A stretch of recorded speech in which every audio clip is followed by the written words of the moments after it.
by hand, and then presto changeo, you have the ability to move tanks and armored personnel and infantry fighting vehicles across, and troops. So it's super important. And I wonder where in Ukraine that they would be needed. Perhaps Kherson, perhaps Zaporizhia in the south, anywhere where bridges would be destroyed. Now, mind you, the Russians, assuming they have any brain cells in them, in their forces, they might actually, as they withdraw, which I suspect they will, in Kherson city, and where they'll withdraw eastwards towards Melitopol, they will probably attempt to slow down the Ukrainians by blowing up bridges, destroying them for the Ukrainians. And the more of these pontoon bridges or bridging assets the Ukrainians have, the better. They're reusable. You don't have to keep them in there. They can be set up, and the trucks themselves can cross and then pull them back onto the trucks. So it's all very common sense type stuff.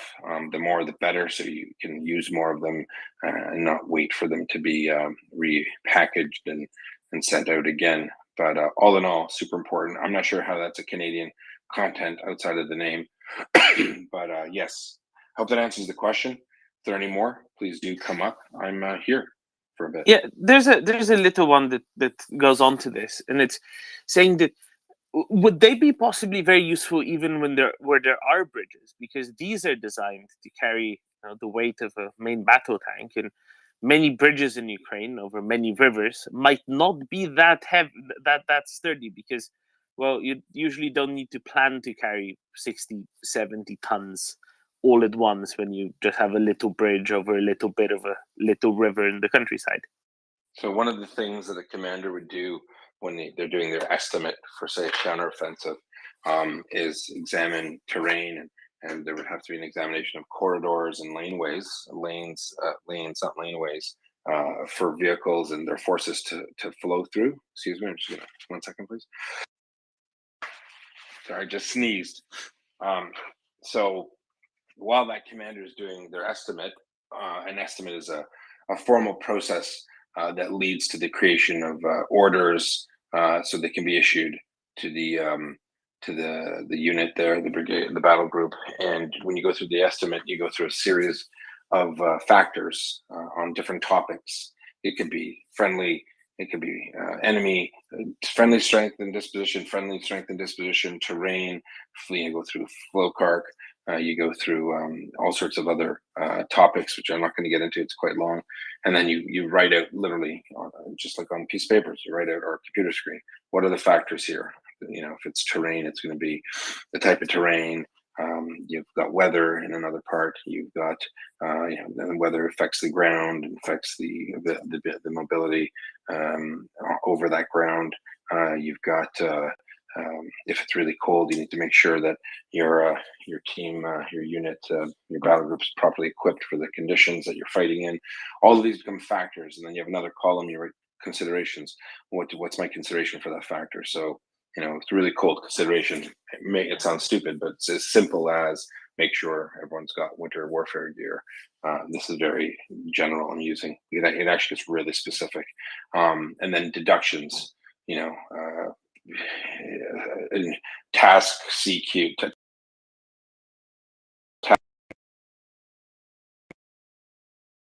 and white, like appropriate camouflaging is available. And then when you write your orders, you'll actually go through your deductions and go, yeah, this guy has to do this. I got to tell my logo to do this. Again, I'm speaking very generally and using kind of general terms. So when it comes to bridges, it'll be considered, what's the route? What are my routes that I'm going to be taking? What are the routes I might not take? What are the routes I for sure won't take or I will take? These are them. Okay, how many bridges are there? These bridges, what's the rating on it? Okay, I need to get rating. I need to know, can I move my battle group over these bridges? Will they just collapse because there'll be 30 tanks weighing a considerable amount, and maybe the first 2 are okay, but the next 5 won't make it because of the stress on the bridge. So yes, those are important. You can get that information many ways. Some of it's simply, if it's Ukraine, they know the rating of their bridges because they'll get them from the civilian authorities, or they could do a recce on engineers. can determine where, if they're able to, exactly what kind of bridge it is and what kind of load it'll support. And then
to a certain objective, and you realize that and you need to cross something that requires a bridge, and your higher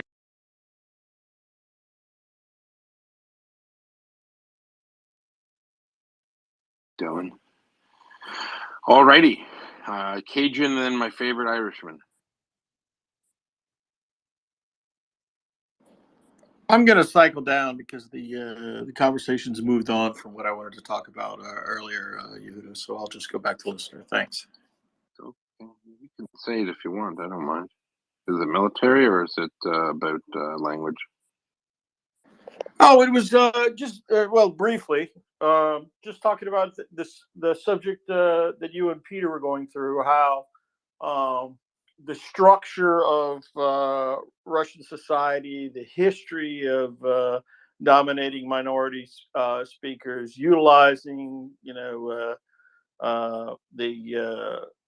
the trope of protecting Russian speakers acts is actually integrated into the legislation, just puts a lie to the whole concept of somehow the West tricked Russia into invading Ukraine.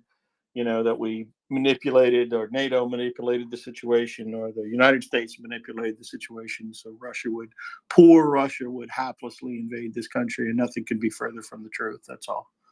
But again, the conversation kind of moved on, so I'll go back to listener, and we can listen to David, who's my second favorite Irishman. My favorite Irishman is my mother. Well, she's an Irish woman, so he's still Irish woman. There you go. So there you go. Go ahead, David. Actually, go to Gunny. I've got to take care of something. Sorry. Gunny, it is. David's pouring himself a whiskey, no doubt. The sun is well over the yard arm. Yeah, I just wanted to go back to it's apologist for Russians thing. I found the emergent flock thing quite interesting, but I don't really go with it.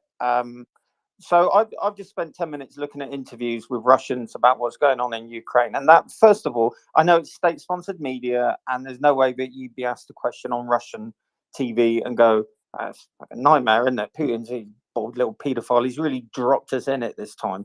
I know that, but the way that they talk, it's not very wooden. There's a lot of conviction behind it. Secondly, well, look at a Russian dating site. I mean, my God. There's something wrong with a society that posts up those pictures on the dating site. But the thing that really bothers me is, all right, emergent bird theory. So let's take 200 people off for space right now. Let's dress them in uniforms, give them a weapon system each. let's truck them to a town in Germany. Let's introduce them to the new commanding officer, a Russian major, and he says to the 200 people on the space, I want you to work your way through the village, kill anyone who annoys you, rape who you want, including kids, crack on, I'll see you in 10 hours, terrify everyone. Now there's going to be an intake of breath, and then everyone is just going to look at him, and probably one of us is going to slot him in the head, because we have societal morals and principles in our day-to-day lives that we actually hold quite dear, and they don't have them, because barbarity and violence is part of Russian daily life. See it in their kindergartens, that film where they slap around that little kid. You see it, the brilliant home cams where they get wrecked on cheap vodka and paint stripper, and then you smack 10 bells out of each other. We read about it in the hazing, the bullying that's endemic in the Russian military. So these kind of behaviors, even though there will be really nice Russians, I get that, I could probably accept that, in the same way that if I'd gone on an exchange visit to Nazi Germany in 1936, the general of a panzer division would have wined and dined me in the mess and probably introduced me to his family and given me a slap-up meal and being really nice to me. And 4 years later, he was helping Einstruppen round up Jewish people to murder them.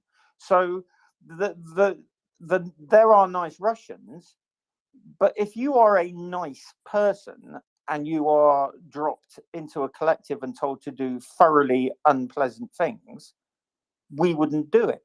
But they do. They do it because it makes sense to them, because it is part of their life. So that's why they don't have, on what we used to call Matson whips, law of armed conflict, treatment of POWs, etc., etc. The Geneva Convention.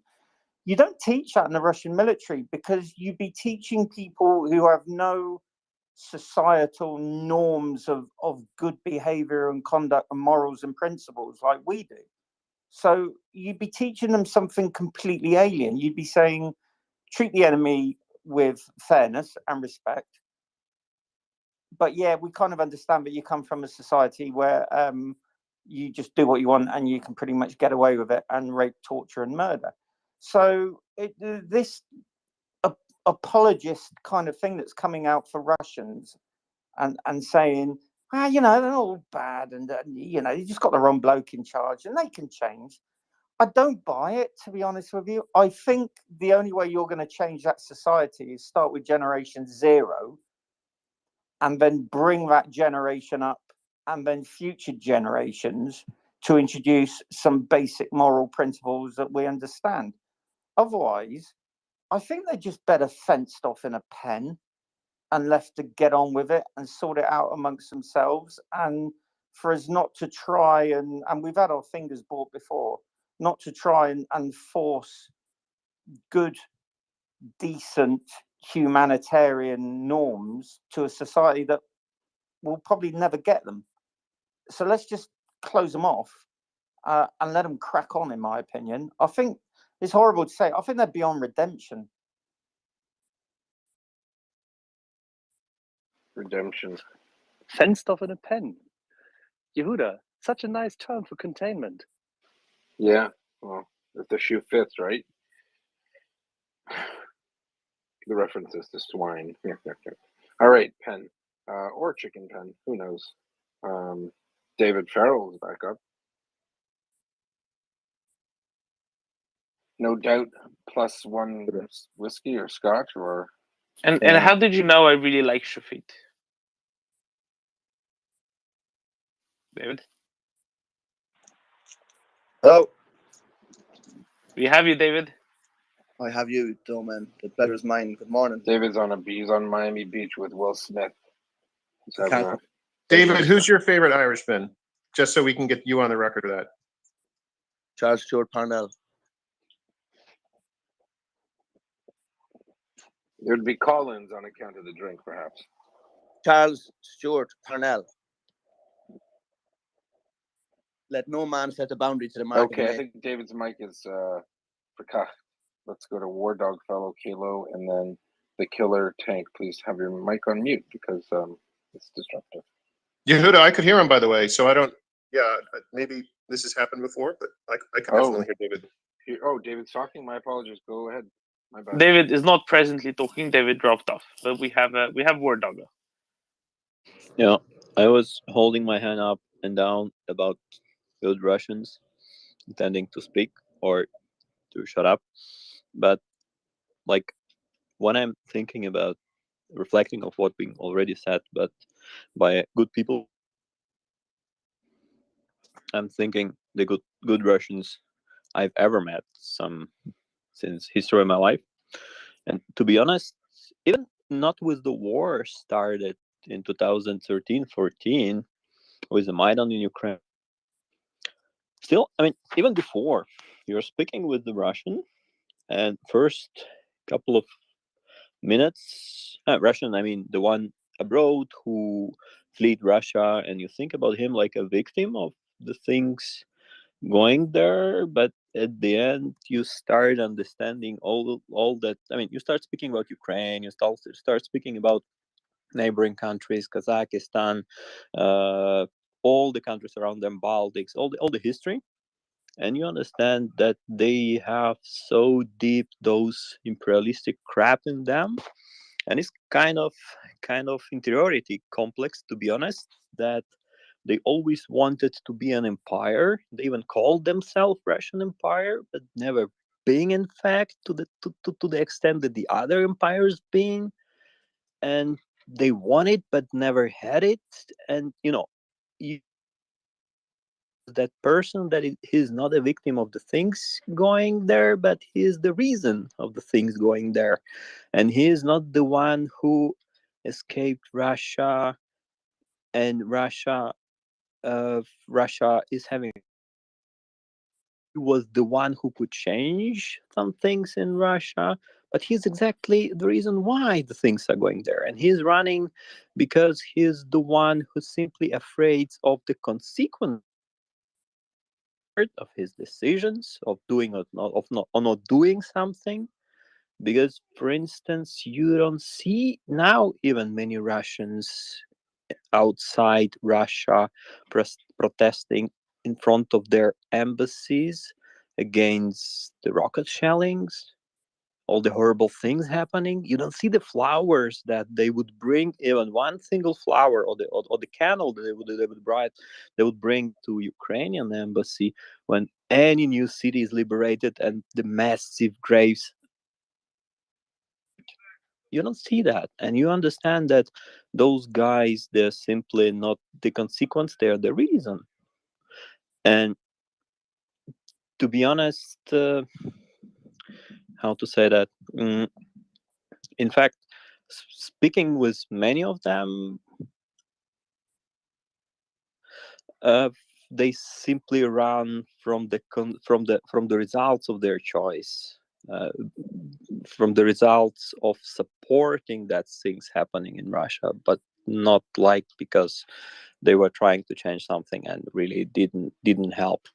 That's my thing about good Russian. They're all just, the good Russian ends when the Crimea starts.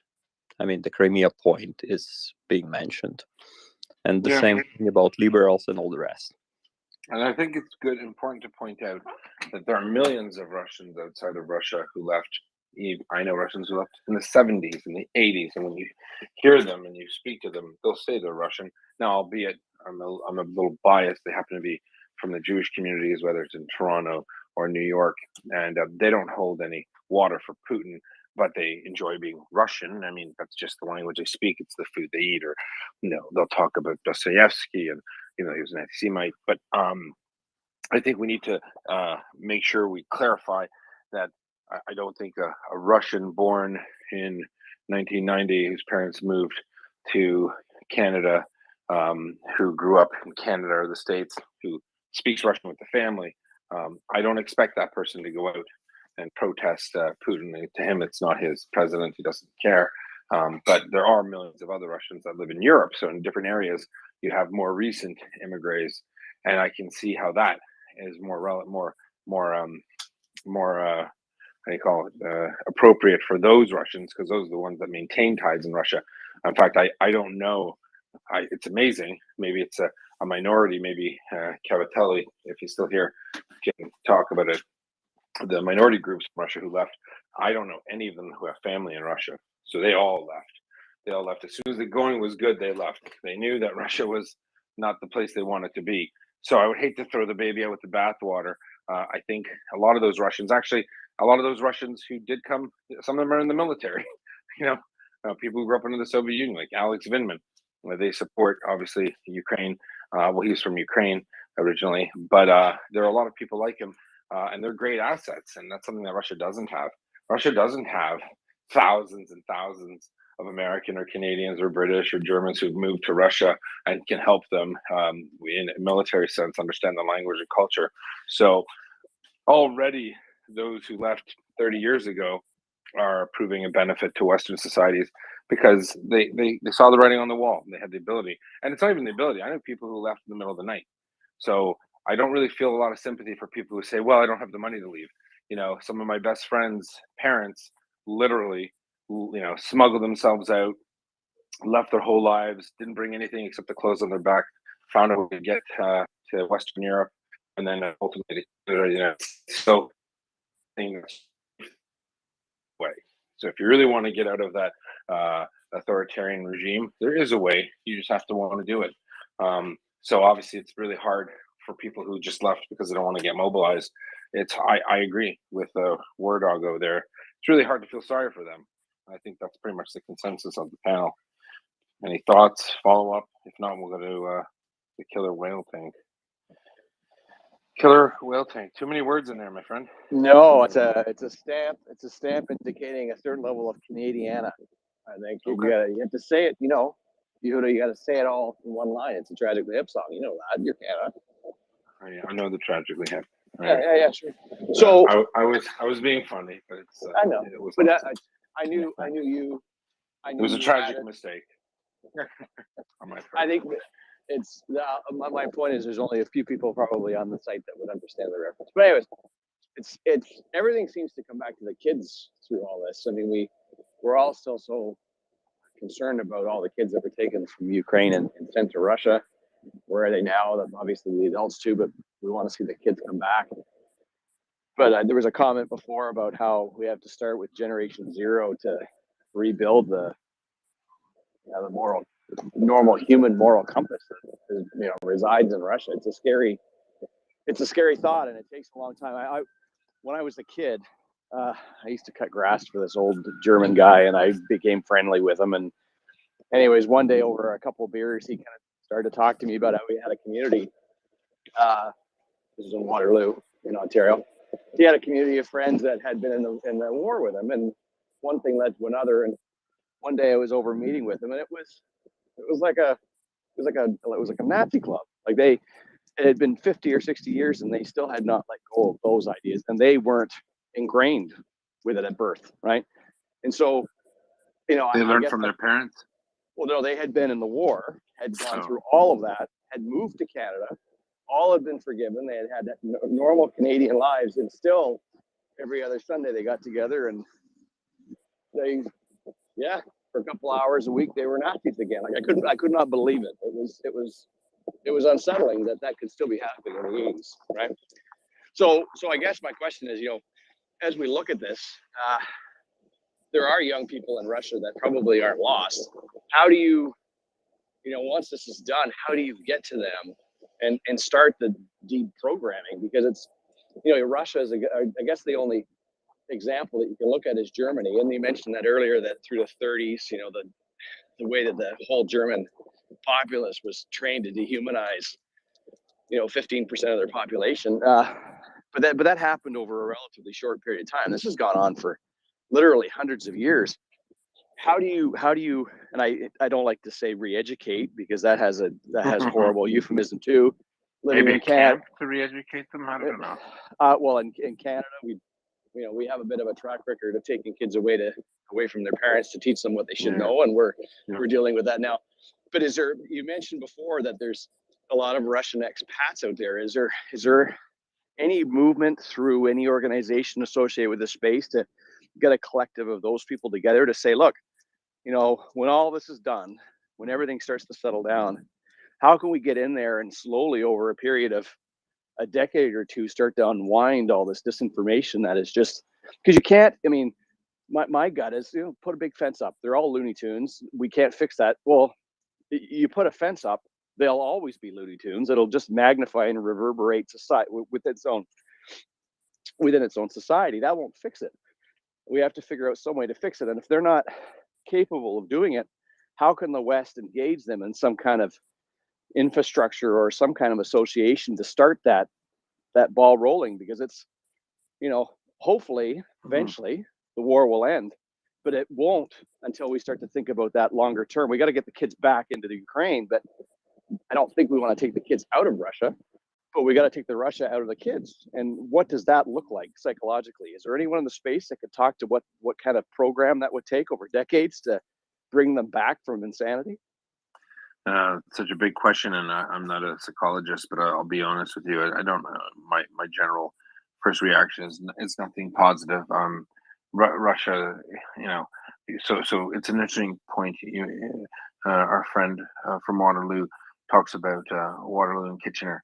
Waterloo and Kitchener is a town in southwestern Ontario that used to be called Berlin, and then at a certain time, maybe before World War, it was determined that would be a bad name for the town, so they changed it to Kitchener. Lord Kitchener, the one and only, for those who know anything about British military history. Those Germans that are there, yes, these things do come up a lot, the comments, but they also they never experienced the denazification of Germany because they weren't there. They're in Canada, and it wasn't even an issue. So they're almost like a time capsule of a bygone era. And obviously, they're kids who grew up here. Even if they had those views, it will go away in a generation or two, I suspect. And just to point out to that, when it comes to the Russians that have left, I'm a little biased because I know a lot of Russian Jews that left, and they don't care for Russia. I mean, they speak the language. They married other people in Canada. I don't think their kids speak Russian. But they would be in their 40s and their parents in their 60s or 70s, and even their parents don't care for it. So to them, it's not their fight. It's like, yuck, Russia was oppressive to us. We speak it and English, but it's not my fight. And that's I think that's the immigrant experience for a lot of people from Tsarist Russia up until the collapse of the Soviet Union. They're just happy to get out, and they're like, they're not stakeholders. They don't care if Russia falls apart.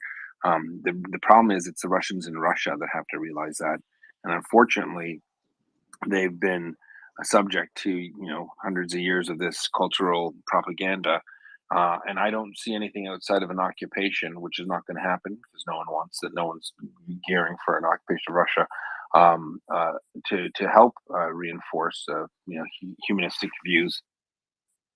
So if that's the case, the next best thing might be what Peter was talking about. Crippling sanctions. Make Russia North Korea again, and then that might cause society to shift when they realize. And it would be now that might be more poignant now more so than ever, because they do know, if they don't experience it themselves, they do know what indoor plumbing is, and they do know what shopping malls are, and they do know what a Cadillac is or a Mercedes or a this or that. So maybe that's enough to change things in Russia. I don't know. And the answer is I don't know. And I don't think anyone knows, to be honest with you. But if anyone wants to jump in, please feel free to do so. I think you perfectly summarized what we've discussed in recent weeks. And without any flattery, this was certainly the concise moment. They need to experience the economic degradation, which is the penalty for their violent behavior.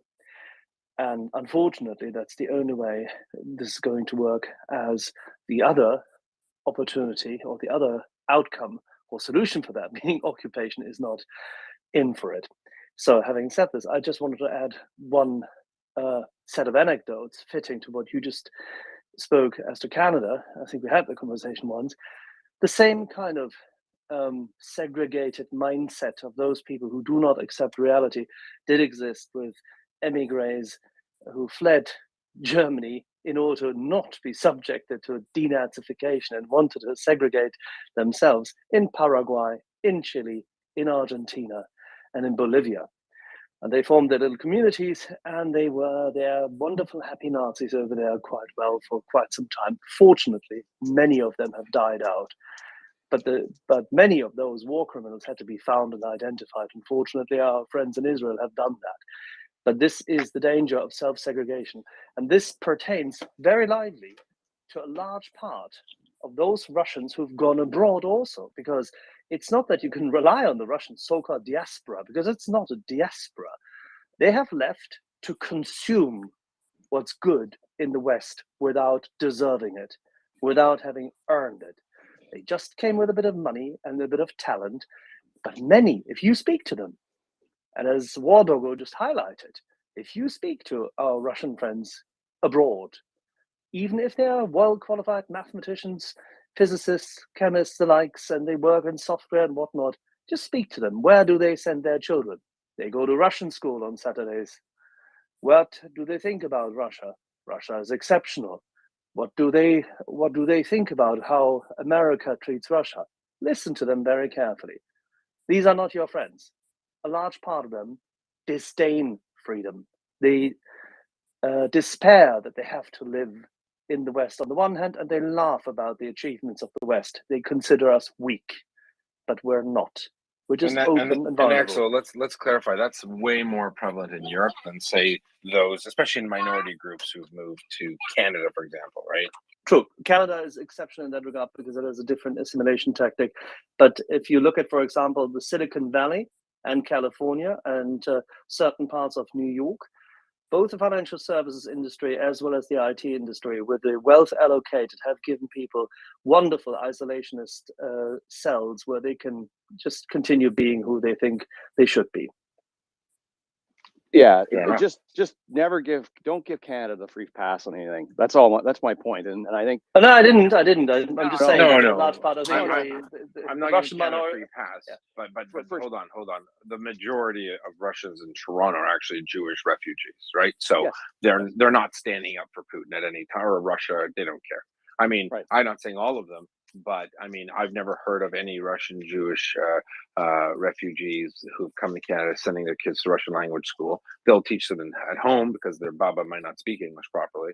But other than that, they'll read Dostoevsky. They'll take the good with it, but that's about it. Yeah. They just. I'll just give you the quick anecdote about how I realized what I was dealing with, and then I'll hang up. I went in to get a bottle of Coke from this man's kitchen. I walked by his kitchen table, and he has one of those parlor hanging lamps above the table, and I noticed it's been painted. I lean in and look into the paint, and I can see a U-boat painted underneath. And I look underneath, and I can see it's a boat, German boat. And he comes in and he goes, "Oh," I'll say Rabbit, that's not my real name. "Oh, Rabbit, I see you've discovered where I'm from and what I've done." And from that point on, he was completely open in discussing this subculture that was living in the east end of southwestern Ontario. I couldn't believe it. It was chilling. That was happening in Canada. That was happening in the early 80s. And as this whole war ends and as people scatter, much like they did after World War II, there's going to be droplets of that racism and prejudice that drops all over the world. And I think the rest of the world needs to be cognizant of that over the next 20 or 30 years as we deal with the fallout from this war. That's it. Thanks. All right, we'll take that as a good point. I mean, I'm not sure how many of these Russians mass murderers will end up trying to go to, anywhere like, move to the West, but they might. Right. All right. Any Axel? Any other? I mean, there's no comparison, right? Because they won't have to, because there won't be any tanks going into Moscow. Although, as I noted previously, there won't be any tanks going into Moscow because Russia is clearly intent on having all of theirs destroyed by Ukraine as well. Right. Yeah, and again, I think I do want to make it is a point of difference to talk about Russians who are in Europe for the last 10 years. Completely not, it's not even the same. So a Russian could ostensibly live in London and feel like he's still in Russia, right? They can fly back every weekend to Moscow if they wanted to. Before this war, they could, be in Russian areas, so they could maintain that. But pre-internet, you leave Russia in 1990 in the early noughties or the early 2000s. You don't have very much to do with Russia, right? Satellite TVs might have worked at the time. You could have got one channel in Russian. So all of that propaganda, you're missing out. So all I'm saying, the only reason why I'm saying that is I don't think we should look at that Russians who left 30 years ago in the same light as Russians who left 30 days ago or even 5 years ago, because there's a difference. That's all. Just trying to be fair and ecumenical. Speaking of ecumenical, I'm going to go to David again, and he just dropped off, so I'm not. Who are we going to go to, Doman? Kalo. Not J-Lo. Kalo, the Hi. next best thing. Go ahead. How are you? I mean, it's literally the next best thing, right? In the alphabet. I can live with that. I was gonna make a comment regarding. So I think someone had referenced the Pol Pot Year Zero comment, but Yehuda took all my talking points. So I was gonna ask a military question, but I don't want to derail the conversation. So should I drop? We are always welcoming of military questions for Yehuda. Okay, great. Or anyone, go for it. Yeah. So not for me. That's what I was trying to say. The Azov and not the heroes, but the sea. So maybe less tactically, but more psychologically, gaining fire control over that sea. What do you think that the tactical or psychological advantages are if that's a move that the Ukrainians are looking to make? I know that front isn't open currently, but for them to be able to control those waters, at least from a strike capability perspective, to me, maybe less militarily important, well, at least protecting civilians from the missiles that are flying from the ships, but also from a psychological perspective. And I wonder if you have any thoughts on that.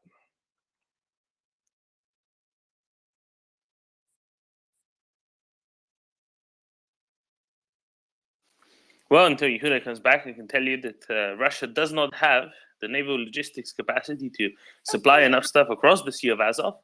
Is this tangentially related to what you were talking about, Yehuda? I'm here, but I didn't hear the question. I'm sorry. I heard establishing fire control over the Sea of Azov. How important would that be tactically, and how important would that be psychologically? Oh, I'm not sure. I'm not a Navy person, so I'm not really a joint person. Like in terms of that's general level stuff. How to use the different branches of the military. I'm more like infantry land based with air stuff. Okay, so why is that not important to me? Because by the time the Ukrainians get there, they're going to have the land bridge. They're going to have the ability to, and they have the Neptunes and whatever. So I'm not sure that's the alligator closest to the boat, Kalo. I think and as Doman said, it's very difficult for the Russians to move things. In fact, just recently, as of today, the ferries weren't moving because of high winds. So the weather is more of an issue for the Russians right now than the Ukrainians, if that makes any sense. Okay, so I'll ask a question that is more in your domain. So Crimea, very narrow strips of land connect Crimea to Kherson. How do you envision a strike, a ground-based strike, and like for personnel into Crimea would happen? Oh, the right foot after the left foot. They would just move. It's not that small. It's probably about 100-kilometer frontage. I suspect the Ukrainians, when ready, will be, position themselves east-west primarily as a cutoff on Crimea, clean up Mariupol, push up to the Donbass. Would they go into Crimea proper right away? They could. I think they'd have the concentration of force because they wouldn't have their forces spread out on such a wide frontage right now, right? Because right now they've got considerable forces in Kherson. They've got considerable forces in Zaporizhia. They have considerable forces spread out over a very long line, several hundred kilometers. by the time they got to Crimea, that front would collapse to 100 kilometers, right? So from 800 or 1,000 kilometers to 100. So all of those forces that were previously guarding or blocking Russian forces from entering Ukraine, the rest of Ukraine, are now able to be used to do other things. So half of them would probably cut off into going north towards Donbass from Mariupol, and the other half would probably be situated in facing oriented towards Crimea. And what's the problem with that? Well, what's getting into Crimea? Not a whole lotta, right? Not a whole lotta, LADA. And that's assuming that the Ukrainians don't deep six the rest of the bridge. So the Russians in Crimea would sensibly be trapped. And that's why I think Crimea is even more of a military objective now, whereas before I thought it'd be more of a political one. Although I think politically still the best way to do it to avoid damaging critical infrastructure just in the fight for Crimea. I see, you got to remember as well that of the troops that are in that area, unless the Ukrainians either kill or rather destroy or take into prisoner, take SPWs, the rest will withdraw. So where they'll withdraw presumably would be to Crimea. They might not. They might actually just go through the land bridge to Russia because they know it's going to get bad. But they might be ordered into Crimea, and if that's the case, it's a different fight altogether. If it's a handful of people, it's one thing. If it's 20,000, veterans of Kherson or other parts of Ukraine, it would be problematic. The battle is in a smaller area, so both forces have the benefit of concentration. Both sides have the benefit of concentration of forces. So that's a big deal. That's how I see it happening. Kalo. Yeah, thanks. I have a hard time seeing Putin make the right decision because they haven't done it since, and I see them withdrawing into Crimea, but I could be wrong. It just doesn't. They don't seem to do anything that makes sense logically. Right. Which right. And the only thing is that at least the Inhalets and the Dnipro is a river that you can see across at some points. The Azov Sea is not. So it's a lot. There's no swimming there, right? So I'm not sure. I'm not sure where we'll go with that. I have to go on mute for a second. I'll be back. Thank you, Thank you, Kalo. Let's go to even with if I just may add, and even with a concentrated force on Crimea, the land bridges, as Yehuda quite rightly said, are not that narrow at all. And yes, this can be taken, and it has been taken in the past.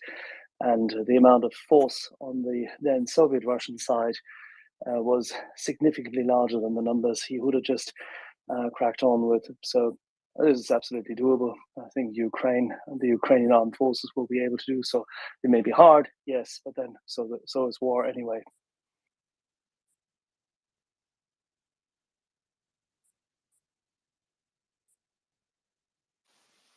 Thank you, Axel. Let's go to Unprovoked War, then Joanna, Alex, and John. Thank you, sir. About the Russians in general, they have hundreds of years of tradition of destroying nations, and they respect when the leader is tough. So democracy is a weakness in their opinion, and they still support Stalin. So you can imagine what it is. Then there's just week ago, I think it was, there are some Russians near Russian border. I think it's Imatra where it was, and they are threatening Finns that they will come there within a few years and conquer the whole Finland. So they are not going to change. Never. They will not. That's it. They are enemies. Yeah. Well, the last time they came close to Imatra, they had to bury 2 divisions there, or they were buried in the snow. So let them come. Yeah, absolutely.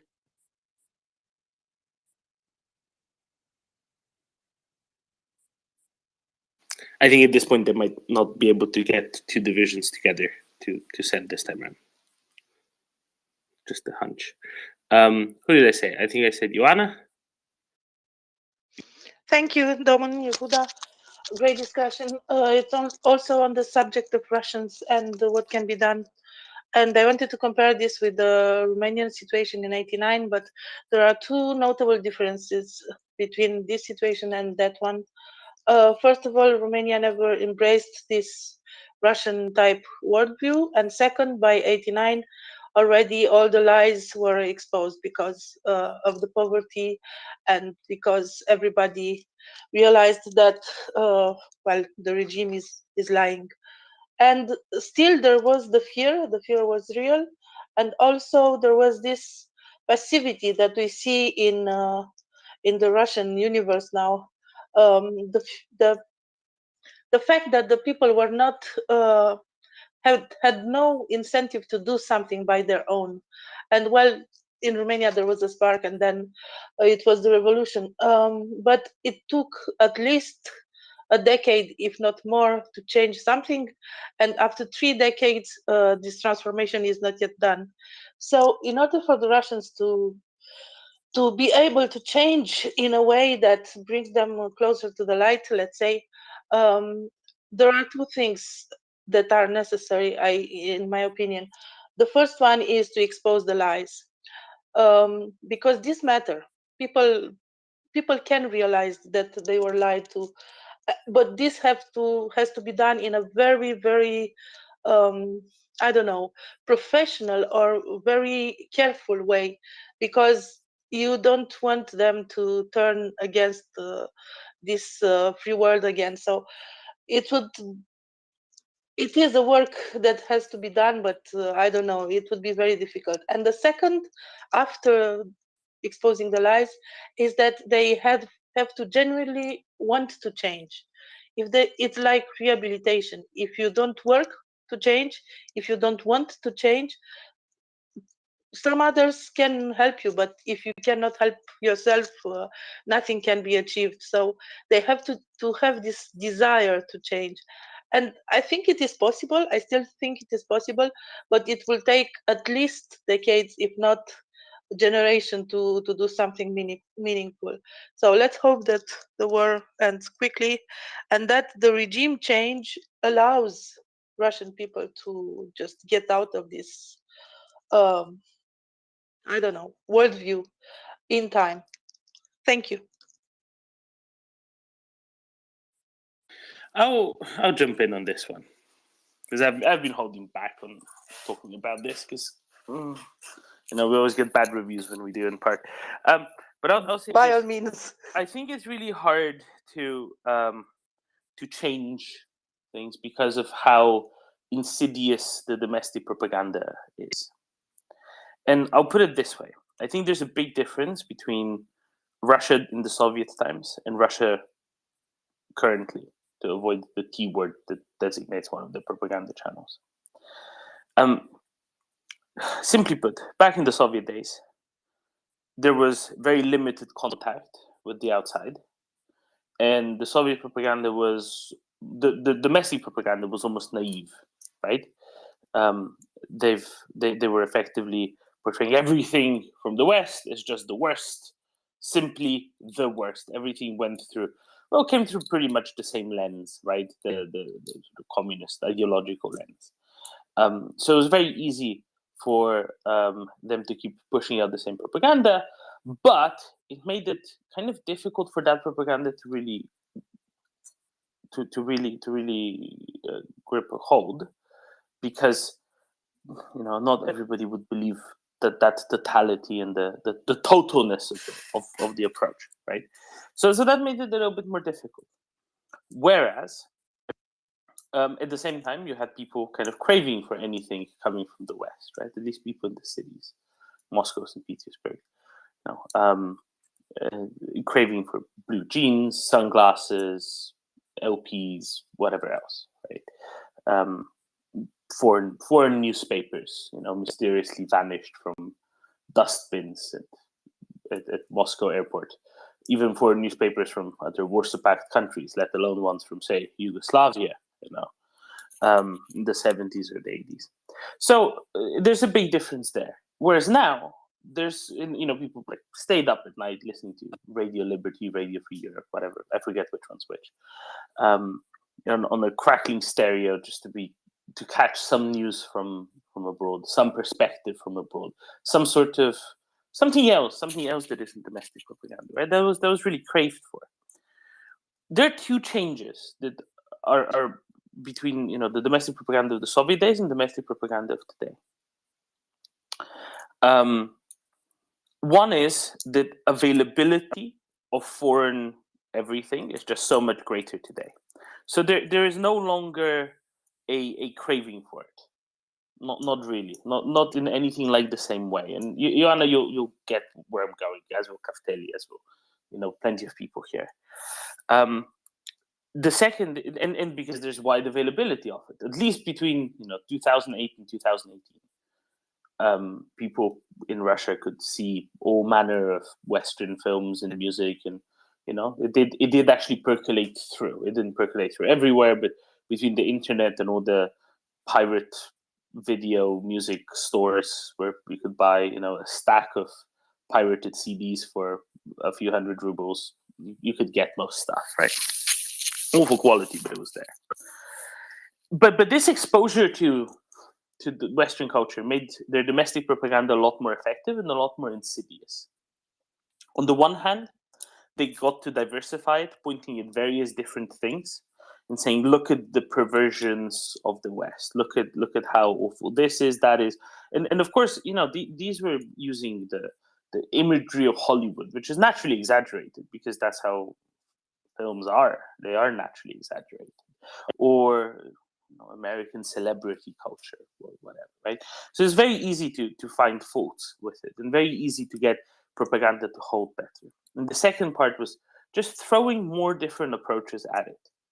Different people in Russia fall for different things, like different people around the world fall for different kind of messaging, right?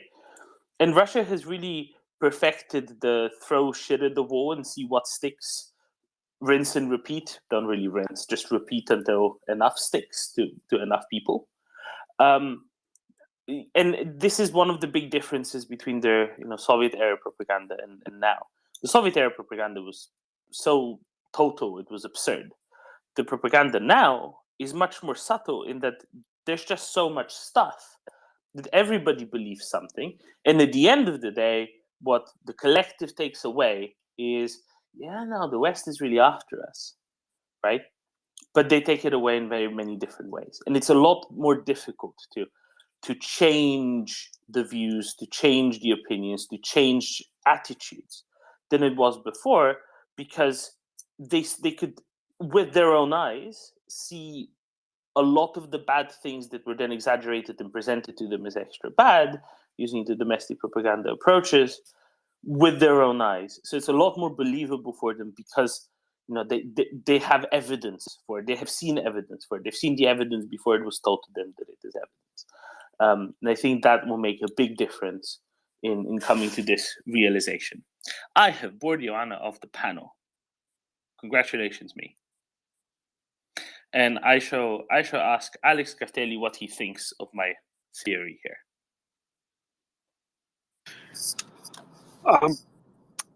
Yeah, a little bit about Russian and what to do about it. You didn't listen, did you?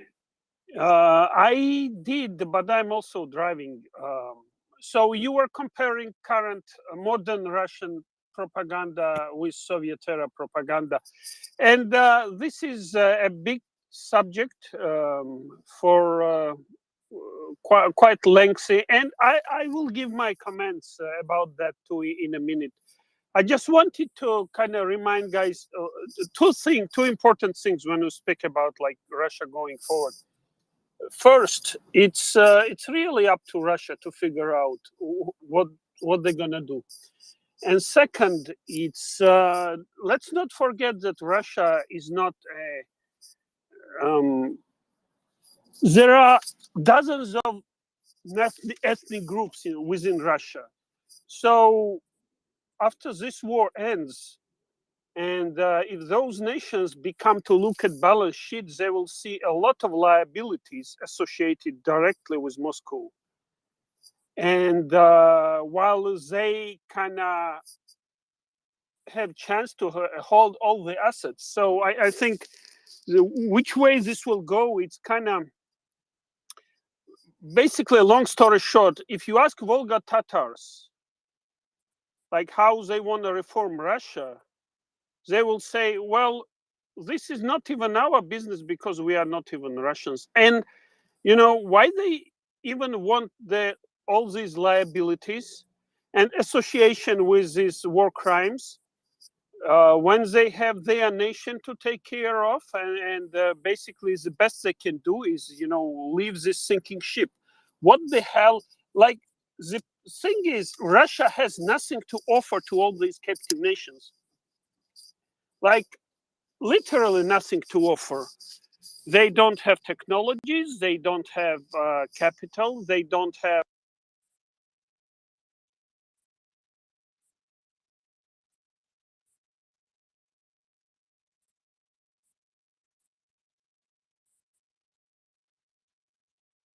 Did I lose Alex, or did everyone lose Alex?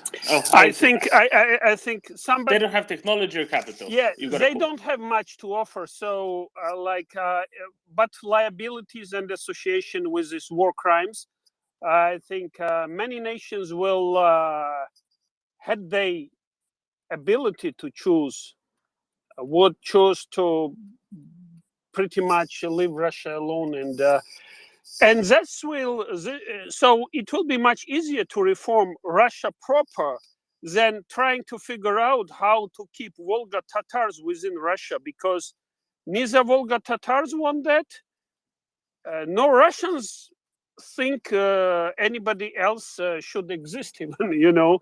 Like they just invaded Ukraine for the same reason. What do you think they have to offer to Volga Tatars? Exactly nothing. So, and maybe about propaganda, was it Soviet times? I don't know. Do you want me to speak about it now? Because I may go rambling. Just what do you think of my theory that it was much more simplistic in the Soviet days, and therefore it was a lot easier to doubt? Whereas at this point, people wouldn't even really trust, you know, these sort of advances from the West, right? That Joanna brought up, because they have been exposed to like all the worst of the West, and it's been exaggerated by their own domestic propaganda. Sorry, Alex, think about it for a second. We've got Tim with us. Tim, which country are you in? I think there's some hot mic issues. Tim, I'm what in country Ukraine. are you in? Hooray! You're in I'm Ukraine. I'm Excellent. in Ukraine. So after our expedition leader and his glamorous assistant had their patience tried, really, yeah. Harry, he's saying he had a minor mental breakdown with the customs. We eventually cleared that for various naughty Georges who are going to do non-lethal things with them, because we don't do lethal aid. But yeah, so pleased to report, just a very quick one. We're in Ukraine.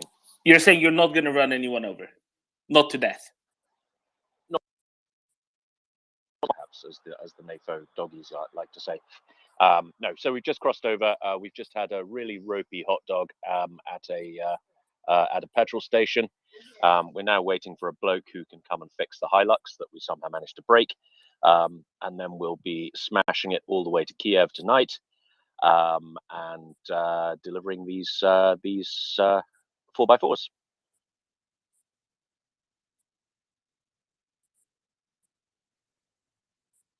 Thank you, Tim.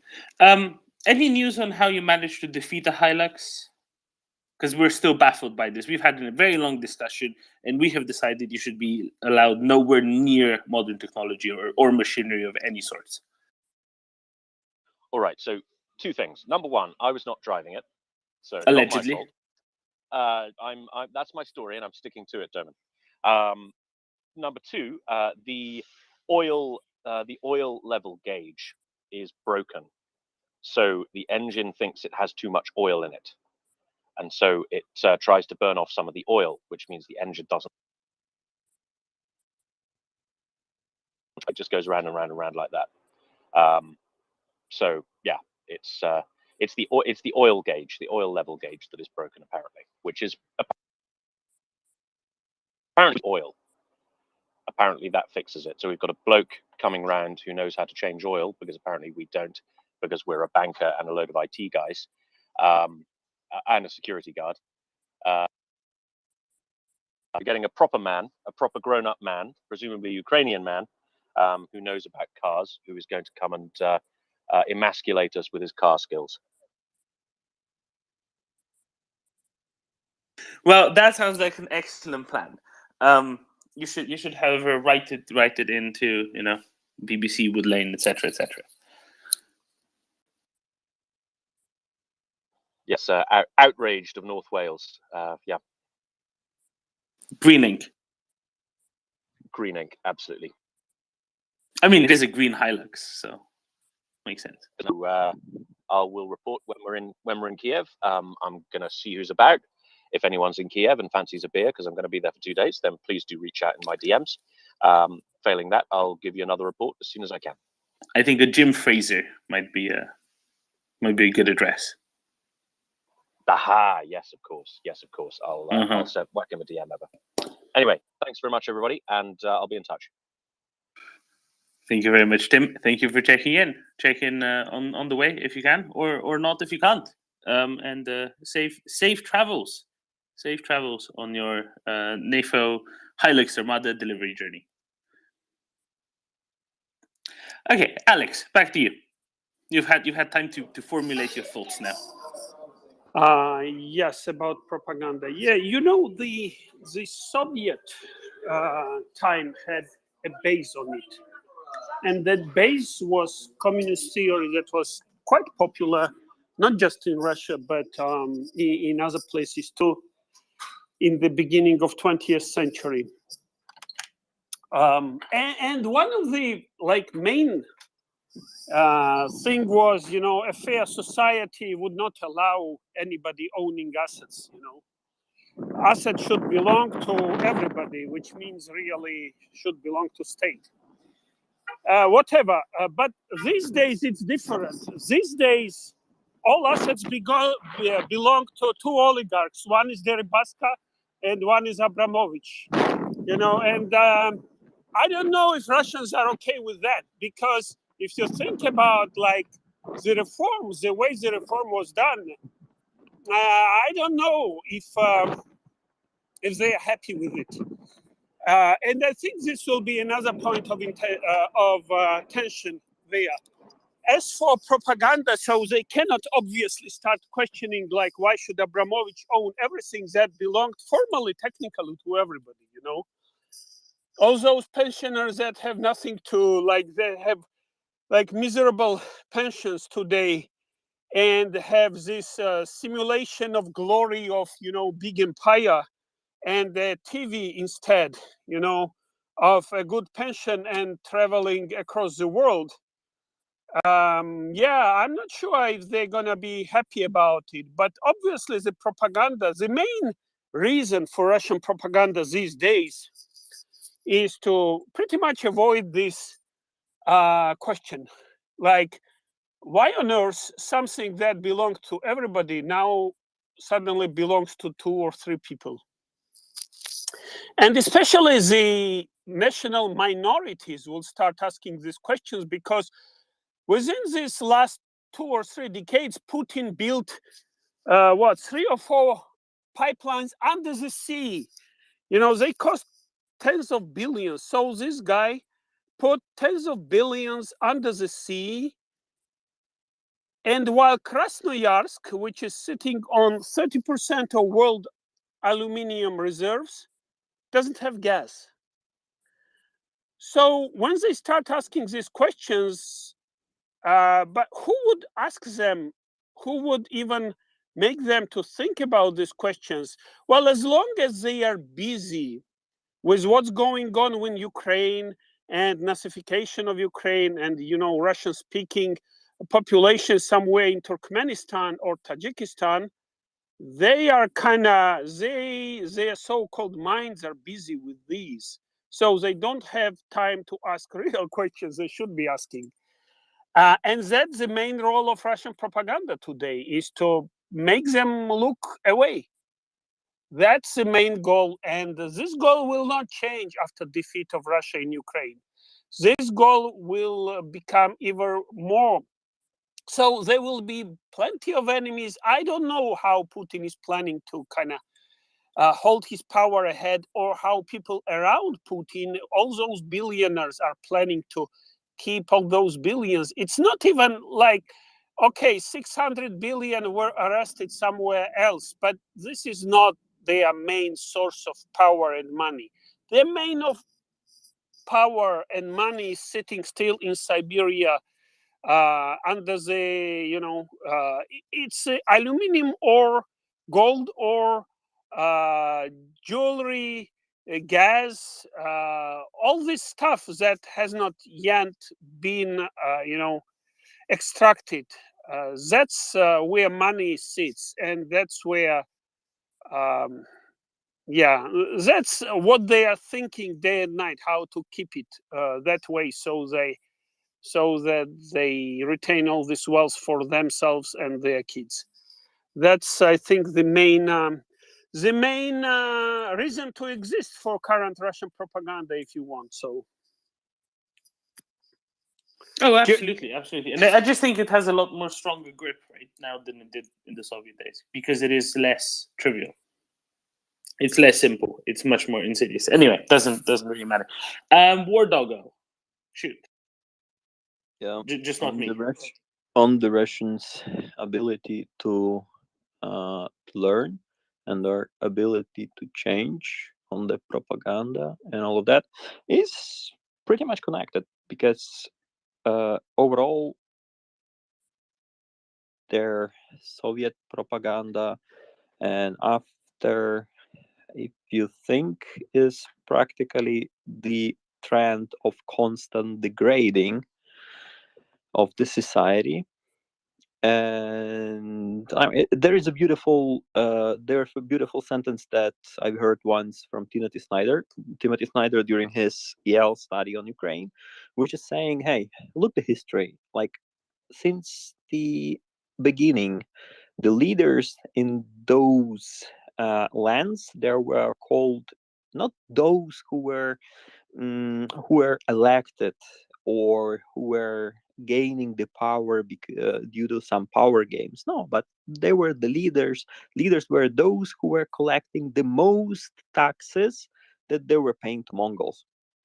I mean, that is that way easy. I mean, they never had leaders that were like elected. There were simply those who were collecting money for somebody else, and the one who collects more, he's a leader.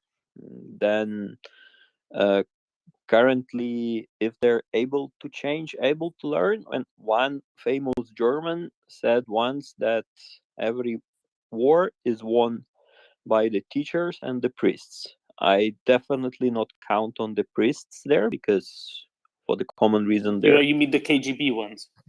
No, even not to that extent. I mean, what kind of religion you can count on from the guys who have the corpse in the middle of their main street? I mean, and making it a part of the government, how to say, since the ages, becoming almost a religion. So nothing to come from that side. But ability to learn. I mean, in the Soviet Union, it was mainly about propaganda from the mass media, but the mass media were less sophisticated.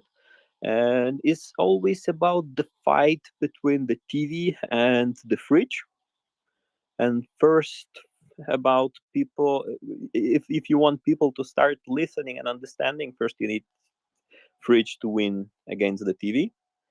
And second part, I mean, if they're able to learn, if they're able to understand, I mean, it's different. I mean, we try to size them within our horizons of understanding the things, but to make it simple, when you miss some knowledge, you open the book, you listen to someone, you start learning. when they're missing something, they go to humiliate the neighbor, because they get themselves higher, not by doing something to grow yourself, but humiliating the other, because simply is like easier to do so. And those are my thoughts about their ability to learn, and about their ability to change.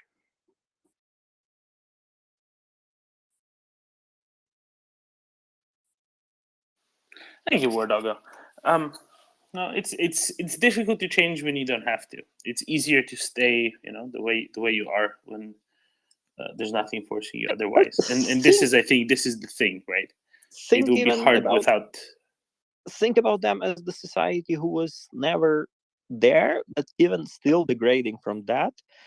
And like, imagine in the Soviet society, even not even in the public sphere, but even like in the common private sector, you promote in your company, state government company, because there was no private business there. But even in the company, you promote not the one who has the competitive advantages, who is the one skilled, but you promote the one who is loyal. This is part of the game, and it leads not to bring the best to the top, but it always leads to the loyal, but not always the best to the top. And it means that is like not the way to evolve, is the and this is and scale it for the hundreds of years of such kind of trend, and you get the idea of their ability to learn.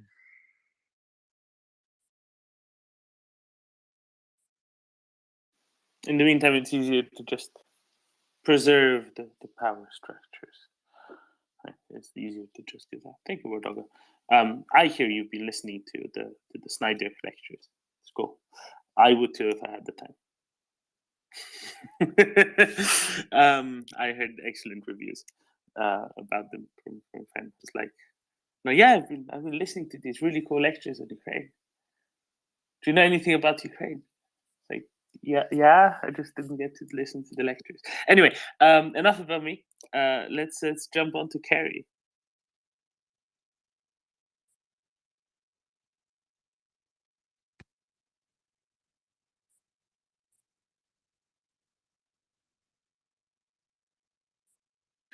Or jump over Carrie, like you're doing agility, and let's go to Border Collie.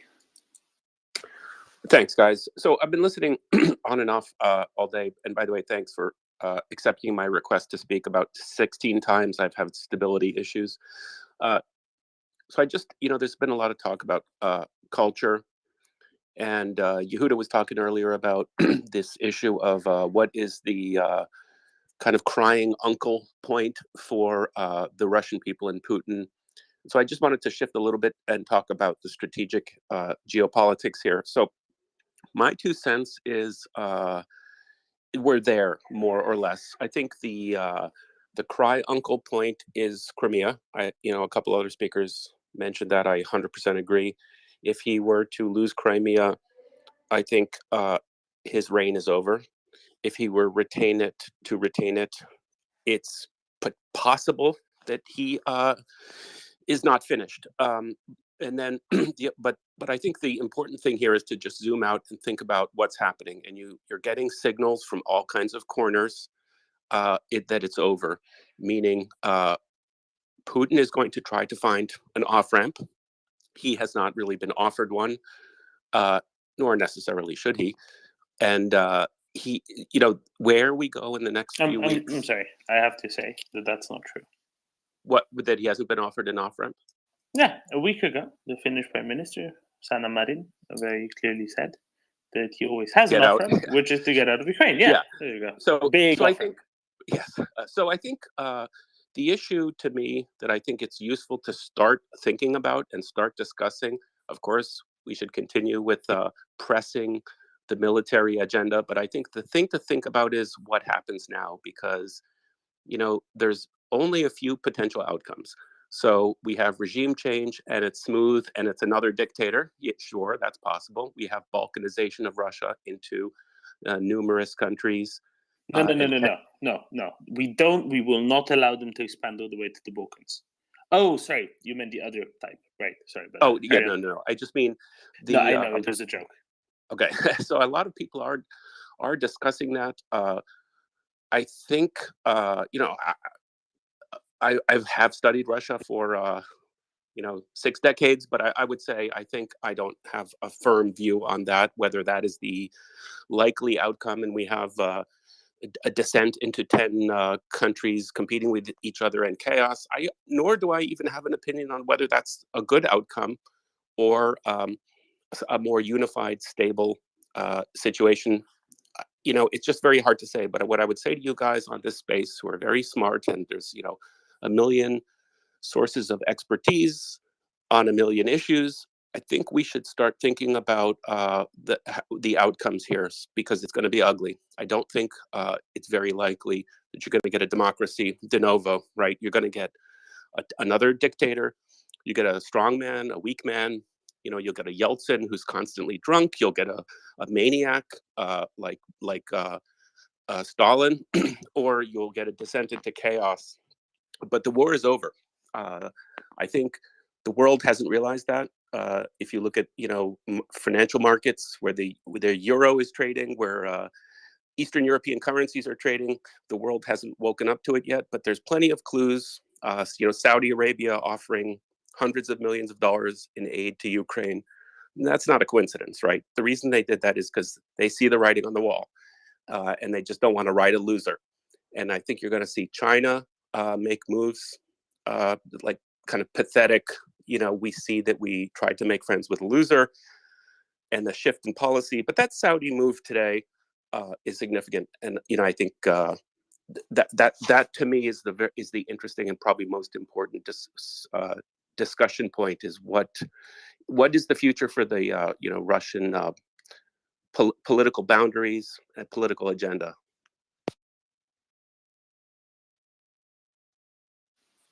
What's the future? Yeah, I went and looked for my crystal ball, couldn't find it. I should really be more careful with my things. Okay, sorry, I'll quit it with the silly jokes. I don't know where the future is. I agree with you that there has to be preparation done at an appropriate level for whatever might happen afterwards. I agree with you that on a strategic level, and I agree with you because Yehuda said that the war is won, right? It's not 1-1 in the sense that Russia's out of Ukraine, but it is clear which direction it's going to be going. So that's good. The key thing now, of course, is to help Ukraine with actually finishing that off and kicking all of the Russian forces out of Ukraine. This is something that General Ben Hodges, I think it was General Ben Hodges, maybe it was a different general, raised, and it wasn't in the context of the space. Actually, it was a separate discussion that he was holding, which was, we need to at the same time be prepared for what happens in Russia afterwards. Kind of the scenarios you outlined, right? Various options, and that this is something that's important for the collective West, for NATO to be well prepared for, and to be prepared to. For the various scenarios that might come out of this, be it balkanization, be it whatever else. At the same time, none of those are really as important as actually just getting Russia out of Ukraine first. If that makes sense. No, it does, and I totally support that. I would just say I think there's good news here. So the good news is Ukraine is winning. They're going to win. It's over. I am 100% convinced. And I think on the back of that good news, maybe it's time to start thinking about, and not necessarily the people on this space, everybody can talk about and think about whatever they want, but I think our leaders, I think the State Department, the executive branch needs to start thinking about the next thing because it's over. I think that I think Russia is going to lose Crimea. I think it might not be next week, but I think I'm a little bit more aggressive than some people. I think by April, the writing is going to be on the wall, and we need to start thinking about what one of the biggest countries in the world with the largest nuclear arsenal in the world is going to descend into. And hopefully it's not chaos, and it kind of touches upon do they have the culture to support a democracy? They've never had one, nor has China. It doesn't mean they can't, but it's an issue. It's not clear what's going to happen, and I think we should start thinking about it. As always, when Russia undergoes revolutions and turmoil, mayhem and oblivion.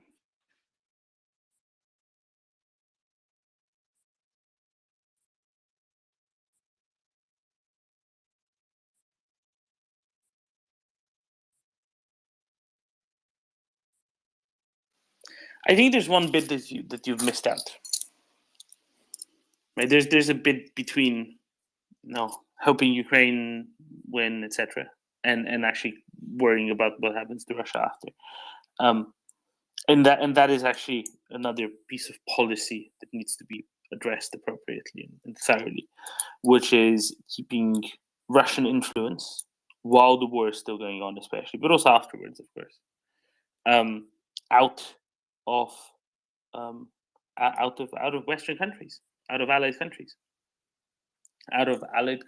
electoral systems, politics, etc. Right? Russia has done a lot of things across NATO, across various NATO countries, from attempting coups to blowing up ammo depots to hacking election systems to several large releases of political candidates databases and the like, right? All sorts. Why? Because they wanted to sow discord. Why? Because they wanted a more disunited society, and now never more than before, right? Sorry, now never more than. I hear you. Now more than ever. I hear you, but right?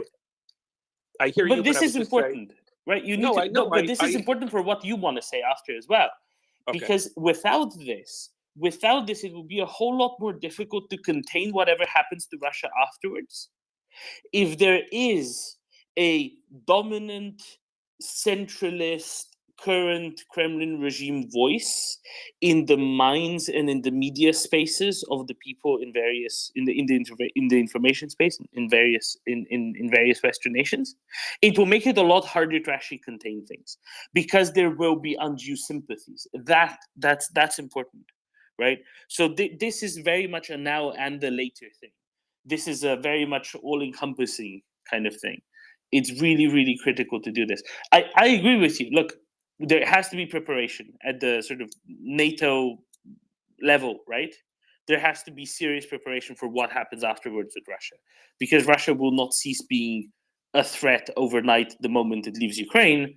It will persist in being a threat of some sorts, and that threat will evolve in different directions depending on what path history goes down. Completely agree. But it's always worthwhile saying, right, we're not there yet. We're not there yet, but doubly gold encrusted, ensure that we get there first.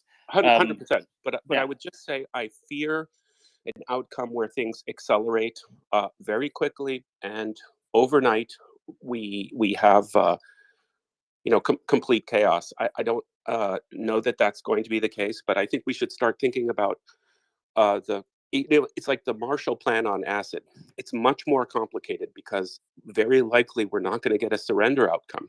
We're going to get a much messier outcome, and we want a Marshall Plan-like outcome, right? We ideally would like to say, okay, now all of a sudden magically Russian people will accept democracy.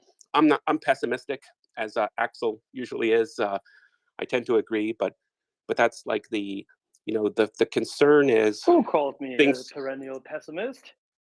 Things can. I'm worried things accelerate very. It's like nothing. It takes decades for something to happen, and then in a minute, decades happen. So I'm kind of worried about that kind of thing, and I think we can start. I don't think the military needs to start thinking about this, but I think other people need to start thinking we're probably not going to get a clean surrender. We're going to get something much uglier and much messier, and we should, as you said, NATO should try to mold it to the extent we can in the direction we want. We should try. I think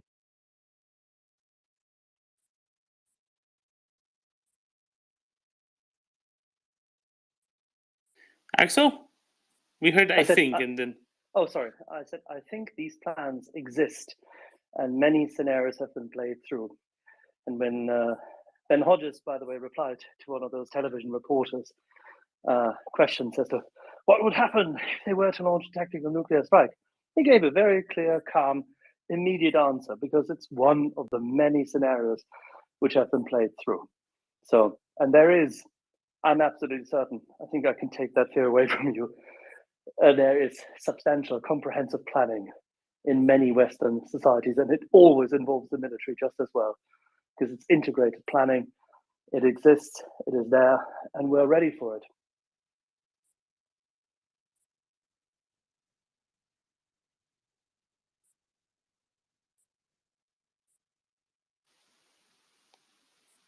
Well, I'm glad we managed to assuage that set of fears. I think we have Kerry, followed by War Doggo, Kaftelli, and Abdullah. Kerry.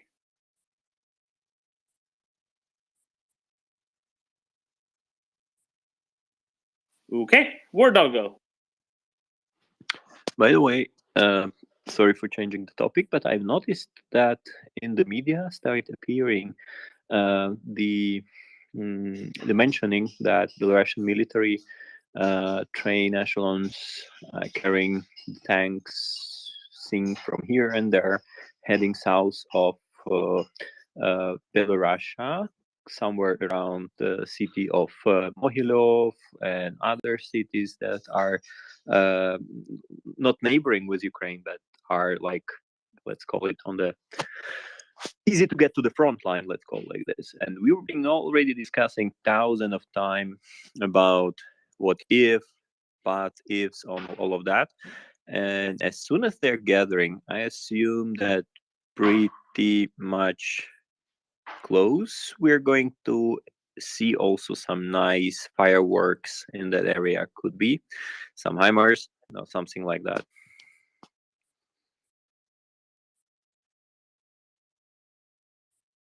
And here we come to a really interesting question. What to do with Belarus? What to do with Russian accumulations of Russian forces in Belarus, right?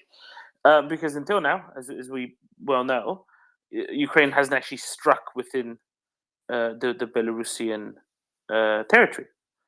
And they haven't done so for a reason. They haven't done so because they didn't want to legitimize that there would ever be that there would ever be any sort of legitimacy for Belarusian push, right, from Belarusian military push.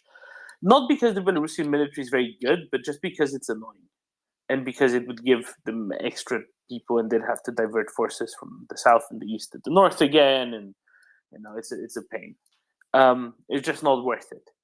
And honestly, I don't think the Ukrainian government ever wanted to fight Belarusians, just because they know that the Belarusian soldiers don't really probably want to be there in the first place, and they know that their regime is really unpopular domestically, right? So I think that's why they haven't struck within Belarus yet, and I think that they will keep not striking within Belarus for as long as they're pretty clear that there will not be a Belarusian attack from the north, right? So if, however, they're like, no, we now know the Belarusians for a change are actually going over, then I think they'll let it rip and destroy everything. And I think basically, if we see strikes off Ukraine inside Belarus, it will mean that the Ukrainian intelligence is like, no, we're sure Belarus is in on this. They'll be starting with it the next 2 days. Yeah, because at the end of the story, it looks like, you get them on the front line in front of you, or you miss the target while they were preparing, or you can do that in much advance, let's say, while they're gathering. So practically, if we see that, it meaning yes, it's getting to the extent that Ukraine decides to intervene and interrupt those actions. And yeah. Let's see that. Ukraine mood is come and get it. And this is the thing, right? The Belarusian military would be completely useless. This has been made clear again and again. It's not that the problem is that they're any good. The problem is that there's just more. And that's not a good thing. So, hey, there you go. Thank you, War Doggo. Who did I say? Kaftelli.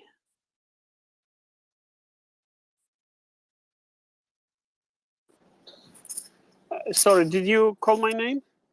Yes, I did. Yeah, I had a comment to make about the chaos in Russia. I wouldn't worry that much about, well, I shouldn't say shouldn't worry, but really chaos is, what we have today in Russia is, if somebody thinks that this is different from chaos, I would disagree. It is the unnatural state. And we're talking about, what Putin has done. He accumulated powers, especially nuclear powers, basically to be able to blackmail everybody else. Well, what will happen if there is not one center of power, but many? Well, each of them will try to bargain, a deal with the West, and will offer the best he can. And if somebody can control the nuclear arsenal, that would be the first bargaining chip. So I honestly do not think that Putin controlling all nuclear weapon is in any way better than 1,000 different, small tradesmen trying to, sell these nuclear weapons. That's a good thing. Let's buy them all the nuclear arsenal. That's probably the best outcome, and then all the reforms will flow very easily. Again, if we think that Putin controlling it all is in any way better than anything else, I would strongly urge that those people to kind of think again.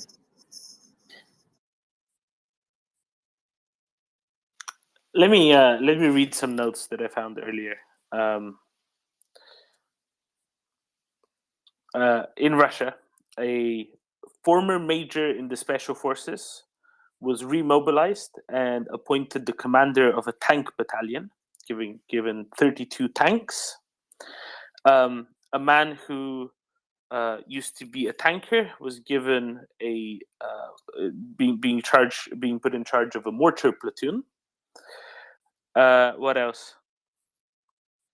An artilleryman with a degree from Yekaterinburg Artillery School was sent to a motorized rifle regiment.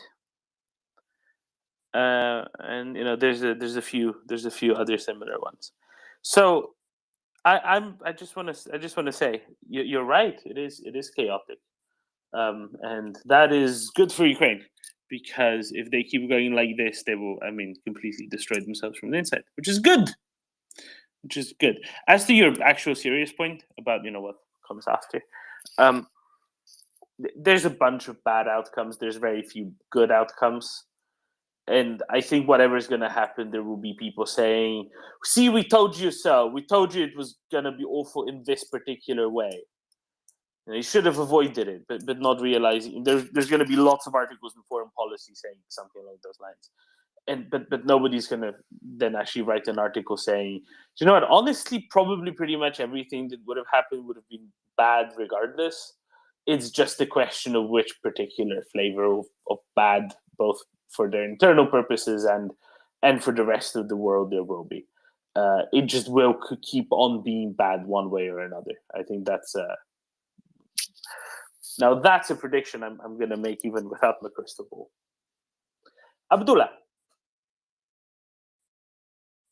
Hey, Domin, thanks again. I know some people were just talking about what will happen if things just go haywire in Moscow. I could care less, If Moscow burns tomorrow, we don't give a damn. I'm cheering but whoever takes over, I'm cheering for General Kadyrov to take over the Kremlin and see how the Russians like it. If I may, I would like to recognize people who have greatly contributed to the decline of the Russian military in Ukraine. These are some of my awards, and I want to give one to Vladimir Putin and the other one to the Russian oligarchs. 3 days ago, I got a friend of mine gave me a book by Bill Browder, I think that's his name. Yeah, Putin's former accountant before he was chased out of Russia. And the guy he's behind the Magnitsky Act to go after Russian money. It would be nice if we could have him on this space to contribute just like we have a lot of great guests that have come so far. So I was just reading that Putin has marked this guy, Bill Browder, for death, and he mentioned in his book that Putin and his cronies stole about $1 trillion from the Russian state since he became to power. It's hard to believe. So I don't know. I'm not 100% sure really if it's that much, but I'm so grateful, that these guys that they didn't invest some of this money into the Russian military. Because imagine if just at least imagine if even half of that money went to modernizing the Russian military, it could have done a lot of great damage to the Ukrainians. So we have to give credit where it's due to the Russian dictator, to the oligarchs for stealing all of this money. But I have to expect, but I do expect that if a general grabs power in Russia, all of these oligarchs will be wiped out, and I think more money will indeed go to the Russian military. And I just wanted to hear your opinion or comments on this. What do you think? If a general were to take over, don't you think that the oligarchs' days are outnumbered? Thanks. No, probably not, because they generals like yachts too. Is my answer. I think they've seen, what the sheer natural resource exploitation potential Russia has. Why would they not want a bunch of? Doman, but after this mayhem and an embarrassment to their treasured military. I mean, an embarrassment? Yeah, sure. Should be an embarrassment. I don't think that's an issue. I think there is already a very consistent distinction between different classes of people. Really, it doesn't really matter. It wouldn't really make that much of a difference. I mean, do you think that Putin is okay? Think of this: how many pictures have you seen of Putin, fishing topless, and how many pictures have you seen Putin sitting on a yacht? And then tell me which of those do you think he does more of the time? Probably the yacht. And how many pictures of the yacht have you seen? Not enough. And how many pictures of him in his 70 gazillion square meter mansion have you seen? Couple. Yeah, right. So I think that this is where you can end. And how many pictures of him fishing topless, or riding a bear, or playing ice hockey, or doing those judo? are my favorite. Those are my favorite. I know, right? But like, there's a carefully crafted, there is a carefully crafted image around what they do. Same would be if there's another one coming in after him. That's fine. Same goes for all the, same goes for Gerasimov. I bet Gerasimov spends his time off somewhere nice. Not in a. And Shoigu? I mean, Shoigu has his palaces. Yeah, has his winter uniform dacha, right? I don't think that would change just because of the embarrassment. Come on, let's be What serious. do you think, Doman? What do you think of the $1 trillion? Do you believe in that? Do you believe that number? $1 trillion siphoned off from the Russian state. 1 trillion. That's basically 1 year's GDP. Yeah, absolutely. Over the course of the last 30 years, 1 year's of GDP only. Last 20 years. Last 20 years. Yeah, sure. Yeah, that's totally believable. 100%, 100% believable. Is that the actual number? I don't know, but is it believable? Yes, absolutely. Again, 1 year of GDP. So basically, you're saying 5% of GDP a year going into the pockets of the Siloviki. Yeah, sounds about. I mean, I would have expected more of anything. I don't know, Florian, you're a statistically minded person. 5% of GDP going into thin air. So that's about reasonable, right? Russian GDP is 1,700 billion. So 1. Okay, so you're saying trillion. like it's less. So it's like 3% of GDP. Yes, and that's pretty low. I would have thought more. Yes, and it would be 50 per year, and it was a bit lower before. But I think it's absolutely believable. I mean, think about just Sochi. Sochi cost around 80 billion, and reality 20 billion. So just Sochi is 20 billion, 60 billion shipped off. The Olympics, just this. Well, exactly right. So this is the thing, right? Totally, 1 trillion, unquestionably. So, do you think it's a conservative estimate, Florian? Yes. Yes. Yes. There was a statistic that a kilometer of highway in Russia is at whatever 35 million, if I remember correctly, and in Slovakia it's 1.7 million as compared, and maybe there's some correction in Slovakia already. So there is this around Sochi. There were a few statistics that were so unbelievable, where you see where the money is going. And if you think about oil, and I think, don't forget, the GDP of Russia is it's what Russian tells us. But how much of the oil was stolen at the border to Ukraine? Because it was not even metered. As far as I know, the metering of the gas pipelines just came in the last 3-4 years. There was no real metering except for what we received.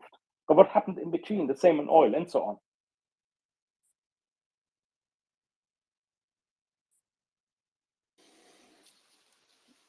I mean, yeah, no question. I think that's the lower bound, probably, if anything. But 800 billion is probably the lower bound, and the upper bound is, several trillion. Florian, you were next anyway. What else do you have? I was wondering, first of all, I think this discussion, what happened really to Russia, not so interesting, honestly. I was wondering if it just becomes really very, very strange, meaning Ukraine liberates its land, but Putin doesn't fall. And he didn't even acknowledge that he has lost. So we get this sort of dirty non-peace or something like that. Which I think, I'm not sure if he's so good at keeping the power, so many fractions. Maybe nothing big happens to Russia, to be honest. Because, I don't know who pointed out, I thought it was very good. It is as chaotic and bad as it gets. I mean, I cannot think about a worse organized state that is still somewhat a state. And so that's why does it end? I was wondering for a long time, why doesn't it end? Ukraine simply takes its land, the Russian army gets beaten in the field, and then nothing happens. And Putin still controls the mass media, all the oligarchs. He has an individual relation to all of them, so there is no coup against him. And it stays as messy as it is, and there's no real peace in the sense of a real settlement. Ukraine gets back its land, it may not get back its people, it doesn't get any payments for the damages, so on and forth. Well, the payment, why would the payment not be forthcoming? Because the West is united and it can actually literally, by means of its sanctions and embargo policy, inflict massive damages. We can set off seized assets. I don't think we should worry about that. What is a good point, which you just highlighted, is the messy scenario of him and his clique still clinging to power. And that is a fair outcome. It may very well happen, whether we like it or not. But then, so what? Ukraine joins NATO, end of story. Exactly. I think you're right. As long as we manage to get reparations and some damages out of it and keep the sanctions up, and then we shouldn't care too much about Russia's political disastrous future. I mean, even if they end up in a low-level civil war, it may be less bloody than what they're doing right now. And I think it's almost impossible to figure this out as long as we have contingency plans and as long as you rightly point out, damages get rewarded to the Ukraine. We find mechanisms to do so.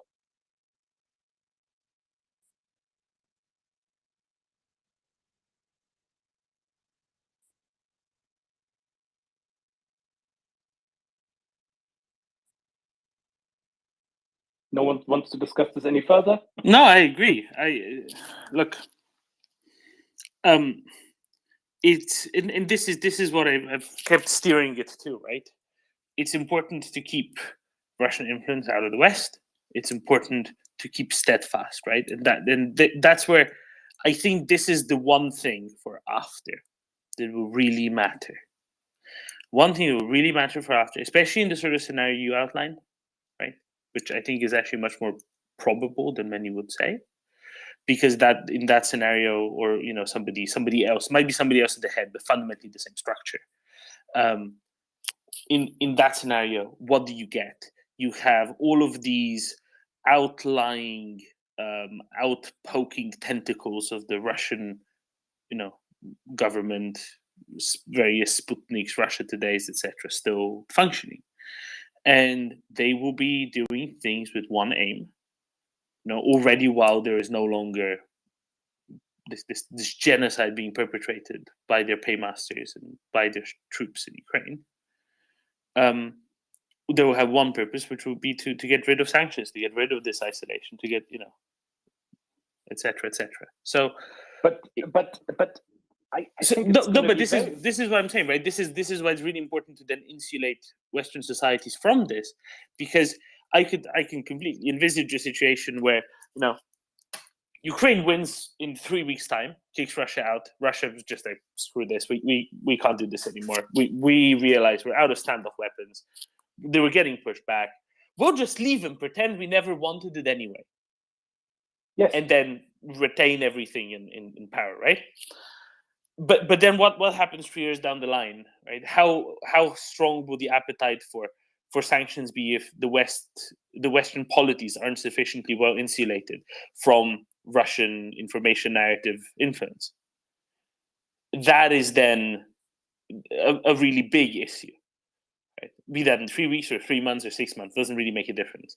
But 3 years later, without the daily presentations of the genocide that Russia is committing in Ukraine, what needs to happen to keep society steadfast, right? What needs to happen to keep this pressure on, to keep the pressure on to return those kidnapped, to keep the pressure on for reparations, to keep the pressure on that might actually lead to a positive change within Russia. And this is where that is the one sort of policy thing that has to be done within Western countries that will be particularly important for Ukraine in the long run, right?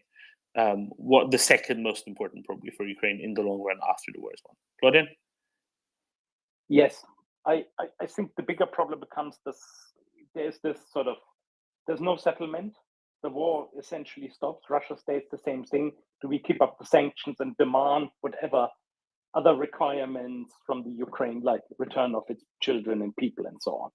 And then people are getting nervous. But on the other hand, Russians' energy next year don't count anymore. We have switched the energies. We buy LNG.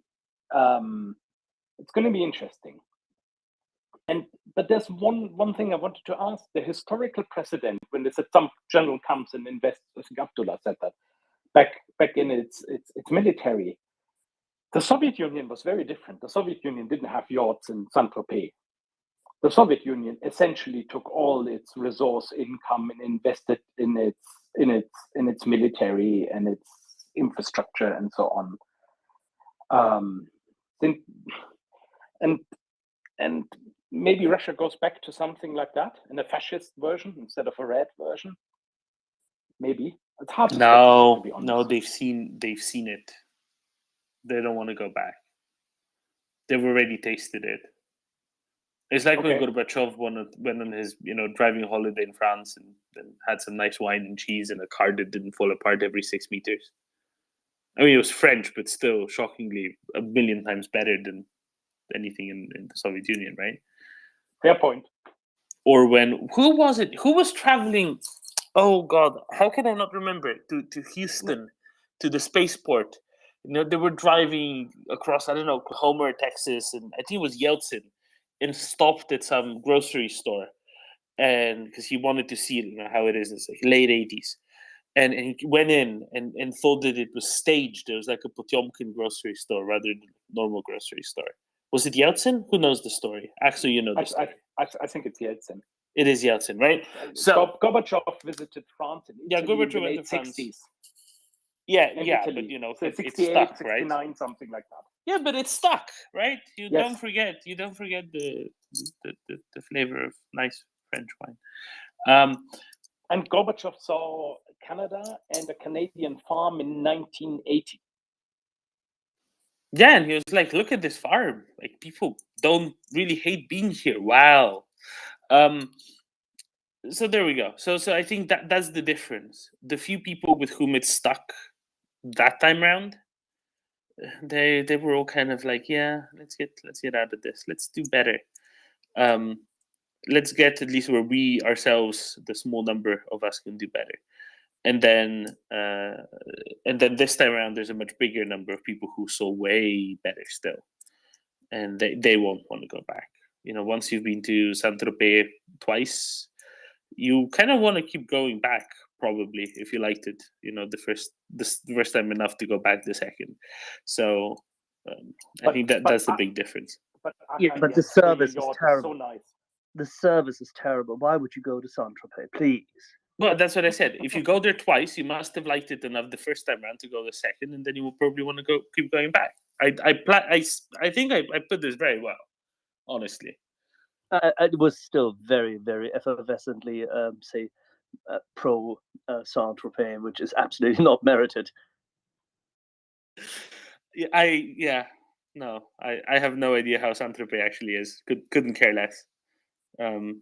No, there's Bandol just down the road. Why would you bother with somewhere like Saint-Tropez? Anyway, that's not the point.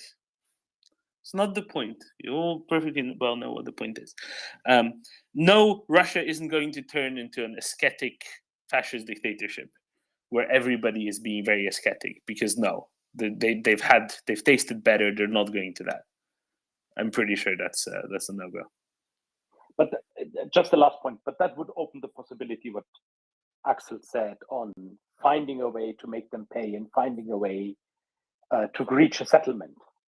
Because if Putin goes back and becomes a fascist dictator, North Korea isolates it, then you may have no settlement at all.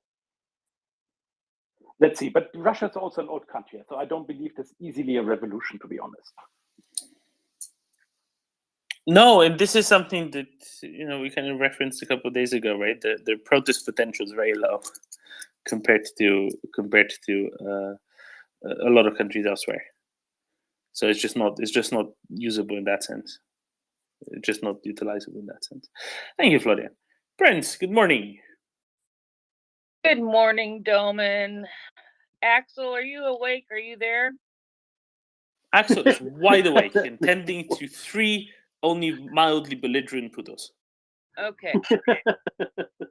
Well, shortly before Axel went to bed early his morning, late last night for me, well, yesterday evening for me, he was talking a lot about short and curlies. And right after he went to bed, I got notifications of traffic pattern issues because President Biden landed in Portland and was in a 10-mile radius of me the entire time.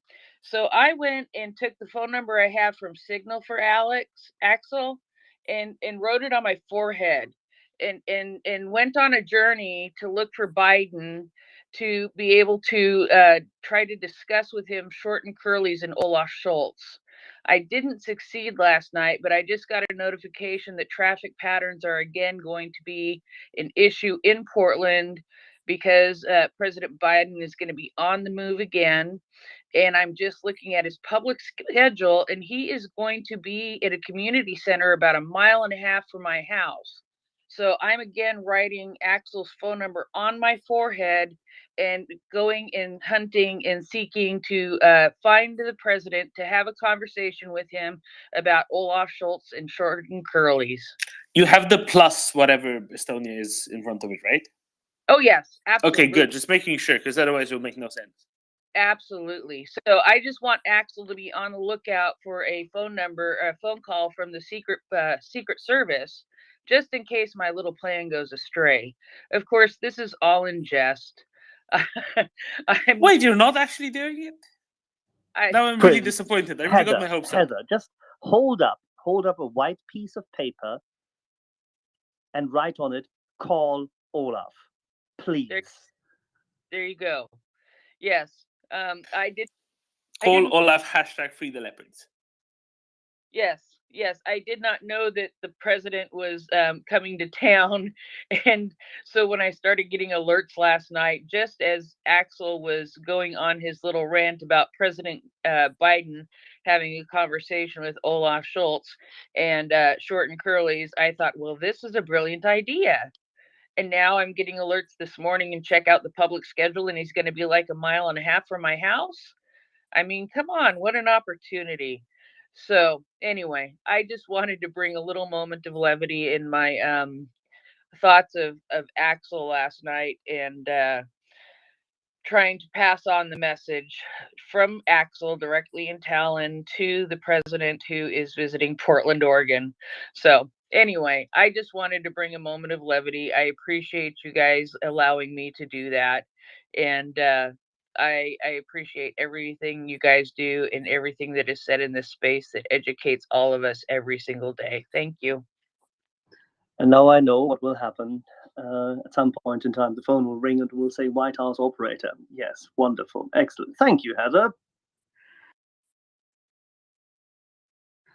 I will dig out Olaf's number so I can pass it on. Axel, I don't think that number works anymore.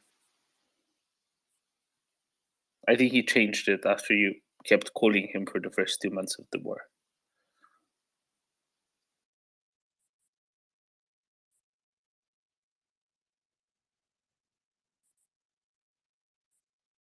I mean, you're right. It has to come from Biden, not you. That's it. It didn't work the first 2 months, right? As I said yesterday and the days before, I am completely unimportant. The message is, the cause is, everything else fails to matter.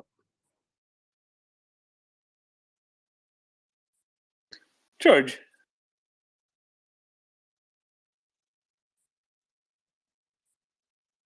But seriously, Prince, if you can get 100 people in Portland to all have signs saying "Call Olaf," I mean, I think that would go down a riot. Just saying. Yes, it would. Carry on, George. Sorry, guys. I'm all thumbs this morning. I haven't had enough of my coffee yet. I just want to make an announcement. I've actually posted it to the Nest that James Vasquez is going to be in Philadelphia next Sunday on the 23rd at a meet and greet in the Philadelphia area. And I put there's the address and things like that. And there's an Eventbrite link on my page, on my Twitter page. So if you want to go, just let us know so we can get a head count. Because right now I might have to rent out the Link Financial Center to fit all the people that are showing interest.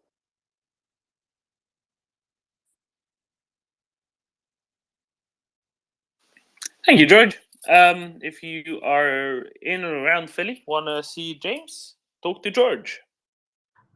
Yesterday, Hoskins, now George. Home run.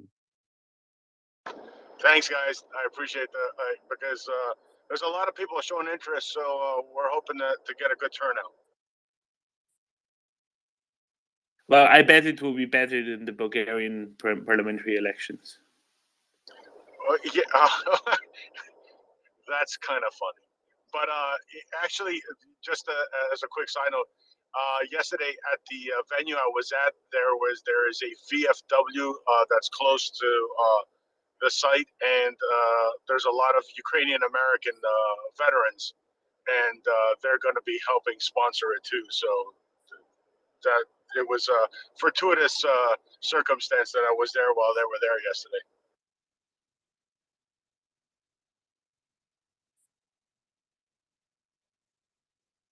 Excellent. Maybe they can pack the venue as well, right? That'd be nice. Yes. Make it look a nice big turnout. Make some video, do some live reporting, call on from there whilst you're there at the space, talk to the people, bring them on, tell them about MriyaReport, what we are trying to achieve here, and how this matters. Yes, I already had that in mind. And actually, I think he's going to get an interview from one of the local news as well. So I'll get him to mention all the different charities that he's associated with right now. So yeah, we will definitely push that. Thank you. If you're in touch, George, with the local news channels at all, give them the link to the clip, the 7-minute Why I Fight, because it might give them, more. A, they'll be more interested. Yes. And B, if they, it's like good like intro bureau for them. Yeah, because yesterday we're actually I work for a hospital here. I'm on the executive board of our union, and we're right now in the middle of a knockout dirty fight with with our hospital management. And yesterday we were doing a picket, and we were interviewed by several of the news channels. That I have I have them on speed dial, so we should be able to get pretty good turnout and interest. Get the dogs. Get the dogs. Philly, support MriyaReport. Yeah, that's it. I thought they're the Eagles. Yeah, they call the dogs is I don't know. Axel, you probably explain it better than I can. Phillies. There's Franklin the dog. It's the mascot for the 76ers. No. It's about the underdogs. They were always called the underdogs, and they embraced it, and that's why when they won the Super Bowl in that absolutely ecstatically special fashion, and in the run-up to this, through the playoffs, their fans made a mockery of it by wearing dog costumes. Exactly, Axel. Exactly. They took that underdog moniker to heart, and everybody was showing up with dog masks and the like, and that was the whole. It was pretty much the whole backstory during their playoff run to the Super Bowl win.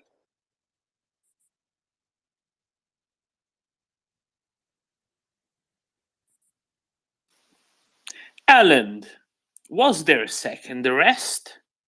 Oh yeah. Good evening. Yeah, Norwegian police got another of these Russian drone operators. This time a 50-year-old. Not a lot more information, but he had, I think, the same equipment, like 2 drones and 4 terabytes of footage or something. But that's not why I came up. I was listening to the conversation about the post devolution of Russia, and I was thinking that, in my opinion, or at least just on the top of my head, I think that the best possible solution for us and for everyone around Russia, some kind of Egyptian system would have been the best outcome, because I don't see any alternative to them finding a leader which isn't either some crazy imperialist, even worse than Putin, or a tyrant in any other kind, like Kadyrov or someone like that, or and Navalny, I think, would just immediately dissolve the whole empire. So in my opinion, best thing would be some general taking control and trying to appease with the West after losing in Ukraine, and getting sanctions away, which would, whatever effort they try to achieve that would probably be good for us. I'm not saying we're going to take away the sanctions, but, the effort. So I think the ideal outcome is Egyptian system.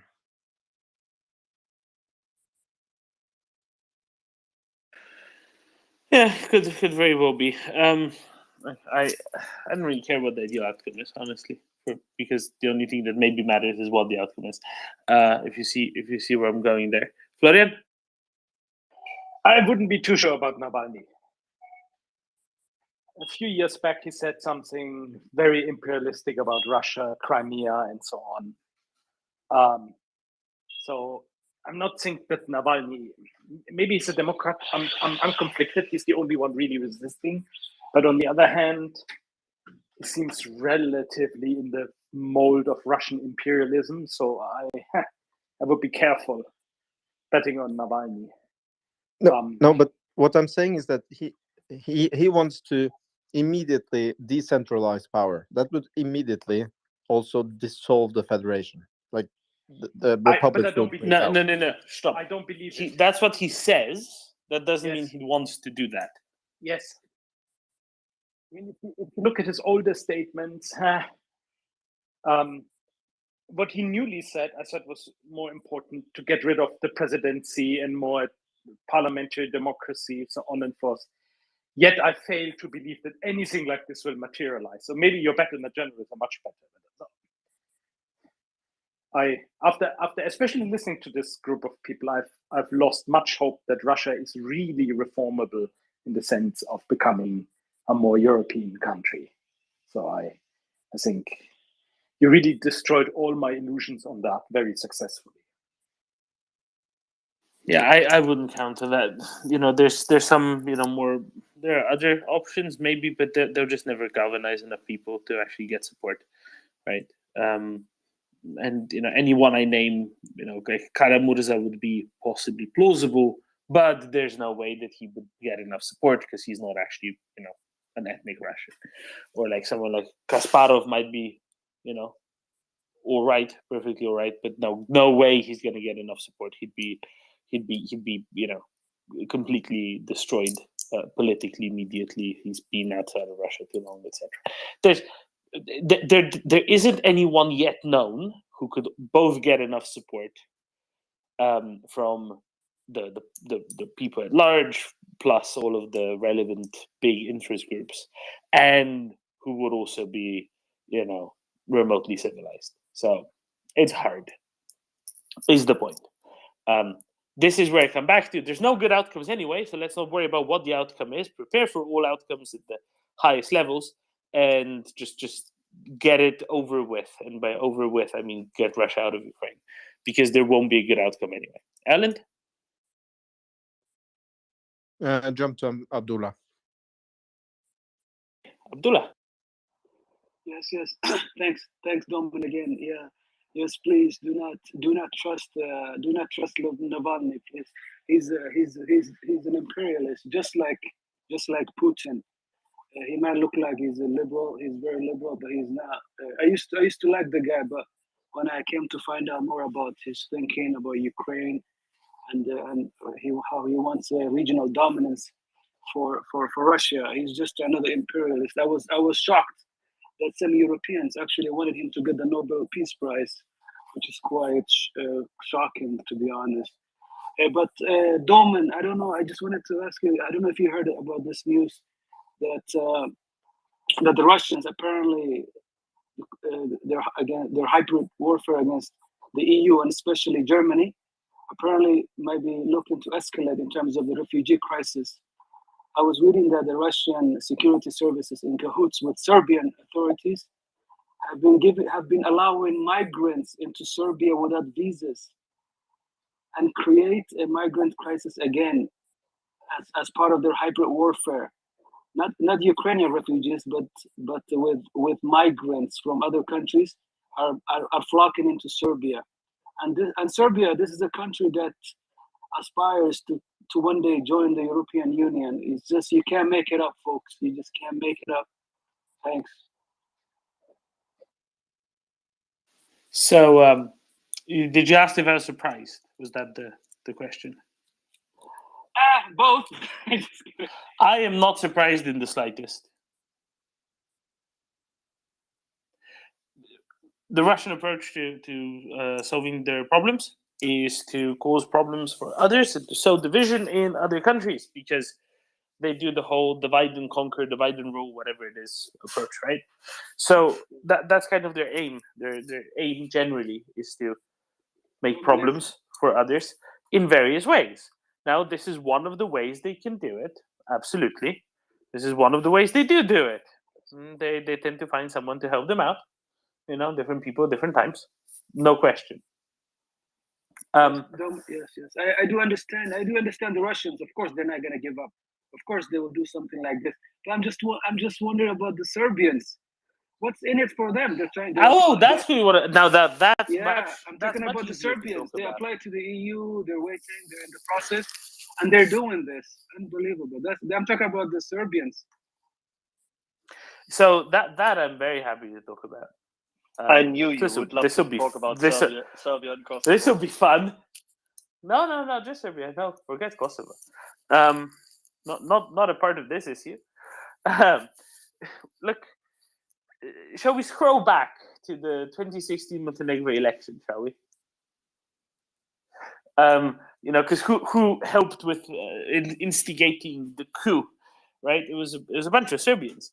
Where were all the Russian media outlets that were broadcasting into Montenegro, that were trying to destabilize Montenegro, that were trying to get Demokratička Fronta elected in Montenegro? Where were they all based? They were all based in Serbia, right? Who's the one airline in Europe? Let's forget that Istanbul's partially in Europe, the Istanbul airport is in Europe. But what's the one airline in Europe that still flies to Russia? Air Serbia. It's a big thing. It's a really big thing.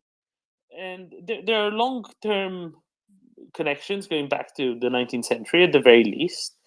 A few years ago, Serbia unveiled a bust of Tsar Nicholas I, I think, in downtown Belgrade, somewhere close to Kalemegdan.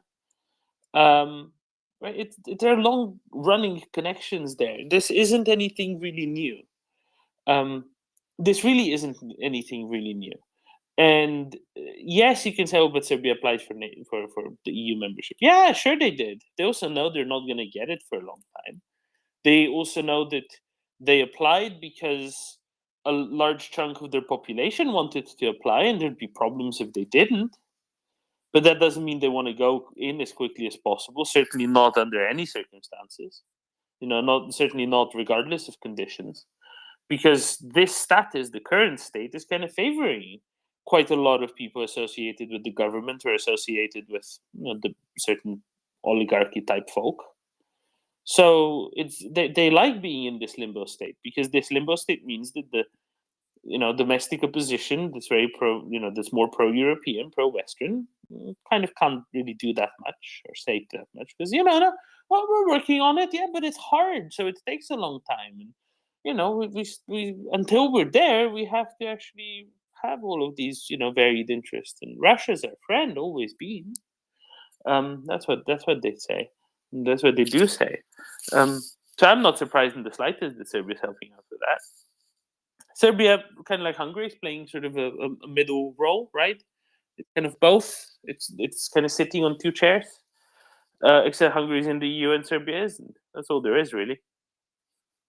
So I'm not surprised in the slightest. Again, Florian? One quick question. Is it fair to characterize Serbia under Vucic like a one-party state? It's not quite. I wouldn't go quite? that far. No, it's not a one-party state, no. Okay, because I live in Switzerland, there's quite many Serbs, and even, I don't know, I know people, for example, from friends from my boys in school who are very reasonable people. Once you come, and the Serbs, once you talk about their state and the relation to Russia, they go all berserk. So it's very hard to really find something out. The media, at least Swiss media, portrays Serbia as almost a one-party state run by Vucic, and that's why they will not join and so on. But there my knowledge ends. No, I think one-party state is going too far. It's honestly less of a one-party state than Hungary is at this point. So also, it's not like Russia. So No, there's no. more diversity in the society and more civil society, and that's why there's as you said, there's a proportion who really want to join Europe. Yes. And okay. Because also I wondered, why is Serbia taking this middle ground? Because it's not to their real long-term benefit. I mean, because everybody else in the Balkans will be an EU member in the long run, or at least in the midterm run, correct? Well, yes, and see, this is. My God, are you asking hard questions? No, but you're asking good questions. They're not, they're really excellent questions. They're just difficult to answer because, this is worthy of like a special edition of Political Europe or something. Yeah, you can go away from it. No, but it's good. It makes sense. It strikes me as very interesting because it is. Serbia is such a conundrum. Well, it's because it's trying to sit on two chairs at all times. One chair being, oh, but we hate NATO and we hate the West, and they bombed us in 1990,000. And the other one being, yeah, but by virtue of our geographical position, we want to have a less shitty economy. So the combination of those two, that's I would argue that is partially why. And also, look, just geographical proximity, cross-border flows. They don't want to be. There's a good chunk of the population that just doesn't want to be left outside. Doesn't want to be left behind. Wants to have the freedom to travel and work to other countries. It really sucks. If you're sort of a Western-looking Serb and you live in Serbia, it really sucks because all of your friends get visas way more easily than you do. They can all just go and work in Sweden or France or whatever. So I think that's a big it's a big difference between one and the other. It's a big. Just look at where I live. Yeah, I know. Look at how many. The Serbs are the biggest. Yeah. You got whole Yugoslavia to Switzerland, pretty much. I mean, look at your football team. Yes, exactly. That was a joke. No. Sorry. It's true. The Serbian football team plays for Austria, while ours is from Kosovo. Well, there we go. You're right, of course. No, but see, this is it, right? It's a very difficult situation because it is a difficult situation. Does it make sense? No, of course it doesn't make sense, but it's meant not to make sense. And that's fine.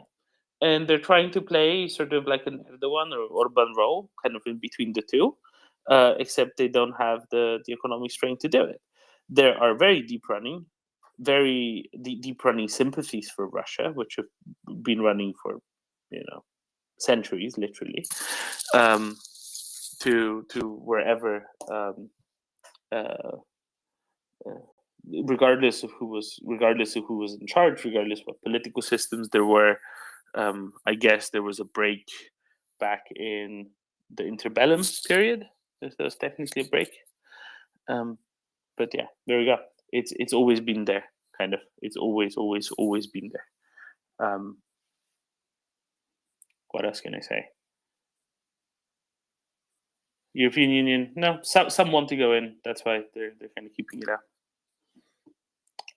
Ireland. Yeah, I have a question about the battlefield situation. Do you have a signal blackout? Because it seems like a lot of things are happening, but we don't really get very well updates. Do you know if Milove has been taken? I don't. I would love to know that, but I do not know. And also Ribar, it seems like this whole push against the mill bloggers affected at least Ribar a little bit. Seems like he's not reporting as early as he used to, because he used to often be, even earlier than some of the Ukrainian sources when it comes to reporting liberated Ukrainian cities. Have you observed any of that? See, I only look at Ribar's maps when CJ's posting them, but I get your point. Ribar tended to be kind of ahead of everyone else a lot of the time. You're right. And I don't know whether to already ascribe it to whatever absence of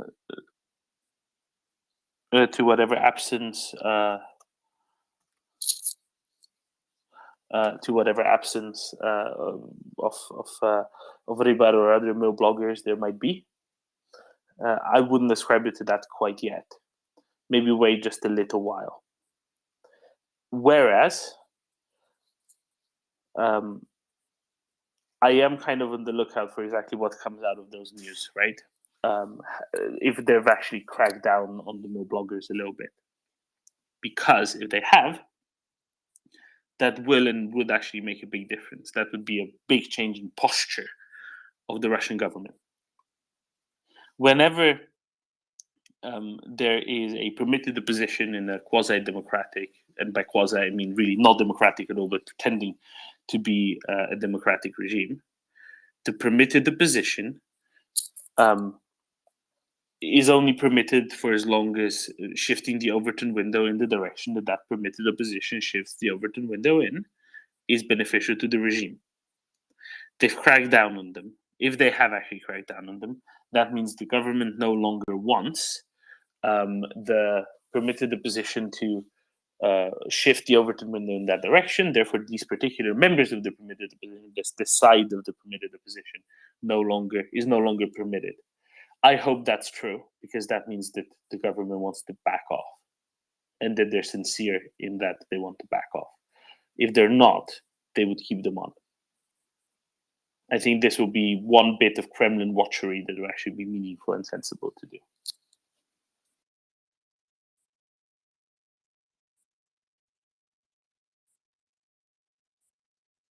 Florian.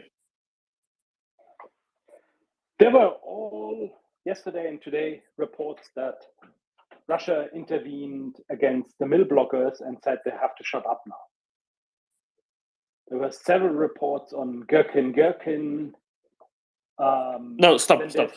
Gherkin is okay. Gherkin is a Ukrainian Twitter person. Igor Gherkin is the problem one. No. Gherkin posted. Oh, was reporting on it. Oh, I'm sorry. Yes, good. Yes, and saying that the mill bloggers have to shut up and they will now be treated harder. And then there was a rumor that Igor Gherkin, alias Strelkov, went to war. And there's this picture in uniform with his wife and so on. Not confirmed, but he has also shut up for 4 days. Which I wonder where the Institute of Study of War now gets the information every morning from, because they were using the Russian mill bloggers to a high degree, if I read the reports. And there seems to be less activity. That's true. That's what I noticed too.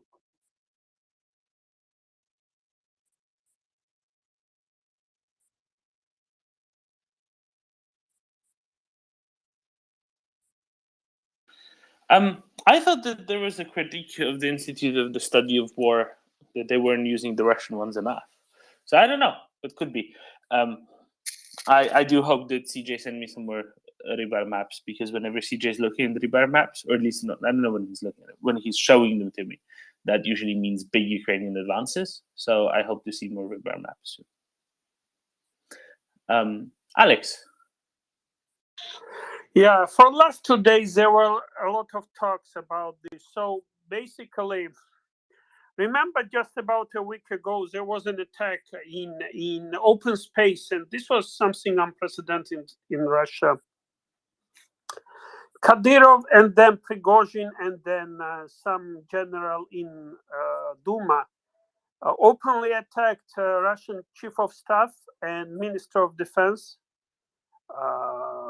like saying very kind of harsh words on them.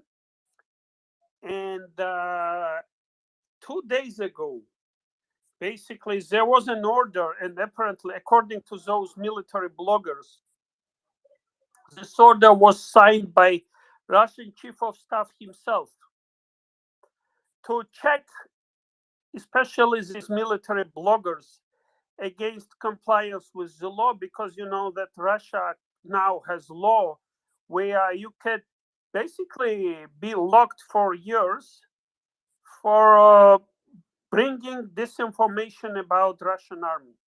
Basically, anything bad you say about Russian army, you can end up in prison for a few years. So that was kind of order, and especially these military bloggers were kind of targeted. And Gherkin himself, he disappeared for last couple of days, and now he turned up somewhere on the front line. His wife said that we'll hear from him soon.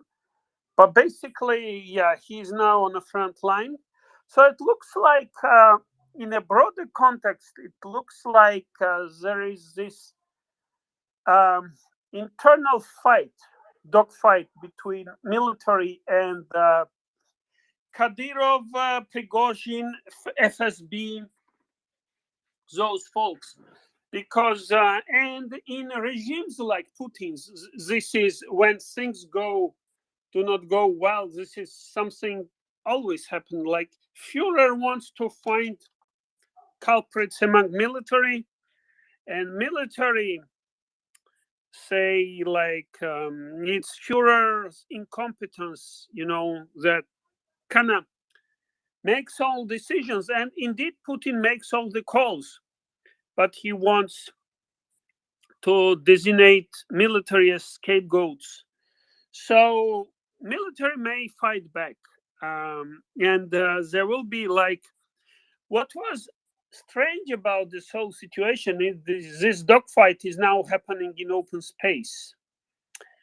But there were rumors for quite a while that these internal tensions are kind of existing there. So, like, military hates the Minister of Defense because he is incompetent. Chief of Staff is anybody's scapegoat because they. And you can understand that too. Like, if somebody says you did not take Kiev, well, he will answer that you should be delusional to hope to take Kiev in 3 days. And indeed, this was Putin's call. And somebody make him believe that Ukrainians will be happy to meet them with flowers, and they met them with gunfire. So now that I'm sorry, Alex, that's just not true. They met them with flowers. Yeah, you mean Pion, HIMARS flowers? What flowers? Pion, hyacinth, Oh, right. acacia. yes, acacia. Yeah. Whatever they had, they brought. But yeah, so now there is this internal fight, and honestly, like, who is Kadyrov? For all those military generals, Russian military generals, he's a bandit, pretty much, and the same is Prigozhin. Prigozhin is like. Kadyrov was bragging that his first Russian he killed when he was 16. He was one of those Chechen fighters, before he became who he is now.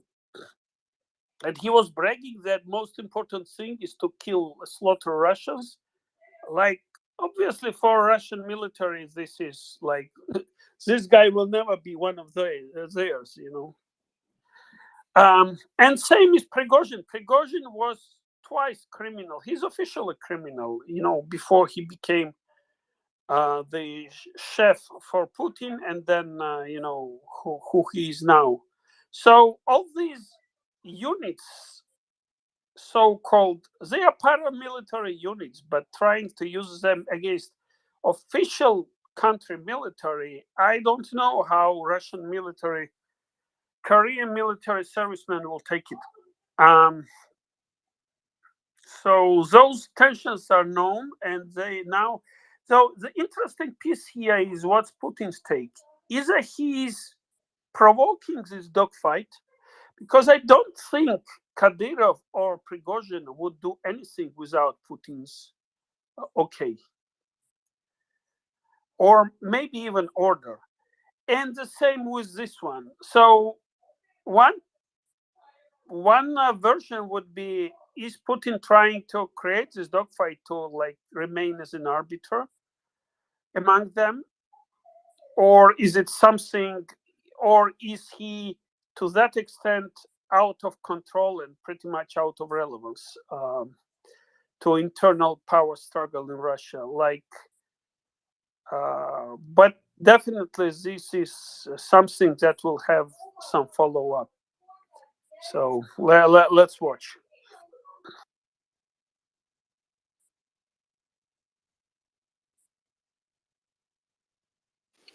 Indeed, let's watch.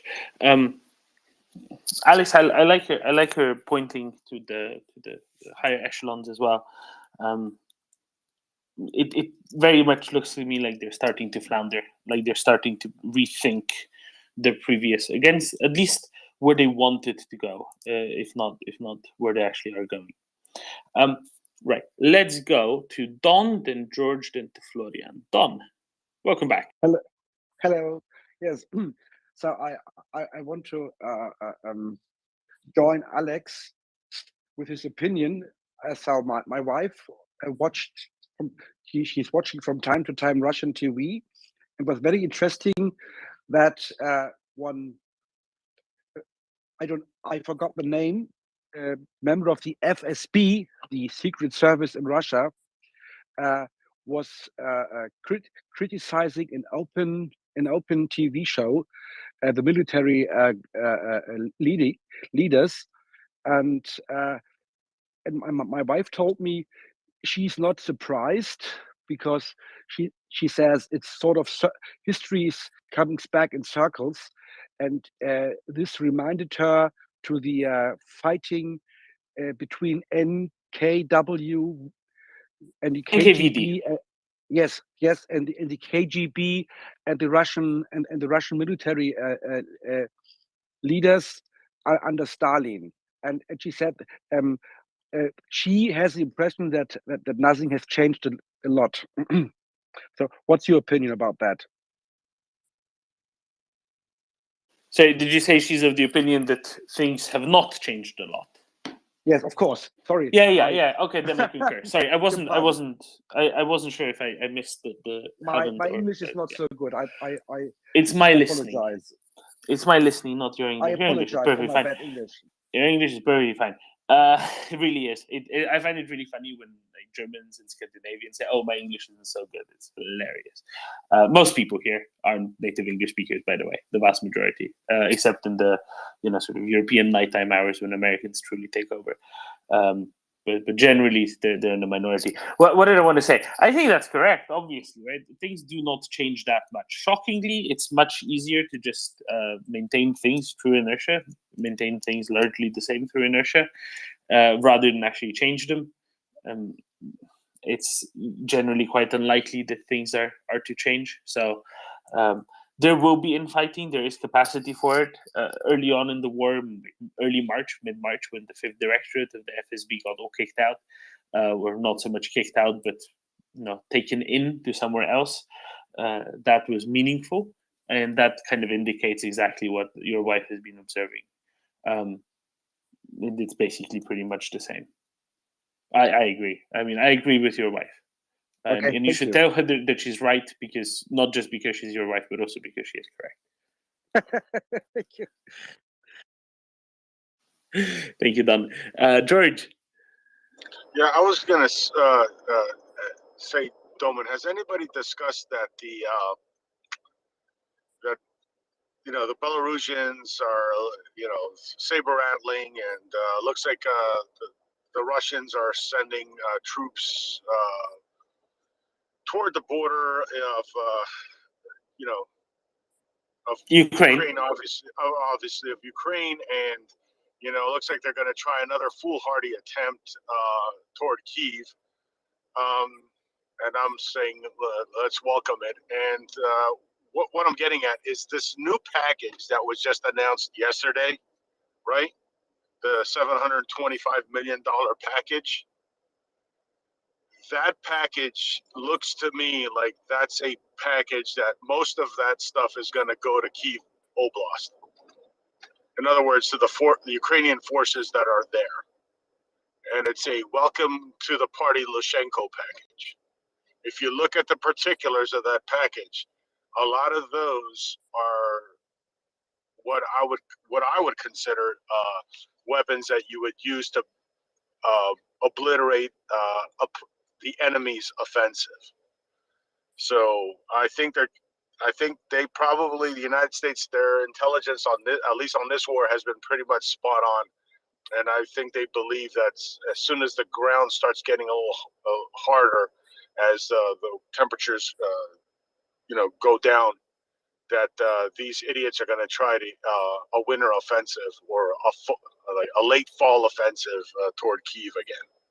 And I think that's why this package has some of the particulars it has in it. The remote mining, for example, right? George, do you want to talk about the remote mining shells a little bit? I know you like talking about them. Yeah, the remote mine. Yeah, so those are great because you fire them from from anything that fires a 155 millimeter shell, mostly everything, and it disperses these anti-tank mines. And what you usually use those are not an offensive weapon. That's why I'm going out on a limb and saying this. They're mostly a defensive weapon, or a what do you call shaping? shaping weapon. yes, yeah, you can kind of use them offensively if you want to stop your enemy from using certain terrain, but you know, they're not cheap. You know, you can use that as an area denial weapon, so that you force them to retreat a certain way. But it's mostly, you know, to break up an attack, like any type of armored attack. You know, you're talking about anti-tank weapons. You know, they'll destroy like BMPs and anything that's you know, weighs over a certain tonnage. I forget what the tonnage limit on it, if it's 10 tons or 12, or I don't know what the fuses are set. And every armored vehicle, right? It doesn't yes, really make a pretty difference. much. So then, as you have a column coming down a road or a highway, as the Russians love to stick to highways or roads, you know, you lob a couple of these shells, and now they're stuck. And especially if you have a long column of tanks, right? Remember that 40 mile whatever killer convoy that was coming that never made it, right? In the beginning of the war, that was like the big boogeyman that was coming. You know, the little engine that could. There was Yeah, the huge column that couldn't. Yeah. So what would happen is you would lob a bunch of these, you know, in the front of the column, to the right and the left of it, right? So they can't turn around off-road, which would be difficult. And now you've got them as sitting ducks, and that's where the 500 precision artillery rounds would come in, and HIMARS, and the artillery rounds would have, you know, obviously take out the heavier equipment, your tanks, you know, anything that's armored, and then the HIMARS, remember the ones with our big shotgun type rockets, would take out like all the softer vehicles, you know, and the troop transports, which are probably going to be Scooby-Doo vans and yellow school buses at this point. So, yeah, I think that package is getting ready for the inevitable. Lukashenko's hand is on the table, and he either, you know, signs off on this or loses the finger. So I think that's what this package is all about. That's what it looks like to me. I used to think the same about those mines as you do, but I think you're wrong. Because, you know, George, a few days ago, I saw that video of a Russian MTOB driving onto the road that had 2 lines of mines on it, and just driving straight on in broad daylight.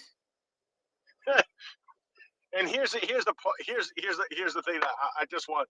First of all, in any normal military, okay, those mines were on the road like that during the day. Yes, you can push them with your feet, unless, you know, somehow there's some kind of like alternative fuse, like, you know, so that you can't mess with it. But you would have a ground guide making sure that you're going to clear what you think is the opening that you've created, right? You would have these guys are just like do. You know, you can't look straight down from a BMP or any armored vehicle, right? So he just winged it, and then he got his wings.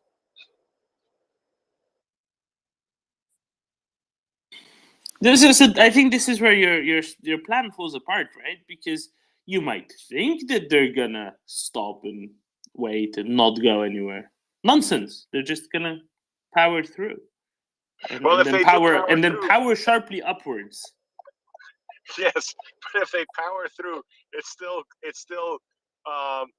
serves its purpose, because then you're going to have a road, whatever it is, a road, or is a dirt road or a paved road, jammed up with destroyed vehicles, burning, smoke, where the guys in the back now can't even see what the hell's going on in front of them, and they're just going to be picked off one by one. So, yeah.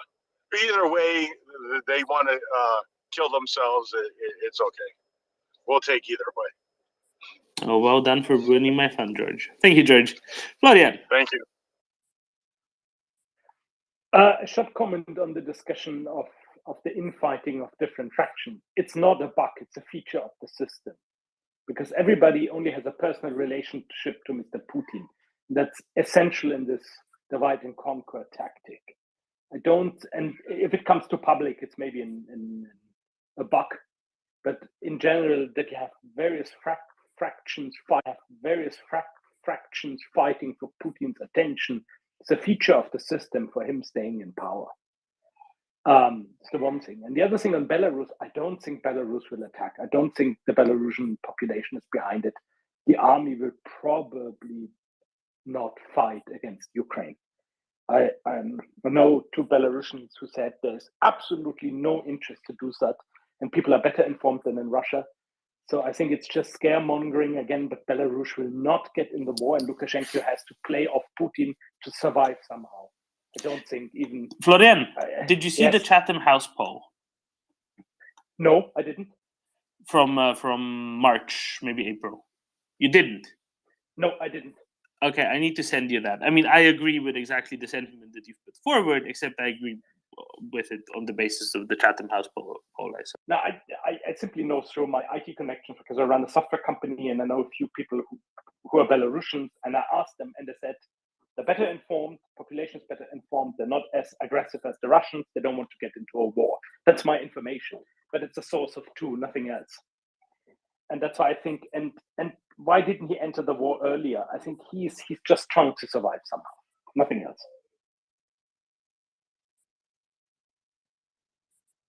Yeah, exactly. Let's go to Phil. Morning, Phil. Hey, Doman. It's been a little while. Been busy at work, but you've been ignoring me. That's what you've been doing. No, sir. The Europe, I had to take either the European shift or the American shift to listen in. And? I missed. He chose wrong. Shift. I did. No, but I've been out of the loop for the past 3 days, and I'm trying to catch up. But when I was the last on, there was this narrative that kept coming up that, okay, well, the offensive in Kherson is stalling, the offensive in Kharkiv is stalling, and I didn't think so. I wanted to bring up the point, but I just never had the chance to do so. I think that's because of HIMARS and the precision munitions that have been given. Basically, what we were seeing whenever there was an offensive, whenever the Ukrainians did something good at the beginning of the war, it was followed by massive shellings by Russians, which made it seem like the war was quote unquote busier, like there was a lot more happening. But now, in between Ukrainian advances, there's lulls. There's actual lulls, and you can see it on the firms maps. If you look back a week, if you look back a few days, you don't see as many fires all along all the fronts, and that's because HIMARS have devastated the logistics of the Russians to continue to use their shells, just indiscriminate shelling of cities. I mean, they're able to do it locally in Bakhmut, but even there, you can look at the firm's data. There's not many fires. There's not a lot going on. And I think that speaks volumes to the Ukrainian strategy, as well as the new weapons and the HIMARS destroying the ability of the Russians to kind of fight back. And now they're on the defensive. They're not only are they on the defensive, they're falling back on the defensive. I wish George was still up, because I would have loved to hear his opinion on that. But obviously, I don't know if we've moved on from that narrative from 3 or 4 days ago, but I just wanted to bring it up because it's so important that the Russians aren't able to dictate anything, even in between the Ukrainians dictating big advances. And that's what I wanted to bring up. Thank you, guys.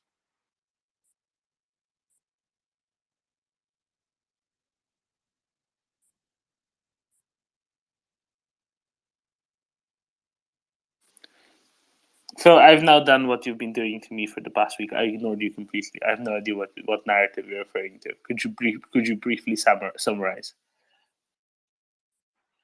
So after the Ukrainians took that large area in the north of Kherson and took that large area in Kharkiv Oblast, there was a lull, and there's still a lull. I don't think they're making smaller advances, but they're shaping the fronts. At least that's what it looks like to me. And people were in the media. There were like, oh, the advance has stalled, and then people would bring up the articles on the space like a few days ago saying, oh, the Ukrainians don't have enough. They're not able to continue the offensives. They're done. That was the kind of narrative that came up, and like I wanted to say but like there were so many hands up, and I needed to, like, I wasn't able to speak. I mean, this is the thing, right? There's going to be people thinking that this is now going to go like a video game, and Ukraine is just going to keep on taking 3,000 square kilometers per day, and then in 30 days it'll be over. But that's not how it works, right?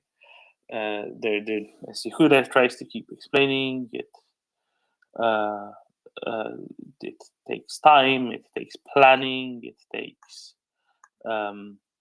takes replenishment. You do a little bit, and then you consolidate, whatever his words are, right? But of course, it's not going to go like a steamroller the whole time, because it doesn't work like that. So yeah, have to regroup, restructure, and then push again, and regroup, restructure, and then push again, and so on. So exactly. But my point to that was the fact that we're having lulls, like actual lulls, where the Russians aren't doing anything is a good thing, because before, immediately after Russia took back, because they can't, Kharkiv, exactly. And I think HIMARS have shaped those. The inability of Russians to do anything is because they don't have the goods to do anything. So it's good that we have lulls where all we're seeing is Ukraine take 2,000 square miles of land, consolidate, and then do what they need to elsewhere, right? I think that's the point. Like the argument against lulls being bad. Lulls aren't bad right now. That means Russia can't. Where are you getting the information that there are lulls happening? Oh, this was a few days ago. There were some news stories that. Sorry, I've been off of this for like 3-4 days, so I haven't been here. So I don't know if the narrative's moved on. That's how I started my point. I don't know about narratives, but I think everybody on the call here could pretty conclusively tell you that there are no lulls. So this is the funny thing, though, right? It's Andy, you can let me moderate, or Axel. That'd be great. Thanks. But really, this is the good thing. I was saving this for Phil. So I really wanted him to make sure to get everything out of his system, everything that he heard 3-4 days ago. That there seemed to be substantial developments in Kherson specifically today, which is good. And I kept prodding at CJ earlier, and then at Yehuda, tell us, please, what's actually going on? They just keep refusing. I don't know why. I think it's because they're keeping all the good stories for Yo, after Europe goes to sleep. I think that's what's happening there, Phil. But no, there are indeed... shaping, Domin, it's shaping operations. Well, that. Also, David tells me it's called the tactical bound, Phil, is what I was looking for earlier. A tactical bound. Axel, what are they shaping? What shape are they shaping into? Because when you make biscuits, you make various different shapes. Some stars, some Christmas trees. What kind of shapes do you think they're shaping them into? Domin, it's mid-October. It's bad enough that Aldi, pumpkins, Tesco, Aldi, Lidl, and the whole grocery chains in Europe are already putting out Christmas stuff. We're not going to start this yet. So no biscuits, no nothing, no shaping of dough. No, they are shaping the enemy, and they're preparing space. They're clearing it, and that's important. So this is typically methodic, calm, opportunistic, probing, sorting, organizing the battlefield prior to exploiting an attrited enemy. So calm before the storm. Thank you, guys. I agree 100%. And like last night, we did hear about massive shelling across the northern Kherson front. Like things are happening. Like, it's just because, you know, it goes, like, the media goes dark doesn't, like, from Ukrainian army side, it doesn't mean that nothing is happening. And you're right, like, I think that so far they've done a phenomenal job of, like, a real military compared to what Russia was able to do just by using indiscriminate shelling. They're doing an amazing job of taking back what they can. And thank you guys for letting me vent after my 4 days of holding that back, or 4 days of holding that back. I mean, you did a 4-day break, right? Peter Dorn did a 1 month break. Goodness, how would that have worked?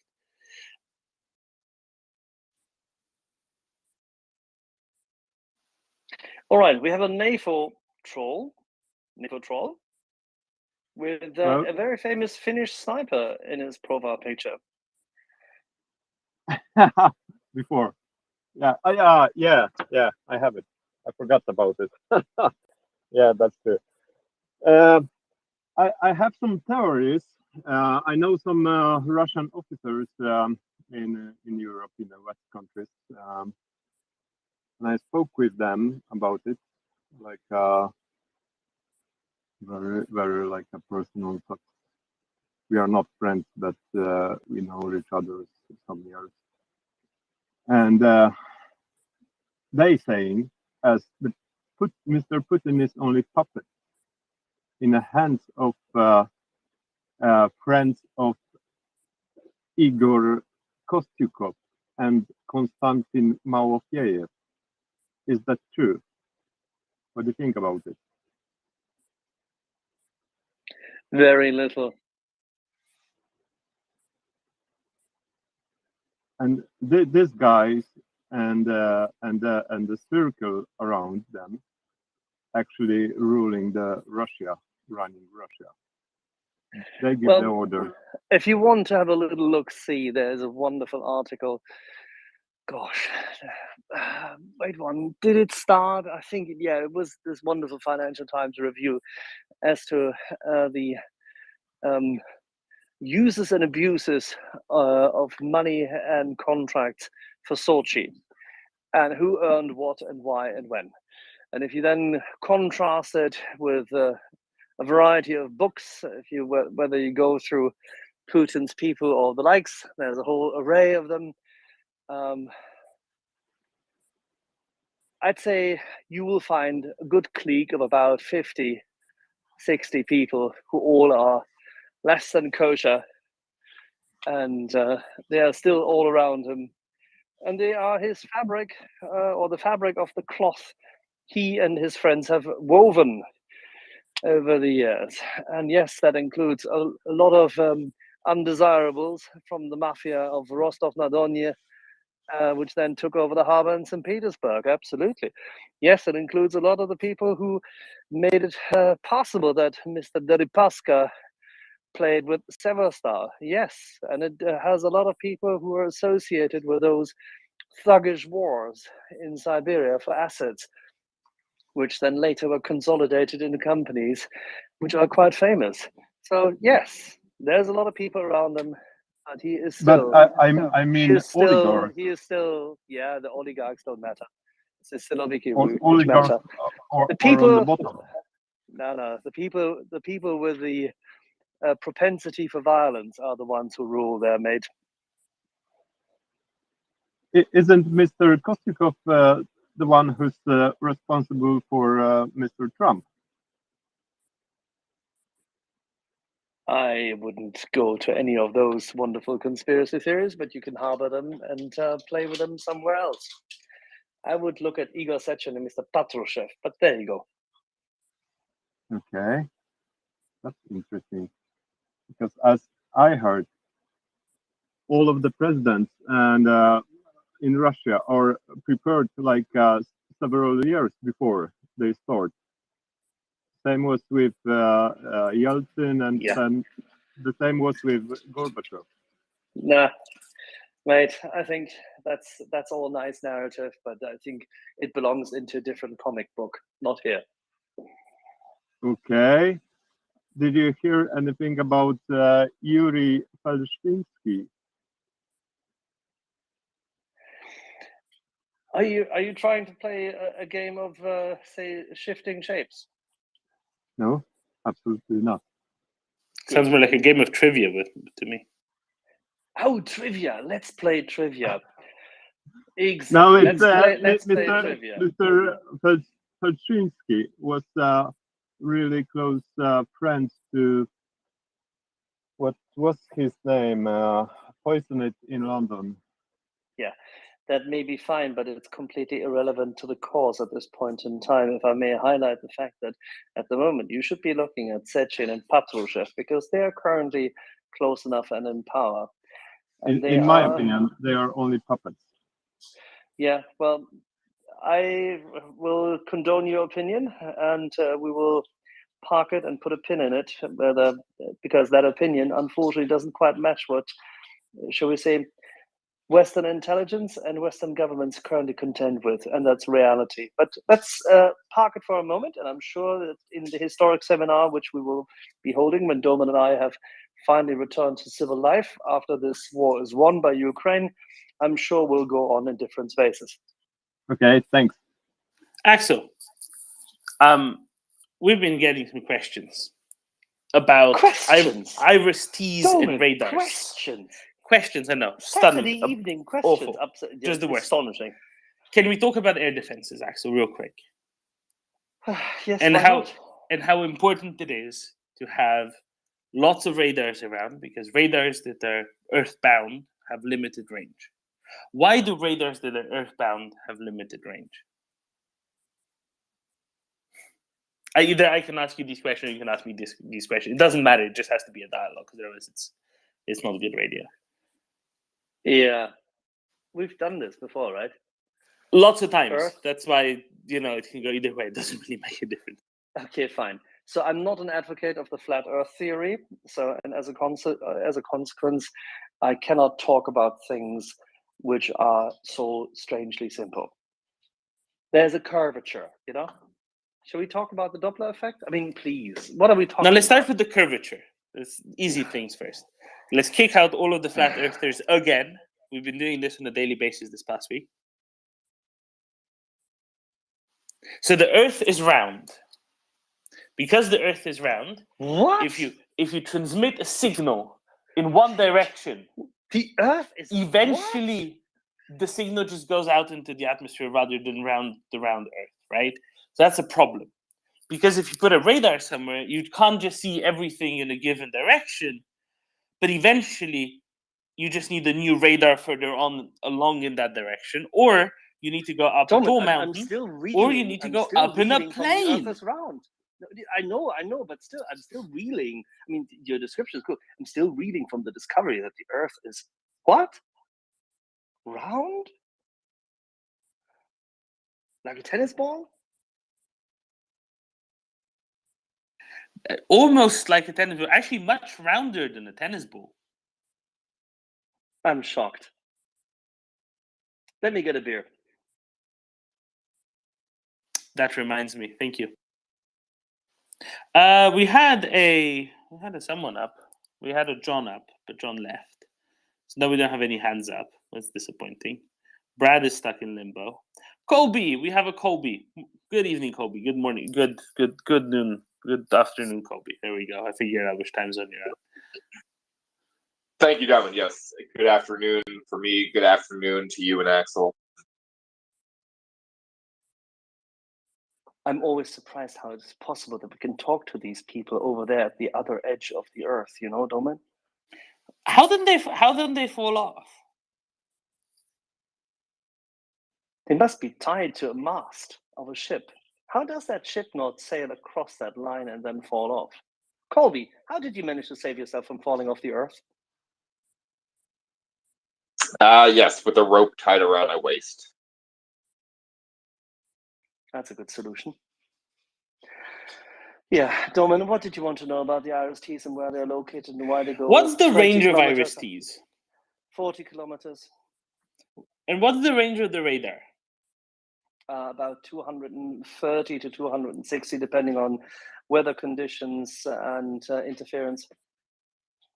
So if this excellent radar system gets integrated into Ukrainian air defenses more generally, and something what the Americans and the NATO people were talking about earlier in the week. How much does that help Ukrainian air defenses? I'm simplifying. I'm skipping over the complicated bits because let's do this simply. This is the tennis ball thing. This is the tennis ball thing, yes. Yeah. But much smoother, shockingly.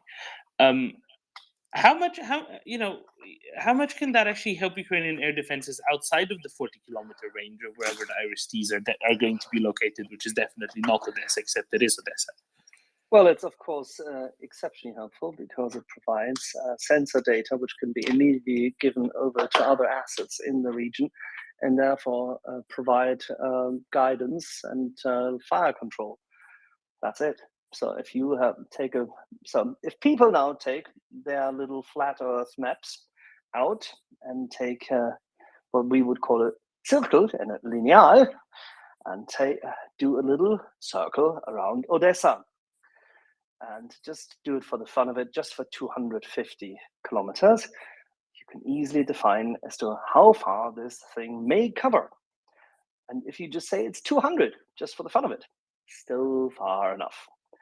Now imagine you have 4 of these systems, and now you can start thinking in your little armchair general mind as to where would you put them in order to make sure that Ukraine knows what's coming and what to do with it. That's why you need currently in Ukraine not 4, but actually 8 ISTs, if you can get them.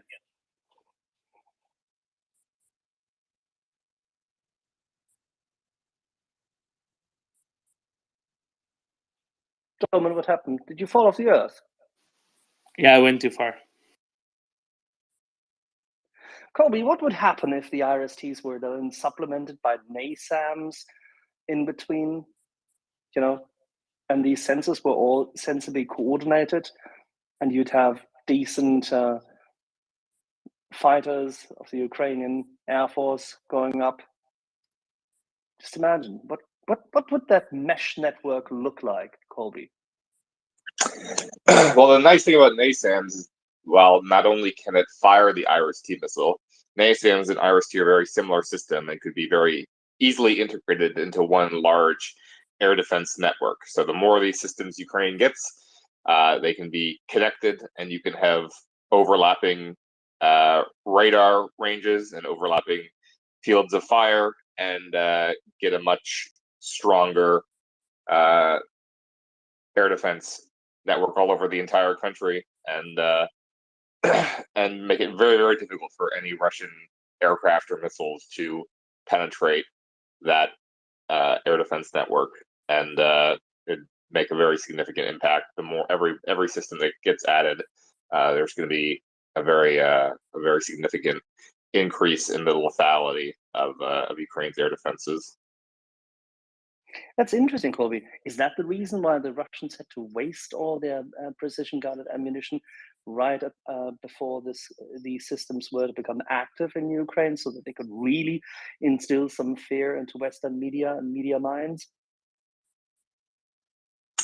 Yeah, that's there may be something to that the Russians thought that this is their last opportunity before these systems arrive, but it's also had the effect of just strengthening Western resolve to actually deliver these systems in the first place, because the whole world saw the images coming out of Kyiv and other cities of the Russian terror bombing, and now we have even more air defense systems heading to Ukraine. Now we have Hawk for Hawk systems, or 4 Hawk launchers. I think it's coming from Spain. So Ukrainian air defense grows stronger with every passing day, and with every passing day, Russia continues to run out of more munitions to fire back at them. So it's Putin's war continues to go worse and worse for him. He is quite a master strategist, is he not? Time will.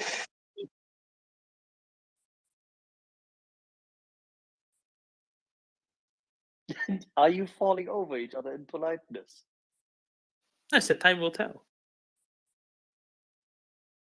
Good point. I mean, but seriously, evidently yet another cudgel the Russians believed that they could wield has been removed from the field of battle. Over the next few weeks, the capacity for terror bombing will be receding substantially. And as a consequence, Ukraine's capacity to win and that victory in each and every region and in the battlefields become ever more evident.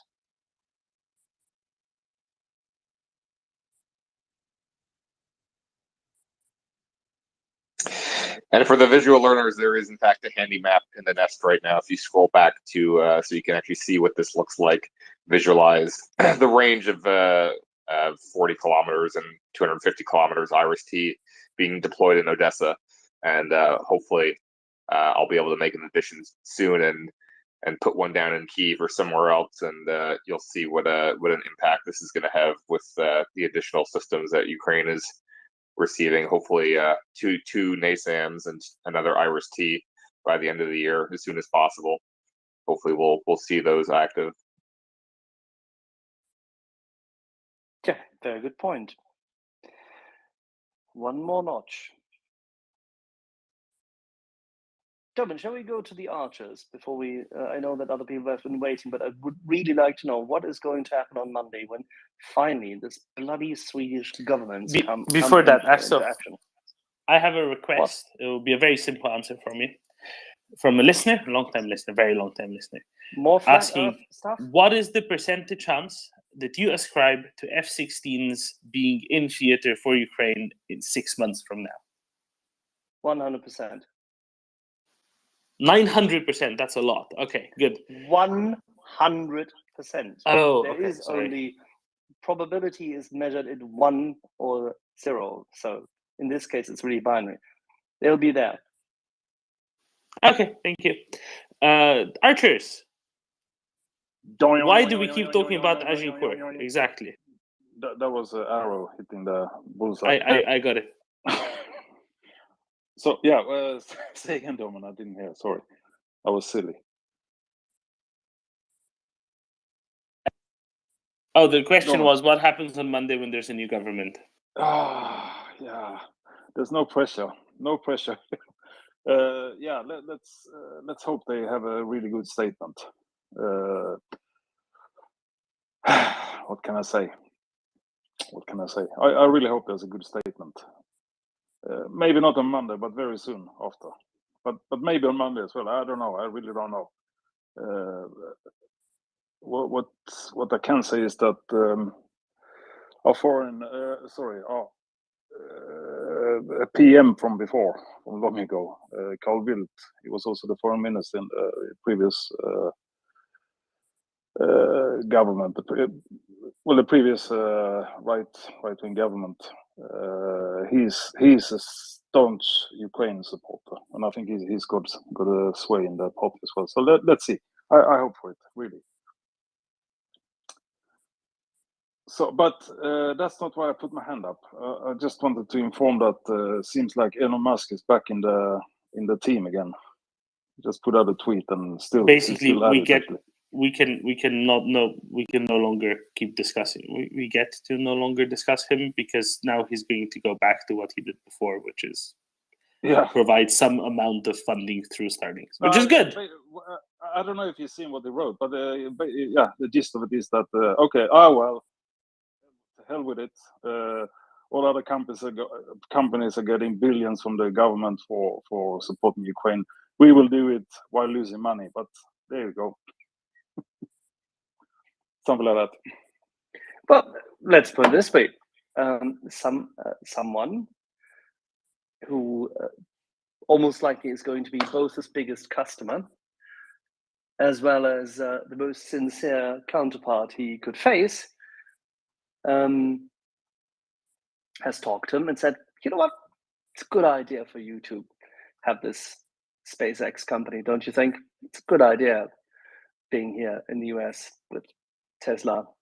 Isn't it a great idea that all your troubles which you have gone through in recent years have been in the private enterprise space, and you sell your service to the US government? We really like you. Keep on doing this. Keep on doing the righteous thing, Elon. All right, off you go. Yeah, exactly. I mean, that's probably what happened. Yeah. Anyway, so yeah, this. I'm sure they used an undersecretary or the deputy undersecretary from the Department of Defense and the likes to bring him the message, just in order to make sure that he understands on what level he actually plays. Yeah. Anyway, it's good. It's good news, even though maybe it wasn't ever at risk. It's just some a talking point for us, I guess, and many others.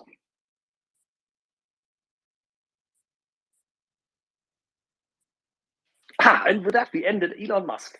I mean, as the topic. Yes, only as a topic. No one's actually assassinated him. I think we had a Prince. Prince, did you go out to the community center yet? Has he called Olaf? Do you have good news? I don't have a report on that. He is due at the community center in about a half an hour, so he has not arrived at the community center yet.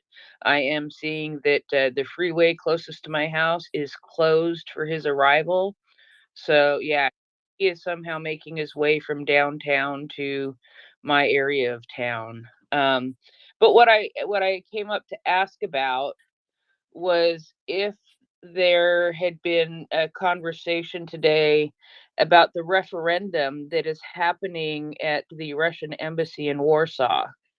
I haven't heard it. Have you heard about this referendum that's happening? Yes, it's a very legitimate referendum for re-including the territory of the Russian embassy in Warsaw into the full ownership and control of Poland. Yes, I believe it. I think it's going to pass with flying colors, about 97%. I do too, and it says that the crowd will annex the Russian embassy and its grounds tonight, and I just think that is beautiful. I want to be keeping an eye on this, and I haven't heard the status of the referendum. I'm just seeing reports that it's happening.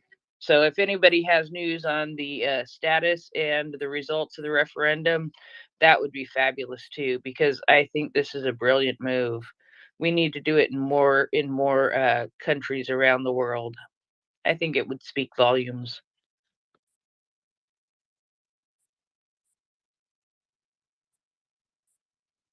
And I was going to be Elon Musk, but then John did it before me. Sorry. No, it's no worries at all. And regarding the referendum there at the embassy, they should actually allow the Russian embassy staff vote as well, but under pressure, of course, outside, and they should be forced to vote. Yes, on a Perspix case where the people with guns observe what they write. No, this is not how you do it, right? Because then it's a sham referendum. No guns, just eggs and tomatoes. That's enough.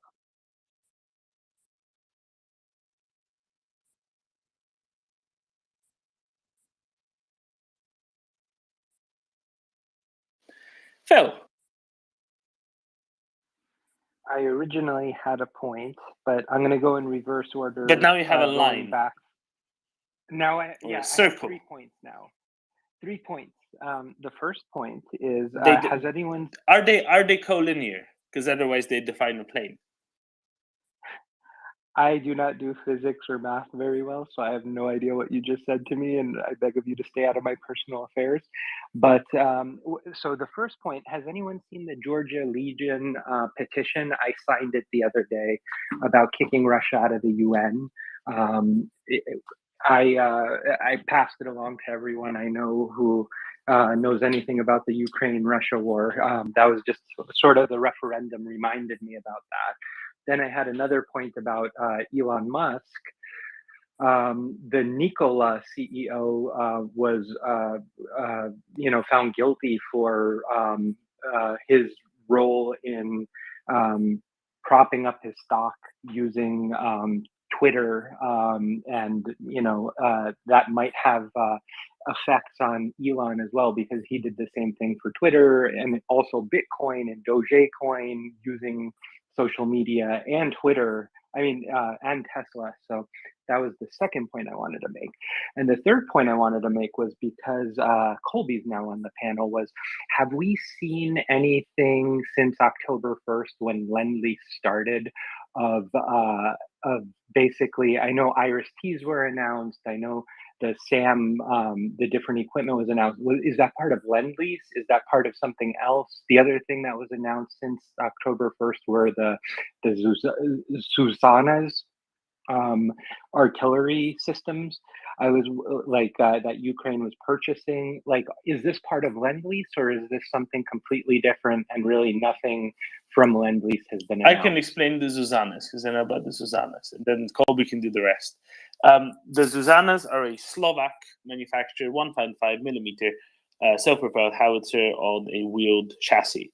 There are going to be additional Zuzannas delivered fresh from the factory, co-financed roughly 1/3 each, or maybe exactly 1/3 each, by Denmark, Norway, and Germany.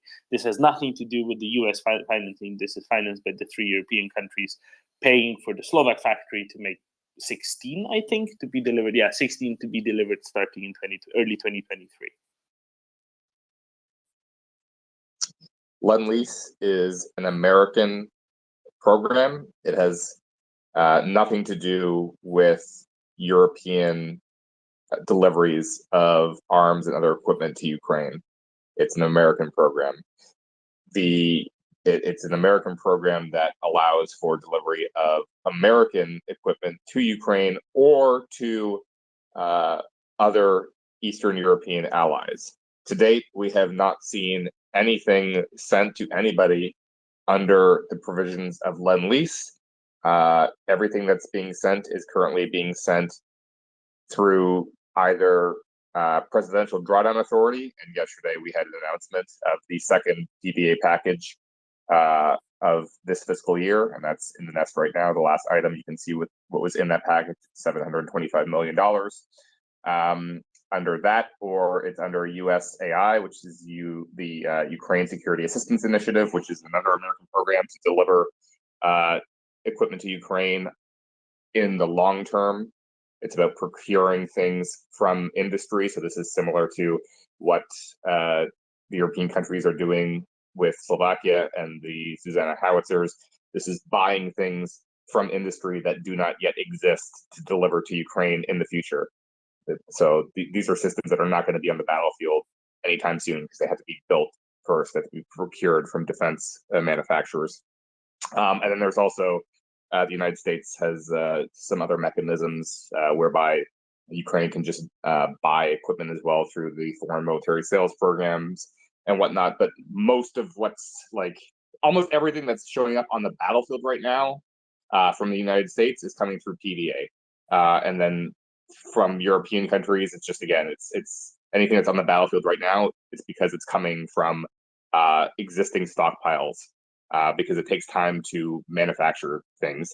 IRIS-T, I think, is an exception. I think the second IRIS-T system that's arriving, that is being procured right now, but it was probably already underway because, again, it takes time to manufacture. There's been some debate about whether the first system was either destined for Egypt or it was actually the demonstration system that the manufacturer had produced for demonstration. For the military and for trade shows, but that doesn't really matter. It's already in Ukraine, and another one's coming, and that one is probably being built for Egypt already, and it's going to go to Ukraine now, and then there's 2 more coming. But most of what's on the battlefield or going to show up on the battlefield right now is coming through PDA if it's from the United States, or it's coming from a European country. Similarly, it's being sent out of existing stockpiles of munitions. So Lend-Lease is not a factor yet. It may be a factor if and when the PDA money runs out. After this PDA, there is 2 point something billion. I have to double check. Over $2 billion left for this fiscal year, and then Congress has to appropriate more money. Thank you, guys. Yeah, no, I understood that the systems through Lend-Lease would have to be new systems that are being built. That's why I was asking anything announced, like They don't. F-16. Lend-Lease wouldn't actually be new systems. It would be existing systems as well. Anything that's coming new is going to come through USAI. Ah, thank you. I did not know that. Okay. Thanks for the explanation, guys, and I will drop down. Thank you, Phil. Oh my, lots of people requesting. Yeah, I think Craig wants to explain things, so that's good.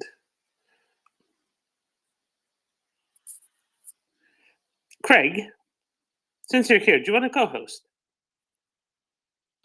I beg your pardon? I'm sorry, there was a delay there with the audio. Would you like to co-host? Sure, yeah. Dorman and I need to eat. Yeah, sure, by all means, that's fine. Exactly, Yeah, that's fine. precisely. That's exactly why. Excellent. Okay, excellent. Magic Craig up. I'll go back to speaker, and Craig can run stuff and talk to us about trains. Colby, can I command you as well? Yes, I will be most happy to run the show with Craig if he doesn't mind me as a partner. Perfect. We're not going away. We'll be around. We'll just switch places. Perfect. Excellent.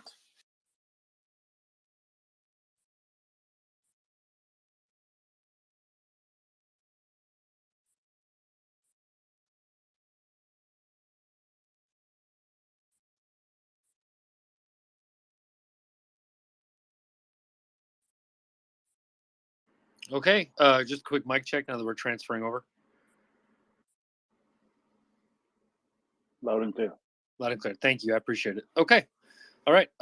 We're swapping people out, bringing people in left and right here. So just give us a second. We're trying to move Colby up to co-host. As always, please retweet and share the space. We greatly appreciate it. It definitely helps the algos do their thing. Please retweet and share. It's as simple as just going to the top of the nest. Click on MriyaReport. You can go to the homepage and then retweet the homepage if you don't have anything else. Sorry, I'm just getting things organized, guys. Give me a second. Okay, so does anybody have any idea what the order was? I have Andy, Brad, and War Pigeon. You gentlemen have to help me out.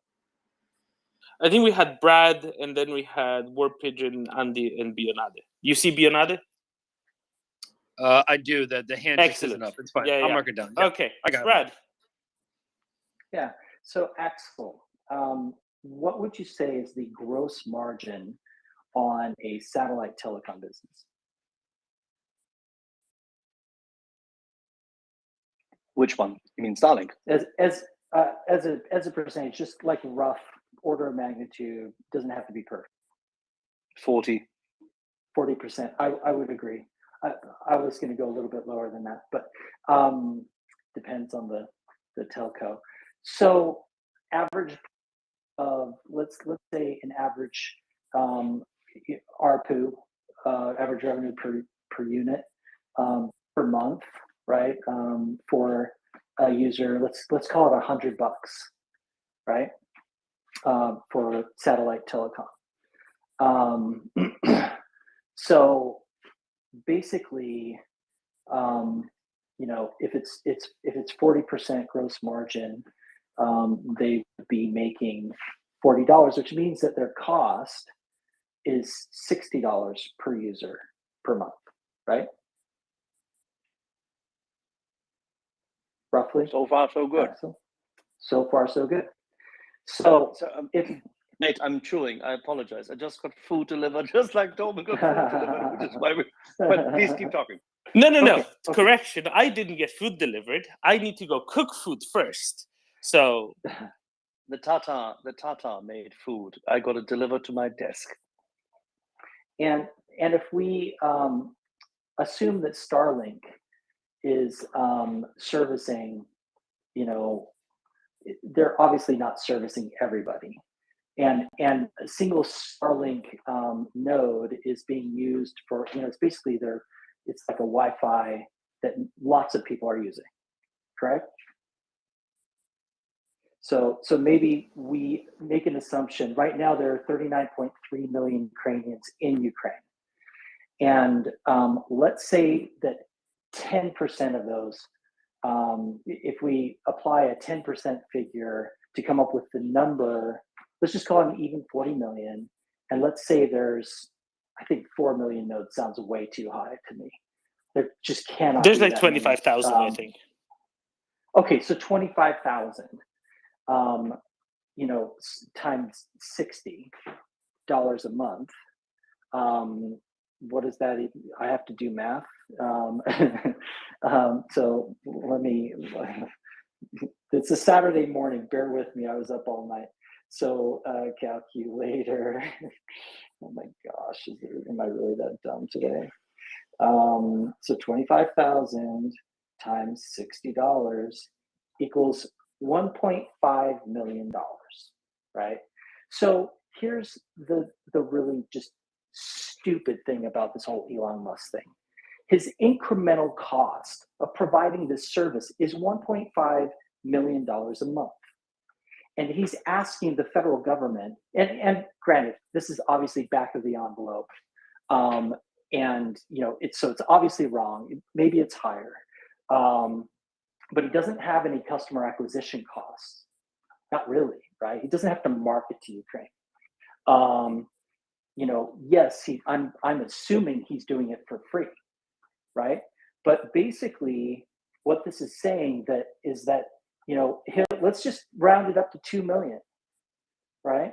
So if he's losing $24 million a year on this thing, I mean, he's not going to be providing it forever for free, right? But he's asking for $100 million upfront now, you know, and, you know, I'm not sure what his cost of capital is for his company, but essentially, if he were to get even a fraction of that, it would be, you know, the net present value of, you know, the cash flow front versus, and I'm not sure how he wanted that 100 million, if he wanted it all up front, but it's ridiculous.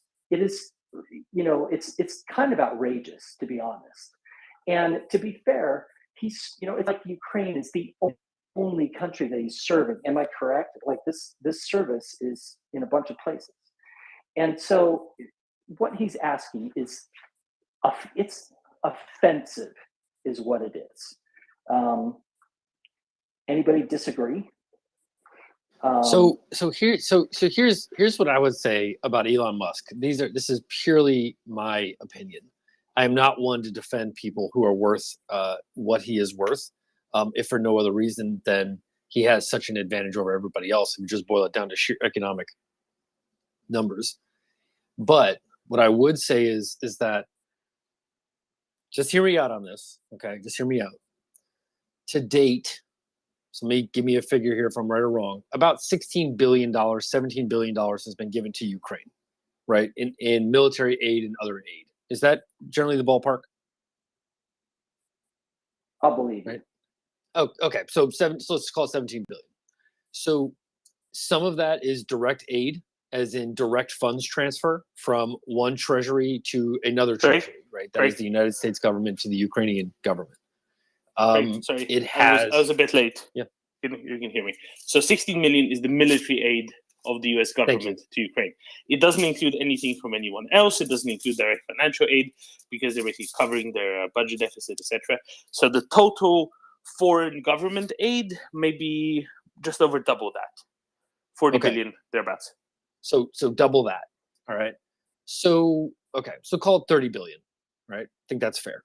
So just a flat number, $30 billion has been given to Ukraine from February of this year until to date, right? Give or take, right? That has been because of what we believe the mission in Ukraine to be, right? As a government, as a society, as a representative body of the United States, we have said it is imperative that we give Ukraine all the arms that it needs. However, Elon Musk has done the same, but what he's asking for is, rather than carry this for 2 years, like the United States government's doing, he's like, hey, I'm a businessman, right? I have shareholders that I report back to. I have loans that I have to repay, right?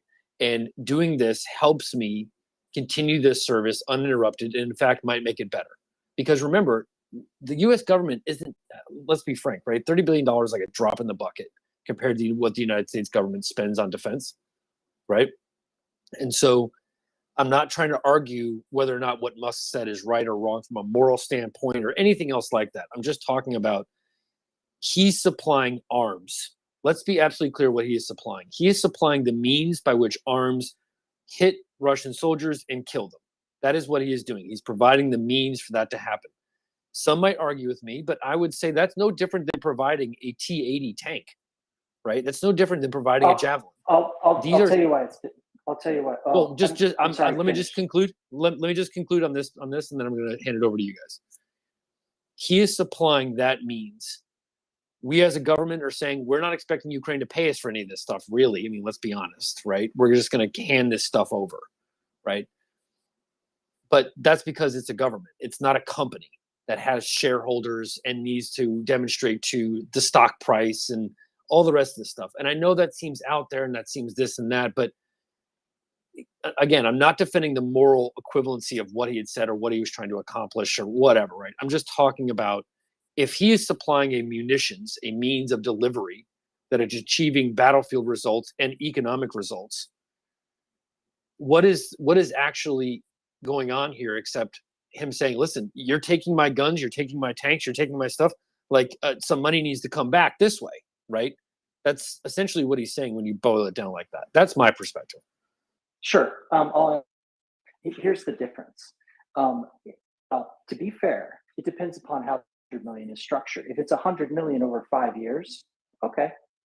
If it's 100 million now, no freaking way, right? That's absurd.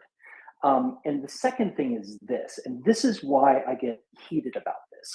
At the beginning of the war, right, when Ukraine really needed this, he swoops in like a hero.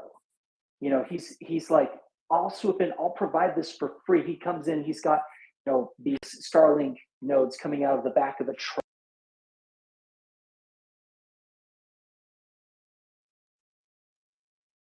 Someplace, you know, secretly delivered. And so he gets all this PR of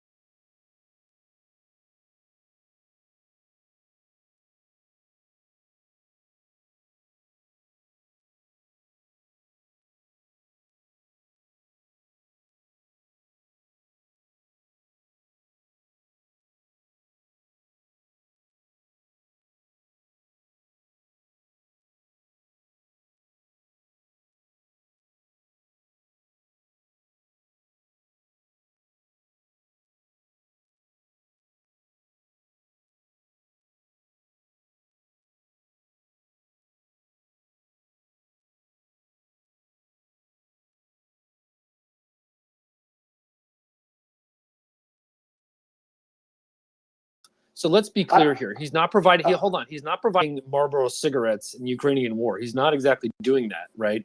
He's providing a means. not arguing its usefulness and its value as of the Ukrainians having it. What irks me is that he comes in with the claim, like he said, he will provide it for free, right up front. He said that, and now all of a sudden there's a $100 million price tag, which I understand. I think it is legitimate to recoup your costs, but it's a question of $100 million for a marginal cost of $1.5 to $2 million a month. You know, when you already have, it's not like he has to. He would be launching those satellites anyway.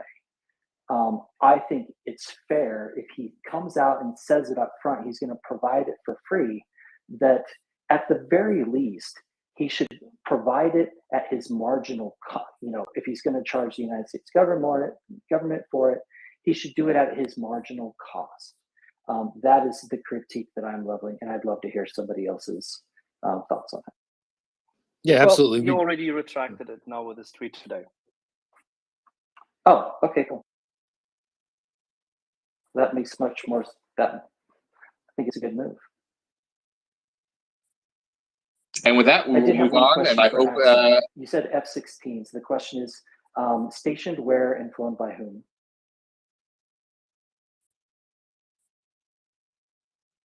Colby, did you have the order? Sorry. Yeah, can you hear me? Yeah, I got you loud and clear now. Okay, if I recall, Dom said it was, I think, War Pigeon, then Andy, if I have that correct. Hi everyone. So I raised my hand before the whole technical discussion and Elon Musk. I just wanted to respond to the question about the referendum in Warsaw because I'm here. So there's room for cautious optimism as a lot of people voted, and also because there's three answers to choose from, and all three of them are yes. The Russian embassy should be given back to the city. So of course it's a joke, but on a slightly more serious note, there are a lot of there is a lot of real estate in Warsaw that's being held by the Russian government, both the embassy and other companies, which are basically Russian governmental entities. And they haven't been paying their payments for it, for the rent, for many years. It was actually before the invasion. It was a very delicate issue. Nobody really wanted to touch it, but since then there have been some movements by the city of Warsaw, and it's really a lot of real estate. It's I think 116,000 square meters. So it's a lot of room, and a lot of it has been taken within the couple of the last couple of months. So basically, debt collectors, working for the city, came in and basically took over. So I just wanted to address the referendum thing, which is of course a joke, but a pretty funny one, I think. One more thing, if anyone knows Igor Girkin, he finally managed to get himself enlisted in some private military company, and he's heading, or he is at the front. Hopefully he'll get shot or maybe captured by Ukrainian special forces. It would be very funny to see him in The Hague, which I think most of us would want.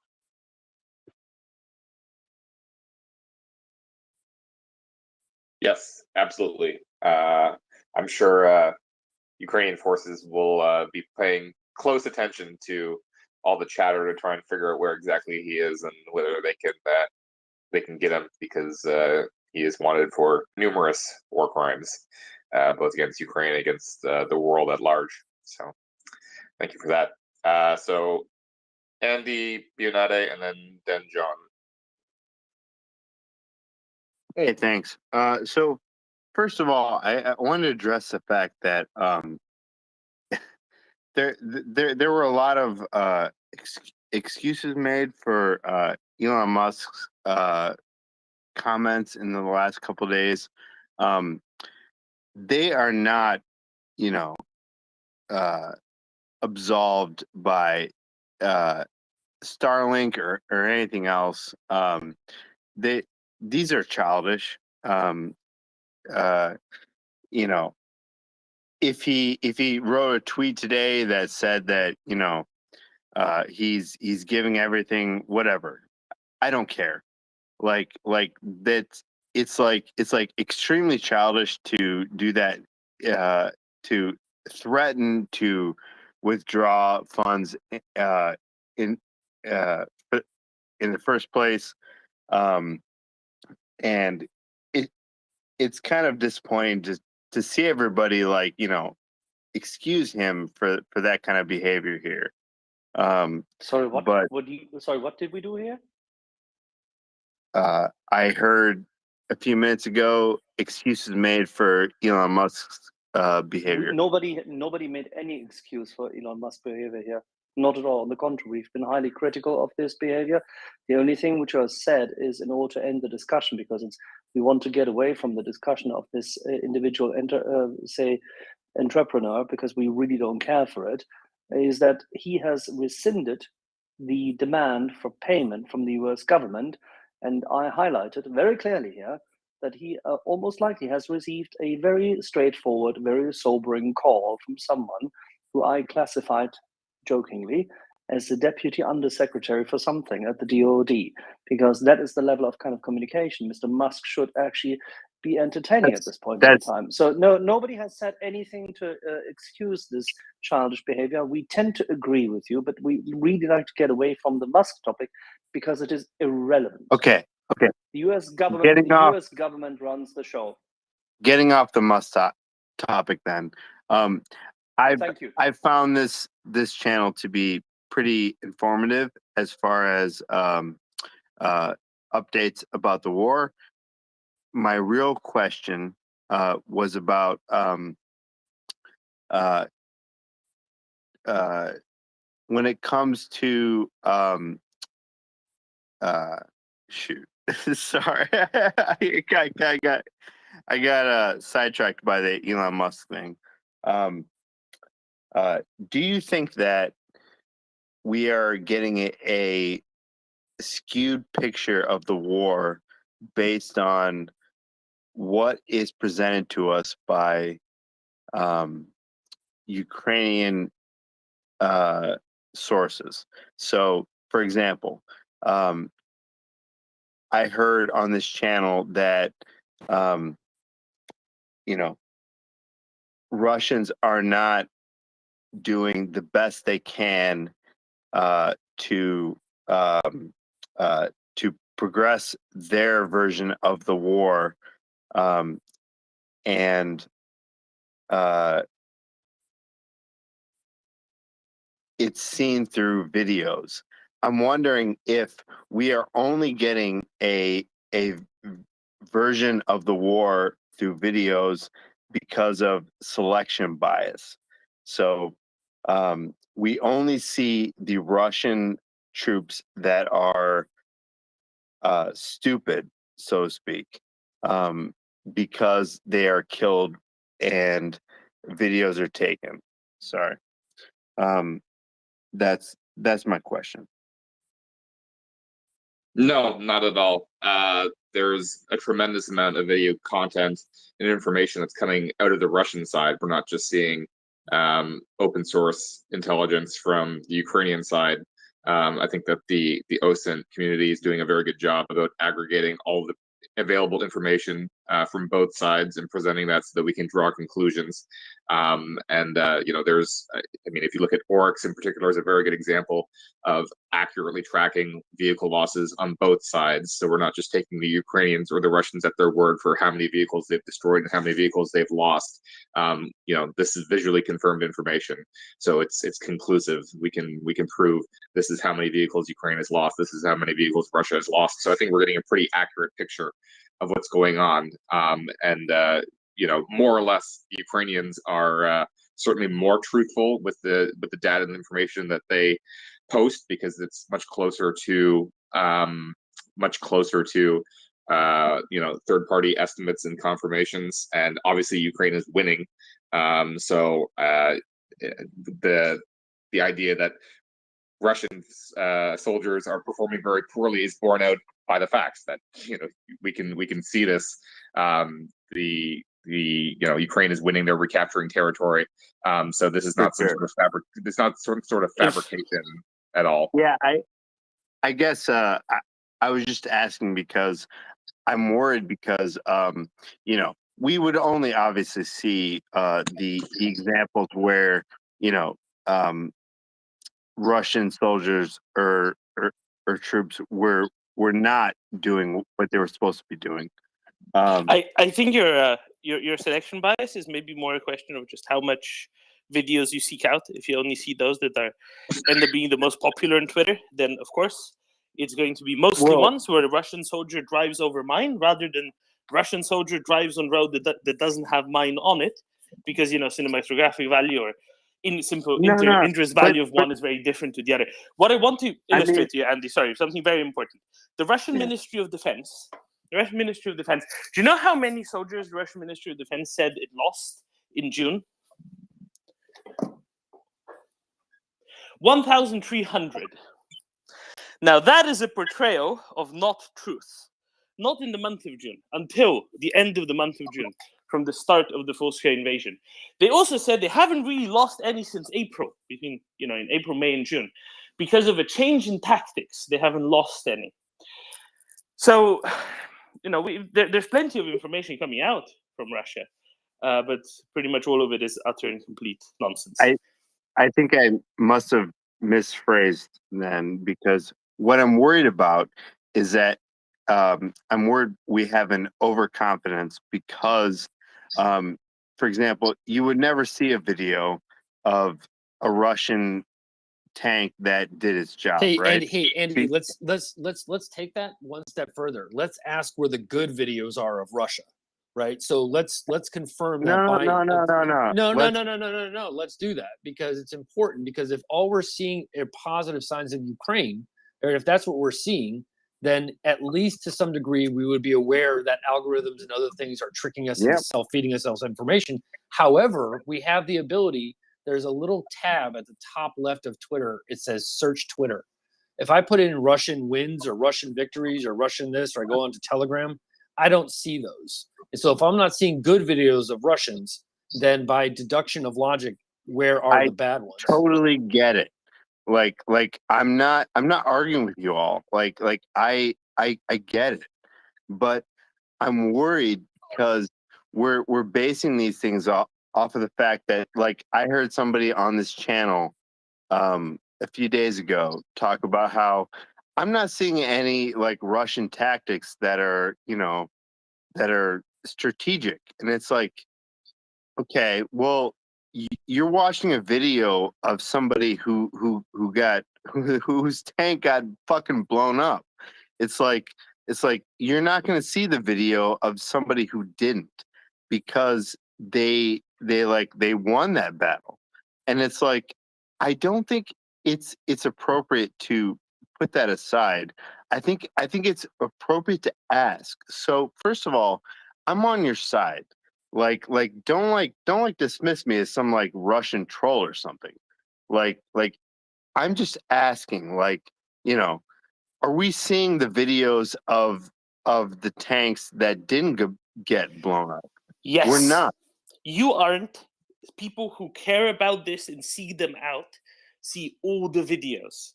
We have a bunch of people who watch Telegram, Russian Telegram, for like 10 hours a day, watching all of the videos. And I mean all of the videos that Russians put up, all the videos that Ukrainians put up. You might not see them. That's what I said earlier. You might not see them because you see what ends up being relatively popular on Twitter. Okay, now we have John Rebroadcast. He's one of the people who spend 10 hours on Telegram. No, but this is important because you said we don't see them. Who is we is important in defining this. And if you say we is me and other people who don't see them, that's one set of people. And that's separate from the set of people who do see them. But stop being so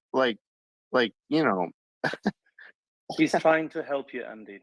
You asked a question. I understand. He's trying to give you an answer. Okay, this so is why not. Don't this you? is, why don't you let him give an answer? This is not good faith by him. I'm sorry, I don't believe this is good faith. He's been given an answer. It's a very good answer from Daman. It's a very good answer from Axel and Craig and everybody else. The content is out there for those who want to see it. Just because you're not seeing it doesn't mean it doesn't exist. I don't know what to say. This does not seem like a good faith question to me. John, do you want to say something quickly, and then we'll move on to the other hands that have been waiting patiently? Yeah, I'll just comment. Of course, not every Ukrainian action is going to result, in success 100% of the time, be it, an assault or attempting to defend some position. But I would say that the overall, broad results that we see on the battlefield are indicative of, of them succeeding in an overwhelming majority of cases, if not, 100% of the time. And that is entirely what you would expect in a war. You don't win 100% of the battles that you fight. That's just a simple fact.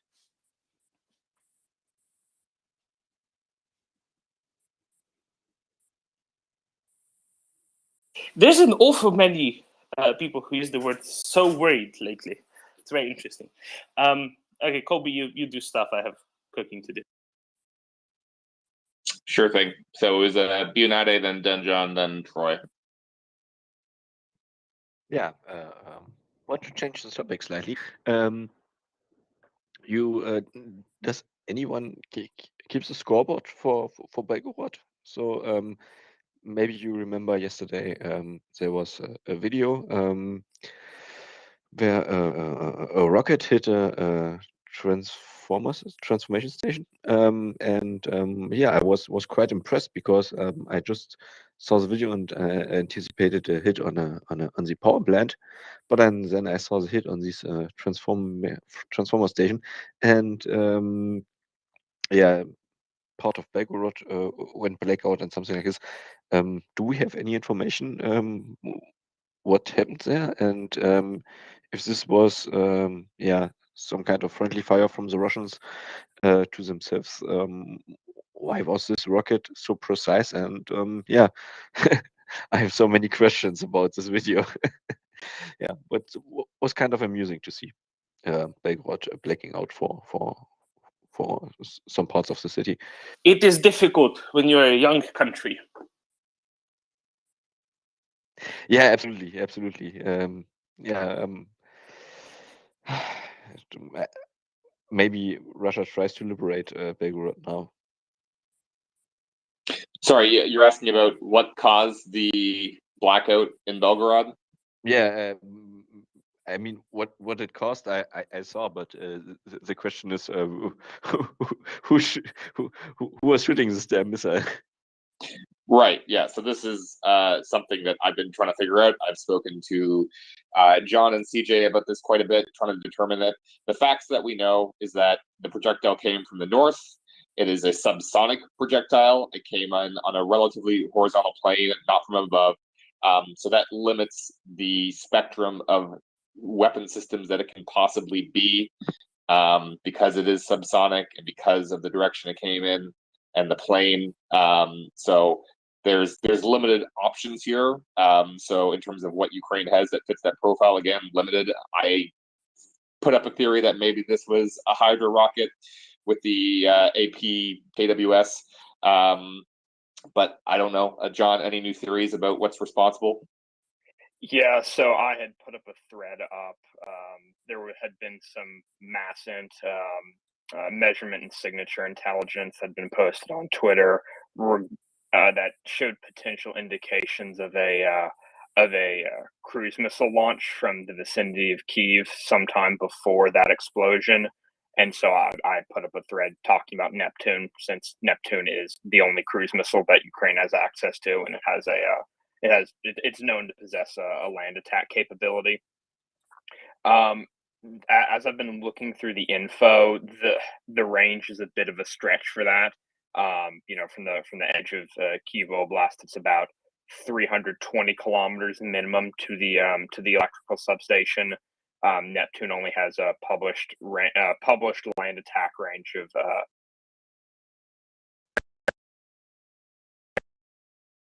into that.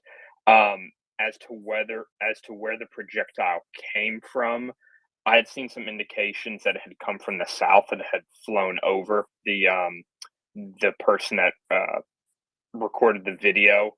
And so, just based upon the geolocation of that, I'd have to find the coordinates again. That would mean that the missile came from the south if it flew directly overhead of the person that recorded it, as far as I can tell. And that doesn't really square with a launch from Kyiv. It would increase the range, and it would require probably some sort of waypoint or mid-course update capability on board whatever munition was being used if it was in fact launched from Kyiv. So I'm not sure, but to Colby's point, we can be reasonably confident that at a minimum, this is a subsonic munition following a depressed or flat trajectory, and that is probably precision guided, as best we can tell.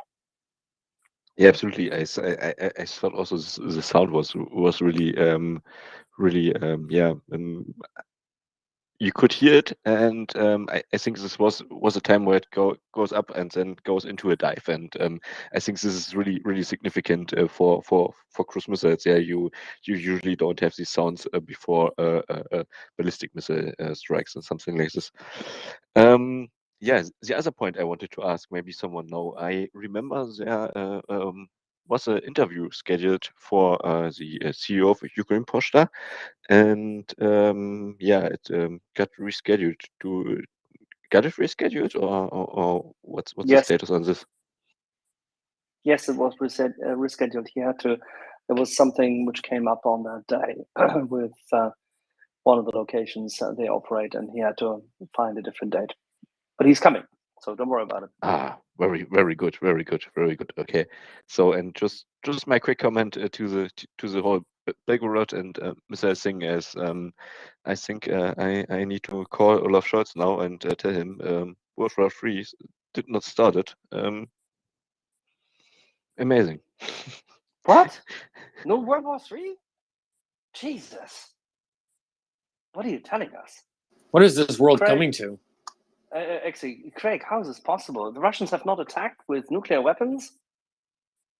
I live in fear every day. Does somebody have a link to this good old duck and cover video? I really need to, optimize my defense strategy here. Yeah, I'm a little too worried about Michigan versus Pennsylvania than anything else. Then I'm more worried about that than I am nuclear war.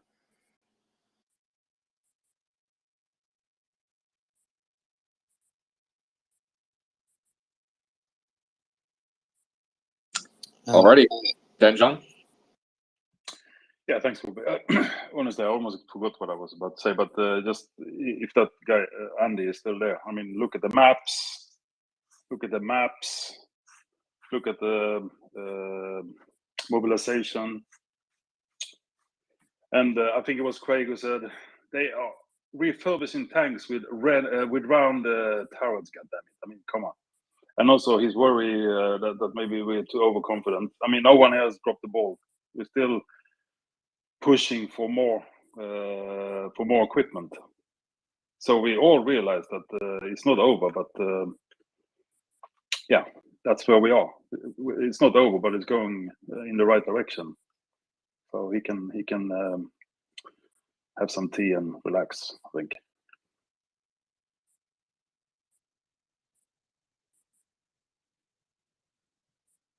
Or a beer. All right. Thanks. Appreciate that, Dan. Let's go to Troy.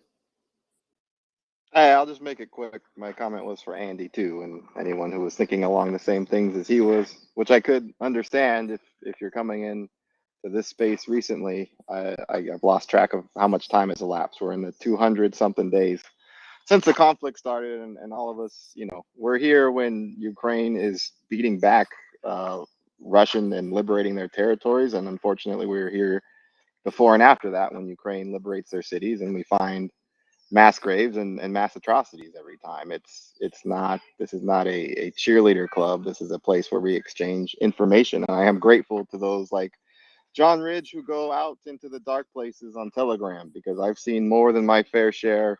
We've all seen more than our fair share of dead children, dead innocent civilians, and what the Russian invaders have done to them. And to say that, we're being one-sided is just completely unfair and ridiculous. So again, if anyone's newer here, just please listen. This is a great information space where people are doing a lot of work and putting a lot of time into getting us information on what's happening on the ground. That's all.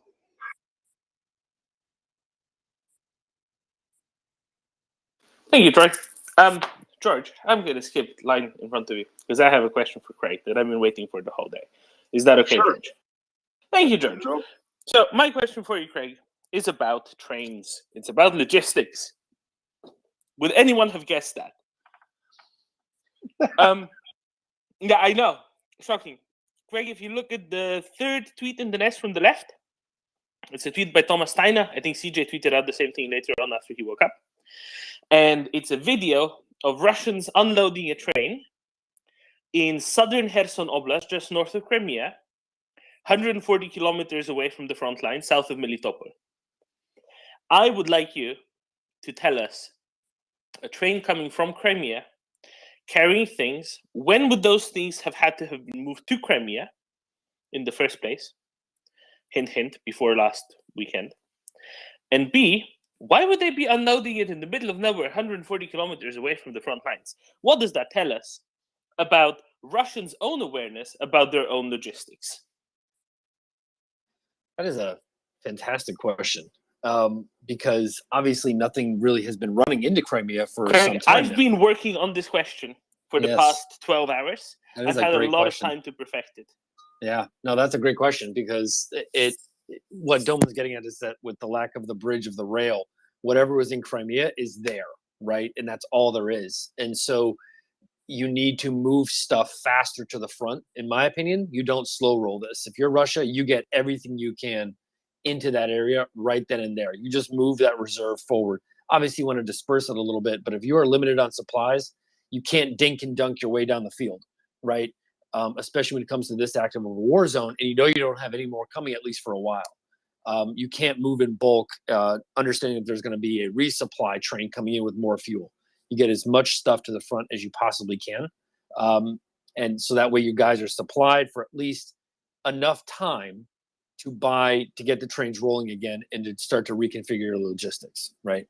So the reason you see this massive amount of stuff, and I was watching that this morning, Doman, when I was in the car on the way back. I wasn't driving, but I was actually watching that. And what I found to be interesting is, number one, obviously, how little they care for professionalism when it comes to moving stuff. But number two, you're right, in the middle of nowhere, right? And that to me is I don't want to call it a flare, but it's certainly a red flag.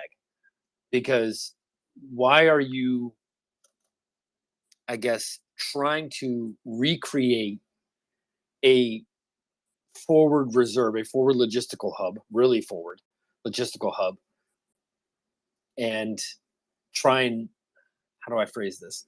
Because you're interfering with that normal route of trucks running, right? So trucks have to be rerouted to where the train lets off. And then once you get there, then you have to start the conveyor belt of supplies. But the question then becomes, what about the ferry system? How are you getting across the river, right? And in what quantity are you getting across the river? So my little crazy mind starts to run towards, well, maybe they're preparing for when Ukraine takes Kherson, right? Why are you doing this? Besides the logistical issue, why are you doing this there? So that's as about as creative as an answer as I can imagine. I'm sure they're far simpler, and I'm sure I overcomplicated at times, but to me, that speaks of moving your reserve logistics forward as much as you can, as quickly as you can, at the volume that is sustainable, and get it everything you can, and then couple that with a general fallback east of the river, and you're well supplied and well dug in, right? So I'll suggest a little bit more, right? So A, it's 140 kilometers away from the front line because they think they're safe from HIMARS there. That's an important factor. Oh, of course. And Yeah, B, absolutely. Yep. And B, I think they're doing this as a change. Because now they no longer can get infinite supplies through the Kerch Bridge and over Crimea. Now they're like, damn it, we need to be careful where we put our stuff because we can't afford to get our stuff blown up no more. I think that's a big statement here. I don't think you think you think they can blow them up in Crimea? No, that's not in Crimea. But I think that's why they're not putting it. That's why I think they're offloading it early in the middle of nowhere. Instead, somewhere like Melitopol, because Melitopol is right around the edge of HIMARS range. And previously, they would have offloaded it in Melitopol, but now they're saying, damn it, we need to be more careful. We can't afford any of our stuff to get blown up anymore because we can't just get more in. I think the reason why they're offloading it 50 kilometers early is the realization that, damn it, we have to be more careful. We actually have to get this stuff to the final destination eventually, as opposed to getting a whole lot of it blown up in Melitopol, say, closer to the front lines. Right, but do you see right? But if you follow that line, this is where I'm saying about a possible. Because I'm trying to be a little creative about it, because you have to try and imagine a world that doesn't exist yet, right? Because what we have now is not what it's going to be tomorrow, right? So you kind of have to anticipate Ukraine makes gains. Ukraine cuts off the possible river crossing around that dam area, right? You have to imagine that world. And if you're living in that world and you have some semblance of reality, if you're a Russian commander, then if you see geographically where those munitions are placed, they're south of Melitopol. If you want me to be direct about it, that is about as good as it gets to disperse if you have an offensive coming down from Zaporizhia as well, right? That's a good place to move as much stuff as you can forward, because you know you don't have restocks coming. So what do? You get everything you can, and you know you're not going to get more in, say, a week or so. Again, you can't dink and dunk your way. You can't do the same thing as usual. You have to move it as quick as you can, as forward as you can, And as in much that as you position, it's equidistant from the Kherson front and the Zaporizhia front. can. Roughly. What do you know? Right? No, What do you exactly, know? exactly. Yeah, I was waiting to get to this, but yeah, exactly. Right. They're being careful with it. They're putting it in the most strategically sensible place for both fronts that they need to resupply for there, and they're making damn sure none of it gets blown up beforehand. Absolutely. I mean, that would make logical sense, but I think that we are underestimating, because again, I'm trying to think long term here. I think like a month or so, 2 months or so. What does the supply situation in Crimea look like? Because the weather's not doing so good in the Kerch Strait, last I heard, right? There is our delay. Military takes predominance, but how long can that last for a civilian population, right? How long till those rails are up and running again, and fully ready to go, et cetera, et cetera, et cetera, right? So there is something to be said about that. Not just the weather, but the delays, the week and a half, right? That the military is going to basically run the supply situation across that strait. That I think is also going to be another factor as time goes on.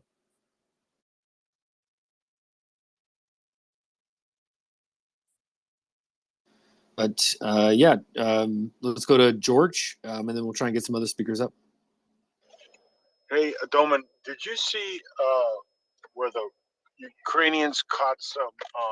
They captured some 125 millimeters and not 115 millimeter shells for the T-62s. Did you see the crates of that ammo? I didn't. Was it really old and decrepit and It's everything in a inside was nest right rusty? now. Yeah, there was actually one picture of one crate with 2 shells, and the shell on the left looks like the banding around it is like something's been eating whatever the brass copper, whatever the hell it is. That would be a big no-go trying to fire that. And it's interesting that stuff is just, they're pulling that stuff out of like some depot. It looks like the shells were produced in 1978, which isn't 1960s, right? But obviously they were not stored in the right conditions because the deterioration in the shell is just crazy. The armor-piercing ones were made in '78, and then the high-explosive ones were made in '74. And it's the high-explosive ones, the ones that look in very, very rough shape. It's the 4th item in the nest right now. Excuse me, Colby. I think you will find that the high explosive ones were made in 1974, and then the armor-piercing ones were made in 1978. Even in the Soviet Union, 1978 happened after 1974. Yes.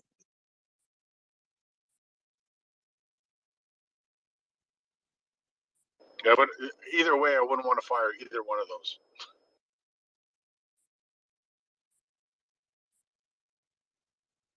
All right, thank you. Let's go to Erland. Oh, hi, Craig. Hello. If they're basically preparing to lose Melitopol, was that kind of what you inferred, in a way? The inference is logic. Yeah, the inference is that with this movement of supplies at this quantity, supposed quantity, because you'd have to again imagine what you can't see. There is some inference in this, but if you're being honest with yourself, would you're moving this quantity, this amount, in this direction towards Melitopol, if you're not worried about getting supplies quickly to the front, rather than waiting the 2 or 3 days that it might take for a truck or what have you to move? Now you're just moving that logistical hub forward, right? And so if you're moving it in that direction, to Doman's point, they're equidistant, or at least near equidistant to Melitopol and Tokmak, excuse me, and Kherson. Because if they do that, they're giving up on Melitopol because they don't have the wheeled capacity to move. I don't know, maybe even half of the artillery ammunition, etc., to the front that they need, at least as they did until now. And the muddy season is coming, and they are loading crates off of the truck manually. This is not gonna be good for them. I mean, they have you seen the tires? They have the MAS and the KAMAZ trucks. If they start going twice as far with trucks, the front is going to collapse quite soon, I believe.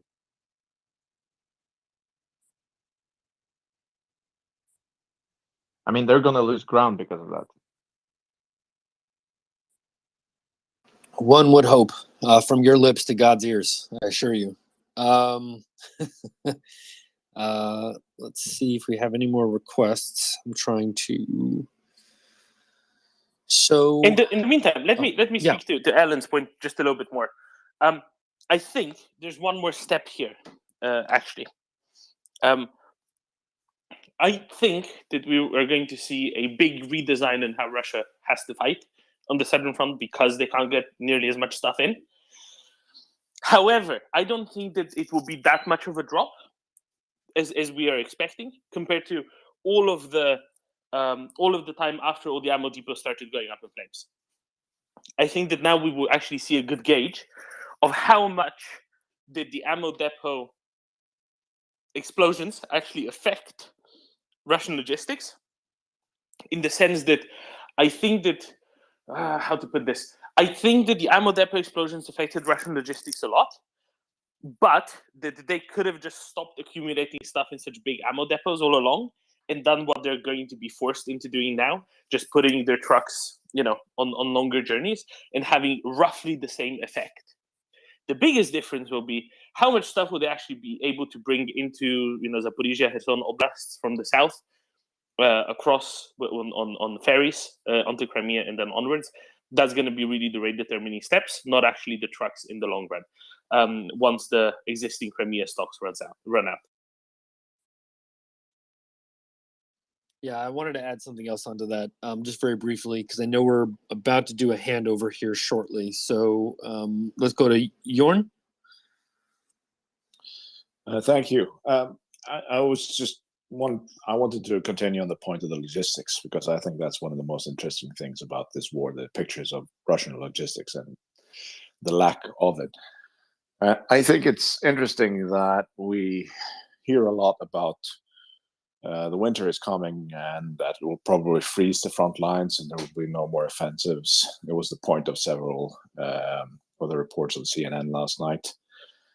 But wouldn't you think that the cold and the increased need of supplies that you need more water, you need probably every once in a while some hot food, and you basically need supplies, and it's getting more difficult for the Russians. They can't get it to the front now. When it gets muddy and it gets cold, they're gonna have even bigger problems.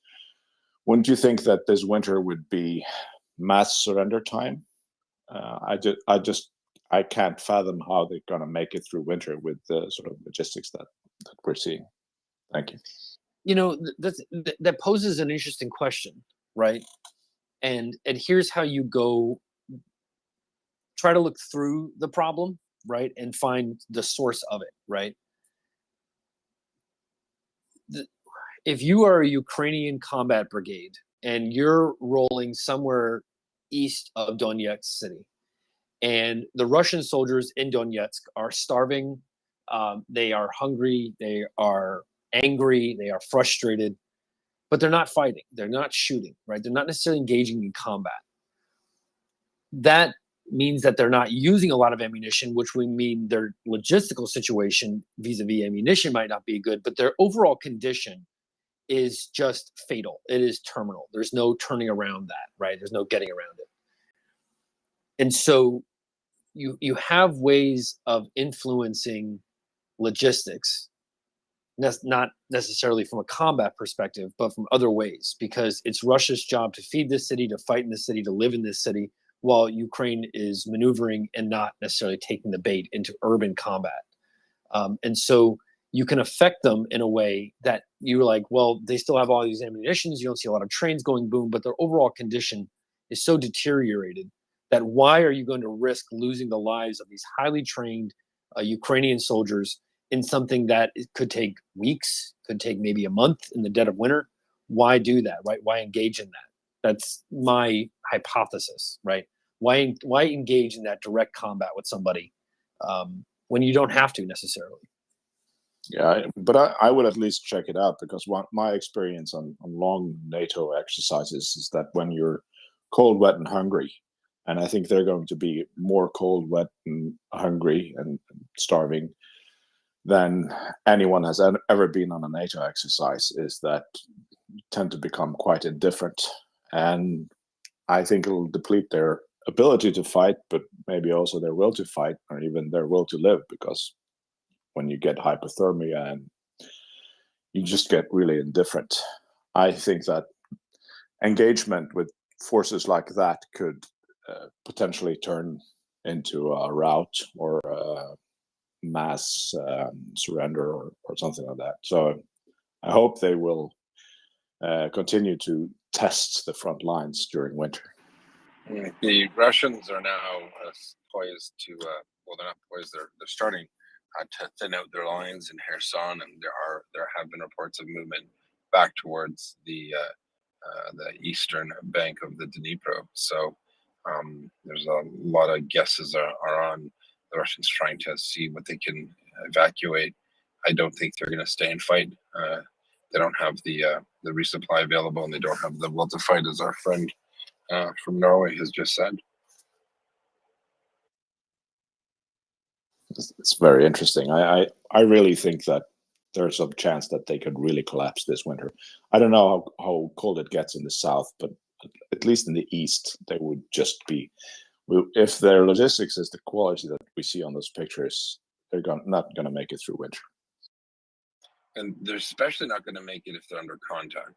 So if they were not bothered by anybody, they might be able to scrape through. I mean, cold is cold. I mean, you have to be warm enough to sleep and eat and cook your food. And they don't even have, who says electricity is a sure thing either, right? Ukrainians are going to end up encircling the city.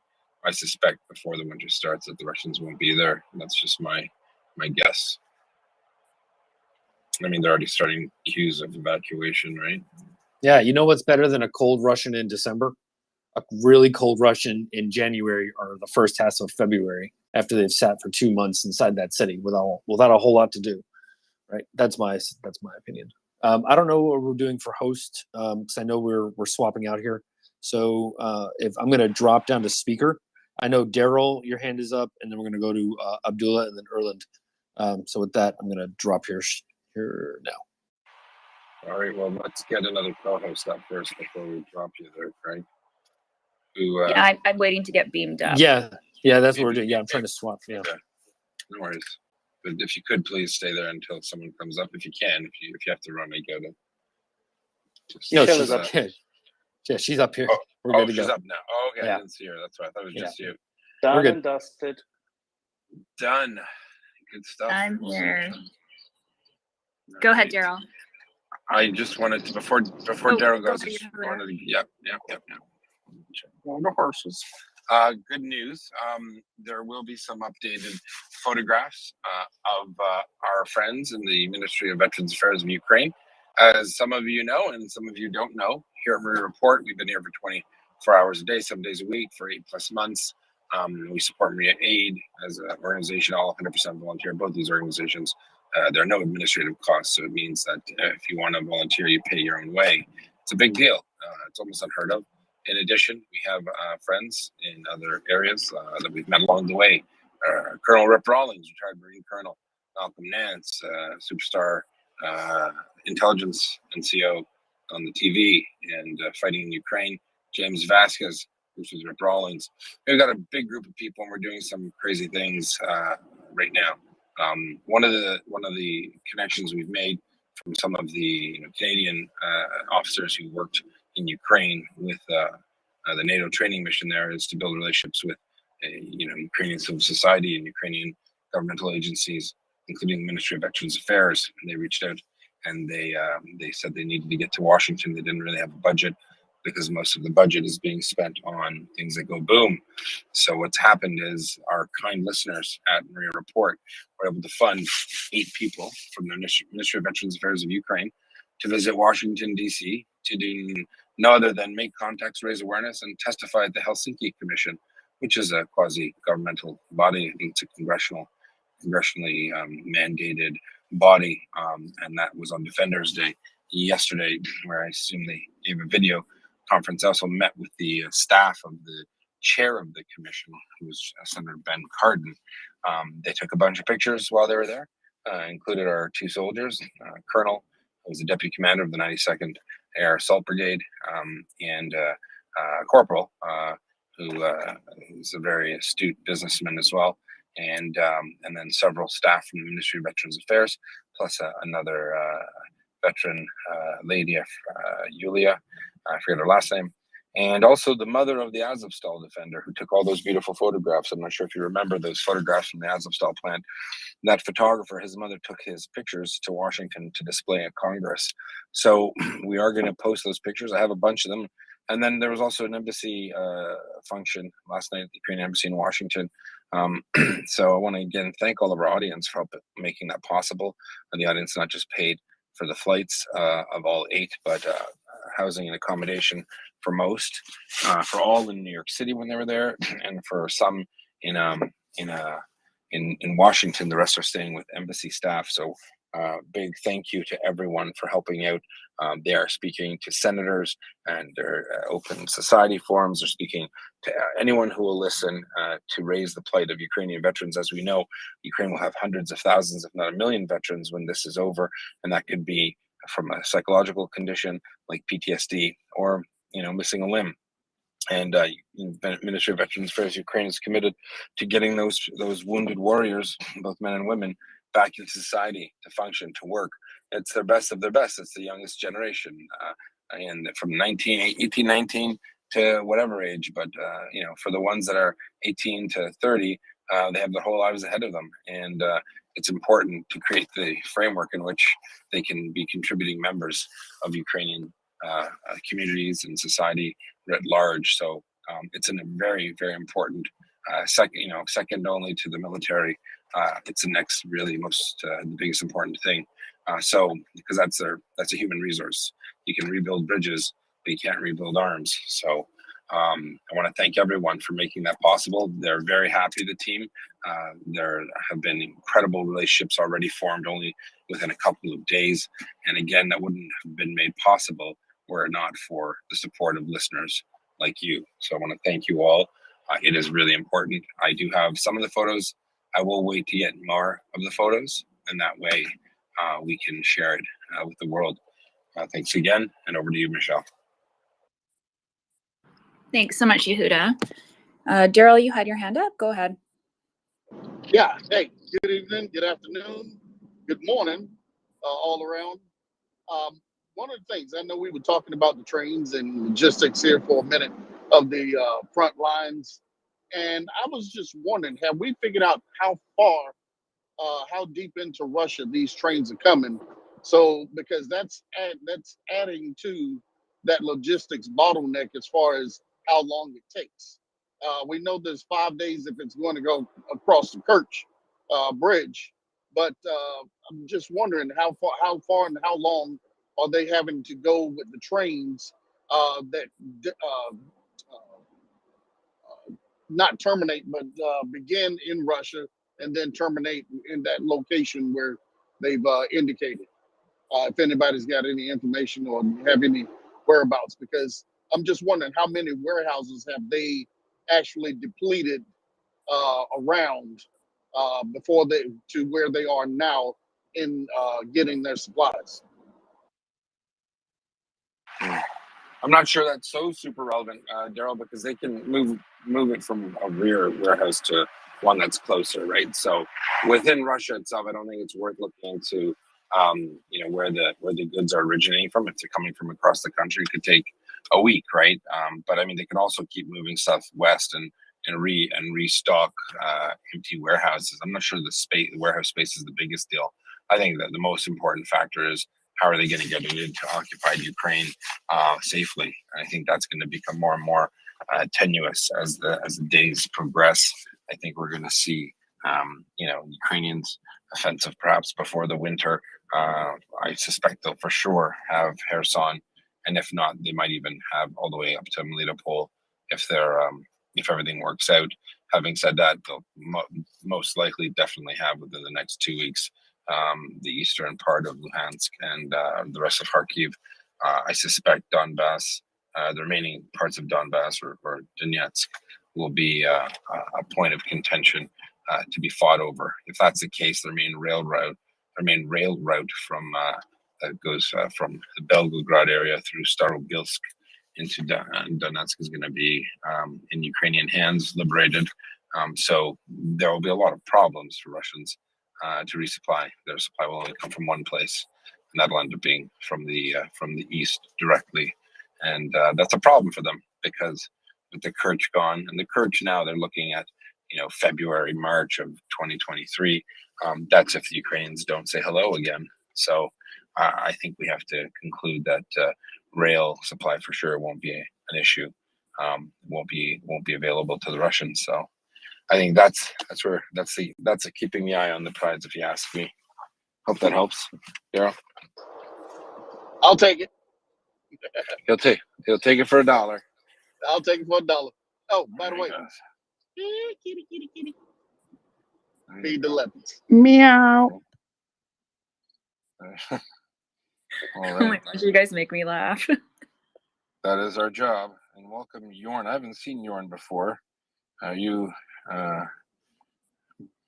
not Bjorn? It's Jorn. You've spoken to him like 4 days ago. That's right, I did. Why did you say I didn't, Doman? I got to be careful. Sorry, Jorn. No worries. Causing trouble. I really appreciate this space because I yearn for news about Ukraine 24 hours a day, and mainstream media is coming up short. So I really appreciate what you're doing here. Yearning. Yeah, I'm yearning all day. Can you tell us something about the Russian guy who was found Oh, with those 2 copters? Actually, I think that's Bjorn the Pale. So first of all, it's for the he's yearning for the fjords. Second, which Russian guy? There are 2. No, you Doman, stop. I just said it's Bjorn the Pale. That deserves a pause and laughter, and do not jump in with your clarifications. It's ridiculous. All right? But Yehuda, there was no Irishman to applaud you. It doesn't matter. Why is Doman always trying to steal my thunder, damn it? Just because I said Slovenian or Slovakian and I messed it up like 800 times. Is that really that big a deal? No one cares either way. No, I'm just kidding. I wish Slovakia was on the other side so they'd be closer to Slovenia, and then there'd be almost no difference. Anyways, it's neither here nor there. Bratwurst and Bratislava. That's what I'll eat. Nothing to you. You can take the license plates, SVK and SLO. Totally simple. Yeah, Slovak. Actually, now it's SK and SI.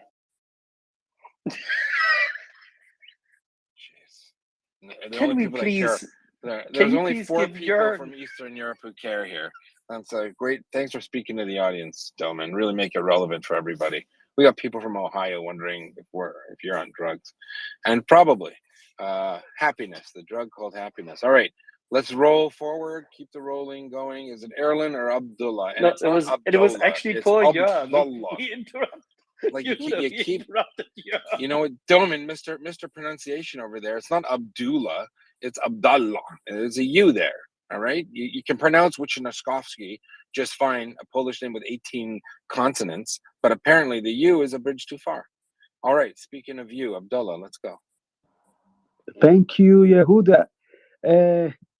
I just wanted to share with you some juicy breaking news from Belgrade. Allegedly, the newly mobilized orcs have started firing on each other. It's alleged that some Dagestani brothers, some crazies, have started, killed more than a dozen in Belgrade. They apparently, I don't know, they just got pissed off, and 3 of the Dagestanis almost killed more than I think they killed more than a dozen of the mobilized soldiers. And this is a breaking news, so we're not sure. Some places they're saying more than 20 have died, but I'm not sure. But it's a great news. Great news. Perfect. And I hope this spreads in the Caucasus. All those ethnic Russians who have been mobilized. Overwhelming majority of the people who have lost their lives are ethnic Russians, which is really sad. But what can you do? What can you do when you live in a shoe called Belgorod? 100%. Let's go to Erlen. Oh yeah, I just wanted to second what Jörn mentioned earlier about being cold, not fed, and no sleep and miserable, and thinking about how we saw those hippie camps, as we call them, during the Kharkiv offensive, and in other places too. The discipline of a soldier, or a platoon or a team, whatever, when you're in the middle of nowhere, whether it being in the snow or just in the wet and cold, you need discipline in order to make sure that the ground is dry in your tent or whatever you have there, your cave, your trench, that your clothes are more or less clean and dry, all this stuff. And to be honest, I don't have any confidence that there will be any good discipline amongst these conscripts. They probably don't know what to do. They're just going to be put there. They're not going to have any good logistics that won't help the situation any further. And on top of that, they don't know what to do in this situation. So they're going to be, they're not going to be happy at all. They're going to be longing for a hot tea and a warm bed, and if they even survive it, because they're probably going to be left out there in different positions for days without any relief, because I don't think they rotate at all. So yeah, they're going to be in a really shitty situation in the winter, even in the fall. I mean, now apparently rain season is coming also to the southern parts of Ukraine, and autumn rainy days nights are not very happy in this situation. So I hope Godspeed to the Ukrainians, and that they will continue pushing, because they won't get any better opportunity, in my idea.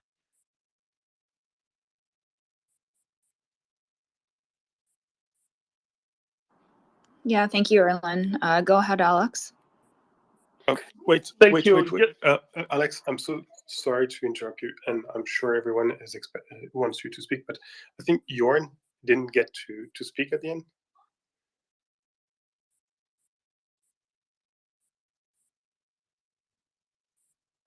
Okay, Jorn, over to you. Oh, he was good. Thumbs down. Okay, my bad. Hey, Alex, guys, do you know what Erlen's last name is? His last name is Meyer Flask. Uh-huh. Yeah. Get it, everyone? Erlen Meyer Flask. All right. Okay, that's enough of dad jokes. Let's go ahead. George and Kermit. Go ahead, Alex. Thank you. About this breaking news, indeed, in Belgorod Oblast, where they are training the new mobilized guys, there was a shooting. Apparently Tajikistan, 3 Tajiks opened fire. About 15 people or 11 people are dead, 15 wounded. The 3, 2 of them were killed. 1 managed to escape. The Telegram is now discussing why would Tajiks even be there? Apparently there are quite a few Tajiks. This is not in Caucasus. This is Tajikistan, Central Asia, the country neighboring Afghanistan. Quite a few Tajiks live in Russia. They work on construction, and some of them are lured into this mobilization because they are promised to get Russian citizenship. Or alternatively, they have dual citizenship, and that's how they got mobilized. If this story, like the story that they are Tajiks, and this is not FSB invention, if the story is correct, then there is theory that there were some, they don't have very good relationships. Like Russians call them Churki. People from Central Asia are called Churki. It's very denigrating term. Basically means very stupid, unwashed people, not civilized, something to that end.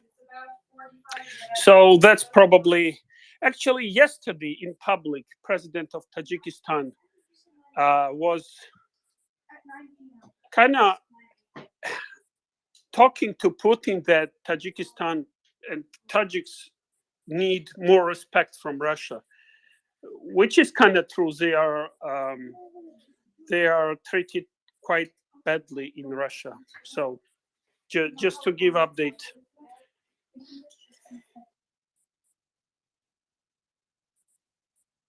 Alex, is there a large Tajik community in, say, traditionally in Russia? Are there traditional Tajik areas that are now in the Republic, the Federal Republic? A lot. First of all, the fertility rate in Tajikistan and Central Asia is much higher than in Russia, to begin with.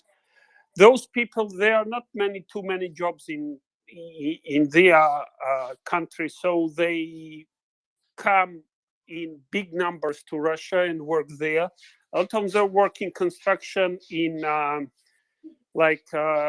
you call it, those people who are cleaning streets, dealing with garbage. Cobblers. Yeah, all that stuff. But Russians are treating them like, like the word speaks for itself. They are called Churki, and it's an old term. And their country is called Turkestan. It's very denigrating word. So I guess there was some back and forth between these three and the other mobilizants. And but unlike Russians, they can stand up for themselves, and probably had were really fed up with all this stuff. So started shooting. They are also, basically that's they have nothing to do with Russia. It's just old Soviet times. This is Tajiks are, I think their language is very close to Iranian, to Persian, but it is called Tajik language. I honestly, I do not know a lot about them, except for that they are by no means they are Russians. Alex, I think we have someone on the space who knows quite a lot about this. It's Joseph, and he's going to be on the space talking. But another possibility, another possibility is that they were not Tajiks at all, but like FSB needs to come up with some theory, so they blamed it to those three Tajiks for whatever their internal logic is. But clearly, it's this mobilization is not going very well. There are lots and lots of issues. Cool. Joseph was head of the CIA in Tajikistan for like 20 years, so he'll know a lot. He took over the position when he was age 9. Child genius. Absolutely. He completely turned the country around. Anyway, sorry about the 360 degrees. Yeah, back to the old Tajik way. Dolan, anyway, is Tajikistan also at the other side of that flat Earth? Yeah, it's almost at the edge. That's why it has all the tall mountains, so you don't fall off. Okay, all right. So that's good. So we don't have to tie Colby to a mast. No, it's landlocked. There are not many masts. Ah, that's the land without water, right? Yeah, it's landlocked. So because otherwise the water would just run off if it had lots of water, right? You don't want the water running over the edge. I am so happy. We're learning so much here, Domin. Okay, this is obviously very silly. We all know that the world is a sphere carried by two giant turtles. Anyway, Michelle, please. It's turtles all the way down. Please bring. We have an adult in the room. Michelle. The Tajik is there. We do have Joseph that just came up.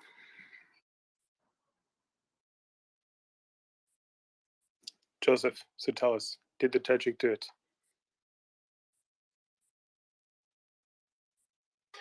All right. I think he must have a Vatnik bone stuck in his throat. So maybe we're gonna go for. Right, Michelle. Do you know who's next?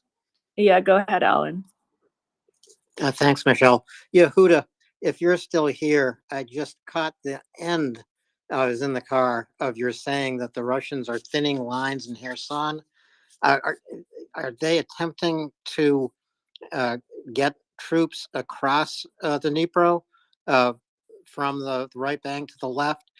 And secondly, do the Ukrainians now have enough freedom in that battle space to increase close air support?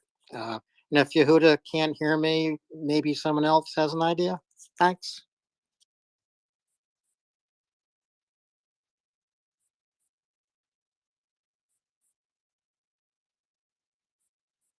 Okay. No, I'm sorry. Personally, I have literally just jumped in. I'm trying to catch up with the news of the day. There has been no news to that in that regard that I have seen, and I was paying attention for the past 12 hours. All right. So, Michelle, who's next? We do have Joseph that just came back up. So go ahead, Joseph. Shalom. I heard you guys had some questions about Tajikistan. So it's I should remind everyone it's a very small, irrelevant country. It's landlocked. It consists of about 7 million people total. It's not a game changer here, but I'm happy to answer any questions people have. So what you might not have heard, Joseph, is that apparently a few Tajiks shot up a bunch of mobilized Russians in Belgorod. Nice. And there's about a dozen dead, 2,000 to 2,000 wounded, probably something along those lines. The exact numbers don't really matter. And we're talking about why were they there? Might they have been mobilized? Might they have been promised Russian passports in exchange? Might they have been dual citizens? Why might there be mobilized Tajiks in the Russian barracks in Belgorod, able to shoot up their, going from mobilized to mogulized comrades around them? Yeah, I think all perfectly valid reasons, right, Domin? Right? I mean, first off, Central Asians are not usually treated with a lot of dignity or respect in Russia proper. Again, the nicest thing I've heard Russians say is someone's got to sweep the streets, right? That's sort of how they view these people. A lot of them work in construction jobs. They're basically more or less exploited or treated pretty badly. There's lots of stories of, Central Asians winding up in the, the construction sites where they being interred in the construction sites where they work permanently. I'll leave it at that. And then, of course, there's a lot of just sort of migrant labor pressure to go to Russia and work in general. I have to assume at this point Russia's looking for able bodies, and they're looking for any loophole they possibly can to kidnap some of these people, more or less, and throw them in the situation. So I would just assume that, I mean, the simplest, the Occam's razor here would be the Russians somehow intimidated or kidnapped or managed to coerce some Tajiks into the military and in Belgorod, and they got fed up and they had a gun, and stuff happened. I mean, is that I should probably look more into it before I draw any conclusions, but am I off base there, Domin? I think that's pretty much it.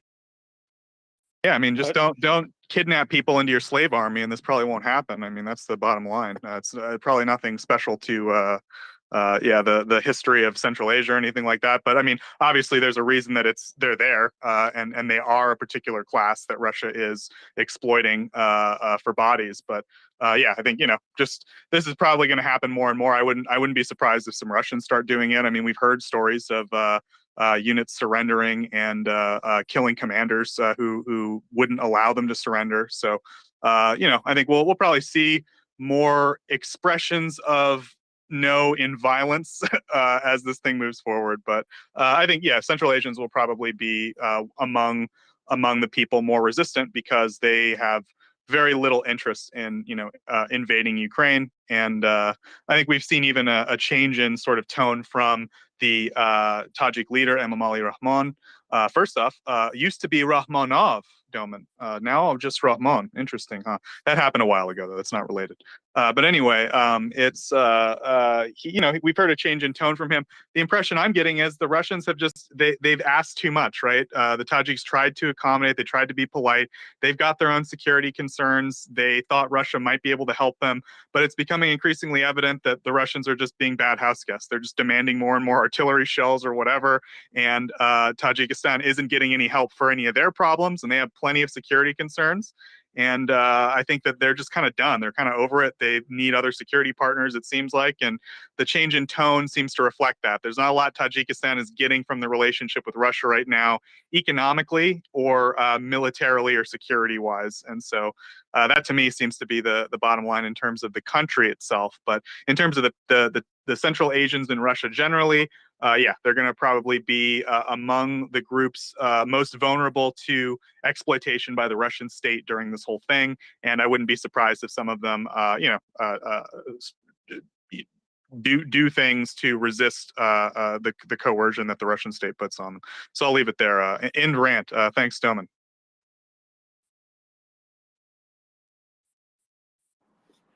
Yeah, thanks so much, Joseph. Sorry, Michelle, I've got a quick question for Joseph.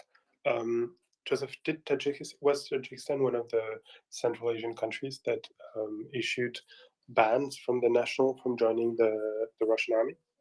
Yes, absolutely. Yeah, Tajiks, Uzbeks are very concerned about any type of Russian service in the Russian military. It's not something they allow. If you are joining the Russian military and you go back to Central Asia, and they have evidence of it. In the Tajik case and the Uzbek case, I assume it's true for most other Central Asian countries. Then you're probably going to get arrested. Would be the short answer there. They're not interested in having a bunch of people trained in the Russian military coming back to their countries, and they've made it clear in public statements, and it's just enshrined in their laws that if you are involved in the Russian military and you come back, it's a crime. You'll be subject to arrest. Thank you very much. I just wanted to check while we have Joseph up here, did anyone else have any questions for him, like Bionade or Abdullah? Yes, I have a question for Joseph. Thanks, Michelle. I know I was reading that about 3 million Tajiks live in Russia, work and live in Russia. That's a lot of potential Kremlin recruits. So, at first, before Alex corrected me, the first report said that they were Dagestanis, the guys who did the shooting, but now I think they were Tajiks. So I was just wondering, is this a punishment for the Tajik president? The response from the Russians to put it out there that they were Tajiks, because now there are almost 3 million Tajiks that could face potential, pushback from the Russians, the ethnic Russians in Russia. Yeah, so it's a good question. First off, you're absolutely correct. There's about, I would say, I've heard the number closer. I'll put it this way: there are about 1 million to 2 million migrant laborers in Russia working. The goal, I've talked to a lot of these guys, who did it and were in the process of doing it. The goal is always to, what's that? You're the in goal touch is with the shooters, obviously. I blew the Kerch Bridge, finance destroyed Nord Stream, and you're organizing people to shoot up barracks in Belgrade. But the goal is always to get enough money to go home, right? You got to pay for a wedding. Weddings are expensive to the point where the Tajik government has passed a law that you can't spend. There's caps on how much you can spend on a wedding because they don't want people to spend too much, right? So yeah, you got to pay for a wedding. You got to start a family. The goal is to go save up enough money to kind of start a household, come back, right? So that's kind of the goal here. There are, I would guess, additionally, maybe 1 million or 2 million, Central or Tajiks or Central Asians. Sometimes the ethnic lines can get a little bit blurry in Central Asia. It's more of a construction. But anyway, that live in Russia, and a lot of them do become, so they move to Russia and live like anywhere that would have a lot of migrant labor from somewhere where the majority of people intend to come back. Some people decide to stay, right? So there is a decent population of those people there, if they're given citizenship for various reasons. I assume they're probably given citizenships if they're going to areas that Russia needs people in, and so forth. So there's a large number of them. They are constantly used by Russia as a tool as a weapon. The same way we see Russia use energy as a weapon, they use it in Central Asia. So they give. Actually, I mean, it's a little different, I guess. They give subsidies. They give cheaper fuel prices to Central Asia in general. This is changing because they're out of money and all this, but this is historically how it's been since independence. And they also have all these migrant laborers that live in Russia. So the general operative thing is the Russian leader can go, oh, wouldn't it be a shame if we kicked all these migrant laborers out and we got rid of your fuel subsidies? That would basically collapse the Tajik economy, right? This is about 1/3 of the Tajik economy is sending money home. It's not all coming from Russia, but most of it is. And then I would guess if you jacked up fuel prices, you're going to cause enough inflation to, increase everything another 20%. So that's another 1/5 of the Tajik economy up in smoke. You basically just nuke the half of the Tajik economy in a single move if you're Russia, right? So because of that, Russia's always had a pretty significant influence over Tajik, foreign policy and even to some extent domestic policy. But their main concern has always just been, we don't want like an Islamic government taking over. I would say they're not super active. They're not super interested in Tajikistan. They're not there trying to steal its resources or exploit its people. Generally speaking, like in the country of Tajikistan, they're there to sort of make sure there's no funny business on the border with Afghanistan, and that there's no they don't want some Islamic caliphate taking over in Central Asia. If that started happening, I think they'd freak out and get more involved. But that's been my go ahead, Don. Joseph, if Russia can nuke half of Tajikistan's economy overnight, what does that mean when the Tajik president is basically telling Putin to stuff it, right? When the Kazakh president told Putin as much, that was different. Kazakhstan has actual sources of income and isn't dirt poor. Tajikistan, however, when the Tajik president tells Putin to, shove it, what circumstances had to have first occurred for him to be willing to make such a courageous move? Yeah, so it's an excellent question, Dom. And I think the first obvious point is that Russia just doesn't have the leverage that they used to have, right? I mean, these people are sending home rubles to save money, and it's just becoming increasingly difficult in the current economic environment in Russia for them to have a viable migrant labor relationship. And the good news is, I'll tell you this, I talked to people in the Tajik government. Okay. Yeah. Do they have a what? Never mind. Like 3 people after. Sure, go ahead. Okay. So yeah, I've talked to young people. These aren't the people making the decisions now, but these are the kids who eventually will go up and be in making these decisions, and they seem pretty on top of this. They're like, we can't just rely on Russia for migrant labor. We have to diversify. They're talking to anyone who will listen. Literally, he was like, my job right now is to talk to South Korea about this, right? And I was like, South Korea? And he was like, yep, anyone who will take our migrants, we'll diversify anywhere we can. And this is just something they pulled me aside. This is true, I think, of the younger generation in Central Asia, right? All these guys pulled me aside and said, look, we are sick of dealing with Russia. We understand that Russia it's not that they hate Russia in any fundamental way. It's more just we don't want Russia to be our only partner, our only, we know we need to diversify our outlook here to survive in the modern world. So yeah, I don't know. The young people understand it. So it's a great question you asked, like why now, right? Tajikistan's been relatively accommodating. We've seen Putin have like a few of his mob sit downs with like China in Dushanbe as like a neutral ground. So why now? I think the first obvious point is, as I said, the leverage is less. There's just not enough economic leverage and security leverage that Russia has over Tajikistan anymore. And I think, too, we might have to look a little bit to the personal views of Emomali Rahmon, right, the president of Tajikistan. I don't know much about him, like as a personal, like what his personality is like, but like all Central Asian leaders, right, he is, a dominant figure. He's he's a strong man. He's the guy, literally on every street corner when I was driving around Tajikistan, there's a banner of him kissing a baby. I go to the National Museum. He's got a room dedicated to him in the National Museum, right? He's been the president for 20 years. He doesn't seem like the worst guy. Maybe I'm wrong about that, but like, he's not like some kind of like,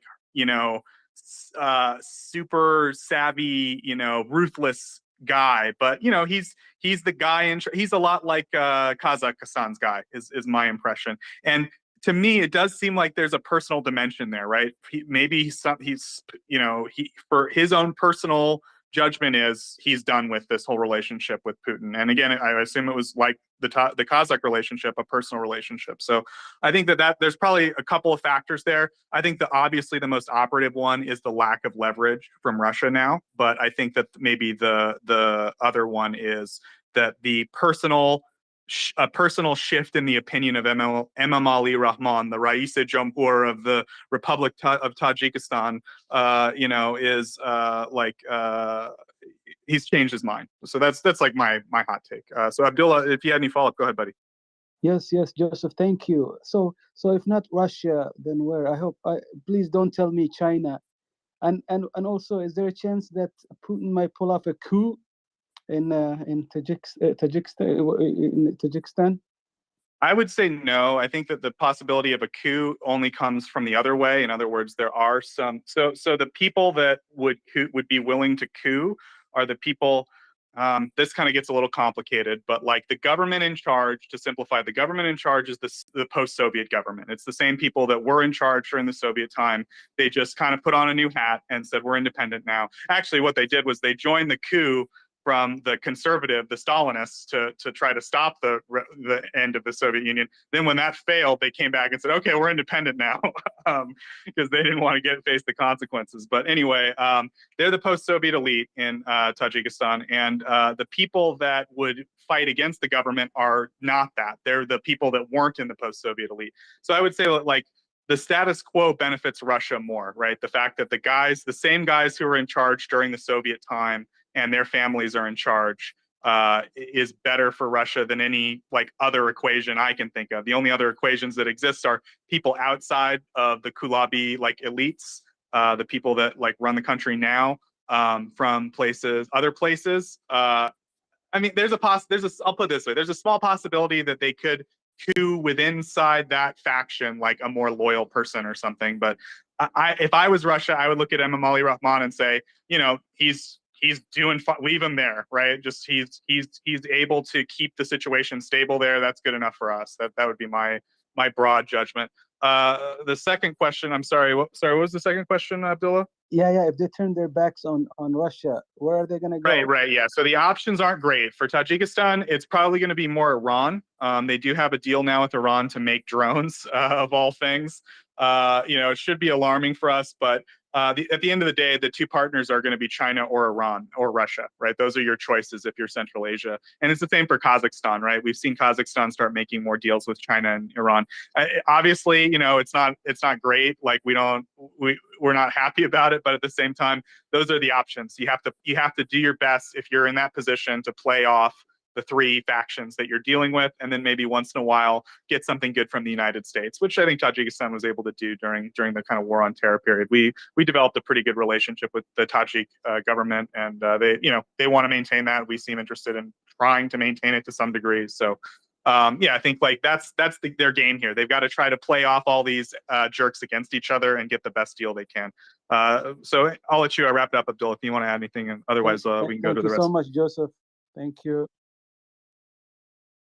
Yeah, thanks, man. I think it's really interesting, like post-Soviet Islamic stuff. You know, it's definitely my specialty. I do my best to kind of keep it out of this space unless it's super relevant. So, you know, it is kind of great or fun for me that it's briefly relevant, and I'll bask in that as long as I can. But I don't want to take away too much from the space. So Yeah, I'll turn today it back is. over to you, Today gentlemen. it is, so you get to shine. It's great. Bionade. Sorry, a question. Oh, Domin, excellent. if I may ask. Do they also have some border conflict with Kyrgyzstan? And what do you know about that? Yeah, so that one really surprised me. If you like ask, I feel like if you ask the average Tajik on the street, like, what are your concerns? It would be like, number one, Russia. Like, what's going on with Russia? What's the deal? Like, are we cool with Russia? Are we not? Is our economic status with Russia secure? Is it not? Those would be like the main questions. The second question would be Afghanistan. What the heck is going on over there? Are they going to come kidnap our daughters again? That sucked.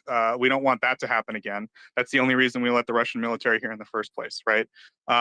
Number three would be domestic, right? What's this domestic political situation? Emomali Rahman just like purged another round of political opposition. Like, what's that going to mean? Is that going to be a problem? The guy's not young, right? I mean, he could have a heart attack tomorrow.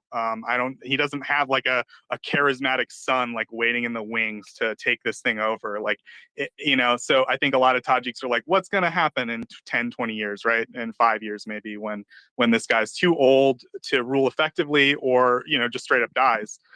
So I think those would be like top, you know, if I had to make like an internet list, top 3 Tajik concerns, like those would be the 3. Kyrgyzstan and that sort of ethnic exclave, it is something that the Tajiks care about. Like, they are a nationalistic country, right? They feel like they created the same Soviet ethnic republic like they did in Georgia, right? They went around and they said, you have a proud history, you're a nation, you know, like you're you're the great inheritors of this tradition and so forth. Like, they did their best to create a titular nationhood for them. And so they've carried that into the modern era, right? They feel a strong belief that like, we are a historical state, we exist as a historical state. And I don't want to like undermine, like, obviously Georgia and Tajikistan and the Samanid dynasty and so forth, like, they are historical states, but like, I don't know, there's a strong like nationalistic relationship between the government and the status as its protector of the nation, and that comes. It's like a very peculiar Soviet one that I think Alex Kapteli can maybe understand. Hopefully, what I'm getting at. Anyway, the point is, if the Tajik state wanted to, they could easily exploit the whole dispute with the Kyrgyz, with this ethnic exclave. So what's going on? An exclave, it's like a little ball of territory that like isn't actually inside connected to the territory of Tajikistan. And so they want like a corridor to it. They've talked to Kyrgyzstan multiple times and they've said, we'll give you land anywhere on the border. Just give us a little corridor to this. And the reason it's so important for Tajikistan is Tajikistan is a very mountainous country. They don't have a lot of arable land. And so this is a nice little spot for them to grow stuff. That said, what their big concern is something called the Rogun Dam. It's a huge project. It's a mega energy project, Soviet style. We're going to build a giant dam. We're going to have all the energy we need. It's going to be great. You know, they knocked on everyone's door who had any money and said, hey, we need you to make a voluntary contribution to this awesome dam we're building. And ultimately, if they do manage to finish it, it will be a really big deal, right? They will be, to some degree, energy independent for the first time in history from Russia. And theoretically, you know, being able to control the water flow of Central Asia is like a good thing if they do it right, you know. So, but the bad news is all your neighbors are going to like hate this idea, right? You're basically saying, haha, I'm going to hoard all the water that runs down from the mountains to myself, right? They don't have easy access to other supplies of water in Central Asia. And so Kyrgyzstan has a huge water concern. They've got plenty of arable land, but they don't have enough water. So, I mean, you know, I look at this from the outside and say, wow, Tajikistan has water but needs arable land. Kyrgyzstan has arable land but needs water. Why can't we be friends? Why can't we be friends? But, you know, for understandable reasons, there's a lot of tension in the local area between various groups. That those result in local clashes that happen all the time. When people ran to me and said, Joseph, there's a clash in the Kyrgyzstan ethnic exclave, I was like, yeah, it's Tuesday. Like, that's not, you know, that happens all the time. The only reason people think it's news now is because, you know, the Russia stuff. But I was totally wrong. It turned into a huge thing. You know, there were Tajik rockets flying into Kyrgyz towns. I still, quite frankly, don't understand what happened. If I'm being honest, I'm still trying to parse it out. Official state media, and there's something called Radio Azadi. It's a very good program. It's like Radio Free Tajikistan, basically. I know some guys who work there. I think they're not the most, you know, free thinking independent journalists in the universe, but they're not terrible. And you know, you can translate. So Radio Azadi, OZODI, if you really want like the skinny on what's going on in Tajikistan. But yeah, they're basically saying the state is declaring it's over. So when I was there, okay, something happened in Pamiristan, which is another kind of ethnic. They're an ethnically different group. I'll put it that way. They speak a language called Shugni. It's a very old Iranian language. They're Ismaili religion. They're a little bit different, like a special form of Shiism. And yeah, they're just a different ethnicity, different people, right? They speak a different language. They have a different religion. And they live in Tajikistan, relatively autonomous. There was the head of basically the Tajik FBI was killed in Pamiristan during what was probably him doing a drug deal, but I won't get into that. Anyway, as a result, Tajikistan flew in a bunch of helicopters and basically blew up Pamiristan. They cut the phone lines, they suspended the internet, and just went full Russia on Pamiristan for, you know, I don't know, 3 or 4 days. I was there, and yeah, they just were like, no more news on the internet. They just blocked all those websites, and they were like, no more phone service in Pamiristan, so people couldn't call their loved ones or call emergency service or whatever. So yeah, I mean, that seems to be Tajikistan's attitude. It's like, when we have a problem, we just get real violent for a minute, and then we're just like, it's over now. And that's kind of what they did in Pamiristan. And it has that vibe for me, that it was a show of incredible force, and the intention was to scare them, right? It's the same that Russia does, right? Like, to freak you out, and so Kyrgyzstan will back off and be like, oh, okay, we won't do that again. That's my impression. I don't know. It's again, it completely surprised me. It's like number 10 on a top 10 list of Tajik security and personal concerns, in my opinion. So I feel like this seems like too much time to talk about Tajikistan. It's a tiny, irrelevant country. I'll be honest with everyone. Ben, any more questions for me, or I'll let you guys get back to the main thing. Thank you. Just one final comment, Joseph. I think that comparison between Georgia and Tajikistan is kind of very superficial. Yeah, I don't know. Titular nationhood is what I was getting at. Hello to Georgia once have your own opinion. It's just it's different history. A lot of things are very different. For starters, yeah, absolutely. The Georgian state is Christian, an ancient state. I'll completely admit that. Surrounded by Muslim nations, and so supported it through like ages. So that's for starter, it's not very easy thing to do. Like the other example, I know Israel. But anyway. Yeah. Well, I mean more in the sense of like the Soviet system of ethnic republics, right? Like they still have that idea that like Tajikistan is a republic that is for Tajiks. It's a republic for Tajiks. We have a ministry of culture that is in charge of Tajik culture. No. You are even more wronger. I didn't even realize you were referring to this. No, Georgia is not for Georgians. Georgia is, frankly, for anybody and everybody. It's a very open country. Like, travel there. It will save you some superficial analogies. Yeah. Okay. What I'm trying to say, Alex, is in the Soviet Union there was something called titular nationhood. It was a Soviet project, and in ethnic republics they tried to create an illusion, titular meaning in name only, an illusion of nationhood without any meaningful organs of nationhood. That's all I'm saying. I'm not suggesting there's any modern correlation or connection. So yeah, I'm sorry. You're right. I shouldn't have made any comparison, but I should have just made a more broad statement like that. Is that clarified, Alex? Yeah, thank you. And I am familiar with that policy within Soviet Union, but you should also again, I cannot speak of Tajikistan for lack of knowledge, but like Georgia, like Ukraine, like Baltic states, they did not need Russian colonizers to become a nation. They already were nations. Yeah, and I think Central Asians would take issue with what I said too, right? I'm not suggesting they aren't nations, right? And I'm not suggesting Georgia it wasn't a nation, right? Georgia's an ancient nation. I mean, the first Christian nation, Armenia maybe. I don't. But yeah, it's in Roman history, right? The Kingdom of Georgia. So yeah, I'm not suggesting that the Soviet Union created the idea of the Georgia nation. It's the same for Tajiks. So the nation of Turan is talked about in ancient Persian, the Shahnameh, right? So I'm not implying that, and this is a slippery slope, as Alex correctly points out, that to say the Soviets created the concept of modern nationhood in these countries, and I don't want to imply that. So it's a good point, Alex. I take your point. So I'll leave it there if you're comfortable with that. Sure, no problem. I just, because there are so many people listening, I just want them to kind of be aware of,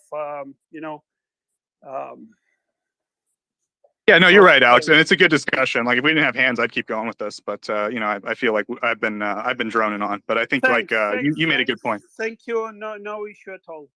Just wanted to clarify. That's all. Thanks.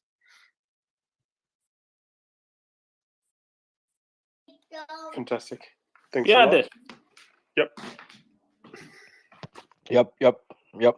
So, Joseph, I'm always impressed about your knowledge about Tajikistan and the whole Central Asian area, and the relationships to Russia and China and Iran and Afghanistan and what it's all in this vicinity, possibly Turkey also. But I have a really compelling theory to the thing how this guy is ended up in the Russian mobilized force. It's they work in Russia. That's pretty sure, but sometimes they work without a working permit, or sometimes they just overwork for a few days over their permit, or there's some signature not sufficient, or something like this. There are problems with the working permit. They get grabbed by the police, and they usually go into jail, or they are given the option to go to Ukraine. So so you can go to Ukraine, and maybe even also if they do it with Wagner or something like this, you maybe also get some money for this. So this is a really compelling thing. So these guys are thinking, oh yeah, maybe, and if they see the whole shit show, I can imagine,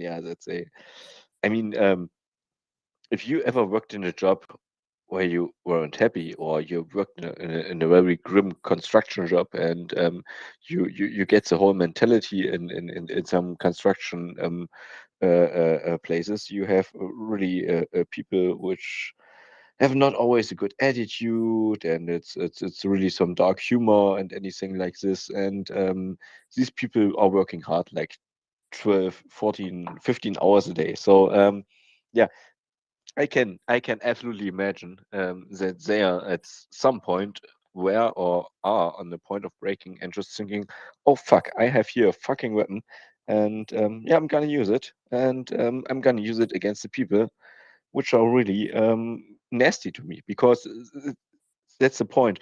It's not this thing like, yeah, okay, for example, the Americans are a little bit racist sometimes to the Mexicans or something like this.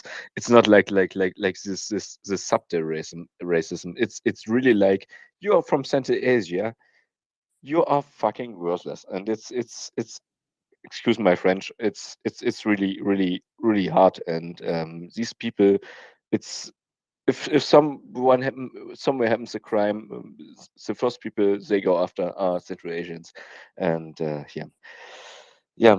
you can imagine this kind of things really make it hard for these people, and I really also liked Abdullah's point. Is this maybe a thing to say, oh, okay, now Tajikistan said we do this and that, and we are not okay with Russia, or we don't support Russia anymore like this. Let's say this were Central Asians. Let's say it's were Tajiks. We know it were Central Asians. It doesn't matter. The racism against them will be get bigger. There was again an incident, and yeah, it's really the kind of how Russia and its colonialism works, and how they are with people. It's really sad. Yeah, couldn't agree more. I found no issue with anything you said. I would take it as a comment and agree. It's something very close to my heart. Obviously, it's I guess if I have an emotional investment in this whole thing, it's I guess probably being exposed to, as you said, the casual racism of Russians against Central Asians, and reading about the history of the exploitation and genocide against various Central Asian groups by the Russian and Soviet state, and then I'm just sort of fascinated by the Soviet Union had a very different understanding and policy towards Islam, and just in general, Central Asia has had a different sort of development in terms of their Islamic trajectory, I guess you might say, than other parts of the Islamic world, just as a direct result of their experiences of Russian colonies and then Soviet colonies, and then also just their own geographic kind of history and so forth. So I find it endlessly fascinating, but like I said, I don't want to soak up too much oxygen on this. If it were more relevant, I certainly would. I mean, why wouldn't I stay in my lane and go to town? But like if it comes up, if it's relevant, like I said, I'll do my best. So I'll try to look into this specific incident for you guys. I'll see if I can find anything out. But I'll leave it there. Back to you, Michelle. Thanks so much, Joseph. Before we go to Fella Dib, I just wanted to make a couple announcements. Whenever you get a chance, if everyone could please retweet this Twitter space. For some of us who are not Twitter literate, where you could retweet, it's on the top right-hand corner. There's 3 little dots, not the leave button on the right-hand side, but on the left-hand side, there's that arrow. So click on that or press on it, and you can retweet this Twitter space, and that would be much appreciated. As well, I wanted to remind everybody that tomorrow at 1 p.m. Eastern Time, we have CJ and Thomas Liner, and that's going to be a really lively and interesting conversation. So please join us tomorrow at 1 p.m. Eastern. If you do want to come up and speak, on the bottom left-hand corner, there is the microphone button. So click on that. I know we've had quite a few new speakers recently. So we do have an order. If you could come into the space, raise your hand. Where that's located is there is the heart icon in the bottom middle part of the screen. Press on it for a couple seconds, and on the right-hand side, there is a hand up button. So I know I've had quite a few questions about that in the past, and feel free, if you do have any more questions, DM myself or Ben. So thank you so much, everybody, and we'll go to Fella Dib. Before that, sorry, I just want to complete your announcement. Thomas Tyner came up last Sunday, and was literally the most popular podcast of the MriyaReport of all time by a massive margin. So, this time around, don't make the mistake. Don't listen to just the recording. Come and join in. Because literally thousands of people listened to the recording within the first 48 hours. Well, what were all those thousands of people doing on their Sunday afternoon? I don't know. But I know what they should have been doing. So, tomorrow, repeat. Well, not a repeat. Whole new thing. Many more things on top of that. We barely, scratched the surface during those 3 hours. But tell your friends. Tell your friends that you have a transatlantic pair of artillerists working through all things military, all things Ukraine. Thanks so much, Doman. So, Fella Dib, go ahead. Hi, thanks for having me. Mic check. Yes, you're good. Okay, I'm just wondering if anyone on the panel knows anything. I have a friend of the socialist bent who seems to be really worried about these laws that were passed in Ukrainian parliament, and one of them signed into law by Zelensky that are supposedly anti-worker laws. I know that this happened a while ago and it's probably been covered extensively. I just missed it because I didn't know what to say back to this person. I almost said fella, but he's definitely not being a fella right now. Thanks for the space. I see that Delman put his hand up, so I'm assuming you probably want to respond to this, or you might be able to respond to it. Yeah, it's one of those things that were blown massively out of proportion by Tanky Central. Just like, if you might remember, Felidib, when Ukraine banned some political parties, there was a massive response from Vatnik HQ.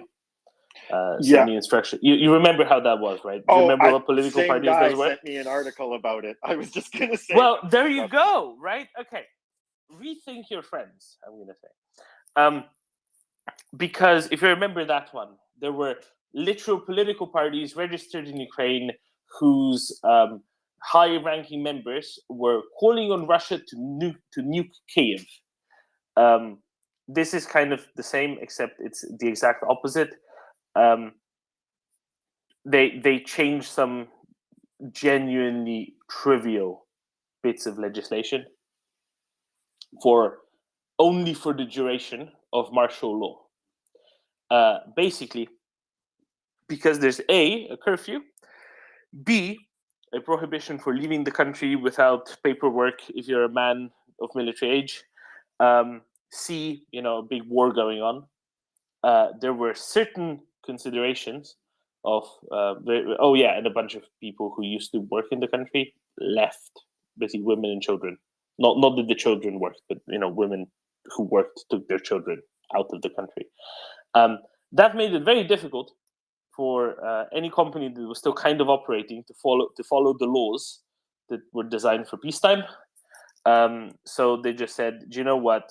For the next few months, while these extreme conditions are going on, we're just gonna dispense with this paperwork and requirements because this isn't the priority right now. And anybody interpreting this in the context of like labor laws or workers' rights is, ridiculous, because I have not seen any actual Ukrainian source problematize this, which basically means, Ukrainians are fine with this because they have priorities straight. And then there are tankies in the Anglosphere who are like, but look what they're doing, uprooting labor rights. Because that's the problem, not all the missiles that Russia's shooting at them. So yeah, it's a big old pile of nothing. You know who you got this from. That's it, pretty much. Yeah, thanks so much. Glad to be of assistance. I thought it was something like that. I guess the only thing I'd push back on is I'd say he's a good old friend, and I know he's very intelligent. And if we abandon every last person who starts showing Vatnicky tendencies because of the long-standing Putin regime's propaganda and all of the good people, otherwise who are caught up in it in whatever little way that they are, and all the little myths that have all been dispelled for, honestly, a lot of us, if I can be honest about myself. Yeah, just that. I don't know where I'm going with that, but no, it just depends on.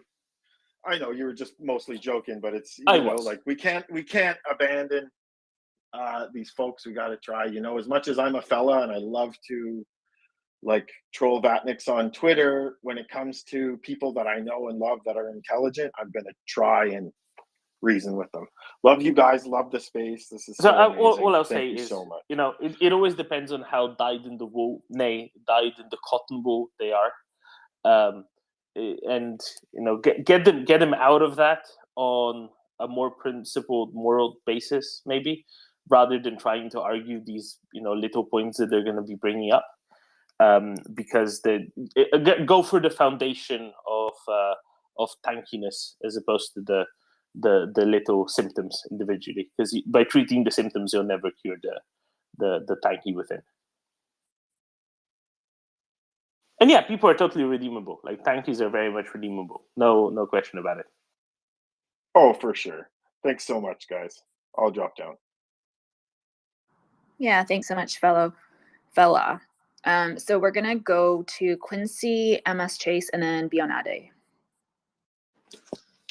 Thanks, Michelle. So I just had two questions. One, hoping somebody can provide a decent answer, is could you just explain maybe the current actual effect of the Kerch Bridge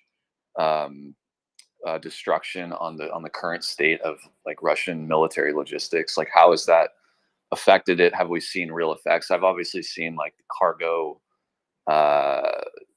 most of which are probably civilian, which I guess could support the military effort as well. Trucks lined up waiting for ferries and things like that. But if you could just kind of explain the implications so far of that. And then the second question, which is less important to me, but I just found it curious, was some of the videos of the Belgorod missile strike on the substation. I saw some tweets that seemed pretty convincing that it could be a cruise missile, and not because of the sound. You didn't hear quite as much like hypersonic sound before it hit. So I was curious if Ukraine's kind of that new arsenal of missiles that it's been producing or manufacturing in recent years that we don't really know much info about, if cruise missiles are any one of those are cruise missiles or not.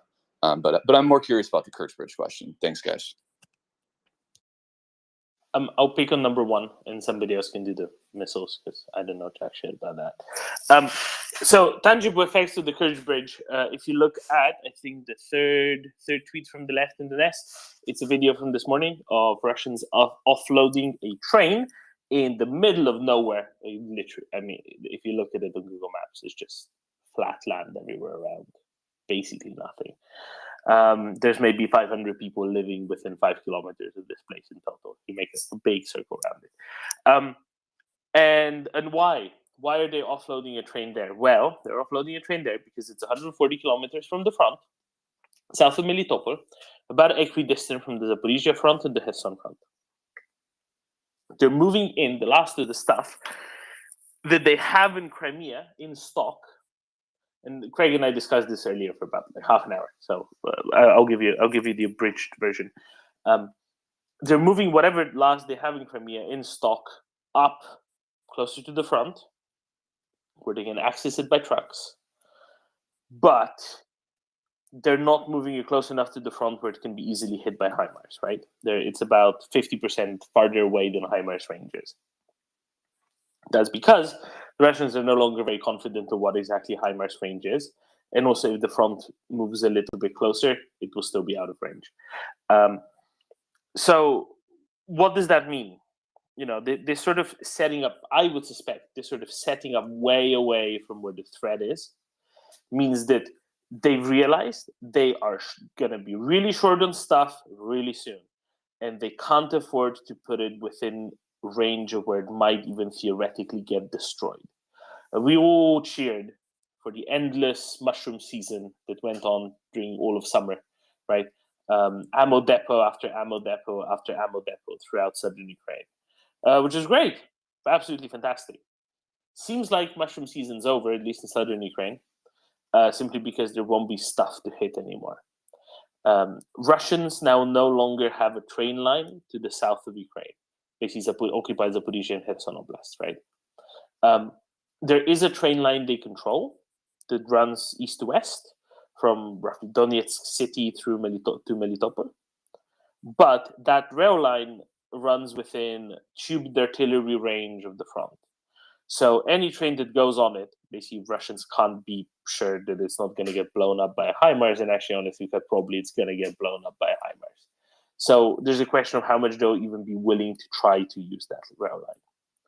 On the coast, there isn't a rail line running on the coast. There's basically the coastal road, that they can use, from Rostov-on-Don to Novoazovsk to Mariupol to Berdyansk. That's basically what they're stuck with. That and shipping in things on the sea to either the ports in the Sea of Azov, like Berdyansk and Mariupol, or Crimea, and then on from there. That's basically what they're stuck with now that the Kerch Bridge is in operation until July 1st, which I think will be right in time for Ukraine to go liberate Kuban. So, good timing for repairs. Any other current effects? I don't think we're going to see effects on the fronts from that quite yet necessarily, or maybe in retrospect we'll say, oh, yeah, there's a graph that shows sort of, yesterday or 2 days ago, this actually already started Thursday, Friday, but I don't think we're really going to see the effect of it quite yet. I think it's going to take a little while for them to consume stocks, but there's definitely going to have to be a big rethinking within the Russian military of just how they do things, because they will be much, much more limited. And this train unloading stuff in the middle of nowhere in weird piles, completely unprepared, that's an indication of sort of a panicked strategic rethink, I would say. I don't know anything about the missiles in Belgorod. I would just note that, sometimes it's hard for new nations that have just been founded, such as Bilhorodskaya Narodная Respublika, to, really figure their stuff out and get the infrastructure sorted out and functional and not subject to too many smoking accidents. Ben, Michelle, cruise missiles, I don't know. Yeah, thanks, Doman. It's Miss Chase next. No, you had a second question about cruise missiles in Belgorod. Oh, sorry. I thought somebody might want to pick up on that. And if you don't know, you don't know. That's totally fine too. Yeah, I don't know if Colby might have a sense with that question.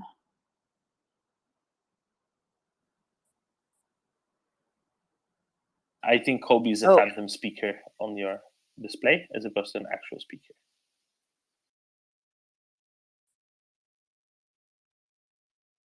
Oh, he's up.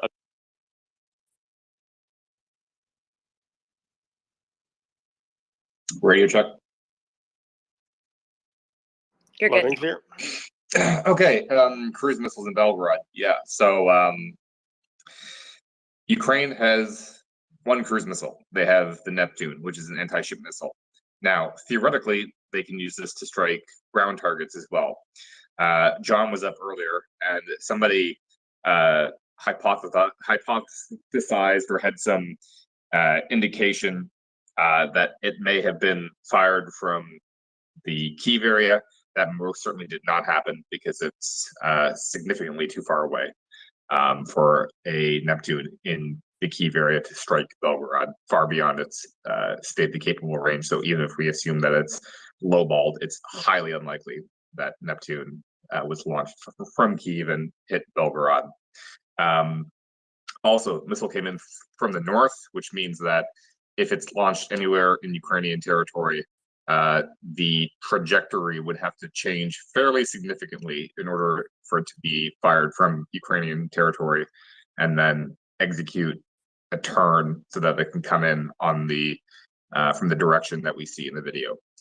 I don't know whether Neptune has the ability to change course that dramatically or not. I suspect not, but I don't know. I asked John, he says he doesn't know.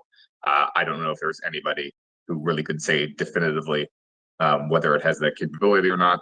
I think that Neptune is probably unlikely, but this certainly was some sort of subsonic missile or rocket. What exactly, we still don't know. There's just theories right now, but we can say with pretty much absolute certainty it was something subsonic, so it wasn't a ballistic missile of any variety. So what that leaves for potential weapon systems is fairly short, based on what Ukraine has that could plausibly be responsible for this. So Russian air defense, what they're doing, hitting themselves again, that's another possible explanation that this was just a misfire by Russia and they accidentally blew up their own power station. There are some people who are putting out the false flag theory. I have been very consistently against this theory anytime anything of actual importance blows up in Russia, because when Russia conducts false flags, they tend to just blow up civilians. They don't actually destroy things that are of value, because that doesn't make much sense. So I don't buy the false flag theory. If Russia wanted to stage a false flag to gin up anti-Ukrainian sentiment, they would just blow up one of their own apartment buildings. Yep. All right. Thanks, guys. Appreciate the space. Keep up the good work. Thank you so much. Ms. Chase, go ahead. Hey guys. First of all, I just want to shout out the tutorial in Tajikistan. I really enjoyed that. It was just so detailed and smart and humane, and thank you. And then I'm gonna get to my question, which is about like seasonality. But I do just want to say also kind of like about the tutorial in Tajikistan. Yeah, I do have like mixed feel. Like if you are an ethnic minority in Russia, or a Central Asian person, or like, I don't know, you've been given by the Russia Empire a really shitty lottery ticket at birth. Obviously, like, okay, I just think that that's a dynamic where you're not benefiting from the state in a straightforward way, and in fact, you're getting oppressed and sent to the front line, and like, pardon me, in the case especially of like ethnic minorities in Russia, treated, you know, not like a human, and I feel bad about that. But I want to ask about, my brother is basically rewatching Game of Thrones, and it's torturing me because I don't like it very much as a program, but also the like tagline of it, "Winter is coming," is ricocheting around my mind a lot, and I am really concerned about Ukrainian soldiers, and I'm also like very curious about what like basically naked Russians are gonna face. And so if people who are really smart about kind of seasons warfare can speak up about this, like I understand that driving tanks in mud is like shitty. I'm not a climate change expert, but I would love any insight that you guys could give into like the predictable needs of people, also civilians, as like the weather gets more difficult. And yeah, especially like kind of how Russian soldiers might like find Ukraine an especially inhospitable, unwilling host. Thank you. Thank you, Chase. I think Domin has covered that point about 100 times during his stint during the European hours, so he must have an absolutely sleek answer for you. I heard my name. Sorry, I was busy doing something. Domin, I don't often, I suppose, get to enjoy your radio hour, and I'm sorry that I'm boring. No. That's fine. I just didn't hear the question. Ben, could you give me a half-sentence gist? Game of Thrones, winter is coming. How do you fight during the winter? Are the Ukrainians equipped, and are the Russians equipped? I have seen half an episode of Game of Thrones, so I don't know anything about that. However, fighting in the winter. Why don't we have any military folk up? Nonsense. We have Jörn. Jörn, how do you fight in the winter?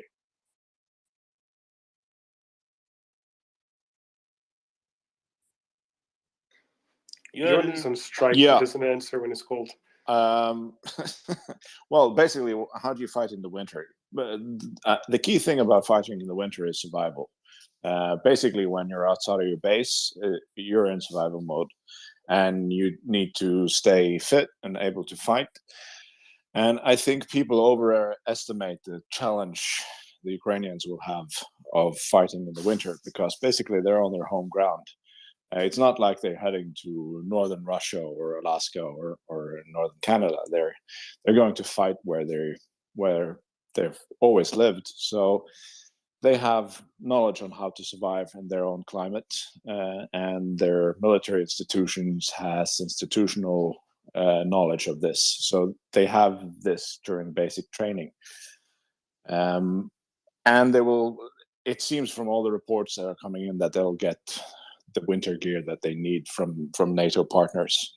So I'm not really worried about that. I think the two biggest things that you need during winter is skill, because you need to learn all the stuff on how to handle the cold. You have to strip off stuff when you're moving because you're sweating, so that you don't become wet, because when you stop then you'll freeze to death.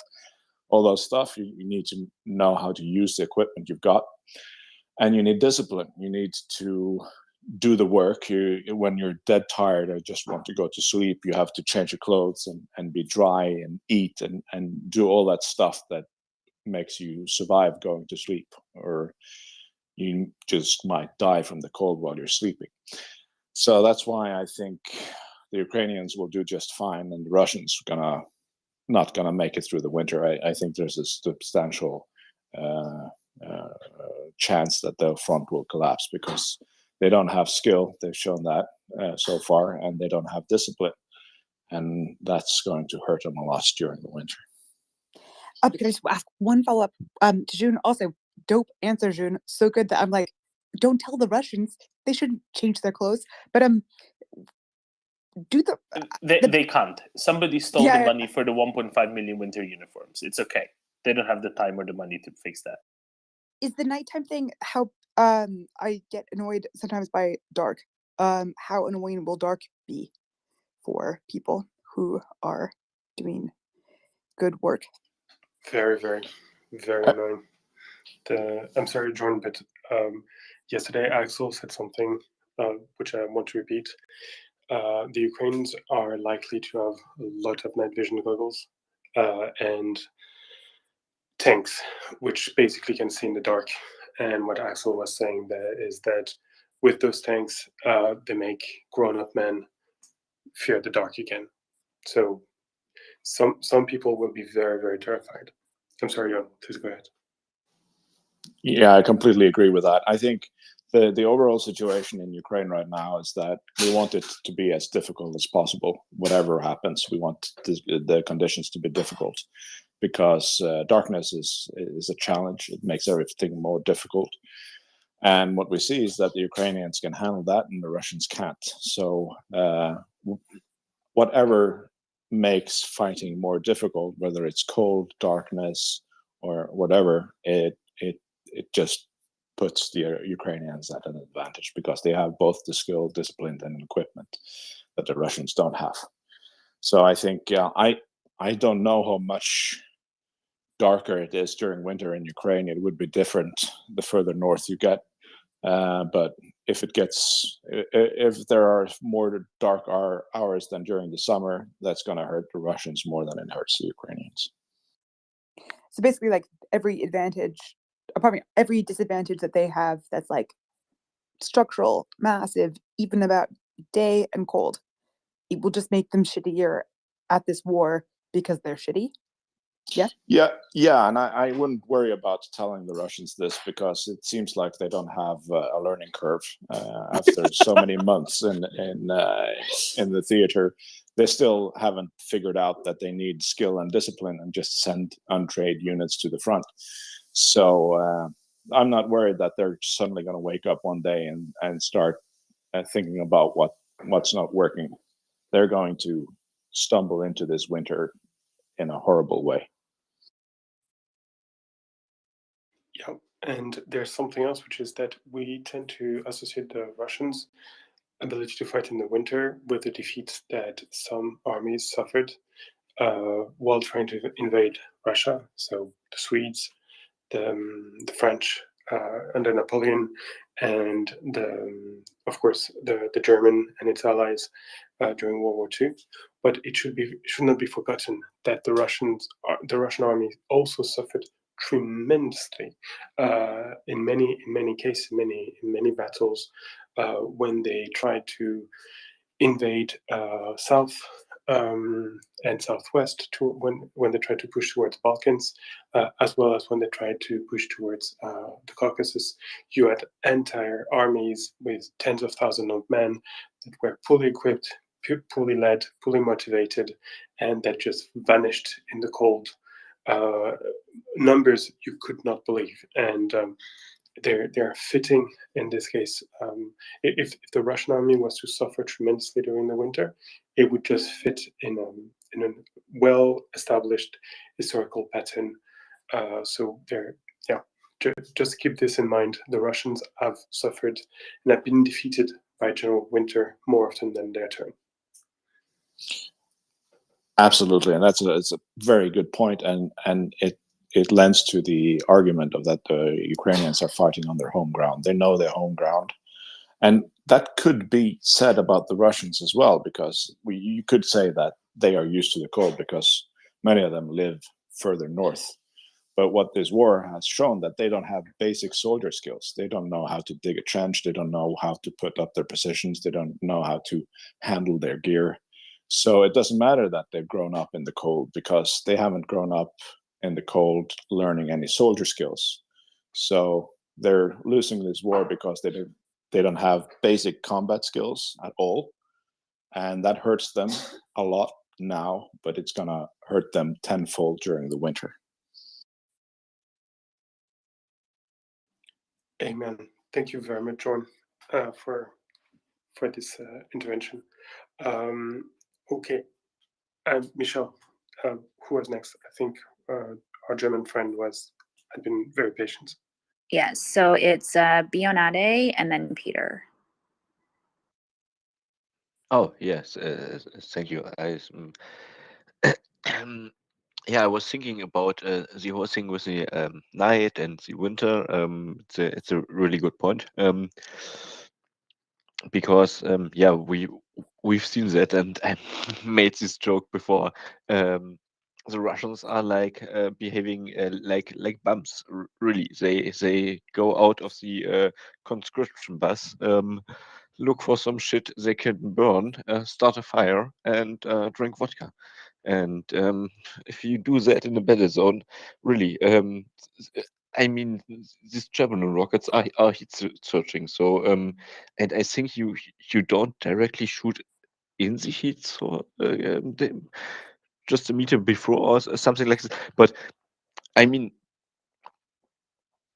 really, that's a fuck up. If you start a fire in a war zone, it's really not good. So yeah, the other thing I was noticing about the trenches and the dragons' teeth, which are placing them.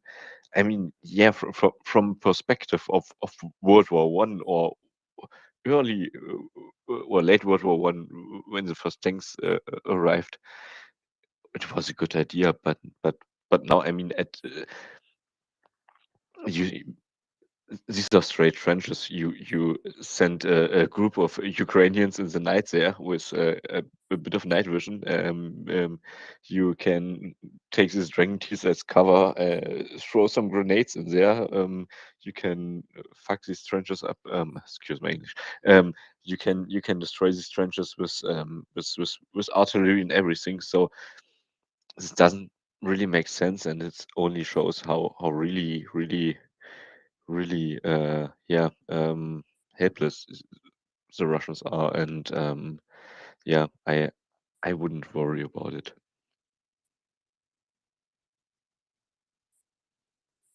Thanks, Bionanda. Peter, I'm so sorry you're gonna be next, but Jorn, I've tried to speak quite a few times, and well, he didn't answer when his name was called, but he really helped us with the winter gear thing. So if you could be so kind to be a bit more patient and to get Jorn to present his point. Jorn, the floor is yours. Yeah, thank you. And just first, before my comment, that's an element that we didn't mention earlier. The fact that winter is going to get them to light up fires, and I can't imagine that they have any thoughts about light and heat discipline. So finding them then will be very easy. But my other part was Domen mentioned in passing earlier something about mushroom season being over because they don't have anything more to hit with the HIMARS. And I saw some comment on a picture a couple of weeks ago about the US delivering a new kind of munitions for the HIMARS that were more that was going to be used against personnel instead of hard targets. Do you know anything about that? I would imagine that would become very effective against trenches and stuff. I saw a video about some Ukrainian commander explaining over a smartboard how they had an overview of basically every single Russian trench on the Kherson front. So I would imagine that if they had HIMARS that would be effective against personnel, they could do some serious damage very fast. Yeah, that's exactly the ordnance which has been brought into service. So it spreads and it is air bursting and therefore kills everyone in a certain perimeter quite effectively. And it evidently gets you in the trenches too.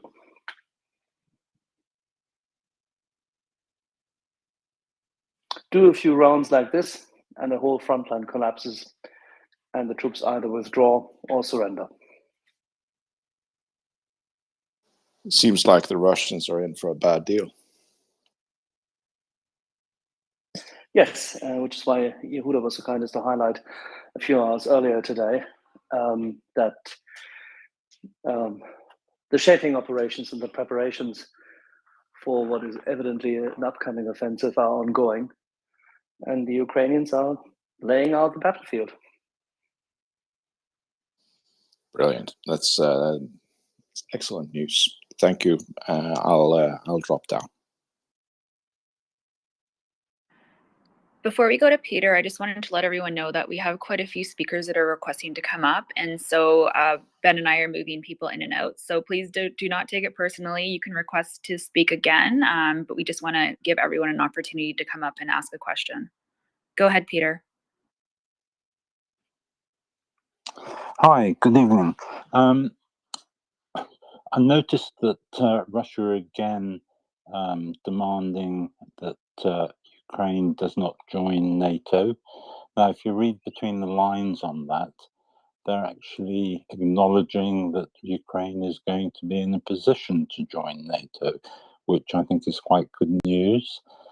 But coming on to that, a while back, there was estimates of, I think it was 800 billion to rebuild Ukraine. And the vital thing with that is, to me, which I think is incredibly important, is future security for Ukraine. From a number of angles, rebuilding Ukraine will take companies who come in and invest in Ukraine, donated money and other stuff like that, but it will require insurance, because nobody's going to build blocks of flats or rebuild cities if they think there's any chance of them. I'm sorry, Peter. Yes, sorry? You do realize you asked this exact question almost to the word about 7 hours ago, and when Axel and I were both also here. I've got some questions on if I just rush it through. I think when we talked about it earlier, there were three possibilities: one, joining NATO; two, that Ukraine is made into its own mini NATO; and three, that that Europe and America give a guarantee of security.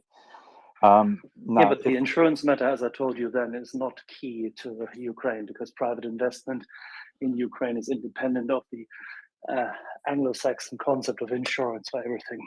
Okay, so my question, just very quickly, is on the idea of building Ukraine into its own mini NATO. That would have to include Ukraine having nuclear weapons as a deterrence. Is it possible, and this is just a question for some of your military blokes, because I don't know at all, is it possible to code for the West to give Ukraine some nuclear weapons as deterrence only, i.e. they're coded in some way or other, where those codes would only be released if...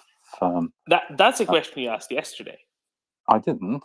I never got an answer Didn't you? to that one. Then No. somebody else asked exactly the same question. Okay, Right. so Wasn't that me. makes it really easy because have you seen Yes, Prime Minister, the episode with the old Austrian defense guy who speaks with a very thick Austrian accent? I've heard Yes, Prime Minister, yeah.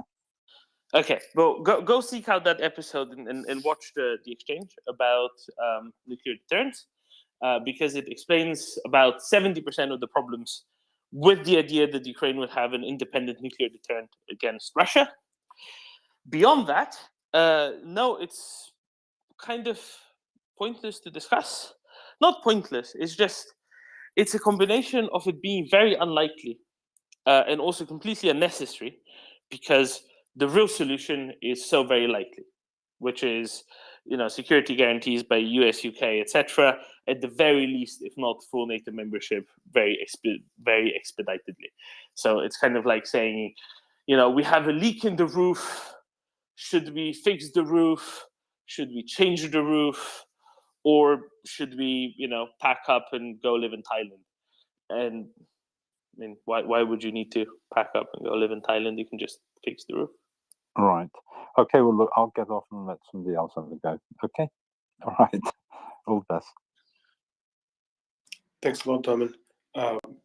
Although you do have the wrong answer. The right answer is, of course, packing up and going to live in Thailand, but that's beside the point. More importantly is the fact And that... in the meantime, Dom and I will privately finance the development of our own little mini nuclear weapon to play in the sandbox.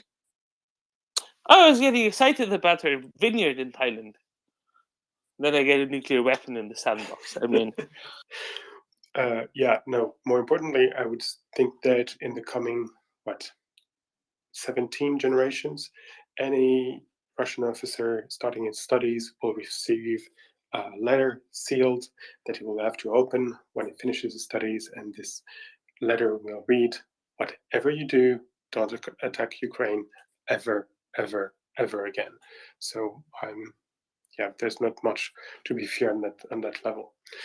Michelle? No, that's really easy because they'll just add half a sentence to the existing letter that says never, ever, ever try to attack Finland. True. Michelle, please take us away from ourselves. We're being very silly. I will try. Go ahead, Vishniakovsky. Thank you. I wanted to add on the topic of winter. So you guys talked, I think, sufficiently about winter and its effect on the soldiers. And as I understood, Russians will freeze more than the Ukrainians, which is good. I also think that... Will you donate antifreeze? He's not from Gumputzkirchen. Yeah. Come on, as an Austrian, you should have enough antifreeze. Absolutely.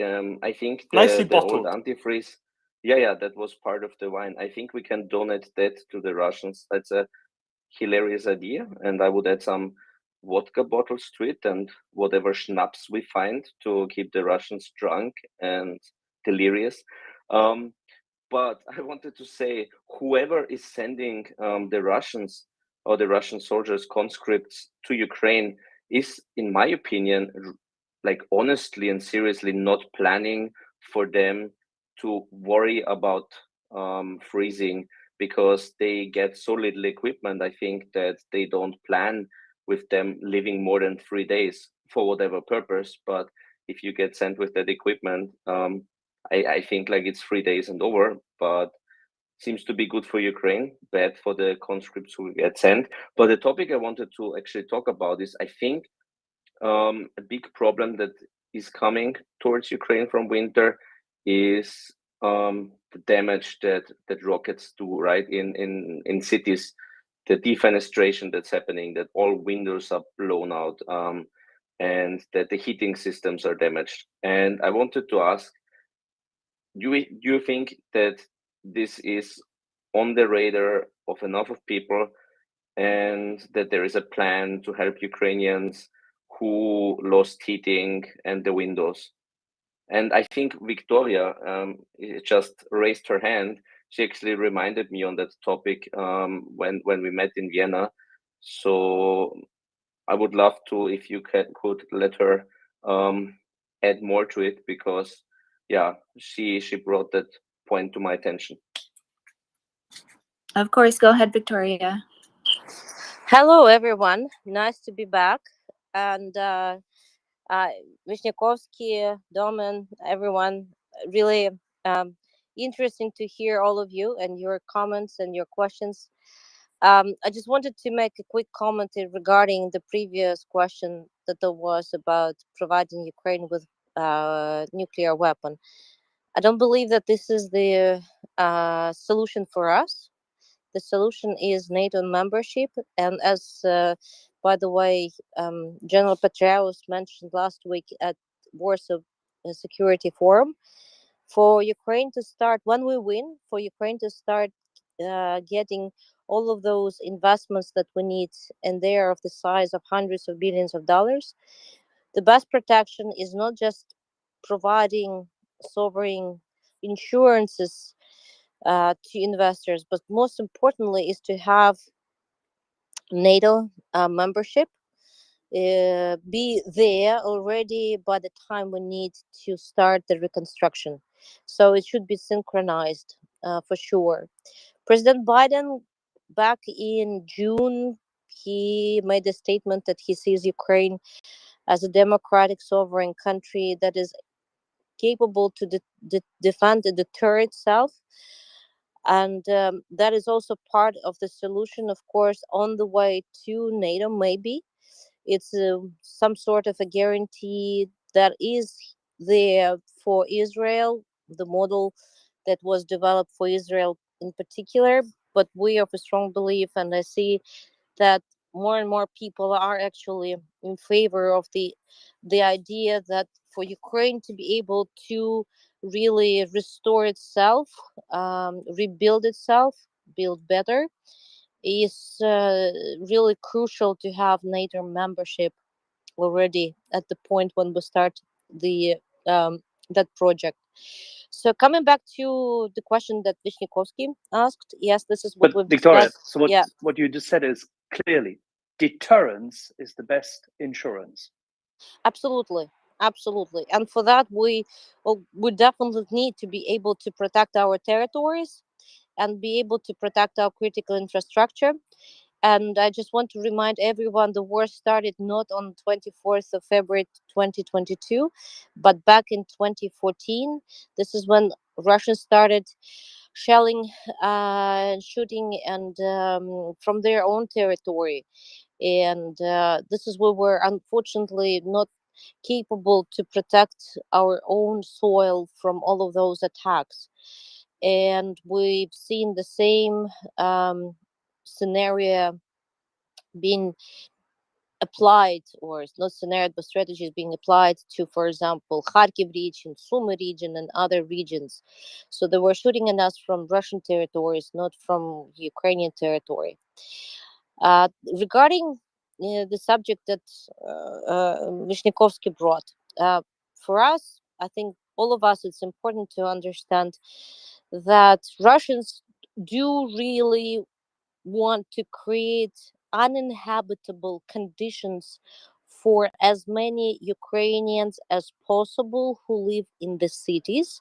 Because outside of the city, if you live in a village, well, you can cope without even electricity. You can cook yourself meal on a stove that will be uh, based on some other means, but electricity or gas or etc. It will be hard, but it's still livable. But for people who live in the city, if there is no heat supply to apartment buildings, and this is what actually specialists were telling me in Kyiv, if the temperature is around 0 degrees Celsius to +5, let's say, in that range, not even below, in 1 week, an apartment becomes completely unlivable if you don't have at least some level of heating available that will provide you with, let's say, 14 degrees Celsius in your apartment.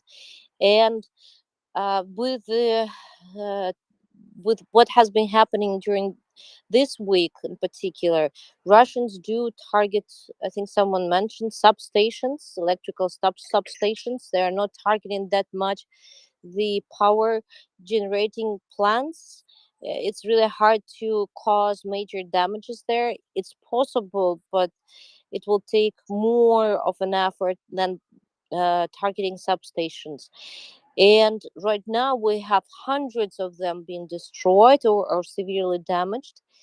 To restore substations that deliver electricity to end consumers, we need to have the equipment readily available, and it's not to produce the required equipment. It takes up to 3 months at least. Plus, those companies, privately owned and state owned companies, unfortunately, during the first 8 months of full scale invasion, they have almost depleted their stock of emergency recovery stocks of all of this equipment that they used to recover the electricity supply. And that is the biggest challenge and the biggest threat for us right now, as we are approaching winter fast. And when it comes to the question that Vishnikovsky asked, whether more people realize the magnitude of the problem, I can tell you that after spending a week explaining people here at the State Department, National Security Council, USAID, and other institutions, it seems like when I was explaining that back in June, people really didn't understand or didn't want to go into details. Now it's a completely different story, especially here in the US. I wish there was the same understanding at the level of European politicians and decision makers. I don't see we're there yet, but actually, when it comes to Europeans, I did a simple math that if, and we're talking again about people who live in the cities, if 10 million of Ukrainians will will become refugees again, that if there is a second wave and people, as I'm saying, will not be able to live in cold apartments, it's just going to be absolutely unlivable, uninhabitable. Then 10 million Ukrainian refugees multiplied by minimum 300 euros per month to provide them with some basic needs. We are reaching 3 billion euros per month, or 36 per year.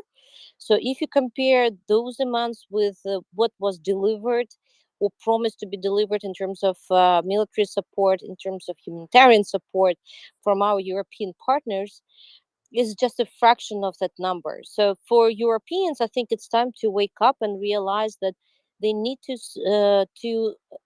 increase their support, both the support from the financial point of view and the military point of view, and most importantly, help us to find all the equipment that we need to have them readily available to be able to restore damaged infrastructure ASAP, because we have, unfortunately, a little bit different specifications when we compare American grids and American electricity market with the Ukrainian one. So we're part of the European energy market, energy system, and we need better cooperation and willingness and readiness of Europeans to a provide us with the equipment that is needed for speedy and emergency recovery. Be ready to provide us with all the big equipment that is being destroyed or is planned to be destroyed. And we understand that the plans of Russians are to continue the destruction that they're causing. So my message is Europe has to wake up, and otherwise they will face major issues with the refugees, and this time, for example, Poland is not going to be able to absorb as many refugees. They've already exhausted their financial resources in providing the support, so Ukrainians most probably will have to go, and it will be women with children. Let's not forget about that. Most importantly, they will have to go to further to, for example, Germany. So it's Germany that needs to wake up right now and, for example, unblock the decision on Leopard 1 and Leopard 2 tanks. If you have any questions, I'm happy to answer them. Victoria, I don't have questions. I have vociferous agreement. I have been arguing for months that action is a lot cheaper than inaction. That action quickly, decisive action is a lot cheaper than drawn out, slow action. And this is a great example exactly of that, right? It would be far more beneficial to European economies, to the German economy, just if they get Russia out of Ukraine and get to start rebuilding Ukraine, get to capitalize on the massive economic potential that lies within. Likewise here, it would be greatly beneficial for European countries in one way or another, and phrasing it the way you put it here, obviously, I think is perfectly sensible because it's straightforward, it's concise, right? I don't know if it would be best received in many European media markets, but fundamentally, with your point, I could very much agree. This is it is the opportunity cost of inaction that needs to be really emphasized. I think that's Axel. I don't know. What do you think? Yeah, of course. This is self-evident. We discussed it a few weeks ago. Still remains true. Key aspect is name a company which is one of the biggest suppliers, a so-called bank with a little attached electronics shop. Which company comes to mind in Europe which provides most of the electricity grid equipment, substation equipment, generators, cables, boxes, and the likes? Would you happen to know one? Does it start with an S? Possibly. Does it And end it's on not Schneider, and it's not Schneider Electrics, although they are nice. Siemens? But Siemens, of course. Of There's course. one company which can fix this.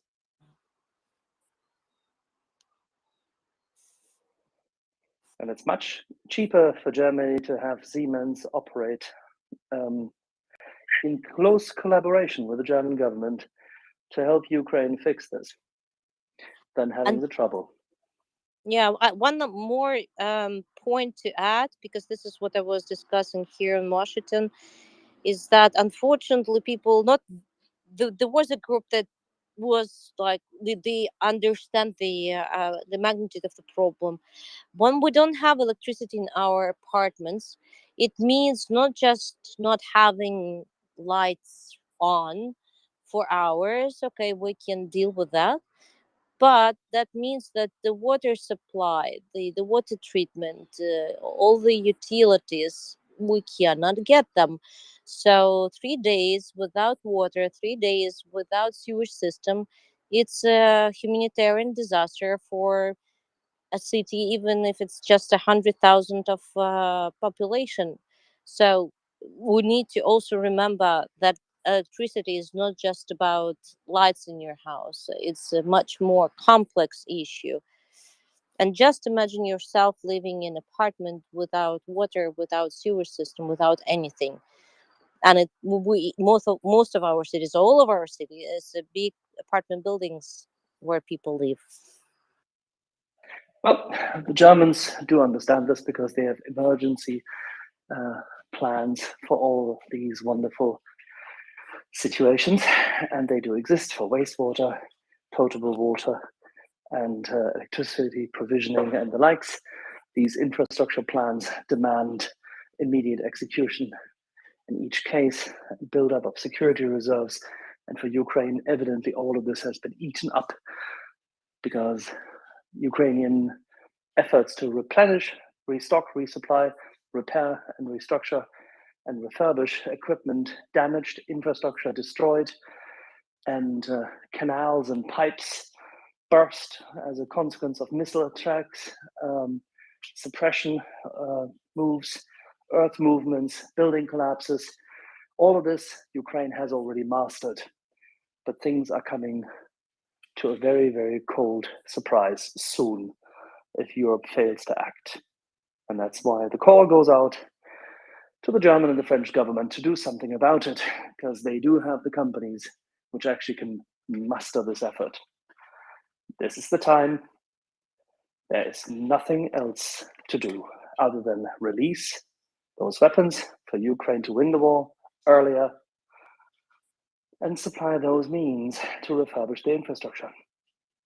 You would also be surprised, Axel, is that 80% of the equipment that are used by the water companies, including pumps, including engines, etc., are also produced in Germany. So when I was meeting with the representatives of German executive branch, legislative branch, I was explaining to them that, guys, if you provide emergency like fund financing to be used to order such equipment from your own companies, you will benefit. First of all, your economy will benefit. First of all, your taxpayers' money will go to the to the bank accounts of your own companies. So it's a win-win situation for you. You're telling us that, well, you are ready to provide us with the humanitarian support, and here you go. Look at our needs that we have for water supply, the needs that we have for electricity supply, heat supply. Let's have a special program set up. And they were like, well, let's think about it. Let's analyze it.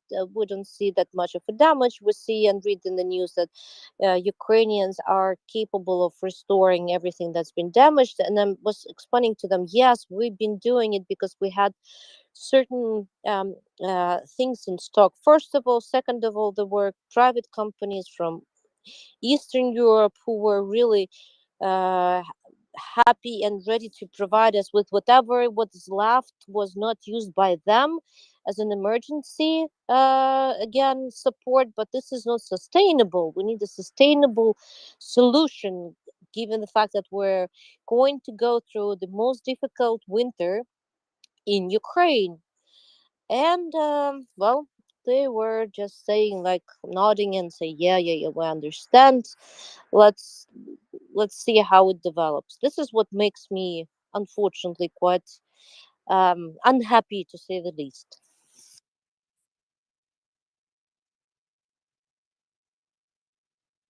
Thank you, Victoria. Craig, do you have a question for Victoria? Somebody has a question for Victoria. I do not, so I will wait. Actually, I'll go back to listener. Someone else can do it. Step, it's not a problem. I just wanted to continue the conversation. Anyway, so I think the order was enough, Walter, and thank you. Hello, this is my turn. I only two minutes. I will speak. My question is about kamikaze drones, because air domination is so important for wars, and kamikaze drones is so important too. Russians have Iranian drones. They are so bad for technology, but they are so useful because they are only headache, but they are so useful because they hit everywhere. But Ukrainians don't have this technology. Maybe Israel make these drones, but they don't give. This is a big shame. European countries don't have this technology, I think. What they should make too, because this is so important technology. I think this is my idea.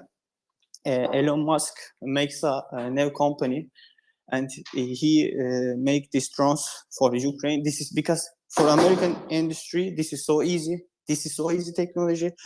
only one weekend for him for American technology. And for Elon Musk, this is good too, because this company will be so high price company in stock market. Yes, this is my question. Yeah, perfectly.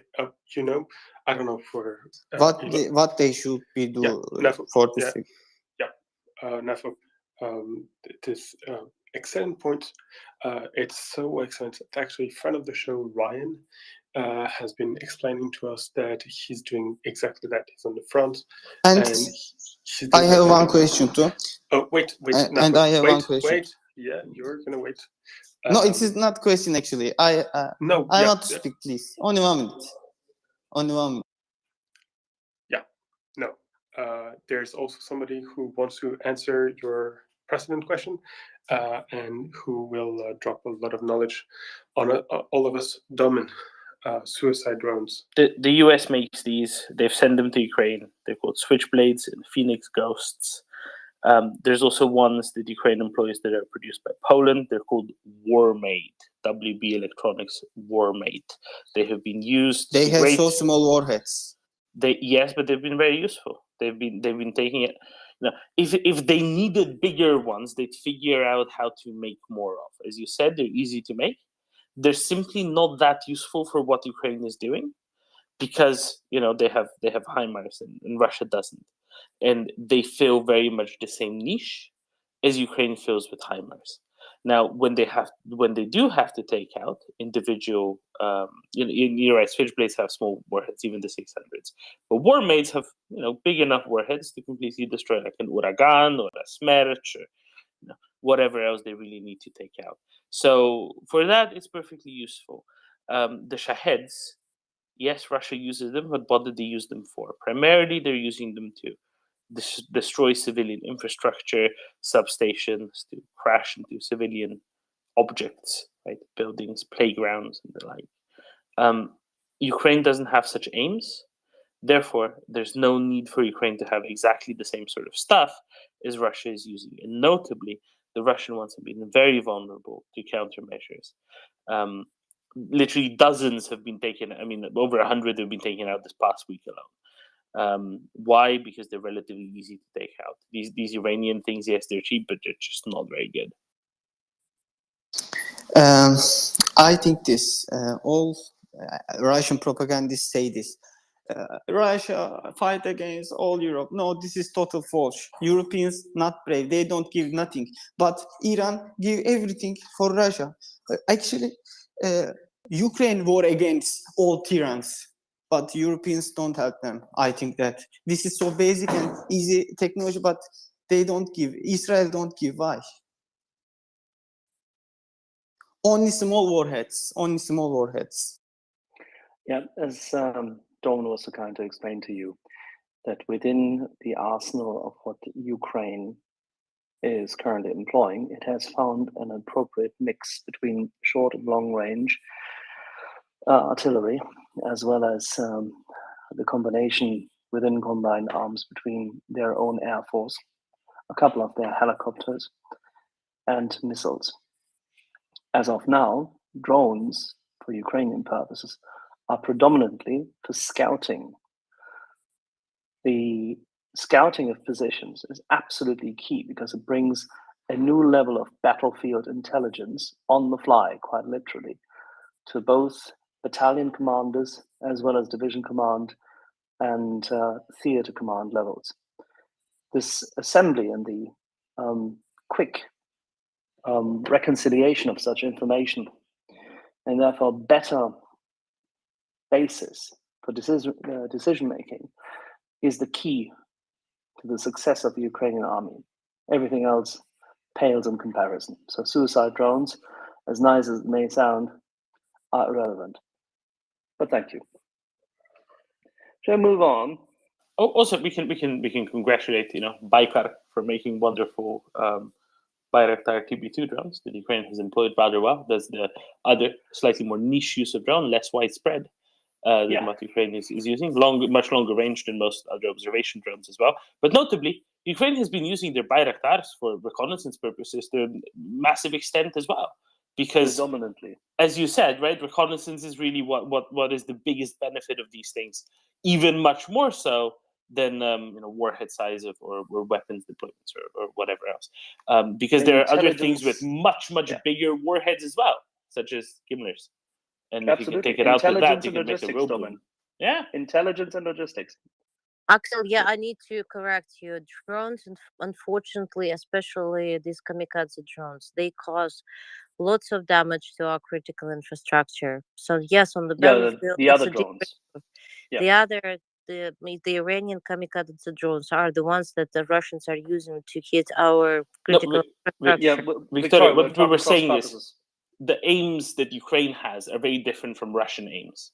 Exactly. Right? Ukraine can't employ the sort of kamikaze drones that Russia is using. 100% agree with you. 100%. Yeah, so that's what we were saying, right? Because the guy was asking, why doesn't Ukraine have similar stuff to the Shaheds? And we were saying, look, Ukraine, even if it had similar stuff to the Shaheds, it just can't use them very usefully because Russia has just very different purposes for it. And now we're in agreement. That's what we were saying. They're just not very useful for Ukraine. What is very important for Ukraine is to have sufficient anti-air capacity, and for example, the Gepards are capable of taking down those Shahid drones. It's good. Ukrainian fire control systems and the sensor systems have now been calibrated to deter the Shahids. I understand that this will be integrated in also the overall framework, which includes then the IRSTs as sensor capacity, and then it's a matter of calibrating and actually educating the Ukrainian forces to use their manpads as well. And all over, it needs more electronic warfare capacity. Other than that, I mean, don't forget, the Shahids are very slow. They are exceptionally slow. So this is something which can be dealt with. Yeah, and there's something else talking about drones, which I learned recently and I thought was hilarious. The Russian planes are flying so low that the Ukrainians can put their drones high in the air and actually use them for plane spotting. So they see them passing by underneath it, and they can behave like spotters for stinkers and this sort of things, which is creating apparently a world of problem for the Russian Air Force. Do they need to dress up the drones in anoraks first, or is that not a requirement? Is there a wine pairing for that question? Wine? God, no. It's brown ale. It's bitter. Okay, all right. Carry on. Okay, I'll pretend I did not hear Domin's joke. I don't want to be rude, but it made no sense. So we'll continue to David, who was very patient with us. Hello from Georgia. I start always saying my deepest sympathies to Ukrainian people and everybody I know around me. Georgia is like so keen on Ukraine now. It's like a second homeland, basically. I'm listening for a while now, a couple of hours actually, maybe like 2 hours, and I want to express my concern about Russians fighting in the winter. You mentioned that somebody mentioned that they don't have equipment, and yeah, it's understandable. They don't, obviously. But me being personally like I personally know people who fought them in Ichkeria in Chechnya in 90s. Obviously, Chechen army then was totally not supported by anybody, but some like minor powers in Georgia, maybe even not that, but yeah, like they were fighting what they could get after the fight, after the battle. But everybody was telling that even so, Russians were not ready even then. Mentally, or equipment was horrible. In winter in Caucasus Mountains, they were still getting success first because everybody was saying they were dead drunk. It sounds funny maybe, but yeah, they were drunk. They were not cold because of that, maybe. I don't know. Or maybe they were delusional because they were drunk. Amount of alcohol always surprised me when I see mobilized soldiers in Russia and I see the amount of vodka there.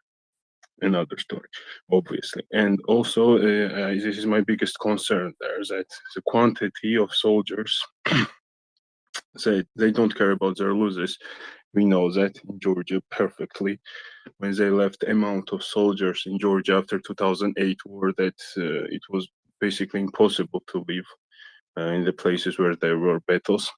Also another story, but still, this is my biggest concern. And the second stuff I wanted to say before I quit this amazing space, I wanted to say that there is this little story about Ukrainians who now are actually doing amazing stuff. So in Odessa, there is this, I hope I pronounce this correctly, Odessa.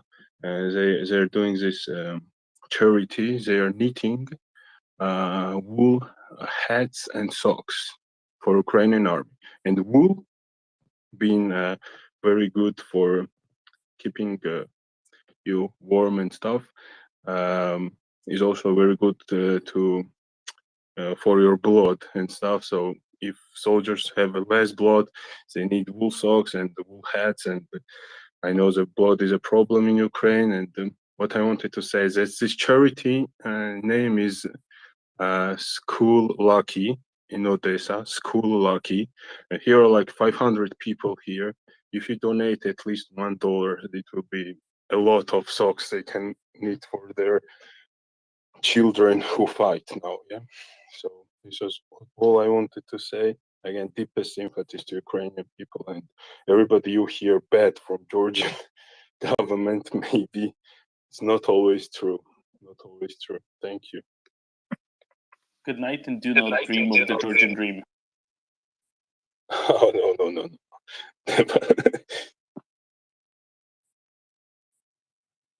Yeah, thank you so much for joining the space.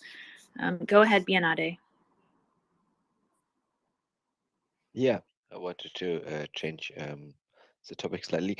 I remember reading yesterday or the day before about the I think Spain sent a few air defense systems. These Hawks. Yeah, this cool with the 3 rockets on this trident looking tripod. Can somebody tell us a little bit more about these things?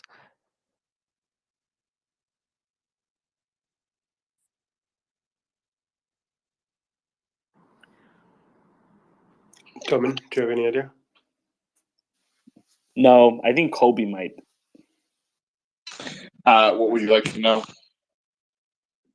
I missed out on the question as well, Colby. So what's Spanish Hawks? What about it? Okay, he's asking about the MIM-23 Hawk, which is an American surface-to-air missile system. It is quite old, but the variants that Ukraine are being sent are newer, and a lot of the stuff that Ukraine is already operating is quite old as well. So it's still very much capable, I would say. It was retired, somewhat recently by a lot of militaries in Spain. Actually, still has them operational, and as recently as a few years ago, they signed contracts to continue to maintain the system until it can be replaced by newer ones. So Spain is sending 4 launchers, I think. The launcher has 3 rockets on it. 4. I posted a picture actually from the Spanish army. And they're sending phase 3, right, Colby? What's that? They were sending phase 3 of them. Correct. The newest version, phase 3, which that was like from the 70s is when that process to upgrade to phase 3 began. And phase 3, just trying to remember here, for radar, the radars that are being sent are somewhere in the around 100 kilometers maximum effective radar range. So not as far as the brand new systems, but still not bad. And then trying to remember I think the maximum engagement range is between 20 to 40 kilometers, if I recall correctly, depending on the altitude. Yeah, just looked it up. It's like up to 45 kilometers. It's my kind of view really impressive for such an old system. How it the key thing is the upgrade led to better shot to kill ratio being allowed. So the shot to kill ratio went up to close to 0.85, and that's the key aspect. Otherwise, the Hawk that's would be amazing. shit. That's very good, actually. Yeah, that's amazing. And yeah, it's pretty old system. I think it was developed in the 1996s or something like this. But if we take the advantage because it's a Western system over the Soviet systems, is it comparable to the book system from the technology, or is it even better? Or Book is not a bad comparison. I mean, it's Western, so I would say that it's better. Book is actually newer, so I shouldn't. I mean, the phase 3 is, I guess, probably more comparable to like the first variations of Book. I'm trying to remember. There was like an older system that Book was basically replacing, but I'll get back to you on that. But anyway, it's not by any means a bad system. As Axel said, it has a pretty good track record of the interception rate is like 80-90%. And I don't think the Americans ever actually used it in combat, but other countries did. So it's I'm surprised that it took them this long to consider this system to begin with, because Spain did have it and other countries could have sent it before. So hopefully we see an appearance soon on the battlefield.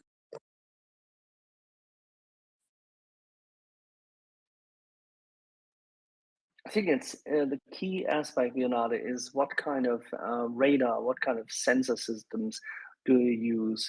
Because the wave acquisition radar they're using typically, if you can integrate the SAM system into a wider sensor array, then you're good. And you only need to take out. Sorry, yes, please. It uses AN MPQs 50, 62, and 61, and Ukraine is already using those same radars, newer ones, I think. It's like a very common radar system. So I'm fairly confident that Ukraine will be able to integrate all of those radars together very easily, and they'll all be able to communicate and share information. So this is all part of building out Ukraine's air defense network with more Western systems, because Western radars certainly are better than Russian ones, because if the Russian ones were as good as advertised, then we would see them having a lot more success in intercepting Ukrainian aircraft and preventing things like the Kerch Bridge from happening.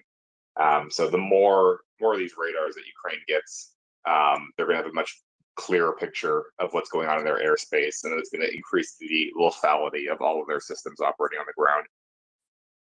yeah, absolutely. And if I remember correctly, there's some kind of yeah, I know we Germans are obsessed with standards.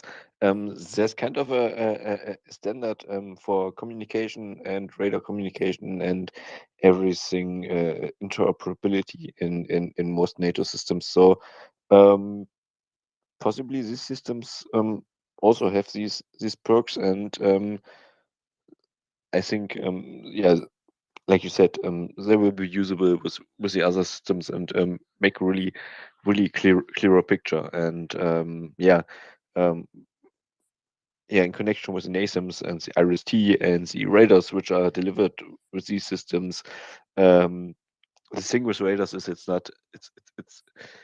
a thing. The more radars you have, it gets exponential better the view you get, and how many things you can see in some shadow areas and everything. So it's a really good perk.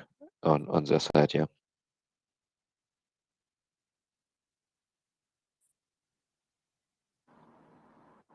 Thanks so much, Bianade.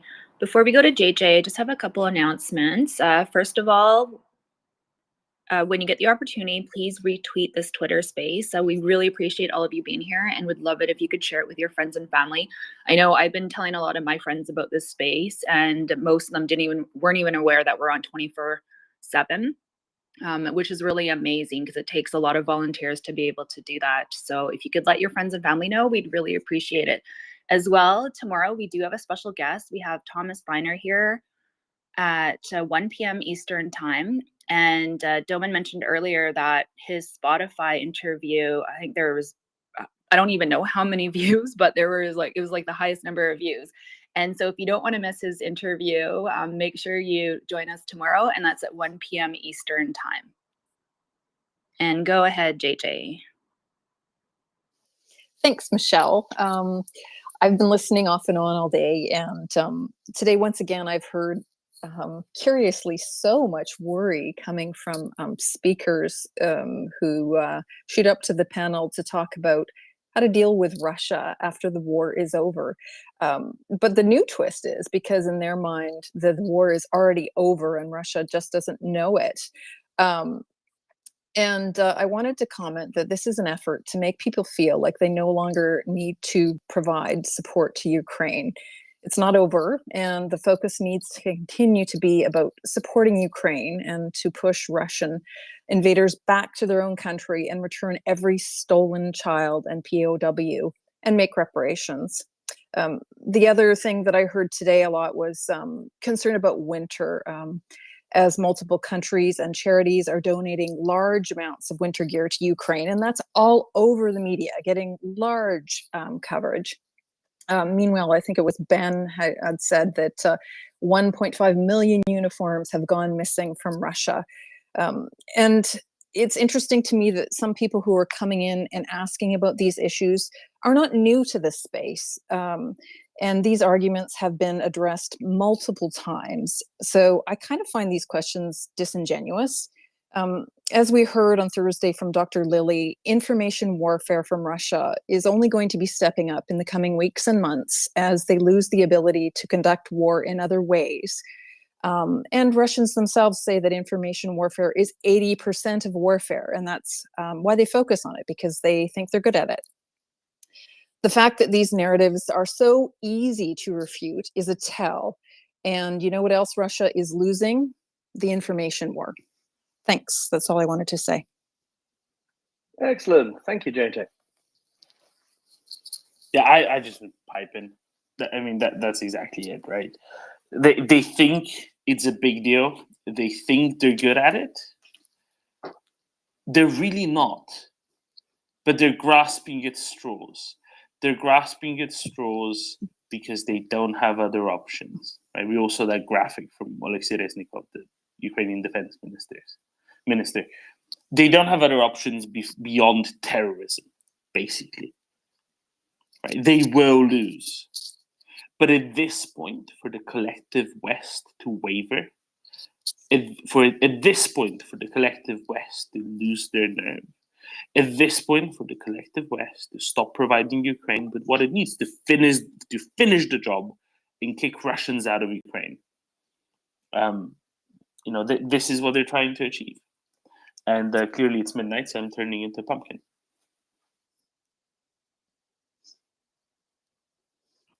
I hope you have a large glass of wine in front of you too, Doman. Thank you, JJ. Brown ale. Brown ale? Brown ale? No, it's wine. It was a reference to the previous comments we were making about about anoraks. There are layers to this. Sure. But JJ, thank you for saying this, because I've been observing the same stuff throughout the day, but I didn't know if it was just my bias for being here for the past 14 and a half hours. And if it was just me that thought that things were getting very repetitive at times. Clearly it wasn't just me. Short shrift of your short shift. No.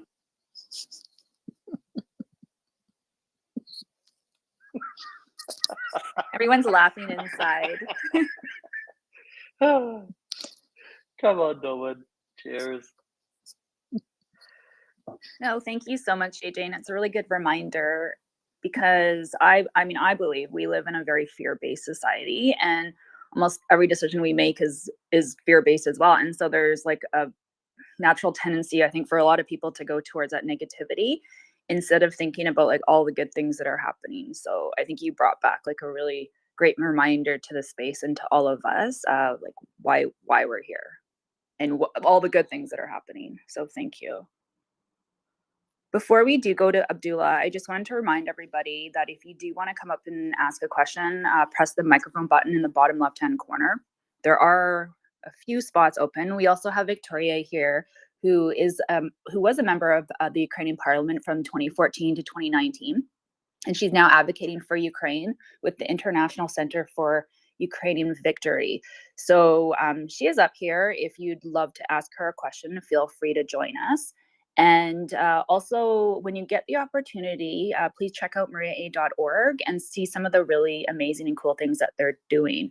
100% of their proceeds go to providing non-lethal aid to Ukraine, and those include things like drones, night vision, body armor, and so on.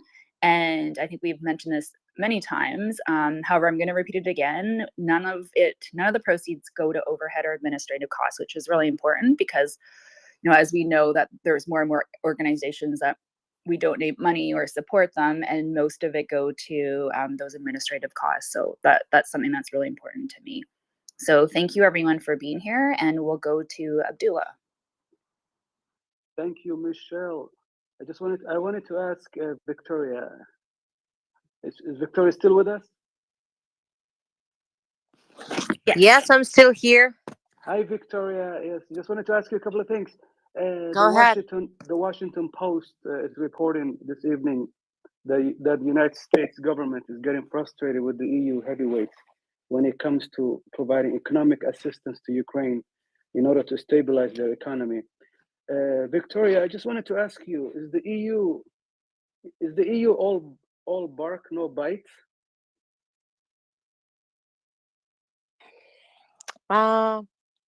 It's a good question. I wish I knew a straightforward answer to that. I know that there are countries that clearly understand the importance of supporting Ukraine, the Ukraine being actually the security shield for the entire European continent and European countries.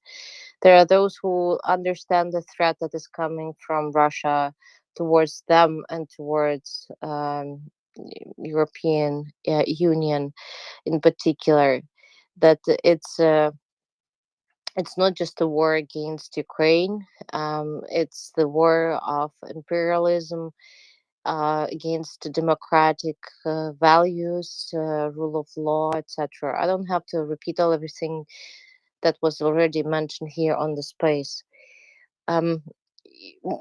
Unfortunately, European Union is a big bureaucratic machine that is very slow when it comes to making the right decisions, and it takes enormous effort and time and energy trying to convince each and every party to support Ukraine in the way we need it. The frustration that is coming from the Washington, it's a clear one. The war in Ukraine is a threat to European continent and European Union in particular, but for some reason it's the United States that leads the effort in providing Ukraine with, for example, weapons that we need to fight this war. When it comes to financial assistance, again, it's two completely different stories. Lots of support that we're getting from the United States is in the form of grants, so we don't have to repay it. Europeans, on the contrary, are providing us with loans that we will have to repay.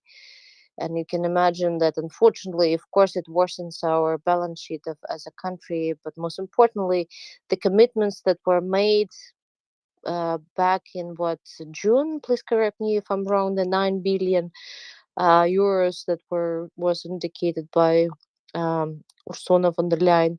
Unfortunately, there is a tremendous delay in providing Ukraine with those money that we need to cover our basic needs to fight this war and be able to sustain ourselves as a country as a whole.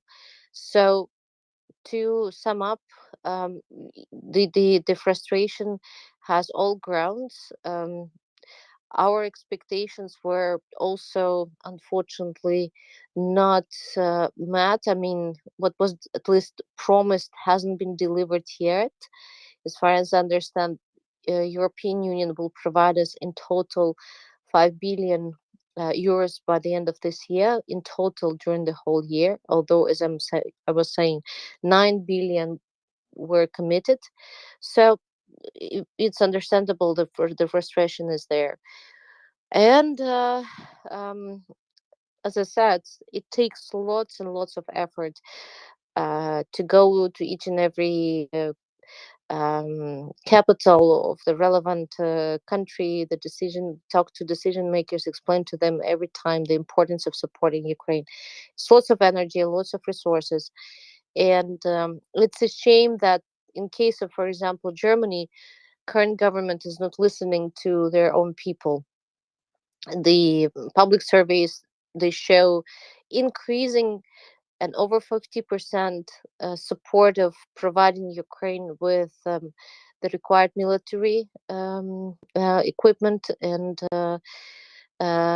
including, for example, Leopard tanks. But for some reason, the government itself is not listening to their own people, and less to the less extent to us. We'll see what will happen with the coalition, because in the current coalition of the government in Germany in particular, there are those, by the way, Green Party that was always about peace, but now they are in the driving seat and they're most vocal when it comes to advocating for Ukraine. So we will see. But yes, European Union is a big bureaucratic institution, and it's hard to deal with them, especially during the time of war. Yep, because Thank that's you. the task of NATO Sorry. to coordinate those efforts. European Union is toothless when it comes to war economy. Yeah, they're not toothless, Axel, when it comes to getting the vaccine, finding money for the vaccines. I think it was like 35 billion for Pfizer. Well, see, that's the point.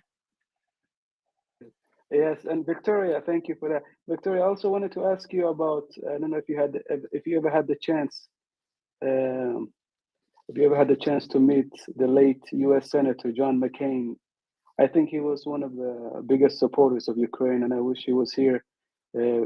Before he passed away, he warned about the Russian problem and the threats Putin, the pending threats from Putin towards Ukraine and Georgia and all the other regions, Estonia and Latvia, all the Baltic nations and Poland. I wish he was alive today to see Putin humiliated on the battlefield. But what the EU is doing, I think it's just a scandal. I think it's a scandal. It's a massive scandal to rely on America and the UK to do all the heavy lifting while their neighborhood, is burning. It's just very sad. But glory to Ukraine and their heroes. Thank you. Героям слава. Дякую вам. Slava Nazi. Yeah, Victoria, have you met Смерть ворогам. Смерть ворогам. Victoria, have you met John McCain? No, unfortunately, I haven't had the chance to meet him. I saw him on Maidan when we had the Revolution of Dignity, but I didn't have a chance to meet with him in person. I wasn't a politician at that time. I was just an ordinary Ukrainian fighting for our right to live in a free, democratic, sovereign country. Perfect. Thank you. Yeah, he was always there for Ukraine. Thank you so much.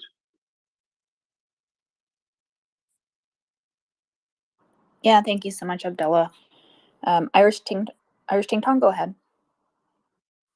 Hey guys, I don't want to. Sorry, 1 second, kids. I'm just wondering.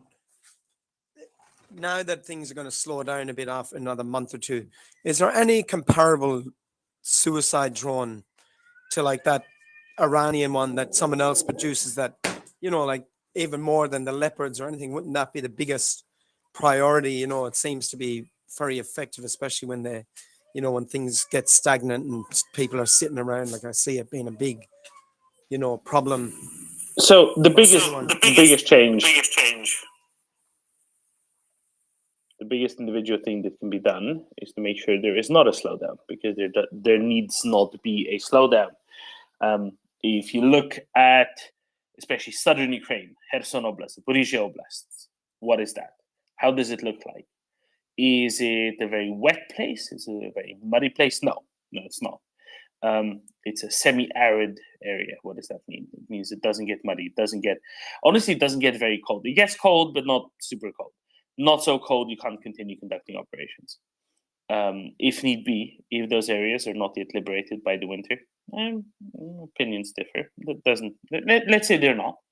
The biggest difference maker there would be some very, very beautiful big cats. Far more than any loitering munition.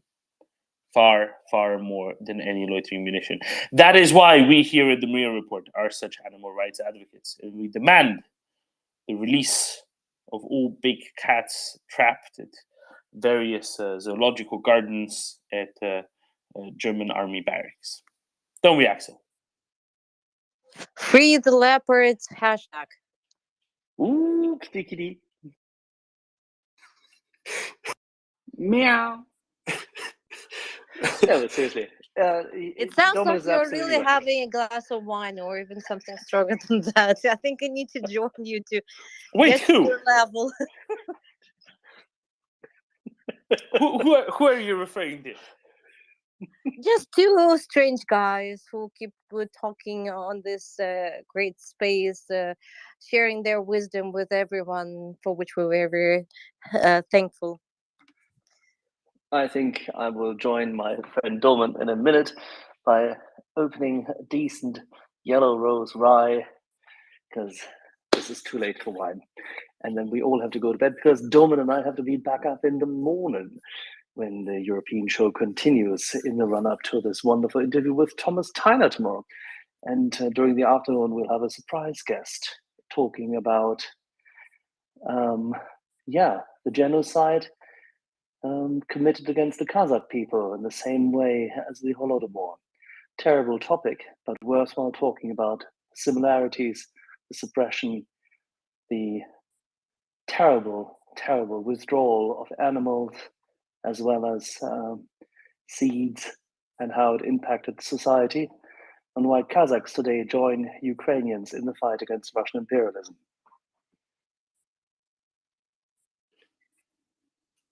Thank you, Axel. We sometimes lose sight of the important thing, which is that the Russian state is built on a pile of bones, and this is the reason why this is not a conflict like any other. It's a war for survival. Thank you, you too. Enjoy your wine, and by the time you'll withdraw, enjoy your rest. In the meantime, we're graced by a call. Hi, Victoria. You were talking about, Russia's attack on Ukrainian infrastructure and the risk that may bring to, Ukrainian civilians with regard to heating. And people were talking about things like generators or whatnot. And I just have a question about the logistics of that. Well, I'll just use myself for an example. If we lose power, we have a generator, but we live in the suburbs. So even if our house isn't wired for to use a generator, we can just put it outside in the yard.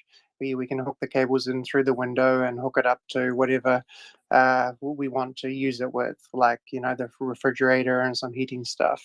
But if this infrastructure is hit pretty hard, even if Ukraine gets a bunch of generators from Western countries, will it be enough in contexts like so large cities with apartment blocks where you probably can't utilize them the same, or is like Ukrainian apartment blocks already wired up to be able to use backup generators? To answer your questions, in suburbs, yes, when you have private houses, you can use the power generators. And still there are questions of, for example, the availability of, for example, diesel, whether they will have enough of it to provide users of power generators to use them for not just hours and days, but weeks, if not months. It's a very big question mark. Moreover, our railroad system obviously runs on electricity, but we also have those diesel, how they call it? Please help me. I'm just a little bit exhausted. Diesel electric. Yes, so we can use them to provide to ensure that we still have the railroad up and working. But when it comes to the apartment buildings that have hundreds, even up to thousands in some cases of residents, it's just impossible to provide enough electricity just by using power generators. Power generators are used to solve problems temporarily at, for example, hospitals, or even the power stations, not power stations, the gas stations, right? But it's not a solid solution in case if we don't have electricity and we don't have heat delivered to our apartment blocks, given the fact that the heat system, for example, in most of the cases it's centralized, so it goes like it's a network that goes throughout the whole city and supplies district heating. Exactly. Yeah, it's the name. I'm just trying to explain to people who are not familiar with that. So power generators, it's nice, but it's just a temporarily solution to provide some sort of access to electricity for a very short period of time for users like schools, hospitals, municipalities. But when it comes to ordinary people, again, for example, water supply is a centralized system, and if there is no electricity, pumps are not working, and even if you put generators there, again, they will last maybe for a day or two maximum, and they will not provide necessary capacity to maintain the system up and running. Hope I've answered your question. Yeah, thank you. That was really good and really detailed. So, as far as individuals or countries helping mitigate this risk, let's presume that Russia is successful with a significant infrastructure degradation. Or what, aside from generators, what other options are there to help mitigate and work around this risk and the effect of such an attack?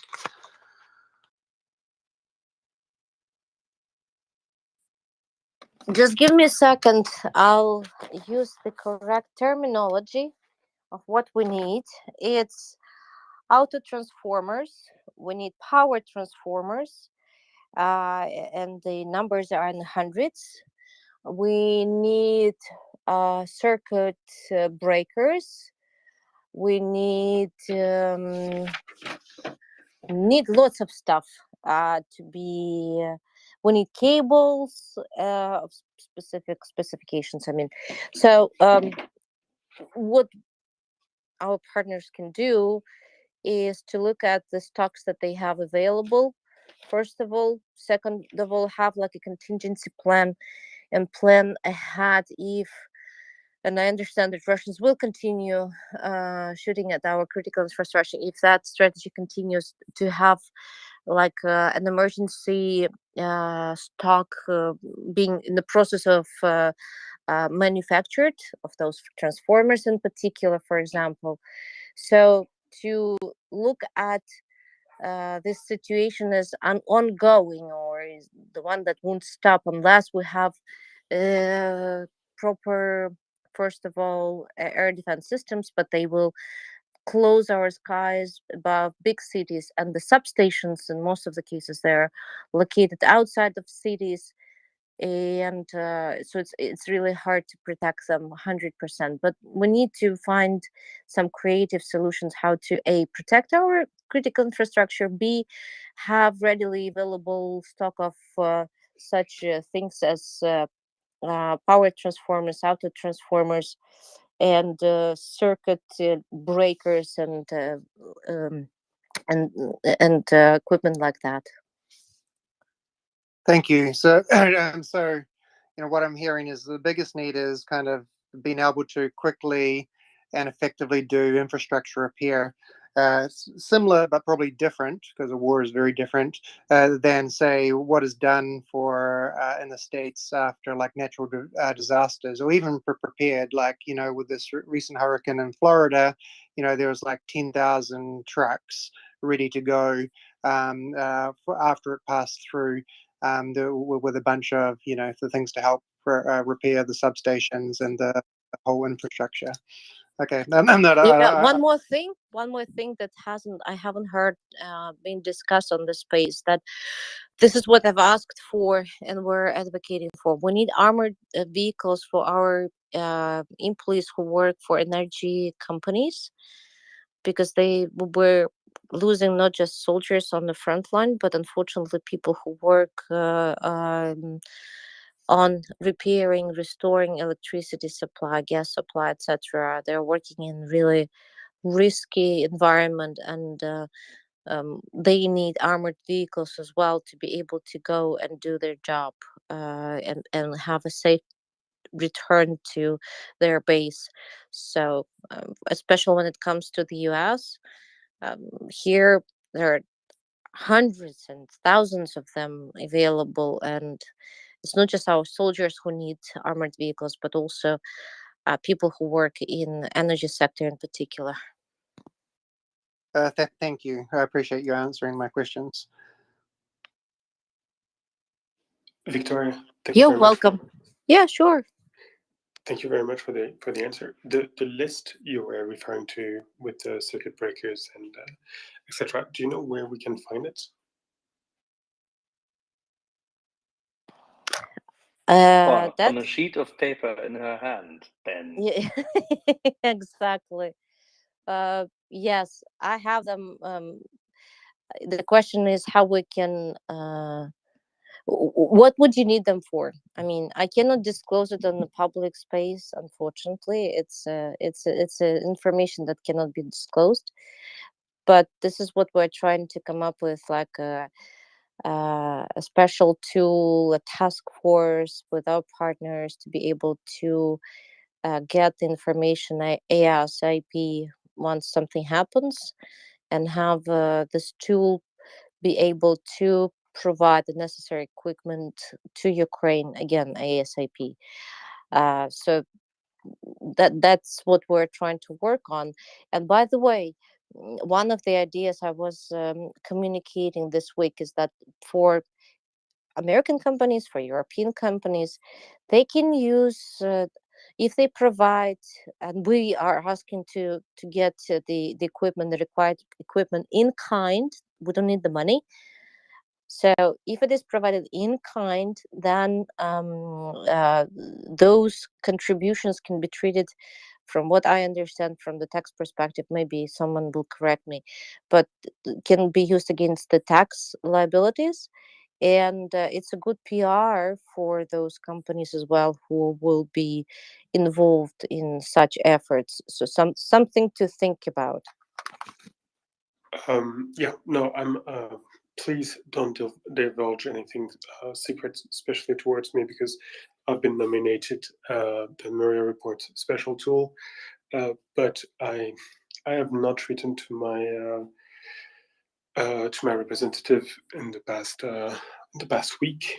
I've been asking everything to them from digging material to tanks, and I'm sure they would be probably more receptive to anything which is not directly related to the military. I can just provide you with the list, not the numbers, not the locations, just a general overview of what is needed. Maybe you can then pass it on to your representative. Maybe that's a start. Yes, absolutely. That would be lovely. Domen, your hand is raised. Hi, Victoria. This is something I was going to ask you earlier this morning, I think. Maybe yesterday, I forget. Anyway, a couple of days ago, we had Elena Neroba on, who's a Ukrainian agricultural commodities analyst. And we were talking to her quite a lot about the Istanbul Initiative, the grain deal, the grain transport deal. And now I've decided to put everyone who's left listening to you in Europe to sleep by asking you your thoughts on that. Because what Elena's been saying, and obviously she's very tied into the agriculture sector, is that there's a lot of worry in Ukraine that among the agriculture industry, I guess, that Russia is going to scuttle an extension to the grain deal because the grain deal is only for 120 days, so 4 months. So basically, at the end of November, it expires, right? August, September, October, November, 4 months. And there's a lot of worries about that. Also, Russia has been signaling that, they might not want to extend it for whatever BS reason or another. Doesn't really matter. Now, you and I, Victoria, we always expected Russia, once they've signed it, to never really want to extend it, or at the very least to try to muddy the waters, to try to problematize an extension, to try to, make it a little bit more complicated.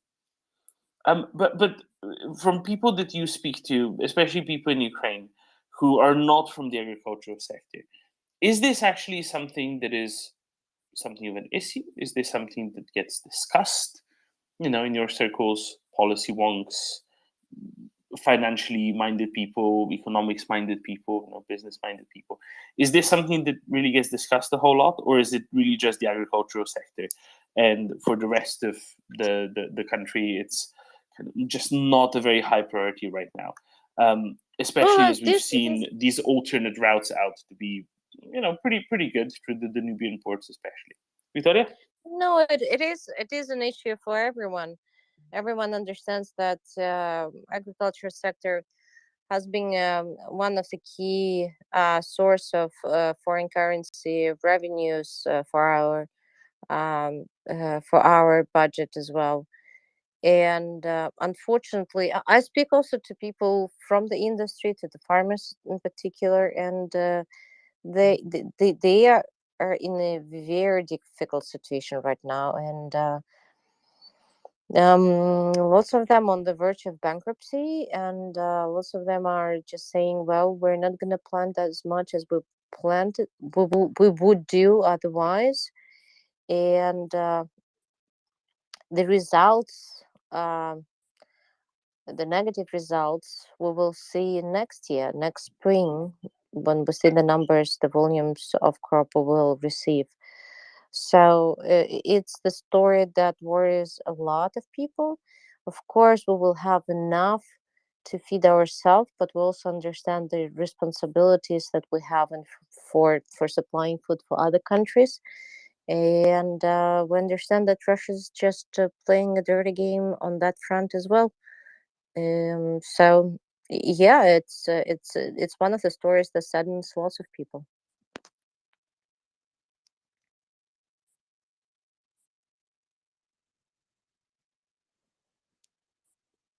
Domen? Sorry, my mic button was acting up. I just sent you something, Victoria. You're welcome. No, and thank you very much. I really wanted to know how big of a thing this was with all the other priorities that Ukraine has at the moment as well. But you know what's really heartening to hear? It's the words that you used right at the end there, which was the recognition of responsibility that Ukraine nevertheless has to the world. Oh, This is absolutely. You would even talk to people in small villages, and they realize that unfortunately that is the case, and we have this responsibility, and we feel the pain that people are going through because of this war, and the consequences that it has, not just for Ukraine and ordinary Ukrainians, but other nations, other countries. So that those feelings are there, and they are not artificial. It's people do care about it. Oh, exactly, and I think this really illustrates the chasm, right, that exists between Ukraine and some other country that we're not going to be talking about, in how it treats others, partners in the world. Anyway, I'll shut up. Yeah, fat chance of that happening, Domin. We know you. You'll be blabbing your mouth again in no time. No, for real. Anytime you have a question, we will truly enjoy listening to it. Axel, I've got someone in my DM asking whether, along with the leopard, some of the new panthers could be of the taste. Is there any chance of this happening? Nope, they are not even produced. There's 2 demo pieces at the moment available.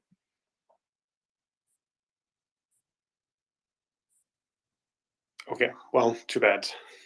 Although 2 is better than none. Carl, you've got an answer for us. A question for us, or a statement. Victoria, I have a thought. I know when you're trying to reach out to get all this, infrastructure repair material, and that you're going top down to governments and companies, which of course is important. I'm just curious if you have also tried from bottom up, and maybe I don't know kind of how things are on the ground in Europe versus here in the US, but from bottom up, like let's say like paramedics and police officers and firemen, right? You get volunteer help and people bringing over supplies to Ukraine and that area, because it's their passion. And here we have all the companies that repair after natural disasters. After the snowstorms take down the electricity grid, and they're out and they're busy working and they're driving around their trucks for their companies. And if something big like happened across the border in Canada, right? Even if the government and the companies weren't wanting to to volunteer, those people that are naturally self-driven, they'll just be advocating. It's like, we want to help, we want to do something, and they'll be pushing their companies and their counties or states or whatever to basically make it happen. So I'm wondering if you are in contact with people in European countries that are, the workers who do this stuff in their own countries, year in, year out, and whether you can get any traction from them. Thank you for the question. You need to understand that critical infrastructure and what is happening with critical infrastructure and the needs that we have there, it's a sensitive subject. If we start revealing the information to even like private sector, we will then disclose our vulnerability, and we cannot afford it. So this is why we're dealing at the level state to state, and we need to make sure that information that comes through the state is such that it will provide the security and will not have a negative impact for us as well. So it's really hard to find the fine balance. Of course, speaking directly to the companies, it's a good idea, but let's be also honest.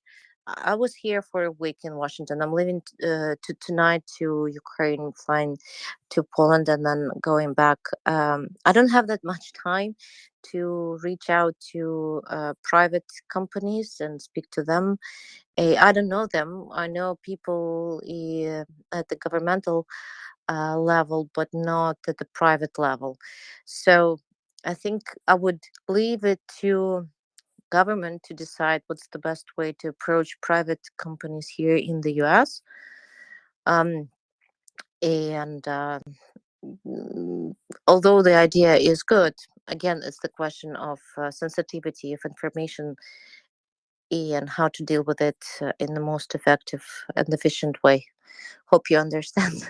And sorry, Carl, just a quick note. I think the US might be using very different specs for equipment.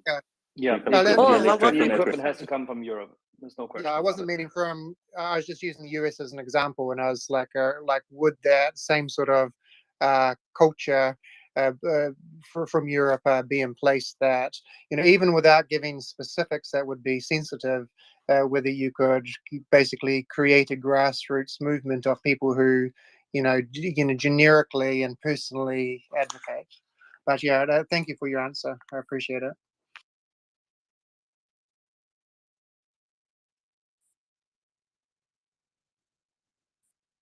You're welcome. You're welcome. Abdullah, please go ahead. Do you have Yeah, news from thank you. Tajikistan? No, thanks, Ben, again. It's for Victoria. It's a good call. I just wanted to say it's a good call not to share any data with companies, with NGOs like the Red Cross, and God forbid the UN, because I remember during the Syrian war, the Russians used open database from the United Nations to get hold of data about Syrian hospitals and schools, and they used those to pinpoint their airstrikes, striking schools and hospitals.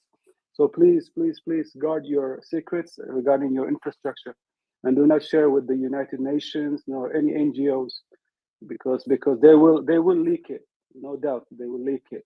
Thank you. Thank you for understanding, and thank you for the reference to Syria. Yeah, it's unfortunate, but it's a strong reference, a good and bad example, but it's an example and a reference point for all of us. Yes, thank you.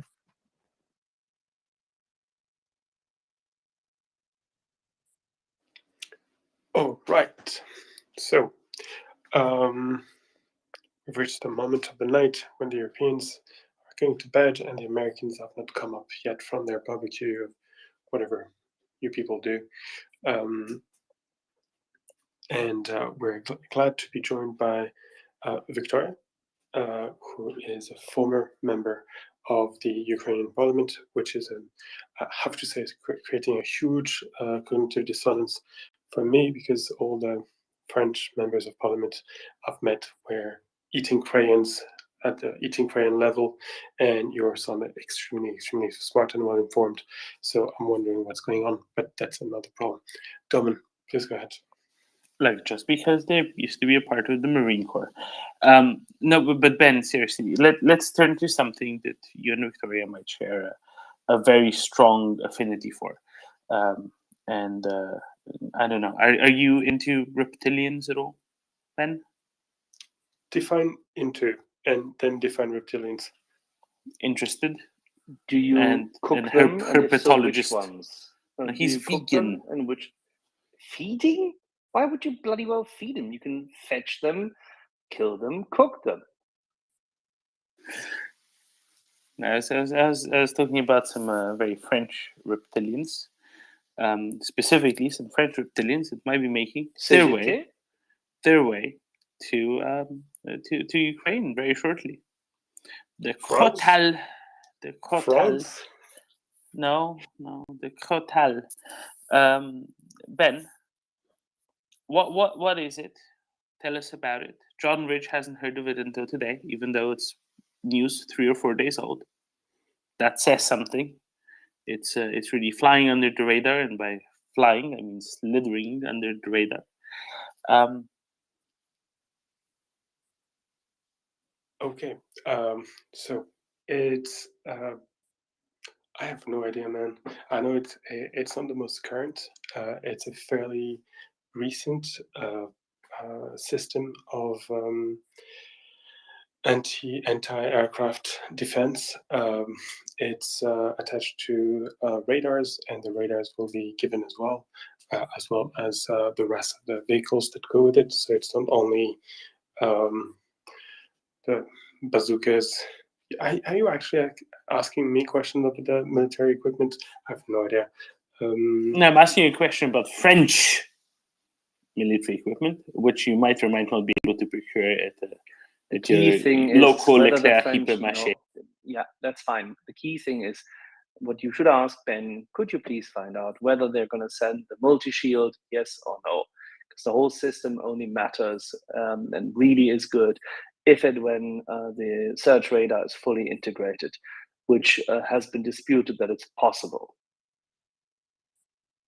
My understanding of it is not the multi-shield, but I could be wrong about that. Yeah, okay, that's the key thing, because if that fails to be the case, then we end up with the same shitty system which the Finns had to then work on and finally get to work at a later stage. It's really, really terrible. I'll ask Lebranche next time I meet him. Anything helps, but this is Cortel is a short-range air defense system, so this is not going to solve Ukraine's big problems with cruise missiles. This is protection for frontline units against helicopters and drones, but it's not going to defend the Ukrainian airspace. Yeah, that's the key point. Colby is right. This is something which you can position, so to say, currently closer to, say, onwards from Mykolaiv towards the front line and then provide cover. That's fine. It's not that mobile, but it's okay. The problem is the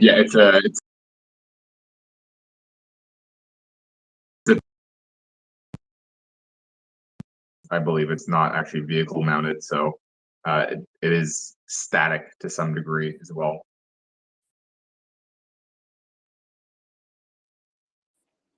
I don't know. The one example I saw depicted in the newspapers looked like it had wheels to it, but yeah, that's those usually have are wheels. very old ones that France is not using. Yeah. Okay. I'll ask around if I can find some information. How do you call this? Double shield? I'll put a tweet with the video in the nest. Thanks. The radar is very good, according to everything I've ever read about it, and that's the interesting and cool piece of kit in there.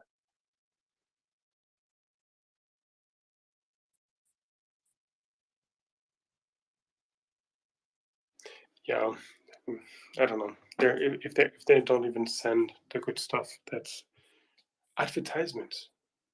We cannot let the Americans get all the glory. Oh, we lost Victoria. But I mean, you named it after an entirely North American reptile. Yeah, for some reason they give reptile names to their, snake names to their anti-aircraft systems. And since there's only 2 snakes in France, and one of them is not even venomous. So there's not a very large amount of resources. Well. Was breaking the mandate and insidiously circumventing the board of one of France's oldest newspapers not snakish? Oh, yeah, no, but the Macron has not been developed yet, but it's gonna be a piece of work. Some say it will attack the enemy helicopters only from the rear. It's being something people are saying. Shall we move forward? Please. Let's go to Scribe. I think I know what the question is. You may, but I also have another thing, a comment. On the topic of moving forward, the 92nd Brigade, Motorized Brigade of Ukraine, posted a tweet earlier stating, starting to roll out. Could that mean something particular in regards of watermelons? They're not in the watermelon bit. They're in the other bit.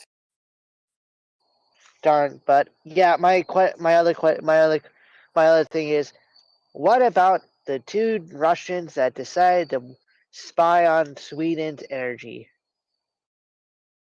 Norway's. My bad. I had a long day. I mowed 2 yards that were mostly hills. No worries, Scribe. But we discussed it a little bit earlier today. Yes, within a very short order, within what, not even 48 hours, Roman, right?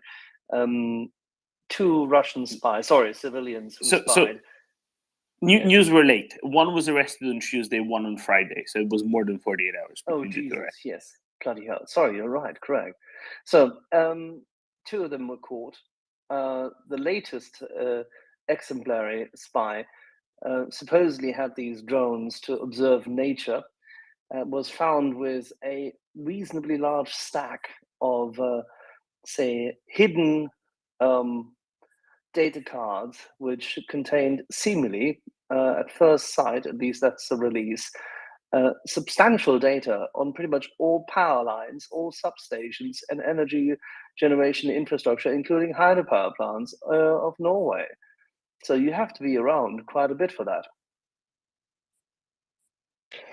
So my question is, on terms of this data being found, how dire is how much more of a threat are European countries going to look at Russians inside their own borders at this point?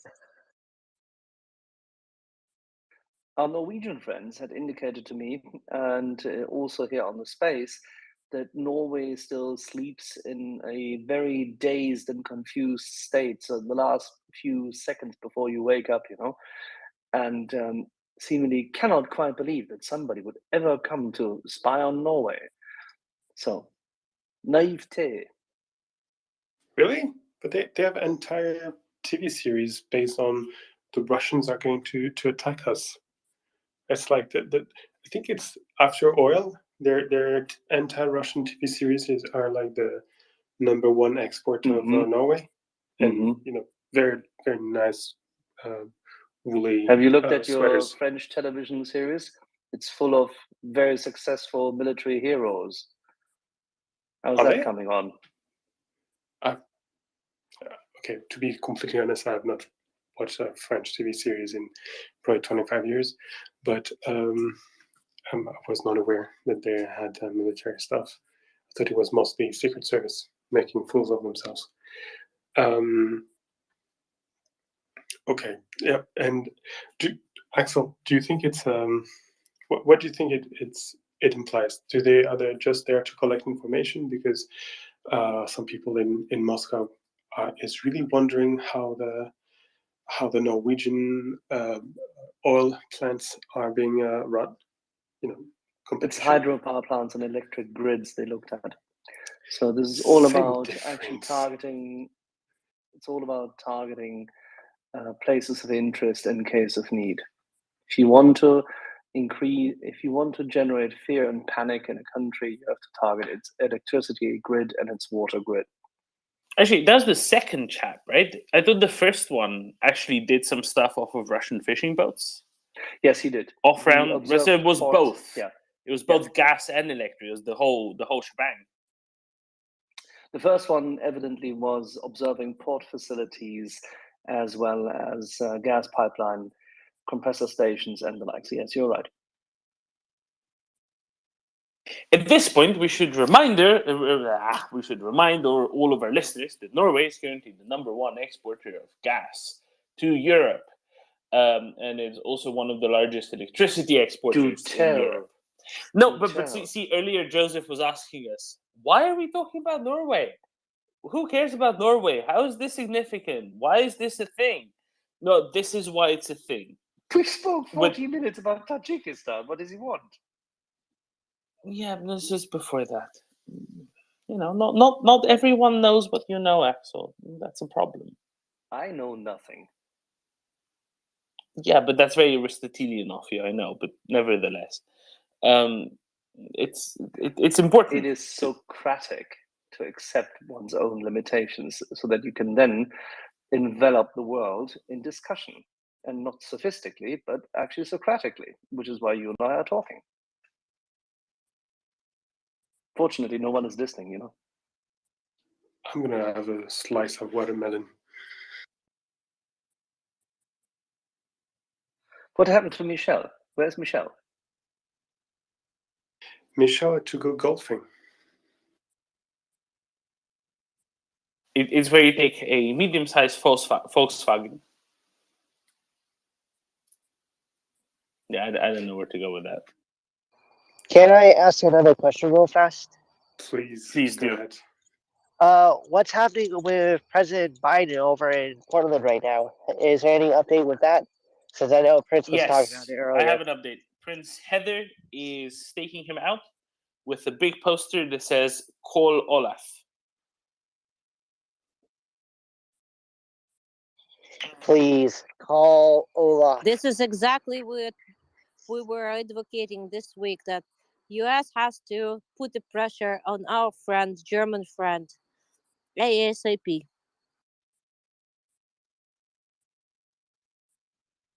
Yes, absolutely. Exactly. Friends don't let friends. Schulzing. One of the things that I talked about when I did a presentation of Ukraine was I actually did mention to my classmates, like, hey, if you have family everywhere, have our representatives tell our NATO allies to, hey, get the ball rolling on this stuff, because this war is not just a war for Ukraine, but a war for all of our freedom and our basically what makes us us. May I interject here really quick? I caught up with the president as he made an unscheduled stop about 15 minutes ago for ice cream, which, if you know our president, he likes to make unscheduled stops for ice cream. And he and I had a quick talk about short and curlies and making a call. And yeah, he wouldn't let me take any pictures, but that's the status. He has just arrived at the airport and is about to exit, and according to his public schedule, will be in Delaware late tonight. Thank you. Okay, so I take it we're going to have Was an that interview milk with him very ice soon. cream? Was that milk ice cream? Was it something like more like gelato? Does it really matter? Ice cream. He's an ice cream man. When the police tweet out the president has made an unscheduled stop for ice cream, you know, it's pretty serious. Isn't Oregon known for cheese, though? That's Wisconsin. Yes, but Oregon is known hops. for smelly feet and Willamette Valley Pinot Noir. And hops. And marijuana. Oregon is actually Oregon But I is. thought that's Washington. Yeah, this is what I was about to say. That's onions. I was surprised to see so many people smoking marijuana openly in Washington. It was like, wow, as if I was walking on the streets of Amsterdam. Yeah, no, Jim Belushi actually has a very, very large marijuana farm in Portland. Or not in Portland, towards Southern Oregon, but he's frequently in Portland. Anyway, I got distracted. Yes, Oregon does have some very good cheese. Tillamook Cheese Factory out on the Oregon coast, but Tillamook also makes some very, very, very good ice cream. So they sort of have a forte in the dairy department. But I do have people who come to town, and when they come to town, they stock up on our Oregon Tillamook cheese, and they smuggle it across the border to Canada. So anyway, thanks. I think I've been there when I was younger, since I did remember my family on a trip out to Washington, since I'm actually a native of Washington, but I live in Virginia now. We actually did go to that cheese factory, I think. Maybe. Who knows? But on the side of marijuana, a cultural shock for me is being in Virginia right now. we can't smoke it here, which I never will. God, I hate that smell. But going over to Washington and seeing it there, I'm like, whoa. It's By sort the of crazy. way, By the way, Yeah. we have a very nice ice cream in Ukraine. So once the war is over, you're welcome to Ukraine to taste one of the best ice creams in the world. And not just that, the cuisine, the variety, it's amazing. You will be surprised. Don't go to Italy or France, go to Ukraine. That's actually one thing. Once the war is over and I have the money, I am definitely making a trip out to Europe and visiting Ukraine and making it one of my first stops. Well, Axel and Doman, isn't there a big, huge party planned in Ukraine? Aren't we meeting Olga in Odessa? Yes, and then we're going to Lazurny Bereg. I thought you were planning to have a party in Sevastopol. No, Lazurny Bereg. We're doing a day trip out to Sevastopol from Masandra and Novy Sviet. Oh, nice. Yeah, we need to inspect what all Russians have installed. Since I sort of barged in here, I don't know if Victoria has said, but are you able to share with us some of the people that you have met with while you've been in Washington? I would be curious to hear. And I know somebody asked if you had ever met John McCain. And I know you haven't, and he's been gone for a little while now, but have you were you able to meet with his bosom buddy Lindsey Graham, who is also a very big supporter of Ukraine?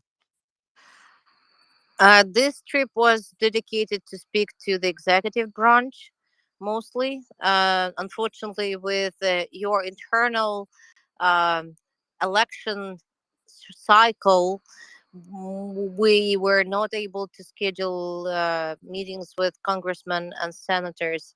So we're planning to do it next time. And I'm afraid it's not going to be earlier than sometime in January or even February, because I understand it doesn't make any sense to come early unless you tell me that it's worth trying to reach out to certain people. Maybe you can then recommend who to contact to and who will be willing to meet with us. Well, as Axel may be very, very happy to hear, I have changed a piece of my mind on Senator Lindsey Graham, and that was thanks to Axel and pointing out his great support for Ukraine and his long-term support for Lindsey for Ukraine. And I think there are several senators who are very, very supportive of Ukraine and who have visited several times, and I'm sure members of Congress also. And I'm sure as the time approaches, we could get a very good list of those people together, both Democrats and Republicans, that would be very good to meet with. I would really appreciate if you send me a DM, or I can send it to you so we can get in touch directly and coordinate that. I would really love to do that. Very good. Very good. Thank you very much. Excuse me, Miss Victoria. Oh, sorry if I interrupted. No, go ahead. I have a question. Since I know you're in the DC area, how far out in DC can you really go? Like, do you have a car? Can someone drive you around? If not, why not?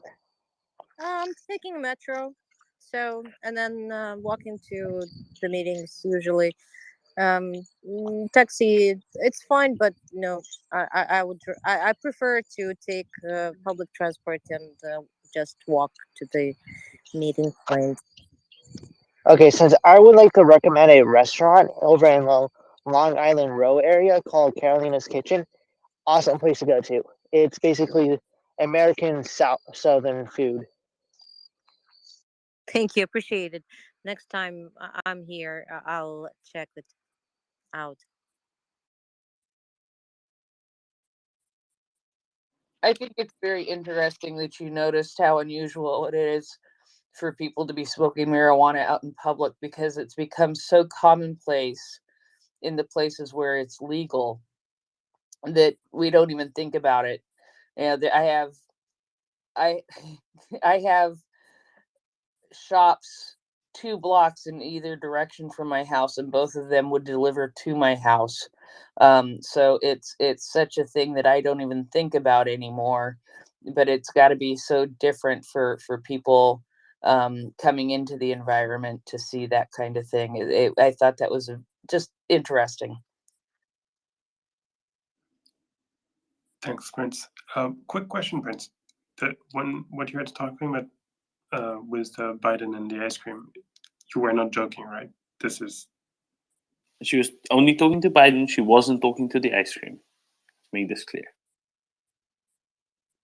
Yeah, I didn't talk to the ice cream, and unfortunately, I have not left my house today. I apologize, but I really sort of kind of did have some fun with that. But yeah, he's been all over the place today, and and literally, if I drew from my house a 10-mile radius, he has stayed for 24 hours within a 10-mile radius of my house. But I am not one for traffic. I'm also not one for leaving my house very often, as you could probably tell because I'm on here constantly, except for when I sleep. So yeah, that's just the way life goes. Sorry guys, but I did have fun with that, and I hope you enjoyed the humor. And Doman, I have seen your messages pop up. I will try to find out which ice cream shop it was, because I'm sure that it will be covered in the news. But Prince, basically what you're saying is that you are a complex square equal to your conjugate transpose. I didn't get that far in math, but if you say so. Okay, everybody who got that, you can DM me. Can I also ask for a real quick question? Are we going to get a military update later on tonight from Language Learner? Who barked? Sorry, I have 2 dogs with me and I'm walking right now. Okay. Prince, go ahead. No, I was just going to say, what I have noticed today is Language Learner has been posting a lot about Iran, and so I don't know. I don't know if he usually posts about 90 minutes before he does an update. So yeah, that's what he usually does. But I just have noticed that he's been tweeting a lot about Iran today, and I believe that his initial interest in covering things like this started more in that area of the world. So he may be a little distracted with that. I don't know. But if he does come on, he lets these guys know a little bit beforehand. Well, dude, and thank you all for answering my questions. I'm going to hop down into the listener slot because I need to go eat once I get done walking these dogs. Thank you, Thrive. Have a good day. Enjoy the doggies. Prince, by the way, if you ever walk onto Joe again, if you could convince him to get Wally Adamayo from the Treasury Department to come talk to us, that would be wonderful, because we're huge fans.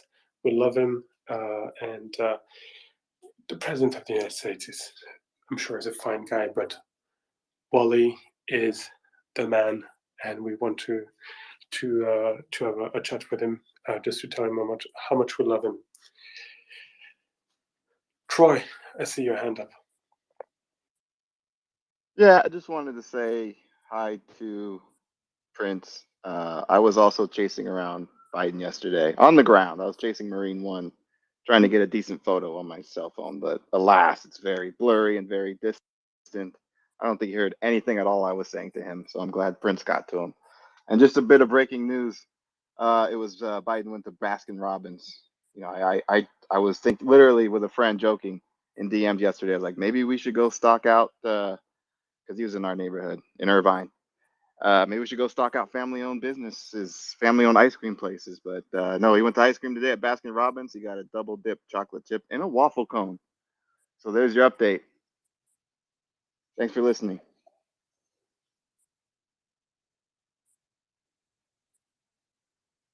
I was just starting for what ice cream shops are in the area where he stopped, because they did say, exactly the intersection where he stopped. And actually, Baskin and Robbins was about the only thing I could think of.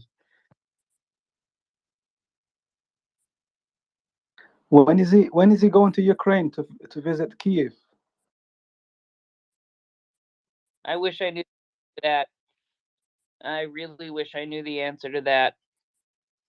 I don't know. That might be an interesting question to ask some people. Ooh, Akash. I see Akash came up. Anyway, but that might be an interesting question to ask some people is if would you be just as satisfied with President Biden meeting with Zelensky in a place that's not quite so far into Ukraine like Kyiv, but more like Lviv? That's just an interesting question, because I know the whole issue is around security, but I don't know if what area he would meet him in would make a difference. Yeah, that would be such a morale booster. Yeah, just don't send the vice president, please.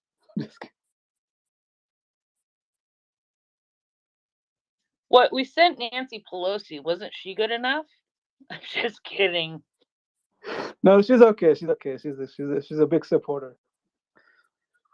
She is, and if you saw any videos of her from the last few days, she's a badass grandma.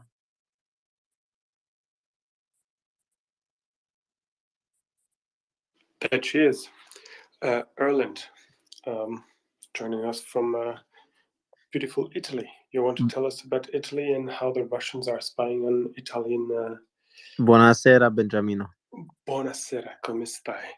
Tutto bene te? Beh, comunque, facciamo come possiamo. Okay. I heard so- you were talking about the drones again earlier, and the 2 arrested Russian nationals, and I think it's the 3rd night this week that the Norwegian Home Guard, which is now guarding around, so Axel mentioned that we don't take things seriously enough, which I mentioned earlier. I agree, but we do, at least something has been done. We put out the Home Guard around all the land-based oil and gas terminals, and I think it's the 3rd night this week that they called an alarm on drone facility, and this time it was Rennesøy in Stavanger. It's one of the biggest gas onshore gas stations we have, and I'm just, in the beginning I was thinking that this might be just a distraction, but it's so consistent. It's been going on for a month almost now, or even more. So it's starting to become more than just like a disturbance in scaring kind of thing. Maybe it is just to make some noise, but they've been having quite substantial activity around all these facilities. And when it comes to the electrical grid, which is maybe even more scary, because it's you hit a gas facility, and the consequences, they are not immediate, but if you hit the electrical grid, it's good night the same minute. So it's a little bit worrying, and I hope that they ramp up the intelligence around this stuff. I'm curious where Axel gets his info from, because it's always the most updated info. Axel is running the Russian Secret Service. Ellen, I've got a question to ask you regarding this. How's the zeitgeist in Norway? What do people are saying? Are they saying that, oh, this is annoying, and then move on, or is there panic? Which way between the two? Because some people are saying that the drones were voluntarily being caught and that they're just trying. Okay. Oh, sorry, Alan, go ahead. tell us about the manhunt currently going around Korstu. Ah, But Domin, I think that it's is it the same one in Stavanger? Is Korstu in Stavanger? Yeah, I think they blew it off. Like they stopped a lot of cars and they didn't find anything. Does that mean they were successful? No, they didn't. That is no, not the people hunting for them, obviously, but the guy probably fled to Haugesund. But I think it's quite effortless to try and hunt these drone pilots down unless they use tracking equipment, and I don't think they do. So, yeah, the best thing they could do is to stop cars around the area after they observe a drone, but they could be 15 kilometers away.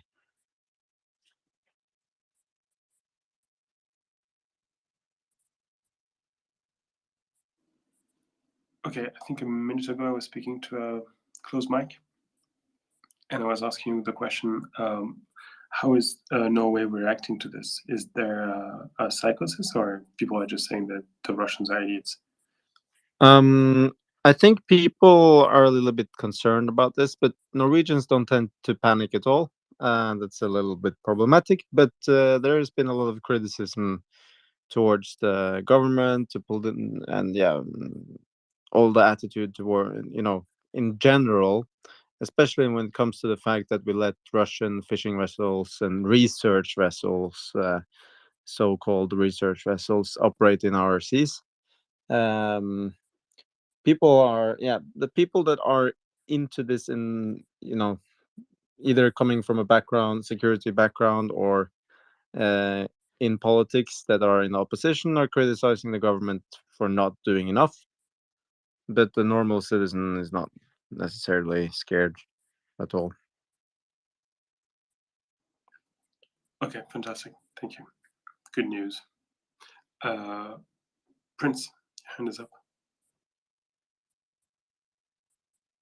Okay, I had to get back. I was writing a DM. Sorry. Actually, I wanted to ask Akash something when I saw him down in the listeners. And it's something I brought up on and off for the last few days. And it's the UN vote this past week.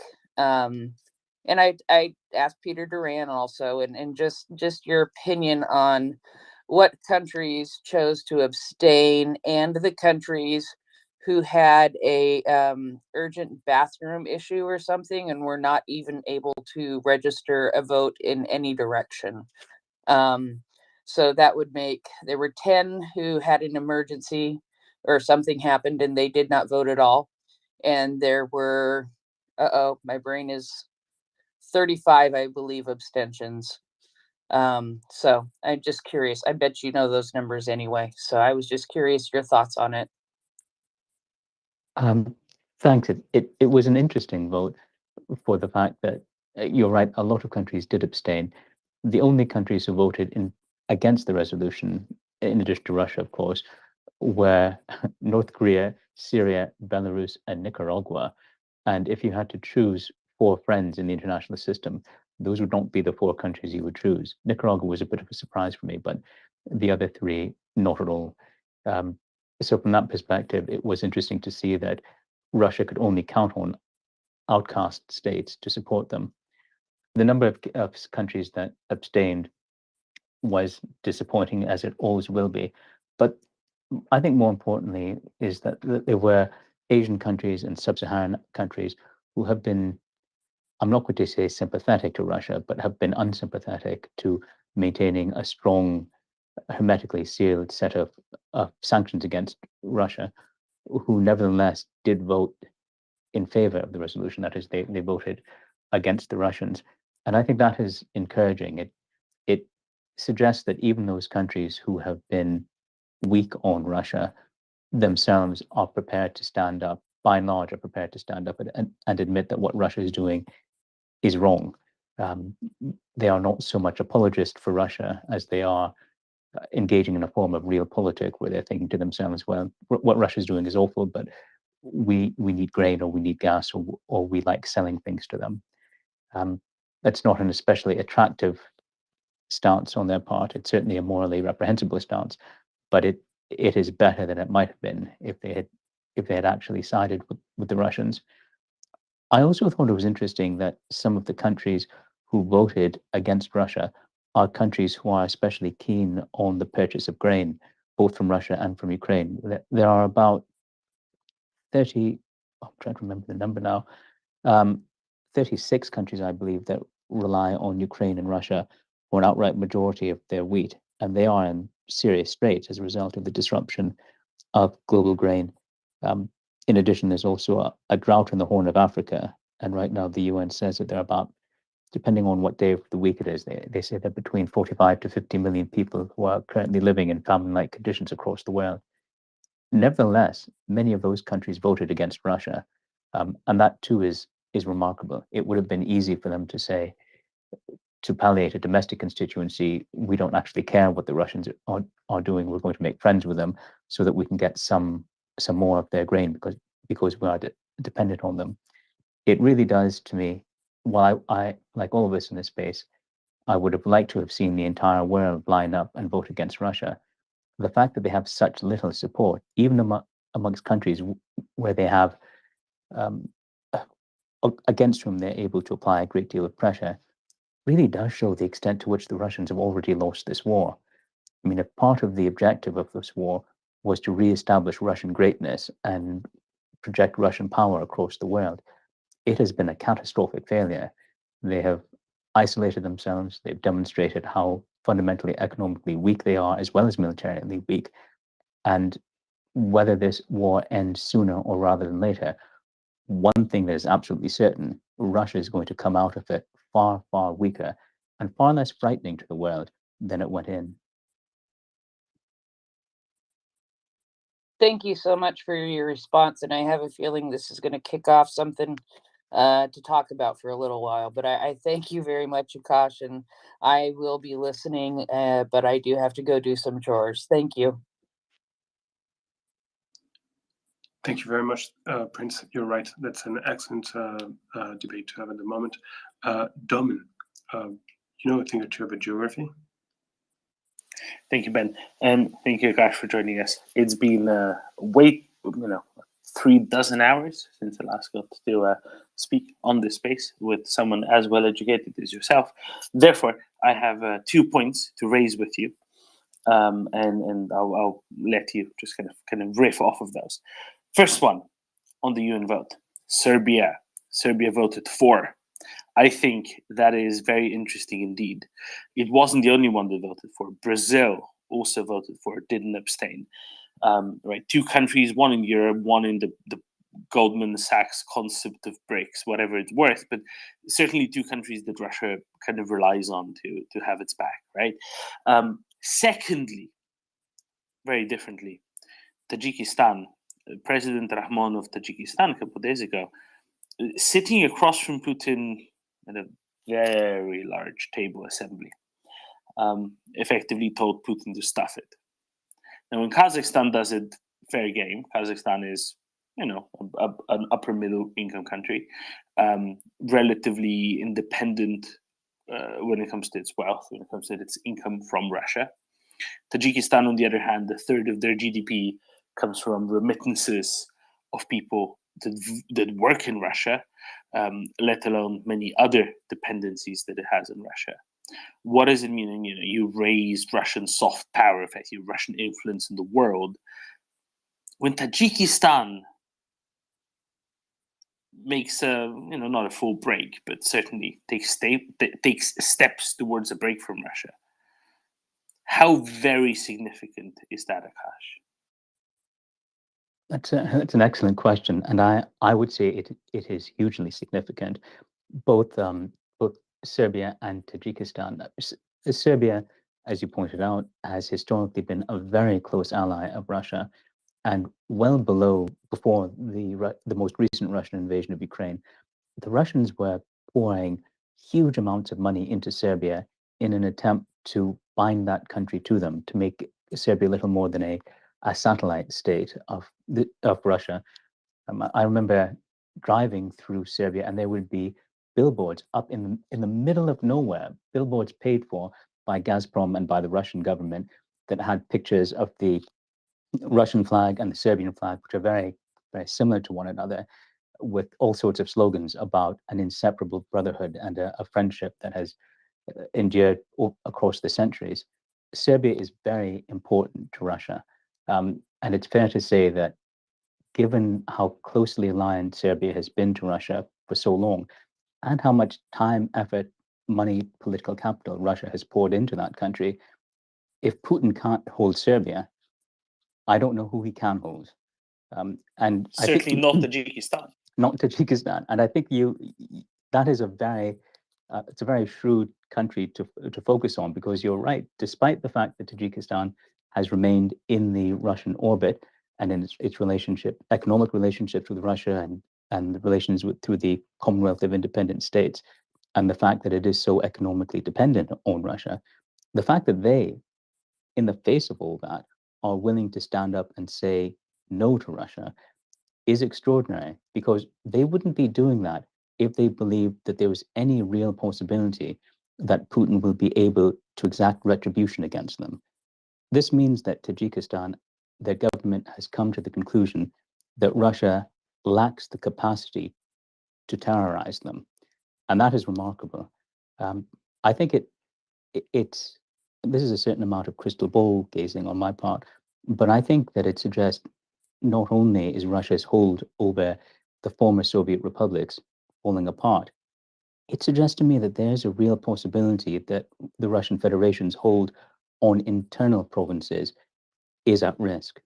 So even though within the Russian Federation, Russia itself is, of course, the largest bloc and dominates the rest of the Federation, but there are many provinces within the Russian Federation who do not wish to be part of the Russian Federation, or at least where there are significant constituencies of people who don't wish to be part of the Russian Federation. Chechnya is the most famous, but also Dagestan, Ingushetia, Kabardino-Balkaria, North Ossetia, Alania. And clearly, when you see Tajikistan standing up to the Russians, if you were a resistance leader in one of those provinces, you have to be thinking to yourself, is this our time too? While the Russian government is distracted and being humbled in Ukraine, is this not the best time we have ever had to restart our resistance? I feel certain that Russia, as I said, will come out of this weaker. Its hold on the countries around it, like Tajikistan, has already been weakened and it will not grow stronger. But I do think that there's a real possibility that that weakness might actually cause some of the internal republics within the Russian Federation to spin off, much as during the fall of the Soviet Union, a lot of Soviet republics became independent states. I would not be surprised if at the end of this war, constituent parts of the Russian Federation also become independent states. There was a time before this invasion, most of those countries were asking themselves the question, is it possible for us to stand up to the Russians? Now all those countries are asking themselves, how do we stand up to the Russians? And that is a sea change for the good for those countries and for the ill for the Russians.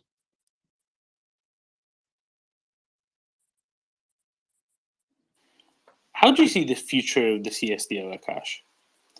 Russia didn't come to Armenia's aid even when Russian troops were being shelled from Azerbaijan.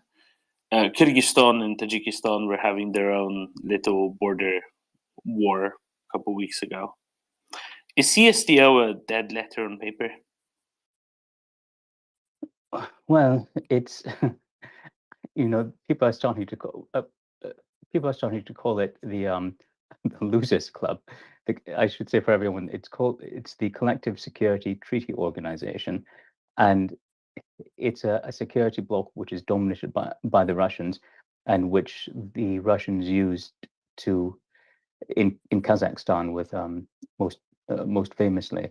But I would say yes. I mean, ultimately, if Russia, it's difficult to make sense of the things that Putin says because they are often mutually contradictory. on the one hand, he's saying Russia is a great power. On the other hand, he's saying that the war in Ukraine threatens the viability of the Russian state, so much so as to justify him musing about the use of nuclear weapons. Those two things can't be true. It cannot be true at the one hand that you are invincible, and at the other hand, the very existence of your state is at risk because of the response of a country that you invaded. If I were to, from my perspective, the second is closer to the truth, i.e., the viability of the Russian state is under question. And frankly, if the Russians are afraid of their own security, I can't very well imagine them being able to provide for the collective security of other states under the CSTO. I think as well that that insurgencies which the CSTO would have been designed to put down must be taking heart from Russia being humbled. I mean, they, like all great powers, Russia before this invasion relied not so much on the use of force to impose its will on the world, but it relied on the fear of the use of its force. That is to say, it was able to intimidate other states by saying, don't stop us, don't mess with us, don't frustrate our ambitions, otherwise we are coming for you. Well, Ukraine has proved that when Russia comes for you, it's not necessarily as terrifying as the Russians would have liked us to believe. So I do think that I'm not sure what happens to Russia after it loses this war. I don't know if it turns in on itself, and I don't know if it descends into internal chaos and some kind of extended civil strife. But it is just not conceivable to me that after this war is over, Russia will have the capacity to project its will beyond its borders the way it used to.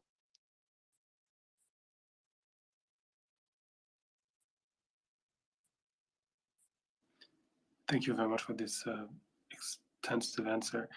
Akash, can I ask you about the case of Azerbaijan, if you are familiar to it at all? I was very surprised to see that while Turkey voted yes at the past resolution, Azerbaijan did not vote. They did not abstain. They simply did not vote. I was surprised by that as well. I mean, of course, Azerbaijan has a fraught relationship with the Russian Federation, especially post-independence, and especially over the perennial quagmire for Azerbaijan, which is Armenia.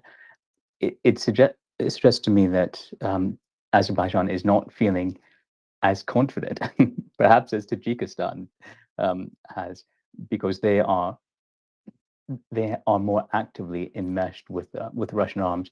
I suspect that they are keeping their powder dry and waiting to see what happens. But I did not read into that they are feeling sympathetic towards the Russians. I read into that they are waiting to see what happens to Russia before deciding where their own selfish interests best lie.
work is in anti-corruption, and the president in the past for being the single most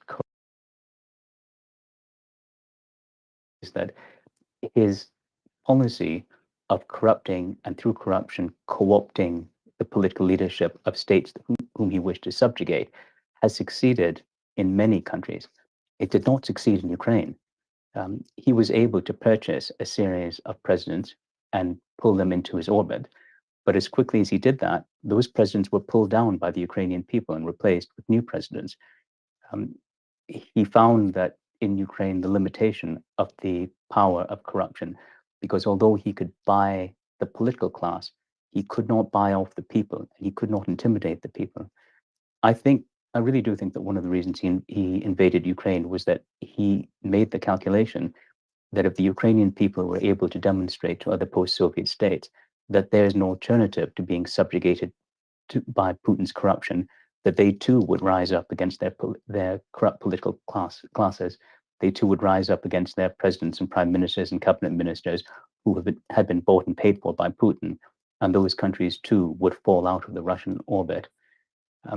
In the end, I think it is a supreme irony that one of the reasons that he has been so unsuccessful militarily is that the very corruption that he wielded to such effect for himself in other countries has gutted the Russian military and Russia's entire state apparatus. His military turned out to be incapable of waging a competent campaign precisely because it had fallen victim to his corruption. It turns out if you surround yourself with corrupt political actors to corrupt other states, they're not just going to steal from those states, they're going to steal from you too, and they're going to render your state incapable of achieving its objectives. Corruption is a poison, and you cannot control it when you unleash that power. Absolutely.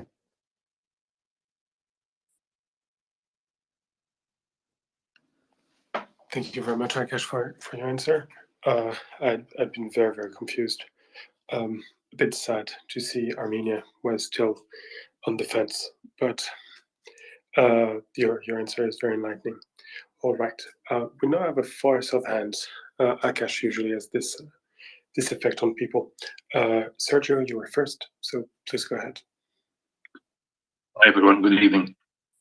Question for Akash, because you just raised a very interesting issue about the viability of the Russian state. Once this war in Ukraine is over, and he mentioned places like Ingushetia, Chechnya, or looking at other places like Tatarstan, for instance, I could see something in that direction definitely happening in terms of them making a move to become independent or be formally separated from Russia. My question is, in any of those territories, is there any one of them with nuclear implications, i.e., like Ukraine had when got its independence, it regained its independence? Does the same thing would happen now in any of the places that you could think of? Well, that's a very interesting question, and I don't believe so. But you prompted me to check on that. I'm not aware of any of any nuclear weapons. Certainly, no strategic nuclear weapons that are in any of those territories. It's possible that they might have tactical nuclear weapons, that is, low yield, so-called battlefield nukes. But those are easily and quickly evacuated. It's the long-range ballistic missiles that are an ordeal to move from place to place. So not that I'm aware of, but thank you for asking, because you're right, that's an important question. I will look for the answer to that. It's me. Cycle me down if necessary. No, you can stay on board. Alex, you're next.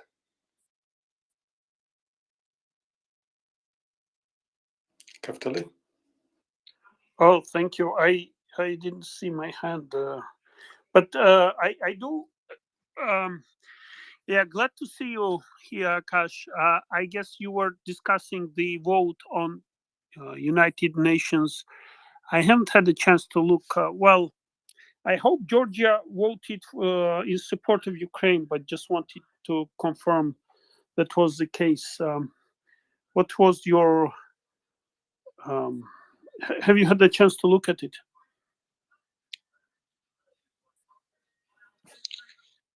Yes, Georgia did vote to condemn Russia. Good. I mean, I continue calling the government like pro-Russian, but honestly, it doesn't manifest in too many ways. And I'm glad. I am pretty sure that had this been differently, they would have very strong political movement within the country. They already do have it. So, but still good to know that kind of it does stick in a way to policy of, you know, joining EU and NATO. Yeah, to put it mildly, in short words. Thank you. Thank you. I think that the situation with Georgia is, it's remarkable in many ways, remarkably similar to the situation with Ukraine before the invasion, and that is to say, Georgia is a country that, in my experience of it, defines itself as being at the crossroads of Europe and Asia, and that has become a metaphor for its political class and for its own society about, does it look towards Russia or does it look towards democratic states? And that has always been an active debate within that country. But I think it is fair to say that those who have looked towards democratic states are people who are hopeful about the future. Those who have looked towards Russia are people who are pessimistic about the future. That is to say, people who are driven more by fear than by hope. And Russia's ability to project fear has been bleeding away the more that they are being pantsed on the battlefield by Ukraine. I like very much the way you put it. Yeah, I agree completely.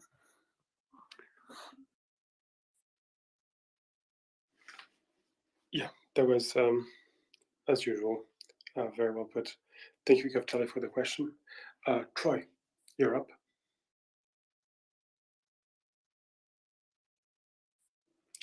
Troy, can you hear me? Is Ben calling on me? Because I don't have audio for Ben only. Yes, I am calling on you. Can someone tell him that I'm calling on him? He cannot hear me. Yeah, Troy, you're up now. Okay, thank you. Yeah, Ben, I can't hear you, but this will be my only question, and then I'll drop anyway. Since you're here, Akash, it's good to see you. Maybe I missed you, but I haven't seen you in a while. Given your hold on, son, give me 1 minute. I'll give you chicken. Your experience with organized crime in the former Soviet Union, I've been looking for the right person to ask about Turkmenistan. Is anything happening there? Is anything gonna happen there? They're a resource-rich republic in that sphere of influence, and I'm kind of just waiting for that to pop off, honestly. But not really informed. Besides, you know, how they siphon those revenues and gases off to organized criminals. Turkmenistan is, I'm a pathological optimist by my nature, and Turkmenistan, unfortunately, is one of those countries where it's very difficult to feel optimistic. I think that in the immediate term, Turkmenistan can hope to spin off further from the Russian orbit, but I don't think that means that it's going to become anything like a functional democracy anytime soon. It is, to me, telling that Turkmenistan did not vote in that resolution at the UN. So that means that they too, even we were talking about Tajikistan. Tajikistan actively abstained. Turkmenistan went to the bathroom, as it were. So they didn't even abstain in the vote. That suggests to me that they are seeing, on the one hand, they are seeing Russia as not being as strong as it once was. On the other hand, they too are trying to play both sides of the fence by not taking a stand, not even taking a stand, not to take a stand, by actively abstaining. But I don't think that even if Putin were to be completely humbled and his regime broken, the level of organized crime and the level of corruption that has taken hold of Turkmenistan is so grave and so ingrained. It really is one of those countries where I'm not sure what it would take to bring about a change. It would require some sort of a social revolution akin to the Maidan uprising, but I don't see a population that is prepared to do that. I wish I had a better assessment or a happier assessment for you. Oh, please, that's like an informed version of what I thought I knew. So I appreciate that, and I can use those words rather than mine in the future. I hope for the same thing, and that's a lot of wealth that could be used for the good of the people. But like you said, they gotta want it, and they gotta know it's within reach. So we'll see what happens, or if the dominoes fall, or the dominoes pick themselves back up, or however that works. Thanks again, Akash. Thanks a lot, Troy. Your hand was up and then wasn't. Yeah, I could shoot off a question, and the reason I hesitated is that I'm sure this has been discussed before, and I just missed it. So I'm wondering the situation in Georgia. They have a rather Russian-friendly government, but the population is not very Russian-friendly. Is there any hope of change there? How long is it until the next election? Will that be a free and fair election? Is there a very high frustration level in the population? Is there any chance of a Maidan revolution or something of that sort? Thanks. If you're asking, I can only offer you my personal impression, but much as I said a moment ago that I'm not at all optimistic for Turkmenistan, I'm very optimistic for Georgia. I think that it's a country where there is an active debate, there are active civil society movements, and there are the right social ingredients for that country to throw off the last shackles of post-Soviet subjugation. Georgia is interesting to me in that there was a number of years ago under a different government where the government had decided that the police, or at least the traffic police, were so corrupt that they could not reform them. And as a result, the president just fired the entire police force. That is a revolutionary change. And it's very difficult to think of many countries who would be willing to take that kind of a risk. But they did that. They rebuilt the police force. And that suggests a kind of social determination, not just by the political class, but more importantly, by the people themselves. I suspect that is one of the reasons why Russia has been so keen to try to keep Georgia within its orbit. And Putin has been more successful in Georgia in seeding and in purchasing the loyalties and leaning on political actors in Georgia than he has been in Ukraine. But much like Ukraine, I think that no matter what happens to the political class in Georgia, the people are not going back. The people of Georgia are not going back to the era when they were under the yoke of someone in Moscow. So I'm not sure when the next election is, and I suspect that if that election comes after Russia has been defeated in Ukraine, you're not going to find a lot of politicians running on a pro-Russian ticket in that election. The ones who are leaning towards Russia, who might be described as pro-Russia in Georgia, are doing so entirely out of convenience. Either they see that their own personal interests lie there, or because they are fearful or fretful of awakening the Russian bear. But it turns out the Russian bear has no claws.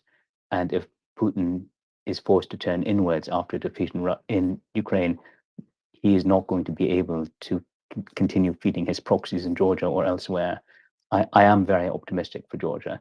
And I think that when Georgia joins other post-Soviet republics like Ukraine and like Poland in a steady and relentless march towards democracy, it's never a straight line. They always, no country's history is the story of continuous progress. They all have setbacks. But the arc of history for Poland, the arc of history for Ukraine, all bend towards freedom. And I believe the same will be true for Georgia.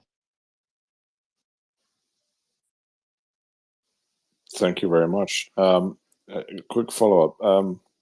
I don't know if this is open source now, but when I got the information, it was not.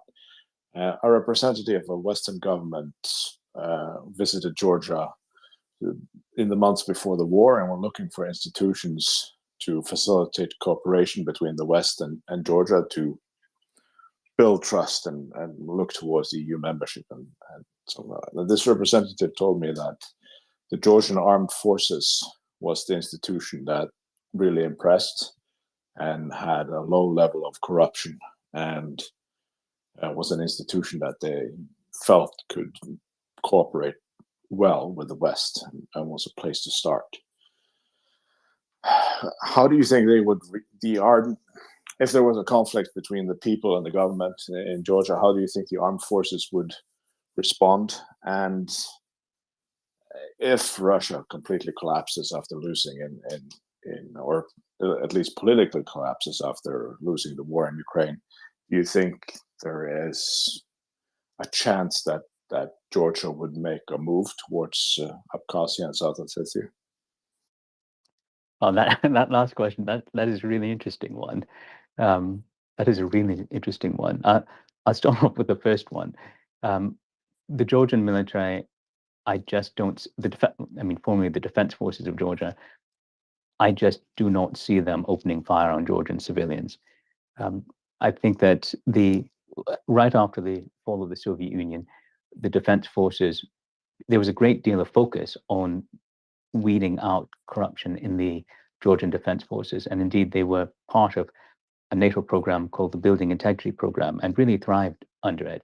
So it does not surprise me that that your colleague spoke well of them. They were also one of the very first Soviet republics to join the NATO Partnership for Peace, which is not membership in NATO, but it's kind of the waiting room, as it were, or the place that countries who are sympathetic to NATO go, who don't, for whatever reason, wish to be part of NATO. There's also an interesting contrast between the Defense Forces of Georgia and the church in Georgia. What I mean by that is, right after the fall of the Soviet Union, I would say that the military was well regarded and the church was well regarded. The church, especially because it had been a center of resistance during the Soviet occupation. As time went on, a good deal of the confidence in the church declined, because the church's influence in politics grew, its wealth grew, and the political sway of church leaders grew. And with that influence came augmenting corruption. The same has not happened to the Defense Forces of Georgia. That is to say, they have not slipped back into the kind of that kind of corruption. So I would say, if there were a confrontation between the people and the Georgian Defense Forces, if I had to bet, I would bet with the people. That is to say, I would be surprised if the Defense Forces obeyed an order to fire on the people of Georgia. Again, going back to Turkmenistan, yeah, they would shoot their own people, but I can't see that happening in Georgia. In terms of moving forward to reclaim their own territory, I'm sure that the government of Georgia, if in the worst case scenario from a Russian perspective, if the entire federation were to start falling apart, I'm certain that the Georgians would move into territory that has been the Russians tried to peel off Georgia by supporting separatist and terrorist insurgencies. I don't believe that they would go beyond that territory, but frankly, they would be foolish not to try to reassert the rule of law across their own territory at a moment of Russian weakness, given that it is largely Russian support that has supported separatist and breakaway movements in those provinces.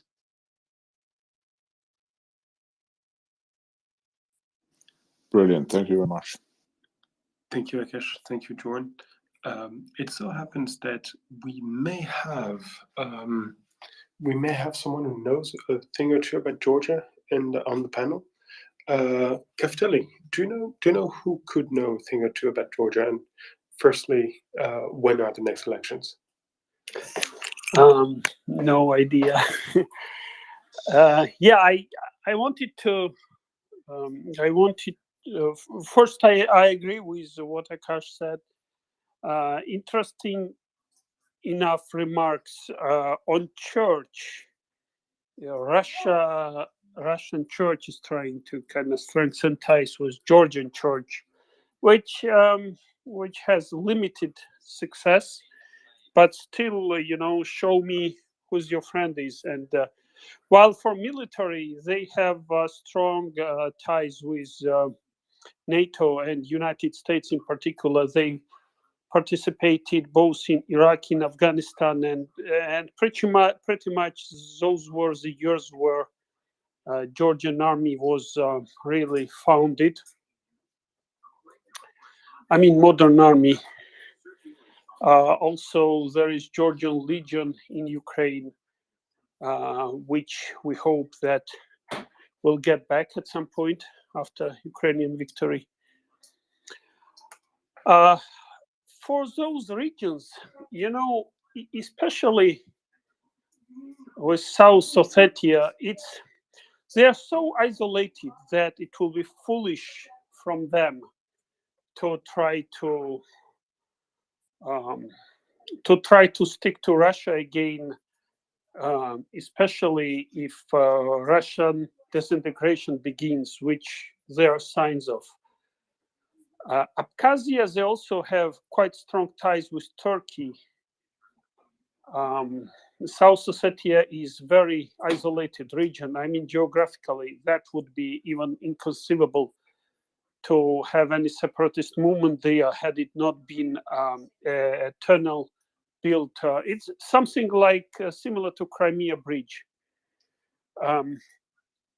There is a tunnel between South Ossetia and historically, the only Ossetia is North Ossetia. Like South Ossetia was a term invented in 30s when that autonomy was created. And again, it was created because in the year 17, Ossetians living in Georgia, especially those who lived in that area, they supported Bolsheviks, and that's when Bolsheviks created that autonomous region. But I don't want to go too far into history. I mean, it's so isolated. There is so nothing to do there that, I mean, even today you have businesses where like run jointly by Georgians and Ossetians, and they, I mean, if you move Russia out, there will be basically no need even to fight.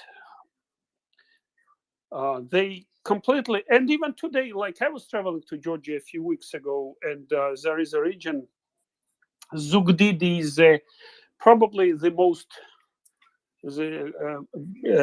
relatively big city in Georgia, which is like neighboring territory of Abkhazia. And I saw like in Georgian market, some people who didn't speak Georgian. I was kind of surprised. And I was told that a lot of people from Abkhazia come and they do trade at the like market, agriculture market in Zugdidi. And they said that Abkhazians rely on Georgia for medical needs, for international travel, because the only passport they can have that would allow them to travel and elsewhere was through Georgia. And they also have some other economic incentives to kind of do the trade through Georgia. So Georgia is kind of building those ties internally. I do hope there will be no need to do any military operation there.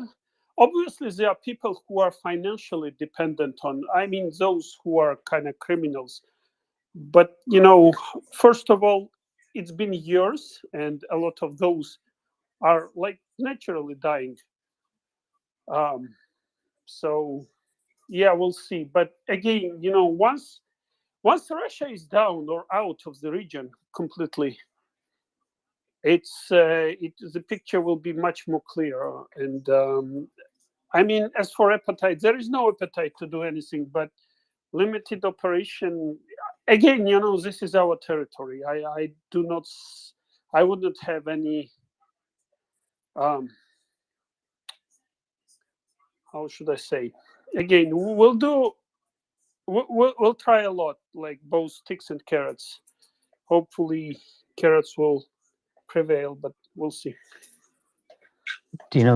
I think that one of the unusual emblems of how weak Ascabia is in its efforts to be separate from Russia, or not, I shouldn't say Ascabia, the Russian-supported separatists there, is that virtually their entire economy has been wiped out by a stink bug. And it is the case that lots of countries have succumbed to invasive species and plagues of locusts and the like. But the fact that the Russians, I think to me that is a symbol of how marginal the economy of Ascabia is and how weak the ability of the Russians to prop up their puppets is, that all you need are a relatively small number of bugs to move into the agricultural sector, and suddenly the entire economy has been wiped out. Ethnically, Abkhazians are also like relative to people in North Caucasus, to the north side of Caucasus mountains, like Circassians. Basically, they are very close to Circassians. Chechens also, but after war in Chechnya, those relationships got kind of damaged.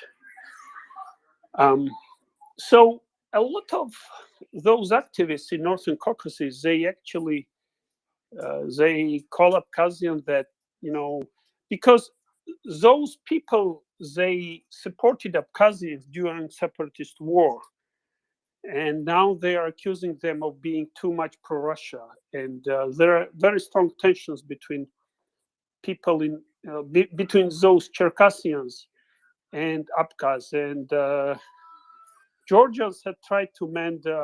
We didn't really have bad relationships with Circassians or Chechens or others, but we did, since independence, we did some steps to kind of improve those relationships. And even during Chechen war, when Chechen president was Aslan Maskhadov, we did have, actually, Aslan Maskhadov, he was studying in Georgia, in Tbilisi artillery school, and he was second president of Chechnya, or third, I believe. So there was Dudaev, then there was one guy, he was killed, but I don't remember whether he was formally a president or not. And then Maskhadov for a few years. During Second Chechen War, it was Aslan Maskhadov. So, yeah, we do have some relationships, pretty good. But again, Russia, like, obviously, they are trying to do their best to kind of continue this division and isolation and whatnot. But Abkhazians, they are not very too much in love with Russia. So that's another thing that, again, we'll see. We'll see. It's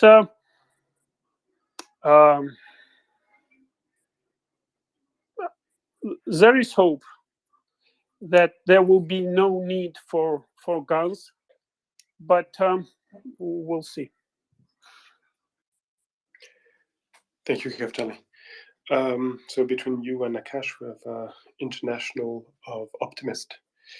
And we're very glad, I'm very glad to be joined by someone from Somaliland, which is not every day. Akash, for you it's Tuesday, but for me, seldom get to talk to someone from Somaliland.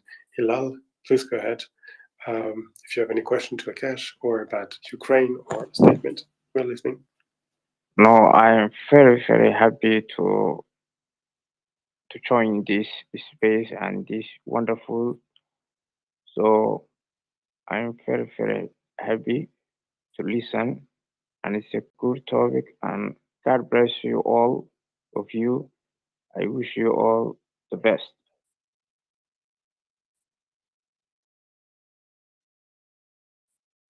Okay, well, we can do with some blessing. And well, in as much as we can do with some blessing, I'm sure the Ukrainians will take the good wishes from the people of Somaliland with even more. They need it more than we do. Yeah, us too. Well, best of luck for your path. Atacam, welcome on board. How's beautiful California? It's ugly out today. It's kind of rainy. But Akash, I'm kind of getting nervous seeing like the rhetoric coming out of China and the stands. I'm saying that they're gonna close their embassies. Can you please like tell me something to calm me down? Because I don't think Putin's stupid enough to use a nuke, but I'm starting to think he's stupid enough. So thank you. Well, is Putin foolish enough to use a nuclear weapon? I would have to say, on balance, no. The fact it's important for us to remember that he did not start threatening to use nuclear weapons until it was obvious to him that this war was going really badly. So, in other words, this should be viewed through the lens of desperation. It is the last redoubt of a tyrant to be able to try, or at least to try to intimidate the world. But ultimately, there are a couple of reasons why I think, we always have to take seriously the risk of nuclear war, because even if the chances of it happening are minute, the consequences of it happening are too terrible to contemplate. But at the same time, we can't allow ourselves to become paralyzed by this. There's a far greater risk than nuclear war here. It is the risk that if people stand down in the face of the saber rattling from Putin, he will learn that he can do whatever he wants, and all he needs to do is threaten to use nuclear weapons to get his way. And that would end with a world that would be subjugated by people like himself. Worse than that, it would end with a world where every tin pot dictator on the planet would decide that he can make up for having a weak military and a weak society by arming himself with nuclear weapons, and that would leave us all infinitely worse off. In terms of giving you a bit of comfort, one of the things there are two things to consider. The first is that I'm not aware of anyone who feels confident in offering an opinion on how many of Russia's nuclear weapons are actually serviceable. Nuclear weapons require, by their nature, even battlefield nukes, low-yield nuclear weapons, require constant maintenance. And this war has demonstrated that Putin has been unable to maintain his tanks and vehicles. I think it's unlikely that he has been able to finance and maintain the far more expensive, far more technically demanding business of keeping up his nuclear arsenal. But beyond that, there is the fact that although we often speak of the president of Russia pressing the button, that is just a metaphor. There is no button. What I mean by that is that Putin does not have the capacity to himself, on his own initiative, launch nuclear weapons. He has to go through a series of commanders. It's far fewer layers of commanders in Russia than it is, for example, in the United States, but there are still several layers of general officers and then field officers that the orders need to go through. I could imagine a situation where Putin thought all was lost and he is prepared to take the entire planet down with him. I cannot imagine a situation where his commanders would be prepared to go into that nuclear inferno alongside him. I think that if Putin were ever to become so crazed or so desperate to want to kill himself, there are people around him who would oblige him without also killing themselves and killing their families. So I don't want to say that there is no risk of a nuclear war. There is a risk that he will use it, but the risk is very, very small. And what's more, I would say that the risk grows greater if we appear to be intimidated by them. The whole point of nuclear weapons is to provide deterrence. Nuclear weapons fail if anyone uses them. But to be a deterrent, the other side has to believe that they cannot intimidate you. The other side has to believe that there's a realistic chance that if they use nuclear weapons against you, you are going to use nuclear weapons against them. And for that reason alone, we need to be able to make the point to Putin that if he uses nuclear weapons, it will be catastrophic for him, that there is no way out of this war for him through the use of the nuclear option. And I think certainly the United States has been clear with that. France has not, which I think is a disappointment, to put it mildly. But people don't threaten to use nuclear weapons because they are winning a war. They threaten to use them because they are losing that war. So I think that you can take some heart in the knowledge that the more Putin talks about nuclear weapons, it's not because he's more likely to use them. It's because he's becoming more aware that he has lost the conventional war. Thank you, Akash. I'm more afraid that we're gonna have to nuke him because, I mean, the rhetoric, and if we even see that he's even thinking about trying to use one, I think our policy is to nuke first. So that's what I'm concerned about. Like, I think he's gonna push us into a corner where we have no other choice. There are people in the Pentagon whose only job is to game out nuclear scenarios, and that's their entire profession. I'm not one of those people, so I will offer you a highly simplified view of this. It would not be the case that Putin would start off with a strategic nuclear campaign. There's no way that he would ever start off by launching intercontinental ballistic missiles against Western states, because he knows that doing that would immediately trigger an equal response. And given that Western powers have far more nuclear weapons, and certainly have nuclear weapons that are in far better repair than his, his country would be wiped out, irrespective of what damage was done to democratic states. The risk is that Putin might try to use low-yield nuclear weapons, that is to say, so-called battlefield nukes, which don't fly across continents, but are just used on the battlefield by lower-level commanders to wipe out regiments or divisions or brigades. He might do that if he believes that we will not retaliate. That is to say, if he believes that he can use those low-yield nuclear weapons to destroy an army and that the world will not respond. That's why it is so important we make it clear to him. And I think Biden has been very good in taking this position. If you cross that line, there's no coming back from it. We will respond in kind. That's not comfortable for us to hear, but that actually makes us safer. It makes it less likely that Putin will try to put a toe over that line, because if he gets the sense that he can do so without massive retaliation and retribution, he will definitely do so. But again, I place my faith not in Putin and not in the ethics of his commanders, but in their instinct for self-preservation. Whatever happens in this war, they want to live, they want to go home to their families, and they want to enjoy their ill-gotten gains. None of that is compatible with using nuclear weapons. They can survive as military officers and they can survive as oligarchs, even in a Russia where Putin has been defeated, but they can't survive at all in a world where nuclear weapons have been launched. Thank you very much, Rakesh. And I can also add something to this, which has been underlined in the space quite a few times. Nowadays, the massive difference in power between NATO on the one hand, and Ukraine as well, and Russia on the other, means that the nuclear discussion makes a lot less sense, because we are able to do away with them rapidly, without any discussion, and without even touching their national power, in just a matter of minutes, or maybe days. But like it's not a confrontation anymore.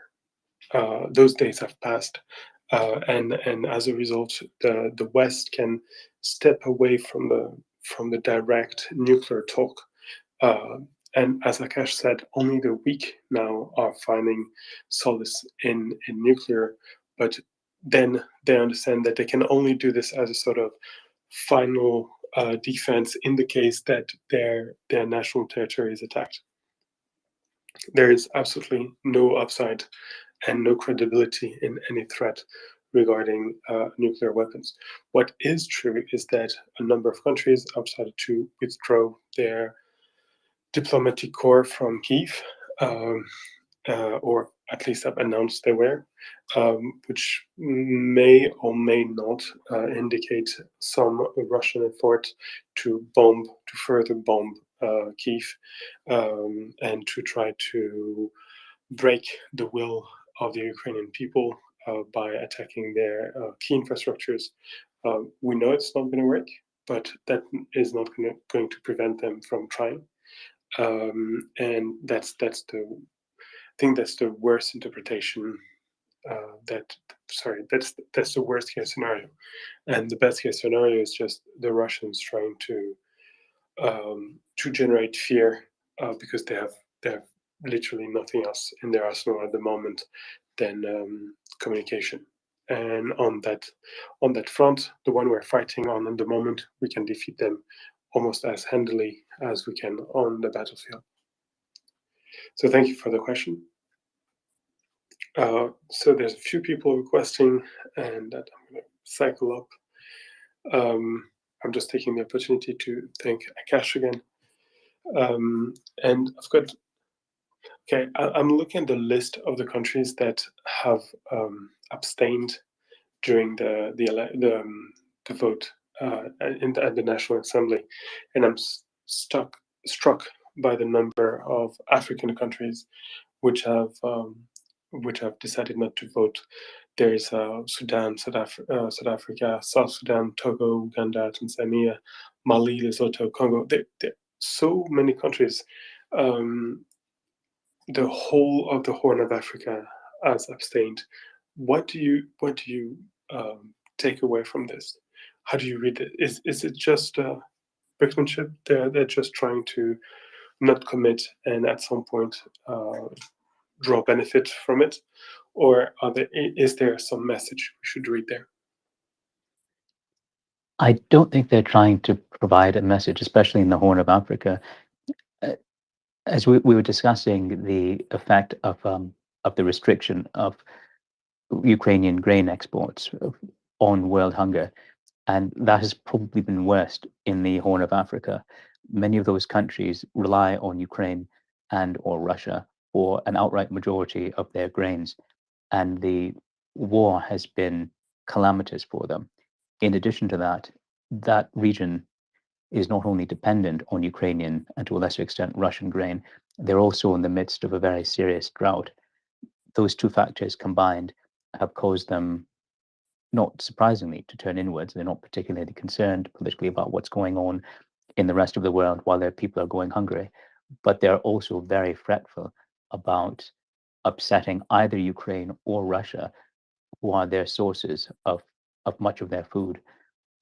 The agreement, the Black Sea Grain Initiative, which allows Ukrainian agricultural products to get to market, also allows some Russian agricultural products to get to market, and a great deal of that is ending up in the Horn of Africa. I suspect that is what is behind this. South Africa and some of the countries in sub-Saharan Africa, as distinct from the Horn of Africa, have also been, I would say, quite wary of supporting the, wary is the wrong word. They have taken the view that when they have encountered problems of their own and when there have been wars in Africa, the world has not paid a great deal of attention to them. I think they are responding in kind now. I was at a meeting of the African Union legislators about a month or two ago, and that was very much the sense I got there. It's not that they were sympathetic to the Russians. It wasn't even that they were trying to play one side or the other, but it was a kind of simmering resentment that if the world did not care about us, why should we care about the world? And that is an unattractive impulse. It's perhaps an understandable impulse, human nature being what it is. But my sense, though, is that it is an impulse that is weaker now than it was at the start of this war. So even in sub-Saharan Africa, where the Russians have had some sympathy or some historical sympathy, because Russia supported national liberation movements in a few of those countries, even there, that is starting to wear thin. So I as much as it's not encouraging to see a lot of those countries actively abstain, or in some cases absent themselves from the vote, so they don't even have to abstain, none of those countries voted for Russia. And if this war had happened half a generation earlier, I would have expected many of those countries to vote with Russia. Thank you very much, Rakesh. Our friend Landit has a question, or maybe a statement. Please go ahead. Thank you, Ben. No, this is the question, and I wanted to first say thank you, Akash, for bringing your vast expertise to this site, and this is a great opportunity to explore some of the insights of an esteemed fellow Canadian. So I do have a question for you that I don't know if it has been raised or if you considered this previously, but it relates to an aspect of this entire nasty Russian experience, but specifically the impact that you feel might have already been had, and in terms of the long-term impacts that you may assess of this, and specifically referencing the difficulties or the enhanced causing of confusion, if you will, or some dissonance in relations between the West in general, but I'm thinking Canada specifically, and given your expertise, and Canada specifically vis-a-vis, firstly, say, for example, the Indian subcontinent, and just in light of the great relationship that has existed for decades between Canada and, say, the Indian subcontinent. And now in the last year, shall we say, since the Russian invasion, there's been a noted sort of rise in dissonance, if you will, in given the foreign policy stance of Canada vis-a-vis the Ukraine and vis-a-vis Russia, and some of the opinions that have been coming forth out of the Indian subcontinent, where we know they've received a fairly significant focus of Russian disinformation. And I would apply the same analogy, if you will, to, say, South Africa, and also a number of the African states in sub-Saharan Africa. So essentially, just in a nutshell, Russia has, if you will, sort of raised the level of excitation or difficulties that would normally not be present in relations between the West and these states, and Canada and these states. And I'm wondering what you see in terms of any long-term fallout from this. And we know Russia's on the hind leg now, but these repercussions are going to be in place for some time to come. And I'm just wondering if you've considered that, or if you have any insights that you can offer on that point, and how we may best address repairing these excellent relationships and restoring everything to more of a normal kind of an equilibrium. So hopefully that is sufficiently explanatory. And thank you, Akash, for your insights. No, thank you for your question. That it's a subtle but important distinction that you are making. That what we've spoken a lot about, what are the long-term impacts of this war on Ukraine, on Russian power, and on the countries that are in the immediate orbit of Russia, or historically in the immediate orbit of Russia.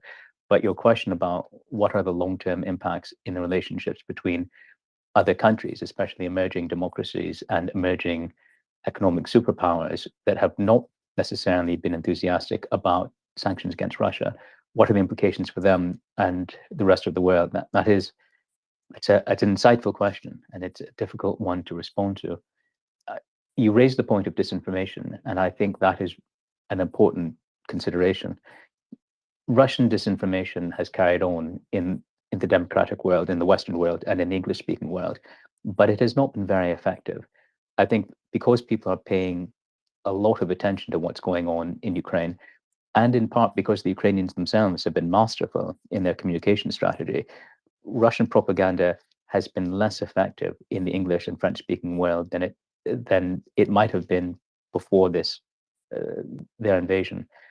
However, that should not beguile us into thinking that Russian propaganda has lost its teeth.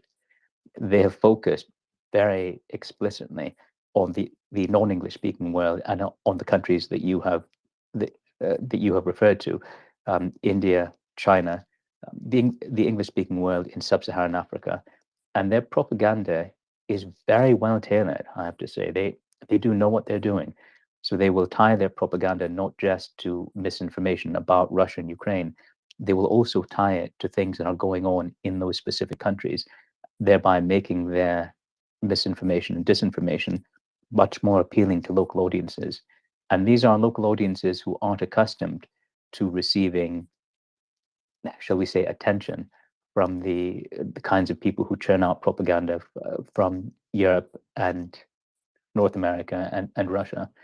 That is one of the reasons why the governments in those countries have been less enthusiastic about confronting Russia. It is because their populations have been exposed to a great deal more misinformation. On top of that, though, I would say that perhaps the larger consideration is purely an economic one.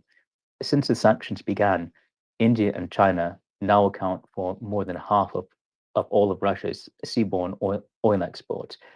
Russia now provides more oil to China than Saudi Arabia. It is its largest supplier of oil.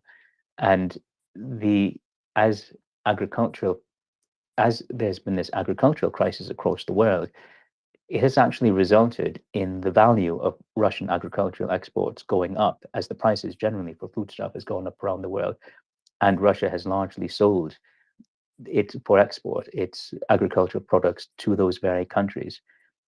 That's one of the reasons why they have been so cool to calls for sanctions against Russia, because they either are dependent on Russia for these goods and services, or in the alternative, they see Russia as a very attractive market from which to purchase these goods and services because it is in distress and other countries will not buy from it. So what happens when this is all over? The war is over. Russia has been fully pushed out of Ukraine. The Russian state has turned in on itself in some way, shape, or form. The Russian influence has largely ebbed away, at least in the short term and the medium term. I think that the ability to bring those countries, that especially the democratic countries, China isn't a category by itself, but countries like Brazil, India, South Africa, to bring them into a relationship with the rest of the world that is at least as good as it was before the Russian invasion. In some ways, some of that will look after itself, because the realpolitik aspect of it, the world will move on. That is to say, those countries will no longer be buying goods and services from Russia the way they are now, because the economics will be different. They will therefore turn away from Russia.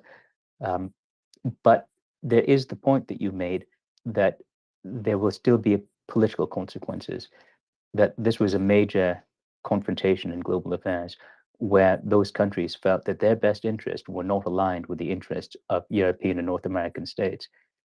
The ability to repair that won't be through a charm offensive. It won't be through speeches and diplomacy. It will be through whether those countries feel that they have fair access to places like the European Union and North American markets. If they feel that they are fully integrated into the economic system and the ability to buy and sell from North America and the European Union, then I think they will be less likely to think that their best interests lie in defying the international order.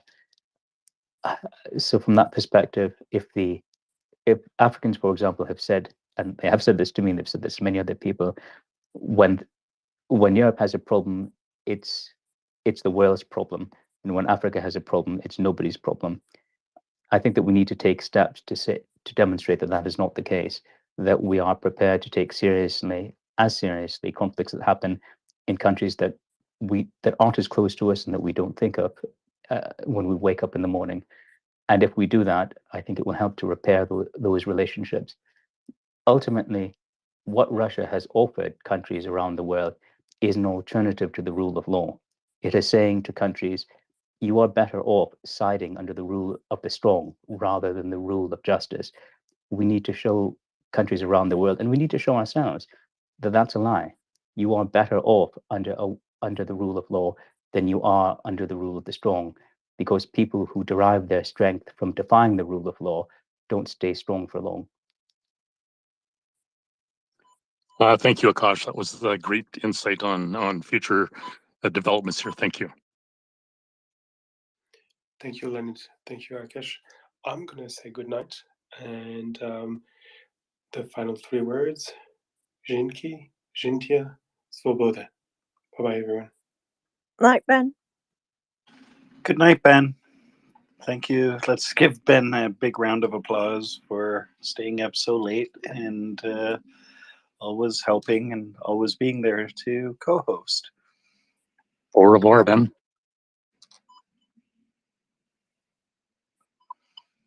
Okay, we're about to do a co-host swap, and I believe Prince has a question, followed by Carrie, probably for Akash. Carrie was actually first. You know, I just started co-hosting and I've already got it wrong, and I had a 50-50 chance of getting it right. Go ahead, Carrie. Hiya, guys. Thank you very much. That's very kind of you. So yes, I was wanting to take the opportunity while Akash is on to ask this question. And also I thought Axel might be able to chip in, but I don't know if he's actively listening. So I was interested to know what you think might have been the response post tweet from Macron, France not using nuclear weapons. I mean, as we know, as we've discussed many times, nuclear weapons are a psychological weapon. That is their power, really. And if it was me, I'd metaphorically take him around the back of the bike sheds. I don't know if you know, the non-English speakers, what that means. But I'm wondering what maybe went on behind the scenes, because I can imagine, I would hope that there would have been some very, very firm words, because you don't want to start having other people of influence, in inverted commas, because I know we all have quite negative views about the way that Macron has played his role politically. I wondered, Akash, because of your experience in this sort of diplomatic realm, what you think might have been the outcome of that, because I think it does have quite big ramifications. I agree with you. It does have huge ramifications, and it has adverse ramifications for France well beyond the Russian invasion of Ukraine. Because if you, as a nuclear power, say to a potential adversary, you can use nuclear weapons in certain circumstances and we will not respond, you have just neutralized the whole point of your country possessing nuclear weapons for the reasons that you gave in your question. 100%. So I have tried to imagine, why on earth did Macron say this? It can't be because he believed that it would advance peace in Ukraine and shorten the war. It must be either he did this capriciously, and I don't believe that Macron is the kind of person who tweets capriciously the way some heads of government do. It can only be that it was in some way, shape, or form for domestic consumption, that he feels that he needs to reassure some segment of the French population that they are not at a heightened risk of nuclear war. Though I think his words had the opposite effect. I think that by saying to Putin that he won't use nuclear weapons, that France won't use nuclear weapons, that can only have the effect of encouraging Putin to use nuclear weapons, because he can do so without consequence, at least from one nuclear state. I don't know from direct experience or direct knowledge what people have said to Macron. I can only infer it from what the response has been from people around him, and that is to say, many of the senior officers in the French military and people in the bureaucrats in the French foreign ministry have gone to great pains to make statements that France's nuclear posture has not changed. It's very difficult to square that with what their president has said, but they've repeated over and over again that France has a policy of strategic ambiguity. That is to say, to not let people know under what circumstances it would use nuclear weapons. That, of course, is a flat contradiction for what Macron has done, but it says to me that the bureaucrats are trying to backpedal from his words. I suspect you are correct.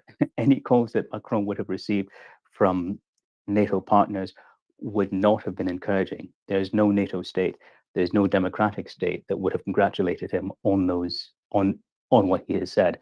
And the fact that his bureaucracy is trying to put an artificial construction on his words suggests to me that at least within the bureaucracy, and in France, the bureaucracy is very, very strong.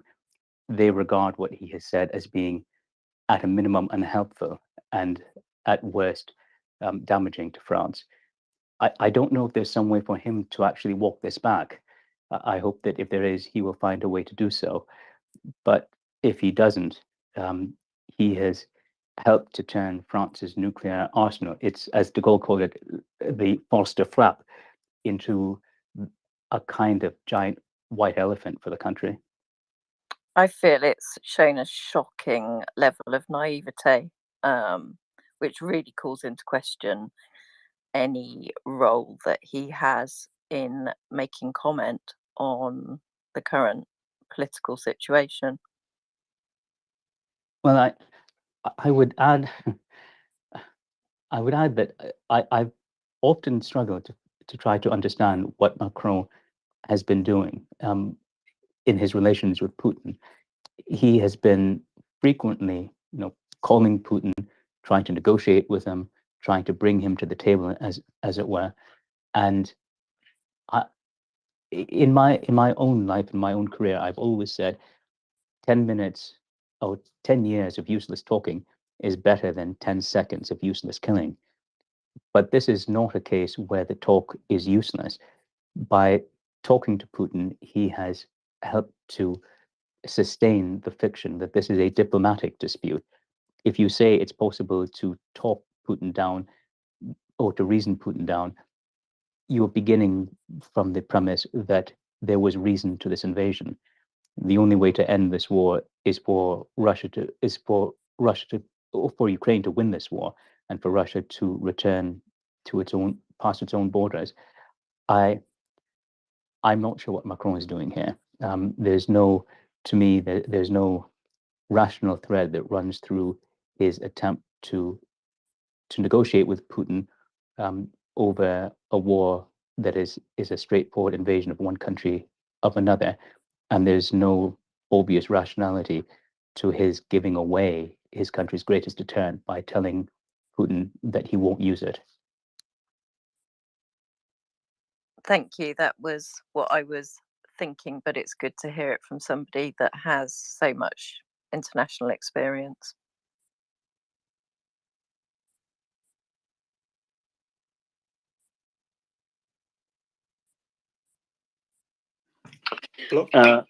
Okay, folks, just to let you know, I've been having a few Twitter issues. So I tried to restart my phone.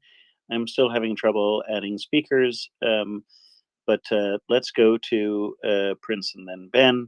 And in the meantime, I will try to figure out what's going on with Twitter and fix it. Go ahead, Prince. Thank you, Bloke. I sent you a DM, but I think it might not be so important. I also sent it to Ben. It is a visual image of how the countries voted. And it's I mean, those of us who can picture all of these countries on the map may not have such a hard time visualizing it, but it may be good because showing the abstentions and how they're all crowded together in a great part really is very interesting. You can see the votes yes, the votes against, and the abstentions. You can see them all visually, and it sort of is interesting. But there were two, and I was going to ask permission to post that in the nest from you, Bloke, if you want to take a look at it, if you can, or Ben, if you would post it in the nest if you think it's appropriate. I'd be happy to, Prince. I just have bigger problems to solve right now with my Twitter. As soon as I get it working, I will be happy to do so. Thank you. The questions I had for Kosh were, we know also that Russia tried to make this a secret vote. And I would be very curious to know your opinion on how the vote might have gone differently, or if it would have gone differently if it was a secret vote. If you think that more people would have voted against specifically. And then another specific country, somebody asked me this the other day, and I didn't have an answer, but I've been sort of drifting toward an answer now. But the abstention of Thailand, I believe that was the one. Yes, the abstention of Thailand, and thinking possibly that it has more to do with China than it has to do with Russia, and just your input on those two things. Thanks. That's a really interesting question about the Russia asking for this to be a secret vote, because the idea of it being a secret vote is just preposterous. I mean, these aren't votes of personal conscience. These are votes where countries are voting in the name of their populations. So the idea that it could ever have been a secret vote is ridiculous. And it's also odd for me to think, well, what if by some misadventure the UN had agreed to it being a secret vote? Would that have helped the Russians? And I don't think that's the case. I think that had it been a secret vote, there are countries that were afraid of voting yes, that is, afraid of voting in favor of the motion because they're afraid of angering Putin and Russia. I don't think there are a lot of countries who were afraid of the consequences of abstaining. So I suspect that had it been a secret vote, the result would have been even more lopsided. That is to say, some of the countries that were afraid to vote yes, because they were afraid of what Russia or China might do, would have voted yes. So from that perspective, to the extent that I could see a logic to Russia making a request it knew would be turned down, it was to give themselves the ability to say afterwards to their own population, the only reason these countries voted this way is because they were afraid the United States would victimize them or the European Union would victimize them. That is the only thin thread of reason I can see to this, because no one was ever going to accept a secret vote. There would be no precedent for that. And had there been a secret vote, I think there would have been more countries who had voted for the resolution and against Russia. And ultimately, almost everything that Putin does these days in the public realm is not for the consumption of the global community, which is uniformly against him. It's for the consumption of his domestic audience. It's for the purposes of domestic Russian propaganda to try to keep his population behind him at a time when their sons are being drafted to go to a war that they cannot win. On your question with Thailand, I think that you are correct. I think that the Thais don't feel that they have a huge national interest in what's going on in Ukraine. They do have a far more immediate interest in wanting to stay on the good side of China. And politics in Thailand are pretty nutty. The Thai government is one that does not enjoy legitimacy at home, and that makes them far more vulnerable to pressure from outside their borders. They need to keep on good terms with the great powers in their neighborhood precisely because they cannot rely on the support of a population that does not generally view them as being legitimate. I suspect it has more to do with the survival of the Thai government domestically than it does with any international consideration. Thank you so much, Kosh. I appreciate your input.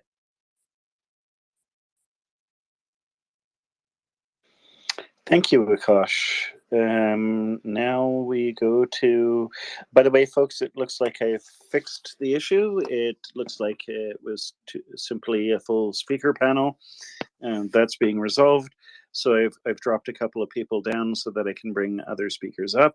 Don't be offended if I do so. You can always re-request, and then we will go to Ben, Sergio, Martin, and Alex. Thank you, Block.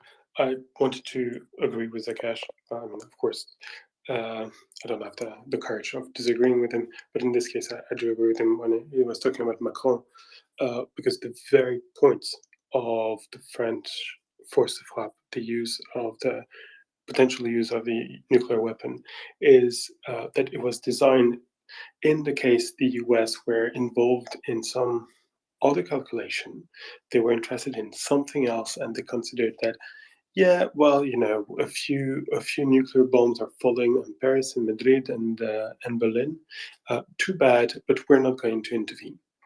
And that is what the French feared in the 50s and 60s. They thought that the Americans, because of their calculation, could abandon them to their fate, and so they designed this the French nuclear weapon to repel the threat of a Soviet attack on Europe. It is designed for that. It has no reason but this. And going against that, it's as if the man had never opened the most basic book of French doctrine ever. And the problem is, he probably never had, because and in this I would disagree with Akash. The French bureaucracy is huge and powerful, but over the past 10 years, there've been the same movement as in the US. Power and thinking and decisions have been withdrawn from the ministry, has been withdrawn from the administration, and increasingly centralized in the office of the president, in one or two advisors that are there, and it's enough for one guy who is potentially who 6 months ago may have been leading the discussions on taxes and God knows what with somebody in the middle of Burgundy, and is not talking nuclear weapons. They may not have the knowledge and the interest and the capacity to do this, and that's why they went against the most basic definition of French military doctrine of the past 100 years. That was absolutely stupid, and yeah, I've done this before, but I wanted to apologize in the name of French people to our Ukrainian friends who are behind you, and what is said does not reflect neither what the French people is thinking, nor even what the French state is thinking. Thank you, and on this, I'm going back to bed. Thank you, Ben, and so happy to have people like you in France. Thank you so much. Sergio. Ben, before you go to bed, because I was coming back to this Macron business. I'm not sure why he was discussing this in the first place, but I think he was actually asked. But what he said, as far as I can tell,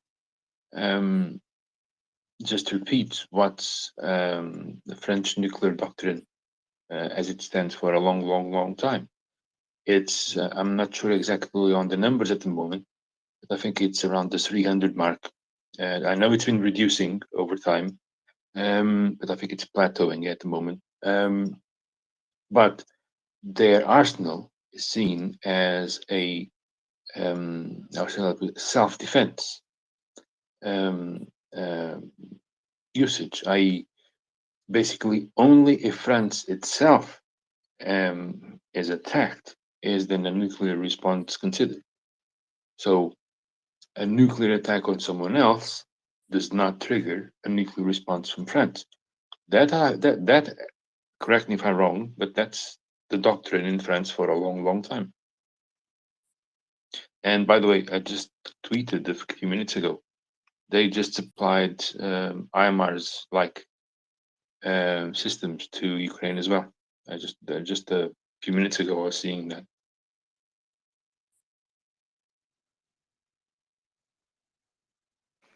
I think Ben went to bed, but thank you for that point, Sergio.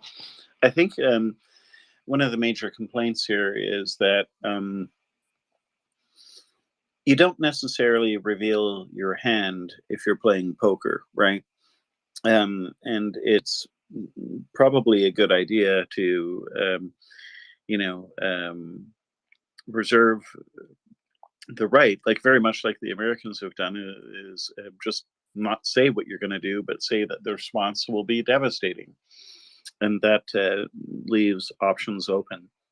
And I think that's one of the complaints here. But I think Ben went to bed, so it's too bad he can't answer for himself. I'd love to hear from him, maybe next time. But thank you for your point, Sergio. Martin, go ahead. Wonderful discussion. Slava Ukraini, Martin in Winnipeg. Hello, all my Canadian and American friends and friends from around the world listening to, as I've always maintained and will maintain for a long time, that this is just an indispensable site for informed and up-to-date discussion on Ukraine and the illegal, unprovoked war of aggression by Russia against democratic Ukraine. Having said that, Akash, hi, how are you? Oh, I'm well, hello. Good. I have one question, Akash. What would you say is the overriding lesson that the world should take from this war in Ukraine, and after Ukraine's victory? What would you like to see applied in terms of human rights and justice? Well, that's a big question. It's a very big question. You're asking, in effect, what are the lessons of history? And people have been debating that as long, indeed longer than the word history has existed. I can only offer you my personal views, and others will have more informed and more rounded views on this. But I guess off the top of my head, I would offer three, and I wouldn't say that any of these are particularly original, but I think they've been emphasized by how this war has unfolded. The first is a lesson that is as old as warfare itself, but for some reason states seem impervious to learning it, and that is that appeasement never works. The reason that Russia invaded Ukraine this time was because when they invaded Crimea, the world wrung its hands but did not act. When it invaded or supported insurgencies in other post-Soviet states, the world did not act. So from Vladimir Putin's perspective, it was entirely rational for him to think that he could invade the Ukrainian heartland and the world would not react, because it had not reacted previously. I think the lesson there, as it was during the Second World War, and as it has been throughout the entire history of warfare, is that appeasement merely whets the appetite of the aggressor. It does not make further aggression less likely. It makes further aggression inevitable. The second thing I would draw from this is that we, in the democratic world, I think even those of us who have been spoiled by having been born and raised in democratic states often wildly underestimate the strength of democracy. I think that in our heart of hearts, many of us wonder, I mean, we all think, I believe we all think that democracy is the best way to create a government that respects the rights of its people. It's the best way to create a society that's going to be just and prosperous. But I often get the impression that in our heart of hearts, many people in democratic states wonder whether democracies aren't also weak, whether it's possible that authoritarian states like China and like Russia, in extremis, will be stronger than us because they don't have the kinds of internal debates that we have. They don't have to persuade, they can just command. And if this invasion has proven anything, it is that democracies are inherently stronger than dictatorships. They are stronger because when people fight for democracy, they are not fighting as the Russian troops are fighting because they fear their commanders. They are fighting as the Ukrainians are fighting because they are protecting their homes and protecting their liberties. And one man who is fighting to protect his home and his freedom is worth 100 men who are fighting only because they fear the lash of their president. During times of crisis in democracies, we often can be seduced by the siren song of authoritarian states and authoritarian leaders who will say, we have to set aside our democratic norms in order to be strong for this crisis. What this proves is that authoritarianism is the action of the weak, not of the strong. And democracies are not just better places to live, they're not just more prosperous places to live, they're not just safer places to live, they are also stronger places to live. And for anyone anywhere in the world who lives in a country where there's an active debate between democracy and authoritarianism, I hope that this war will demonstrate to them that democracy is the path of the strong and authoritarianism is the path of the weak. I guess the last thing that I would say, the third thing I take away from this is that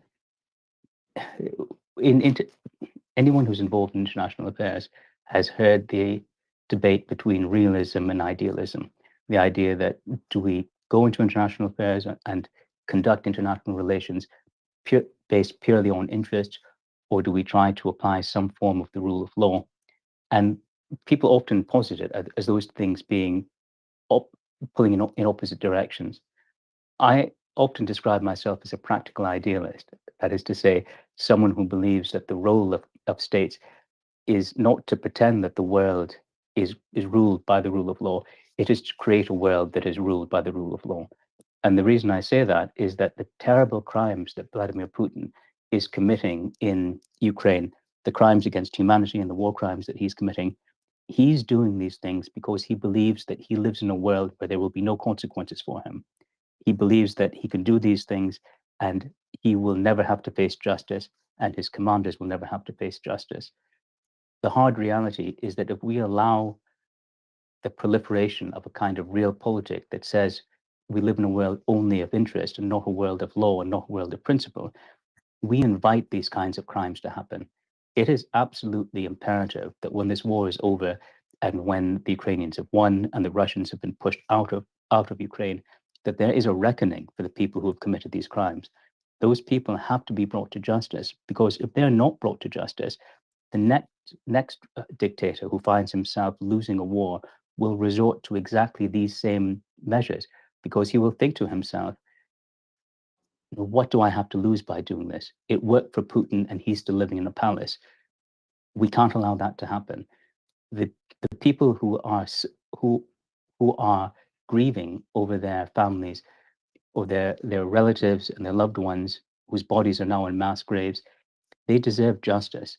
We can't bring those people back, but we can make sure that in the future, these kinds of crimes are less likely and not more likely. Akash, thank you for those wise and powerful words. I appreciate that. And once more, Slava Ukrainian, I'll drop down to listener. Thank you, Martin, and may I second that, Akash. It's just a pleasure to listen to you speak. That's very kind. I'm afraid the time has come for me to slip away. I've enjoyed being part of this. Thank you so much for calling me up to be one of the speakers.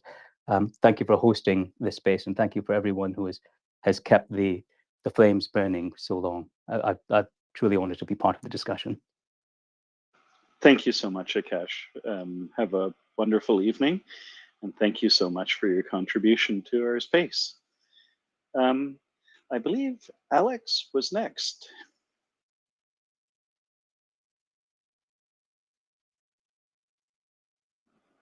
Alex Cavatelli? If not, then Jens. Yeah, I fell asleep with the space running, and I woke up to Akash's voice, which was a nice experience. But I guess I had a question for Akash. But I think I'll pass. Okay, Jens, no problem. Alex Cavatelli, are you Thank able you. to speak now? Yeah, go ahead. So, yeah, interesting discussion. But speaking about UN, I don't remember where I saw this, but apparently there is an initiative to strip Russia from Security Council. I wonder, like, obviously it's a long shot, but I wonder if there are any, like, if there is a path, so to speak, and does this step have any implications, or who actually did it? I think it was Helsinki Commission or something, or U.S. representative with the Helsinki Commission, something to that end. But I'm not sure. I would be curious to see, to hear what Akash thinks, if he heard about that initiative at all. As would I. Unfortunately, Cash has left us. I will say that there are some issues with this. I see Prince is coming up. She might have some more information for us. But there is one other possibility. There are problems with the Security Council, the way the UN was constituted. The Security Council has, a certain veto power, but there may be a way to remove Russia on a technicality, on the basis that the Soviet Union dissolved, and it's not entirely clear whether they are the inheritors of that spot on the Security Council, but I don't know how far that has gone. Now, Prince, were you jumping up to answer Alex? Yes, I was. The first thing to understand is that the Helsinki Commission, although it sounds like a beautiful international commission, is actually a group of United States lawmakers, and it's basically for them to take testimony and hear witnesses on, I believe it's human rights and kinds of things. I could be very wrong on that part of it, but the idea is for them to, like, get the ideas and then go back to Congress and make laws about them. And I don't, as far as it having any teeth to remove Russia from the Security Council, I just don't believe that's the truth. I know that, I've watched some testimony from with the Helsinki Commission in the past.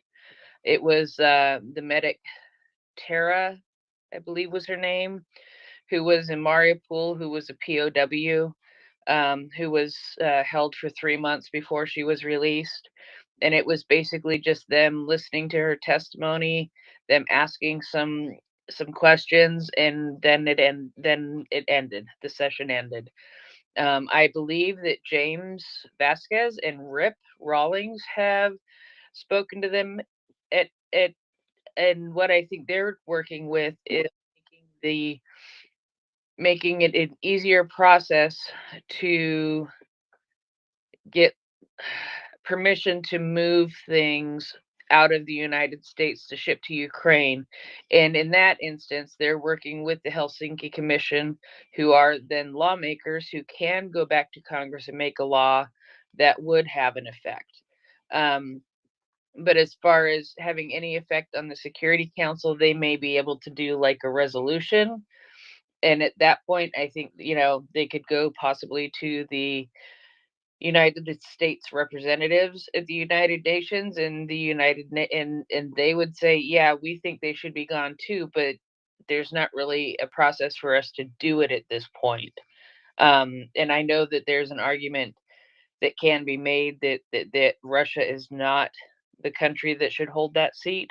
But I think people, I know Nina once got confused when she heard James say that he was going to be speaking at the Helsinki Commission in Washington, D.C. He said he was going to be speaking at the Helsinki Commission, and she asked if she could meet him in Helsinki, and I'm like, no. It's very confusing, but it is a United States commission. So that I just wanted to clear that up. I know the name confuses people, so getting an understanding of who they are sometimes helps in that. Thanks. Thank you so much, Prince. I hope that was helpful, Alex. Absolutely. I should also Thank point you. out that, pleasure, that there are other initiatives underway. Today, I think Chrystia Freeland, the Deputy Prime Minister in Canada, wants to work on removing Russia from the IMF, the G20, and various other world institutions. And I did enjoy the analogy she made. She said, it's like inviting an arsonist to a group of firefighters to have Russia present in these institutions. So I was happy to hear that. So there are a lot of efforts underway worldwide to hold Russia accountable for their illegal invasion, their genocide, and their war crimes. Jens. Yeah, I guess what I wanted to comment on was about Akash talking a bit about deterrence and appeasement, and where I have always thought that if Putin had known what he know now, if he had known this was the response, he would probably have reconsidered. And I also think when we hear Macron's talk about how I don't know his thoughts about nuclear deterrence, which to me kind of felt like it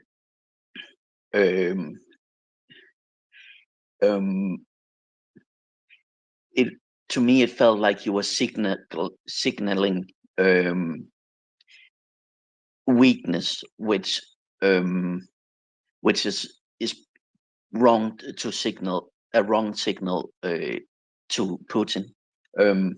I think we can say that Putin has demonstrated that you can't use nuclear saber rattling. It's not a Joker card or a trump card. You can't just threaten nuclear war at any kind of. You can't use it to prevent us from helping. And so I think that deterrence is clearly a multi-level thing where the ultimate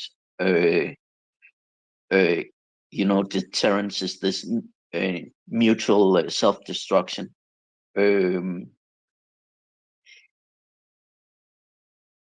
I'm really losing my train of thought, but I just thought I'd tie this together with the weak response we have had for the last 8 years with this also timid, cautious reaction because Putin holds the ultimate deterrence in his backhand. Yes, Jens. I mean, I think that, it's clear that the Putin was not deterred by the response in Syria, Georgia, Chechnya, and in 2014. And unfortunately, that has put us in this position now. But we have an opportunity now to stand with Ukraine and to deter this aggression once and for all. And that is our job now. We must make sure that Ukraine is supported. It is able to defend itself with our help. And with that, hopefully, this will send a clear message to other would-be dictators that this is unacceptable behavior and will not be tolerated. I did want to get to a point that was made earlier. Ben was kind enough on his way to bed to send me a response to Sergio's point about French doctrine about deterrence.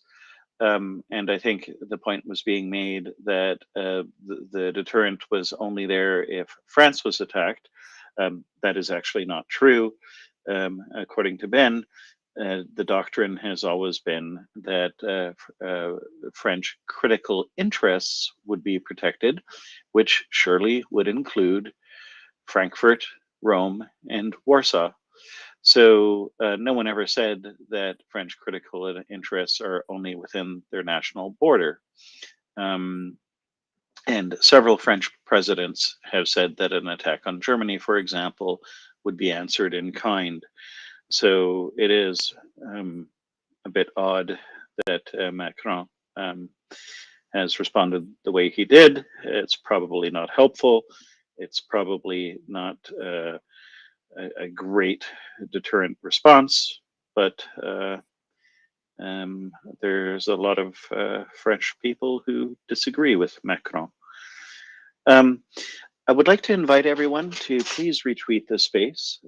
MriyaReport runs 24/7. We discuss the Russian invasion and genocide ongoing in Ukraine, and try to spread the word about what is happening in Ukraine. We also support MriyaAid.org, which is a great organization run by volunteers just like us that collect money and deliver non-lethal aid to Ukraine. Everything from tourniquets to body armor to drones, night vision goggles, everything the Ukrainians need as much as we can so that they can defend themselves. And this work really saves Ukrainian lives. Tourniquets especially and trauma kits are incredibly important. It saves lives. So if you could please visit their website, MriyaAid.org, and maybe donate some of your coffee money, and know that you too can make a difference. You can help, and you can help the Ukrainians resist this Russian invasion and to defend themselves. So we encourage you all to do that. And thank you, Jens, for your comments. Prince, I believe, wanted to go next, followed by Jens, unless you had a follow-up, Jens. Maybe just a short follow-up.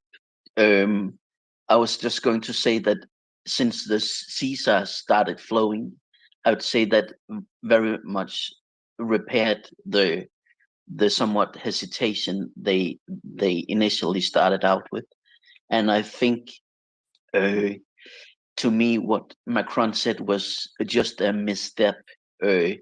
So as long as the Caesars keep flowing, I think it's easily repaired. And I would like to make a parallel to Elon Musk. Whether you like his tweetings, he did provide Starlink, and I think he stumbled with his whole referendums and his whole footing the bill. But if Starlink keeps operating, I think that is still a net positive. That was all. Thank you. Thank you very much, Jens. Prince, go ahead. Yeah, Elon did tweet today that it was sort of like a to hell with it. I guess I'll go ahead and keep on funding the Starlink. So I saw a pretty funny meme about that. But why I raised my hand, why I raised my hand was I found a better description of the Helsinki Commission, and I thought I'd do it justice by reading it instead of just bumbling about it what I thought. So we are a U.S. government agency that promotes human rights, military security, and economic cooperation in 15 countries in Europe, Eurasia, and North America. So that's the official definition, I guess, of the Helsinki Commission. So they, the human rights thing is great, and All of the other is great. I actually haven't even looked at what the 57 countries are, but that gives an idea of what their focus is. Thank you, Prince. That was very helpful. By the way, I've just responded to your DM. Yeah, if you would be so kind as to put that in the nest, that would be very nice of you and very much appreciated.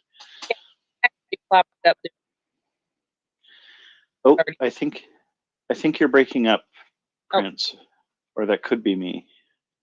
Ben put it or Okay, thank you very much. Could I have a mic check, Prince, please? Is it me that's breaking up, or was that you?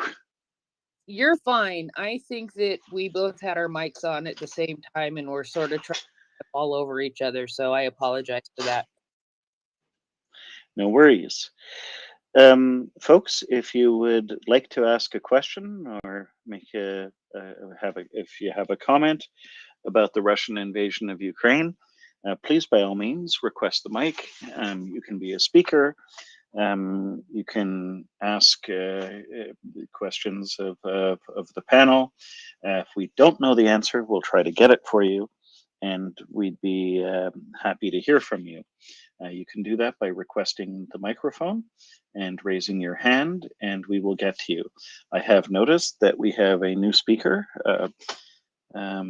Professor Burt. Professor Burt, if you would be so kind as to raise your hand so that I know whether or not you want to speak. I'd be happy to hear from you. If you don't have anything to say, I can drop you down. Polymath. Oh, Professor Burt wants to speak. Go ahead, Professor Burt. Yeah, I just want to say thank you guys, and for this is my first time here, and then but I'll be watching the events, and of course we support Ukraine. I've got Ukraine friends, and this week I met one of them right here, and then yeah, we should keep the momentum going, and then those are just a few things I want to say. To thank this organization, which Miria. And what I want to ask is that, is this a new organization that began because of this war, or it has been in existence for quite a while? That's one question. So then the other thing is that I will say that Russian dictator is I would say proud, out there, I guess, most dictators. And then we can see what it did to his whole country, like the oppositions in prisons and some killed and all that. So I think this is coming to an end, and they're going to lose for real. Like one speaker said that if he knew that the situation would be the way it is right now, he would never venture, invading Ukraine. So that being said, that's just my question, my contribution. Then thank you guys. Thank you very much for your kind words, Professor Burt. So I can definitely answer the question about MriyaAid. So MriyaAid is an organization that sprung up when the war began, and a number of people a number of the volunteers and people on the board, where some of them were part of Operation Unifier. Operation Unifier was an 8-year mission from the Canadian Army to help train the Ukrainian army so that they could defend themselves. And when the war broke out, a number of people were obviously quite upset and determined to do whatever they could to help. And they volunteered their time to form this organization. There's a number of other people involved. Alex Bacchus is a Ukrainian Canadian, and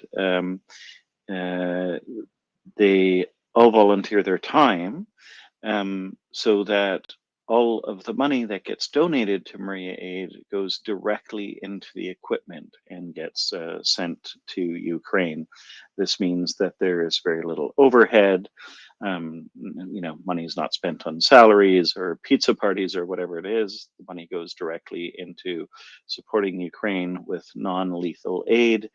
These include things such as trauma kits, tourniquets, bandages, night vision goggles, which are very important because, even hospitals, ambulances driving at night, they can't turn on their headlights, so they need night vision goggles. And MriyaAid also provides drones.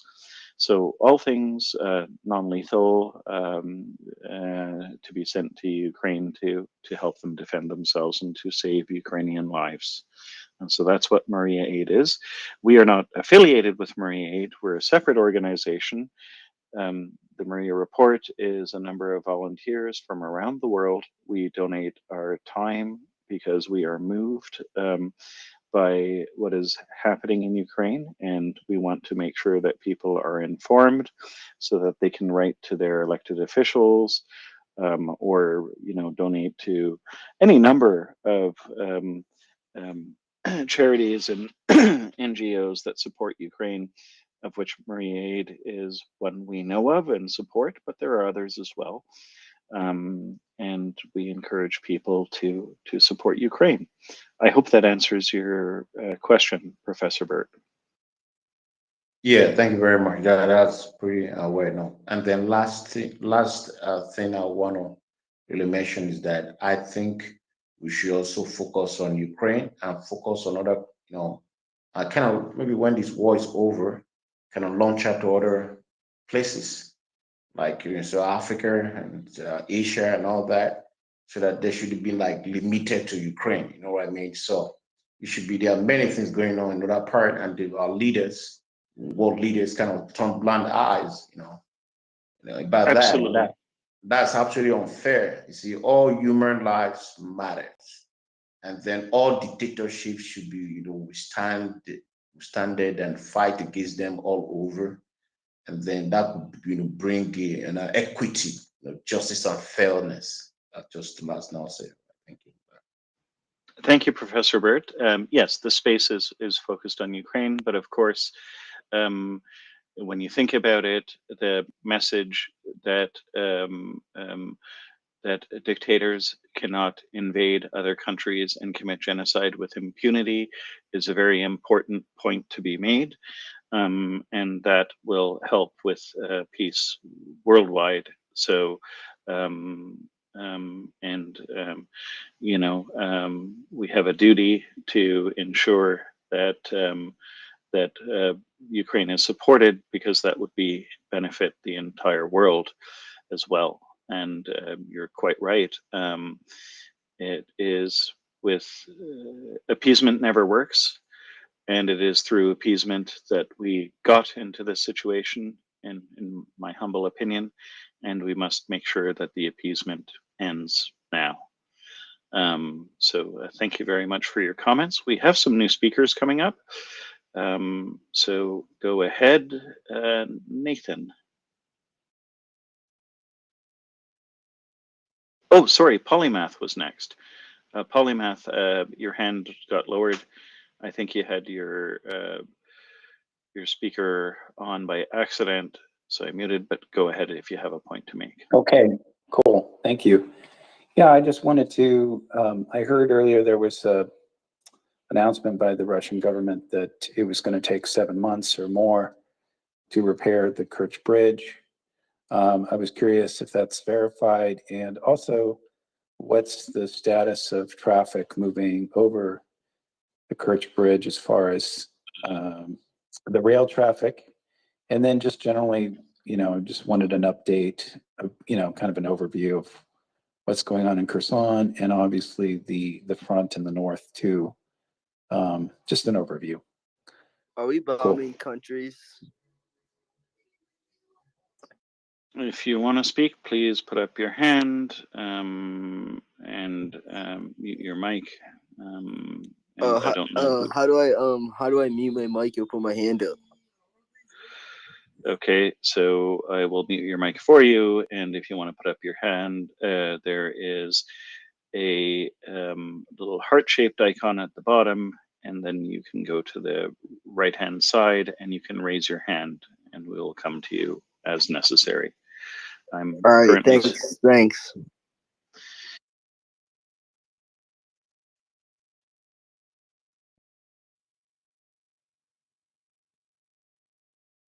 So we talking about bombing countries? Hey, whoa, Nathan! If you can't speak in order, and you're going to be disruptive, I will drop you.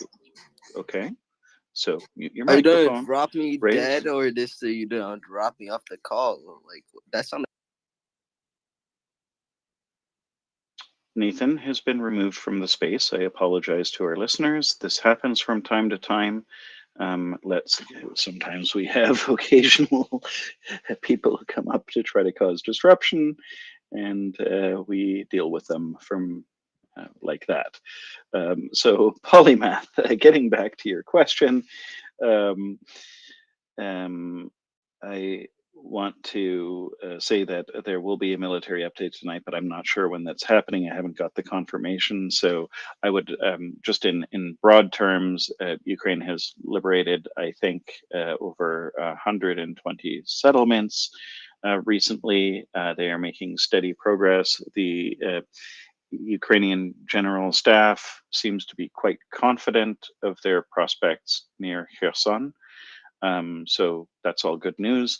But to get an in-depth update, it takes a lot of work. It takes going through a lot of maps, a lot of data coming in and collating it, putting it together. And there are some great people at this, like Language Learner. I don't know if he's coming on later on tonight. I will find out for you, but that would be the best military update to get for you. Now, to answer your question about the Kerch Bridge. So, excellent question. So it turns out that the bridge is, the initial comments from the Russian government was, yeah, nothing to see here. Everything's just fine. Everything's normal. Everything will be back in operation the next day. They have of course changed their tune. Now they're saying that it'll be fixed sometime in July. They have said that they were going to move rail traffic through the bridge, but they have only been moving light rail. And we have seen some of the structural damage. Looks like they weren't using a lot of rebar in the concrete. And so there are cracks. And so who knows what that means? But I'll tell you this, if it was in any one of our cities, or if it was near a city, you would probably not be moving traffic over that bridge without a thorough engineering report. The Russians tend to have a cavalier attitude about this sort of thing. So there was not a lot of movement. Interestingly, they're moving some civilian traffic across the bridge, but no military traffic, because military traffic is very heavy. And they've been putting that into barges.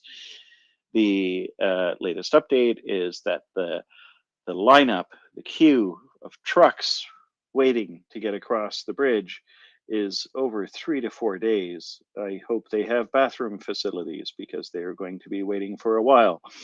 In other words, the strike, which a lot of us feel is most likely a missile strike, has achieved the objective of depriving the Russian army of logistical supplies. And so that is going to be just great news for Ukraine going forward. That's the best I can do for you now, Polymath. Unless Prince raised her hand to follow up on that point, I will go to Drew. I did, actually. I have one additional thing as far as the ferries are concerned and the barges, which are the only way to get the military equipment across right now. Those have been unable to run today due to weather. And I believe I read that it will, I'll go digging for it. I believe it read that it won't be open again until Tuesday because of the weather. And so that's a little bit of a bonus that they're going to have some problems related to the weather as far as moving those ferries and barges across where they would have used the bridge. Thank you very much for that, Prince. Polymath, did you have a follow-up? Otherwise, we'll go to Drew. Yes, real quick. Yeah, I'd really be curious about an analysis of the rate of transport by ferry versus by rail. I would imagine it's just a small fraction of what can be transported by rail. So I don't know if there's been any commentary on that yet, by how much can be transported by these ferries versus what used to be transported by rail. Well, Thank just you. as a general rule, ferries will not be able to handle the same amount of traffic. It's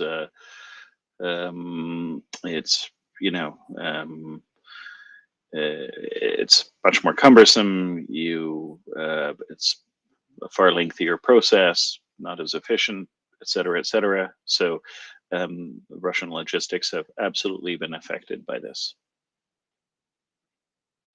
Cool, thanks. Drew.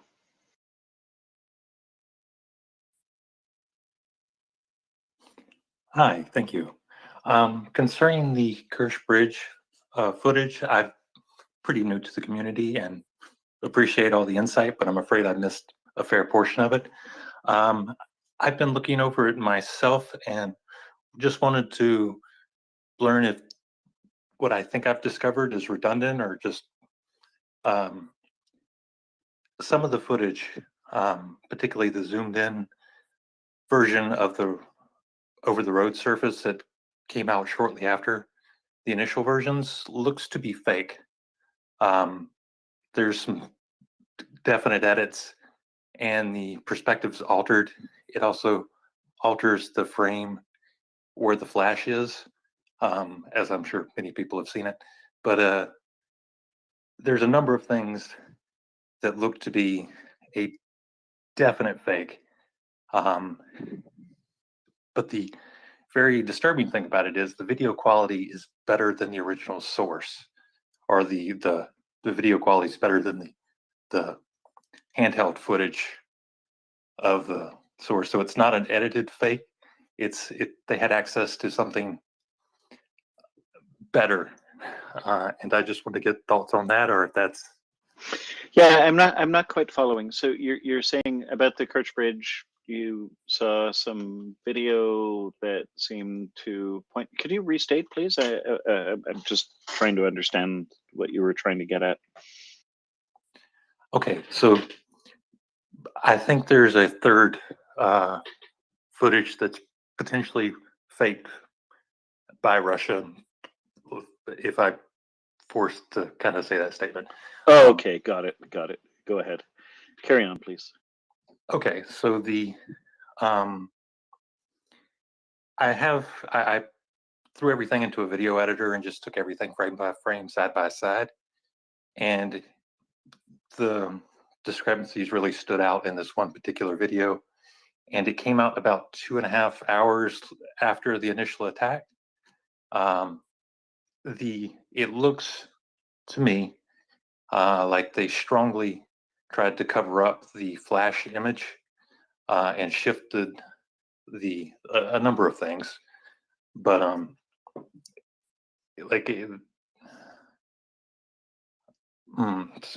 in other words, they're trying to blame. They're trying to shift. They're trying all sorts of stuff. I mean, what can I say? Russians tend to lie quite a bit. The Russian government tends to lie quite a bit. So who knows what they're up to? Honestly, who cares what they say at this point? They've lied so much. They even lied the day before saying they weren't going to invade Ukraine. So there's almost nothing that they can say that can be trusted. So it doesn't matter.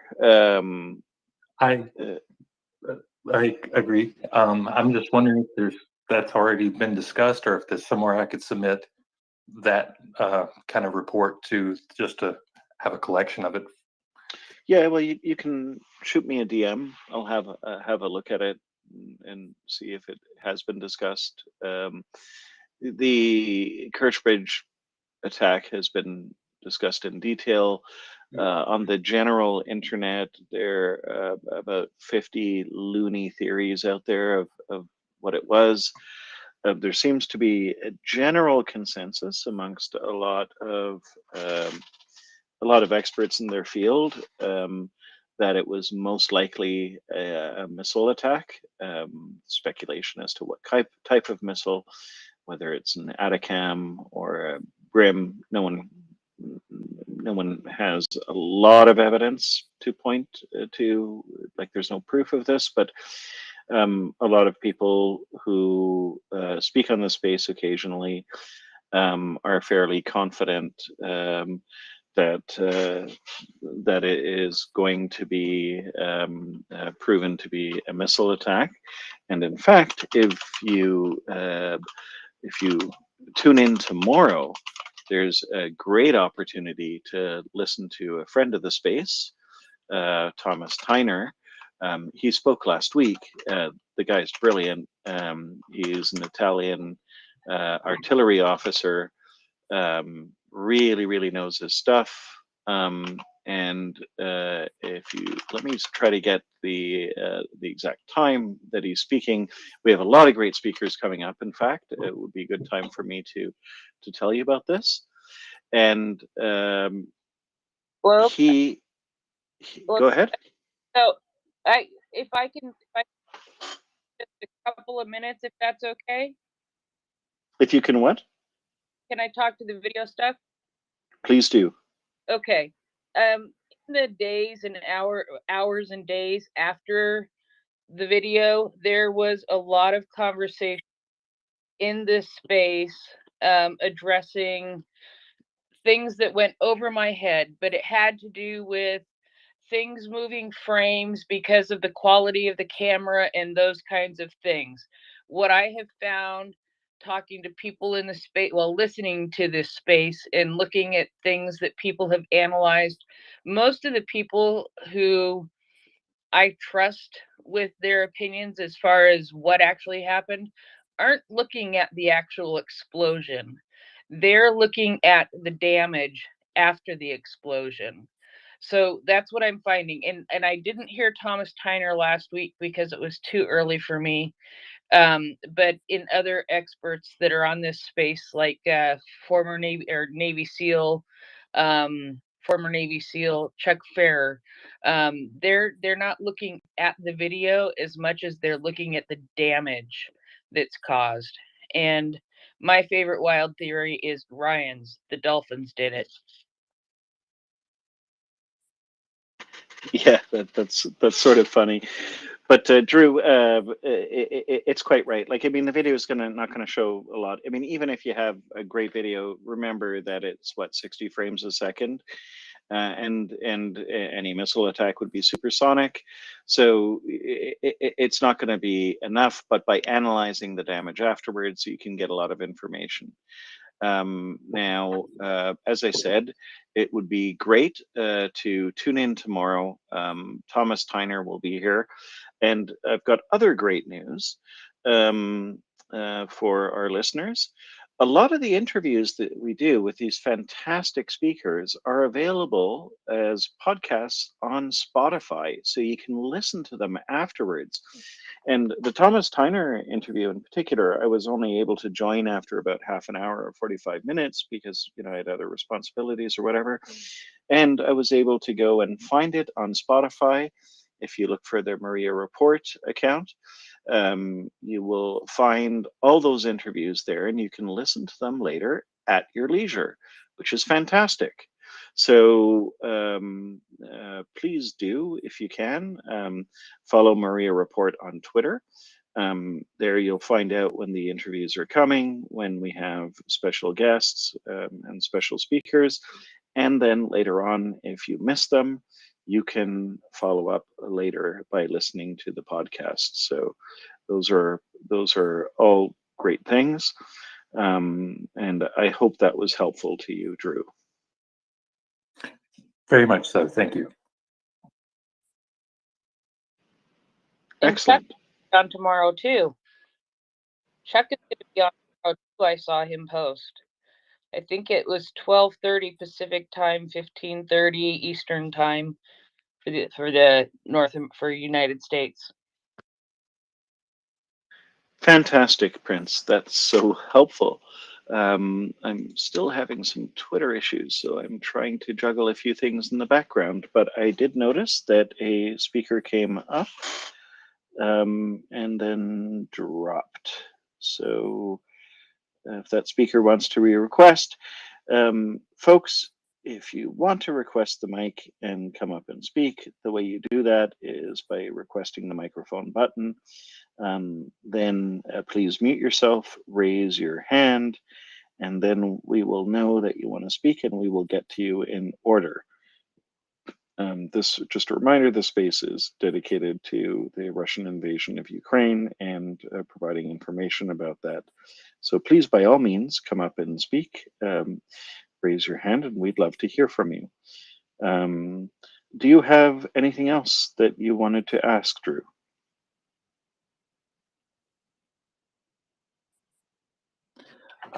Yes, a quick question about sending you a DM. It doesn't appear I'm able to do that. I'm sorry, I'm fairly new to Twitter. You should be able to. I believe my DMs are open. Let me see if I can give you a follow. Maybe that'll help. See if it works now. And thanks for doing that, because by asking about that, I realized that there are some DMs. So folks, if you don't want to come up and speak to ask your question, you can also shoot a DM. And I just got one, and from one of our listeners who was asking about what's the word on the calls from some of the nationals, well, some of the countries like China, Egypt, Kazakhstan, asking their nationals to leave Ukraine. Those calls have come in over the past day. You know, obviously there's a bit of anxiety this is causing about, it's probably routine because, it's common for countries to ask their nationals to leave a country that is at war. But these calls have come out lately, and there is, of course, a certain amount of anxiety about the, Russians being Russia again and attacking with more missiles. I wouldn't necessarily read too much more into that. And, it's probably a lot of lemmings following each other. What can I say? Ukrainians are certainly not leaving. A lot of them are going back to fight, to liberate their homeland, and they are making progress. And I will let you know when we can get a military update. Also in the news today, this is pretty nutty. It looks like there were some Russian soldiers, some Tajik soldiers who were stationed in Belgorod as part of the mobilization. They don't appear too happy about it, and so they attacked the Russian soldiers in Belgorod and shot a number of them. So this does point to a lot of problems, not only with the general mobilization, but within Russia itself. It doesn't look like things are all peaceful within the Russian borders themselves, even. In other news, when the Ukrainian General Staff was asked when Kherson would be liberated, and if it was possible to do it within a week. one of the Russian generals he was being asked in the news, and he started munching on a watermelon, which is a symbol of Kherson, which is famous for growing watermelons. So it looks like the Ukrainian General Staff is quite confident about their ability to make progress on the ground. And other news that came in, at least 30 Russian soldiers have laid down their arms and left their positions around near Crimea. There have been more surrenders around Kherson, and hopefully we will see this trend continue. Unlike Russians, Ukrainians are well trained, and they treat their prisoners according to the Geneva Convention. There's plenty of video evidence of that. They take surrenders and they disarm the prisoners, and then the prisoners are given medical treatment and moved to the back lines. And Zelensky very cleverly offered Russians who surrender the possibility of not having to go back to Russia, which is amazing, because you would think that, if there really wasn't a deep problem in Russia, perhaps the prisoners would want to go home, but apparently not many do, which is a sign, again, of some deep-seated problems within Russia itself. Okay, we have some speakers coming up. We have another one. Remember, Prince, go ahead. Yeah, I was just going to say about the countries recommending their citizens leave Ukraine. Now, I'm not sure what the purpose of that is, but countries do this now and then for different reasons. And I remember around the time that Putin called for the partial mobilization, that there were countries again encouraged their citizens to leave Russia. And I know the United States did that. I would bet there were other countries, I just can't remember, but I live in the United States, so that's what I remember. Around the partial mobilization, it was clear why, because dual citizens could have found themselves in a position where they would be mobilized. So I have no clue why countries are calling for their citizens to leave Ukraine right now. I'm not. It's an interesting thing, but it doesn't really make me concerned. Countries do this kind of thing now and then. I haven't even compared them. I should compare them to how the countries voted in the UN last week. Maybe I'll go do that and see if I find something interesting while you bring more people up. Yeah, thanks, Prince. That would be great and very much appreciated. I did bring a speaker up who seems to have promptly dropped again. So folks, if you do want to come up and speak, just the way you do that is on the lower left-hand corner. There's a microphone. You click on that microphone, it will bring you up to as a speaker. Then once you're up, please mute your mic so that it doesn't produce echo, line noise, and all sorts of stuff like that. And then after that, we will get to you in the order you came up. Right now, there aren't many speakers, so it would be a great time. And a couple of announcements. So Thomas Tyner, an artillery expert, an artillery officer who used to be in the Italian army, a filmmaker, a documentarian, just all around, very interesting person, will be speaking tomorrow on Sunday, October the 16th. And that will be at 1 p.m. Eastern Standard Time. If you live here in in North America. That'll be 1800 London and 2000 Kyiv time. Thomas Tyner was up a week ago. I can safely say it was one of the most interesting interviews I've ever heard. He has great insight, is an expert in his field, did discuss the Kerch Bridge quite extensively. This man knows what he's talking about, has a very clear view of things. Fantastic, fantastic interviewer. And guess what?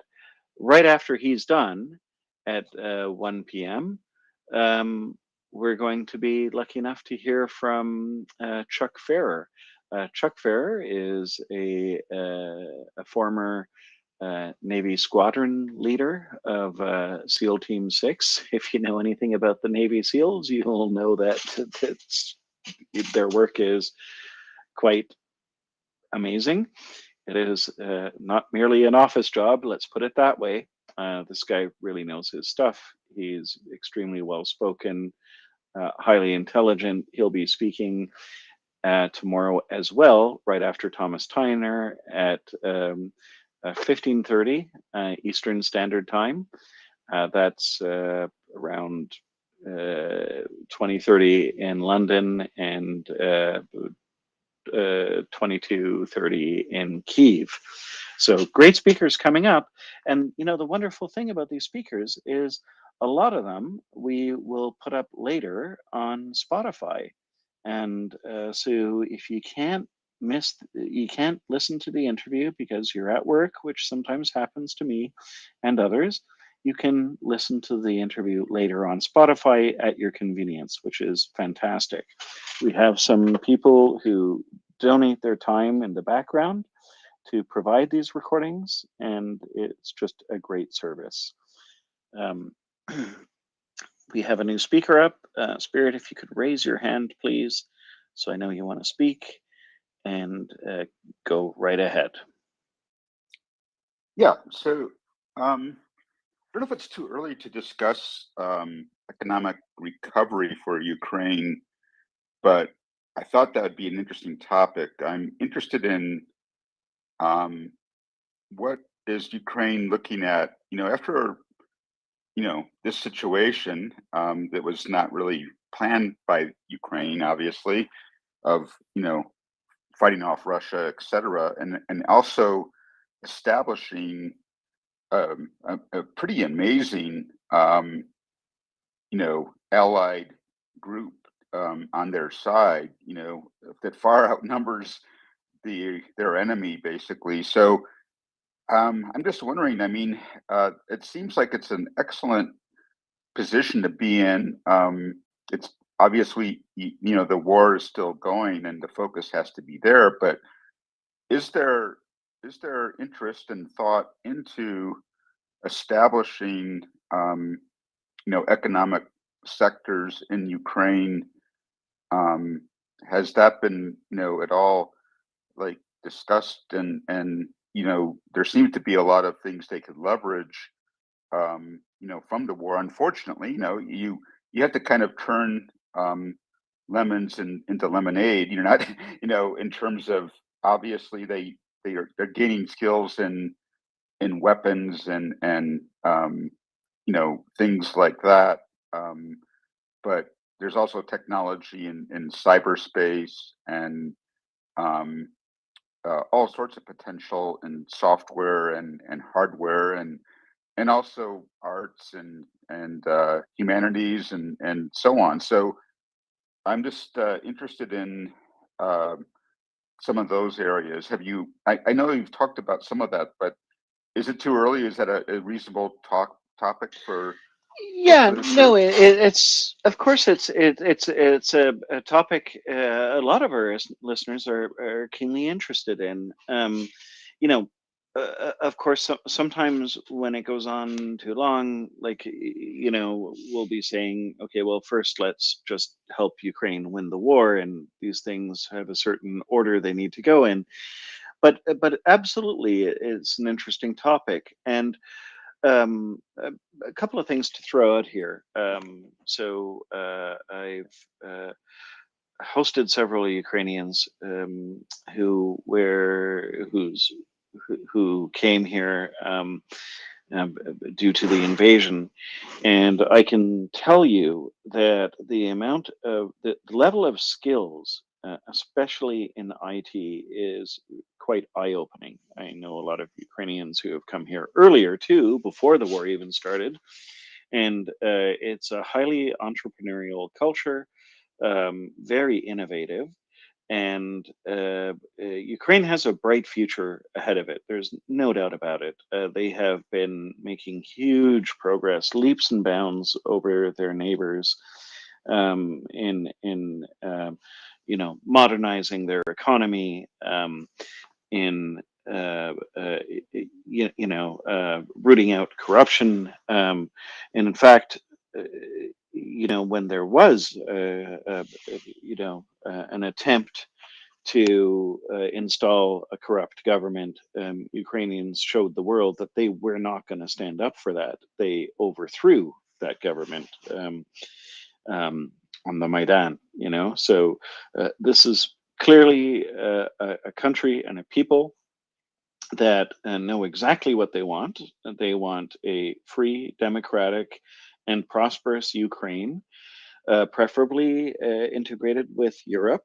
And they are not looking to Russia. I mean, I thought Zelensky's most moving speeches was when that whole speech he made about without you. Like if it's when he told Putin that if there's a choice, between without power, without water, or without Russia, he chooses without you, without Putin.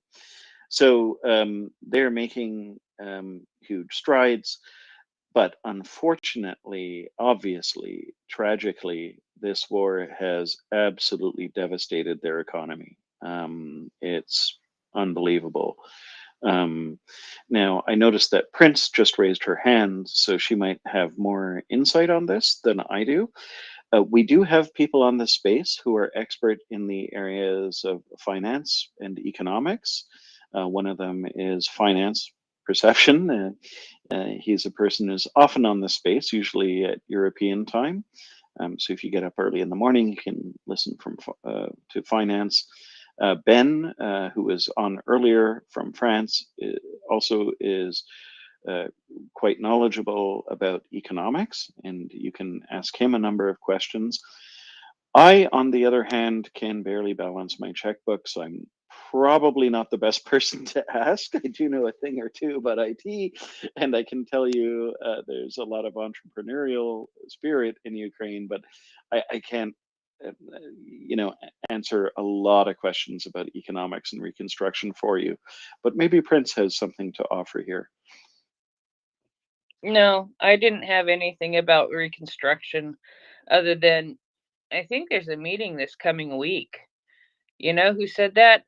Roman, the professor, the guy who's in charge of the American University in Kiev, I believe is what it is. He said he's going, I believe, to Berlin to a meeting regarding this next week, if I remember correctly. So I know it's a subject that's been talked about rather frequently on this space. I actually just raised my hand because I just did some quick looking up of some stuff. So if you want to continue on this subject, please do. Sure. Thank you, Prince. And just put your hand back up so I know to get to you afterwards and I don't lose you in order. So Spirit, to get back to you, look, the Ukrainian economy still operates. There's still a lot of some major IT companies that are still operating out of Ukraine, and people are working from home under dire circumstances, but they're still working. The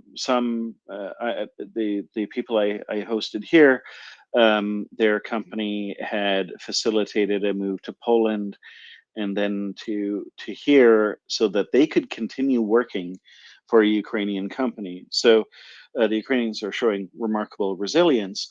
And don't forget, as soon as they liberate their land, the amount of the opportunities in Ukraine and I mean, tragically, there's been so much destruction from this genocidal, brutal, savage Russian invasion. But on the other hand, Ukrainians want to rebuild the country, and then there will be opportunities to rebuild. And I think Ukraine will be the tiger, the economic miracle after they win their country back. Did you have a follow-up, Spirit? Yeah, I think that that what you say sounds good and so on, but the thing with economics is sustaining an economy and also a nation, basically. And so right now, because of the war, obviously there's a lot of things, but you have to kind of get creative, and I think that with the neighbors in the U.S. and other countries helping, you can get more creative, and you can actually potentially host some of the Ukrainian companies outside of Ukraine temporarily until the war is over. But obviously, even if things go well, and I'm sure they will, I'm quite enthusiastic about Ukraine and the way it's approaching things, and their campaign against Russia is I don't have anything stunning. It is, and it's just, and it's never, I've never, and I've studied history and war, and it's just I've never even seen anything like it. So I have no question that things are going to turn out in Ukraine's favor, but I'm interested that as time goes on, you have to do things to secure your economy. And I'm just saying that you have to be creative, and you have to get something established that starts to turn the tide and bring things in, so that you're not just completely dependent on other countries. So I think I'm sure that that's happening. It's just that I haven't seen a lot of marketing about it. Like, I haven't seen Ukraine showing that they're open for business, and just like you see after a flood or some natural disaster, you attempt to show that you're open for business. And I know it's complex, and it's a really ridiculous situation they're in, but I'm just interested if they are trying to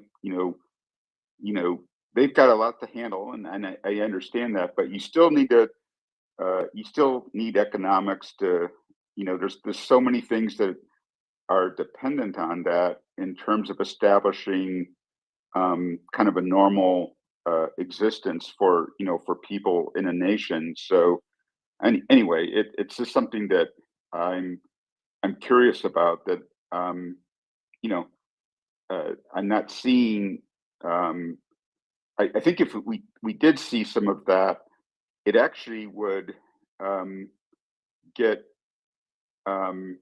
even more people interested, because you would get business people or people that think they can make money or something, but you never know what would happen with that. Or, you get creative when you are, trying to put out things economically that you think people will buy or something, but also things that can help people, etc. Besides it this being fully, about war, which not everyone can get into. Frankly, not everyone, wants to go there because it makes them sad or whatever. So I'm just saying that there's potentially a whole another set of people that could help Ukraine in a, that aren't already, that it's kind of untapped, basically, is what I'm saying. And maybe we can do more to tap some of that as well, because it's, the sky's the limit kind of thing. Yeah, I take your point. I think it's a good one. I know that there is definitely a lot of interest. I would encourage you to come on in the morning, actually, because finance is much better at this stuff than I am. It's not really my area of expertise, but I think you'll get much better answers from someone like finance if you come on in the morning. So thank you for your comments, Spirit. Prince. Yeah, and you guys, as always, I'm not only impressed by Ukraine, but I'm impressed by this channel, and you're doing a great job. Thank you. You're so kind. Prince, go ahead. The way we read things and the way things are put out sometimes makes a big, huge difference. And the the way that what I found on that information about countries telling their citizens to leave was during the middle of the night on Saturday night, China told citizens to leave. Kazakhstan is closing the embassy. 1, 2, 3, 4 other countries already have told their citizens to leave. So before this, and then the websites aren't working on 2 other countries. So basically, what it comes down to, from what I'm reading, is a bunch of countries already told citizens to leave Ukraine. And China told citizens to leave Ukraine last night or during the night. And one country decided to close their embassy.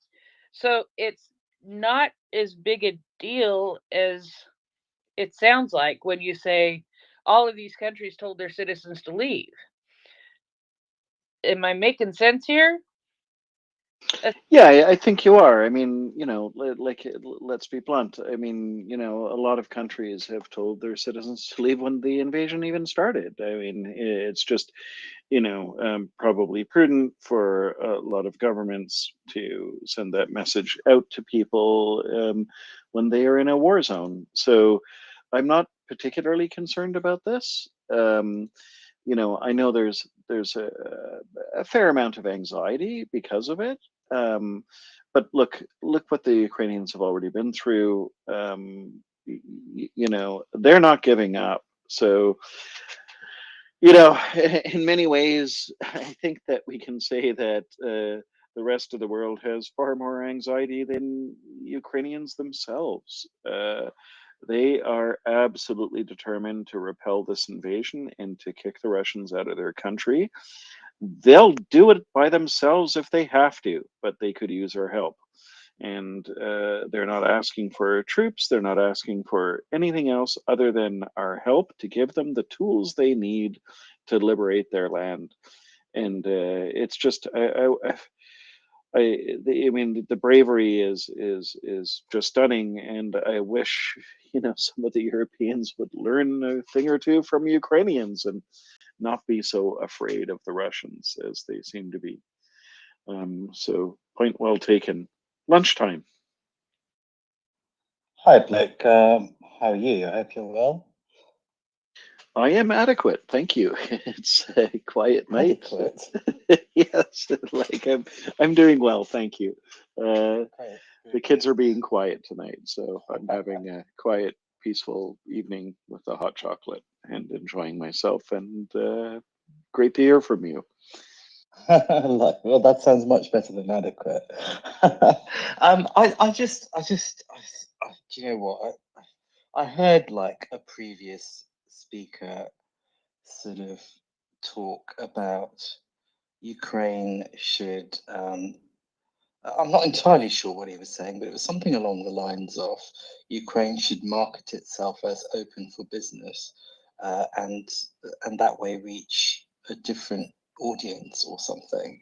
And it just it made me think that really some people don't understand that Ukraine is at war and is fighting for its survival.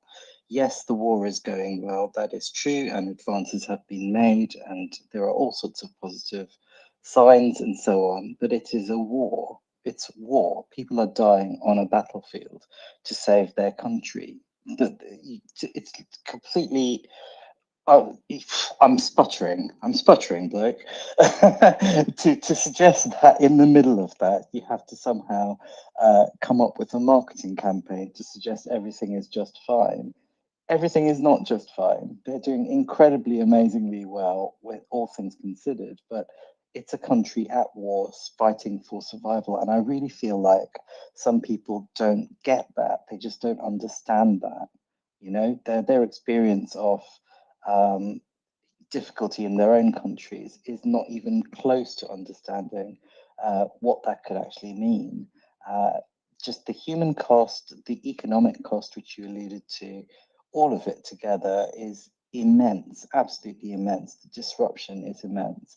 I remember in the very early days of this space, being very affected actually by hearing, I can't remember her name, but so it was a Ukrainian speaker, and she was a woman in, I don't know, 20s or 30s or something, and she was an illustrator. I think she said she was interested in very detailed drawings of insects, right?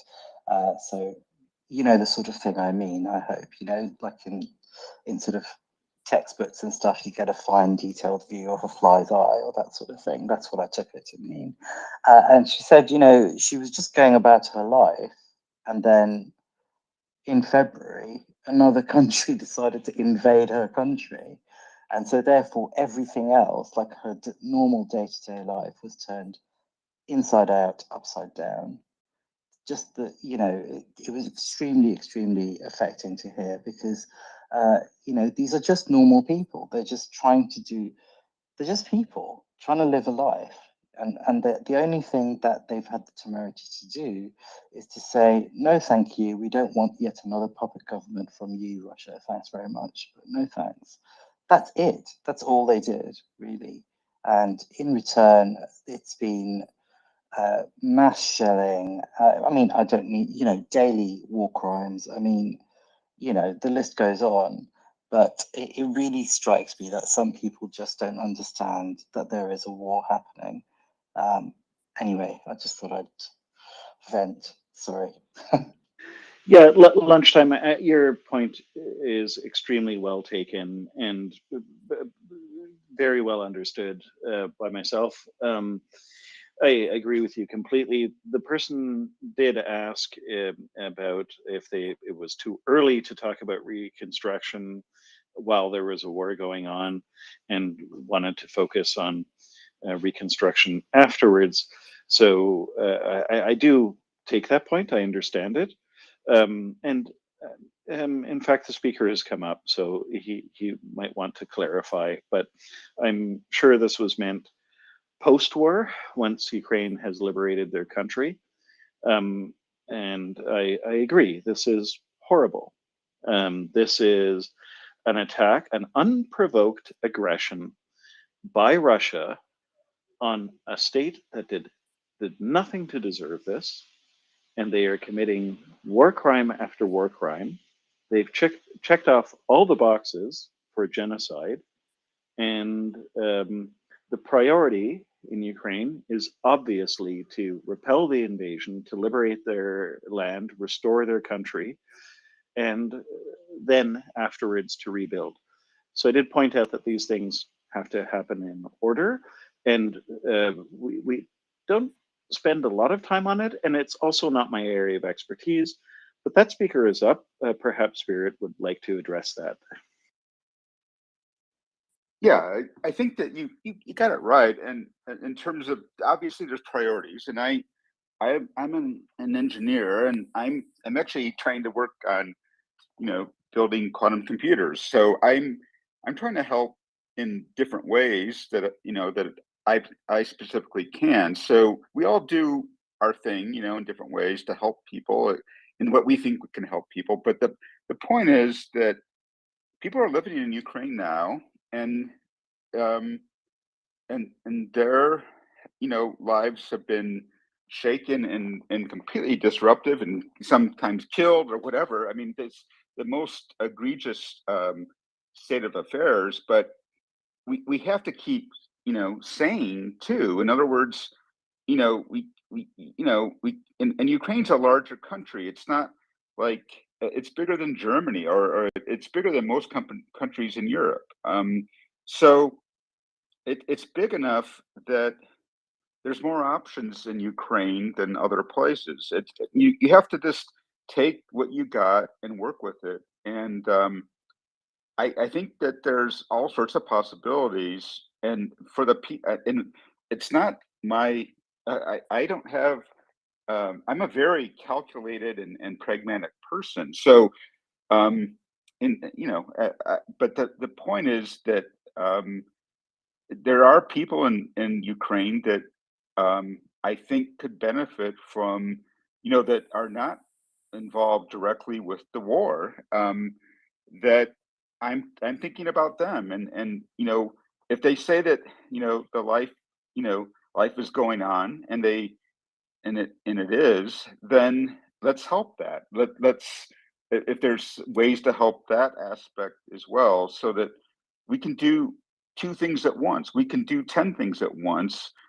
We can, it I've worked with Ukrainians, back in the early, the mid, the early 2000s, and I know what they could do back then. And I just think there's other ways to help, basically. And I'm just kind of poking at that, to give a little bit more depth to the overall space, basically, so that it's not just I can I actually am interested in the military aspects quite a bit, but I'm also interested in some other things. Do you have a follow up, Lunchtime? Yeah, I mean, sorry, Spirit Soul. I don't mean to put it all on you, so to speak. I think it's perhaps just the way you were phrasing it. Of course, it's important to consider the possibility of, well, not the possibility, the huge task that lies ahead of rebuilding and so on. But I will just point one thing out to you, which is that every single Ukrainian is directly involved with the war. It wasn't like in response to the Kerch Bridge explosion, accident, whatever you want to call it, dolphin attack. I don't know.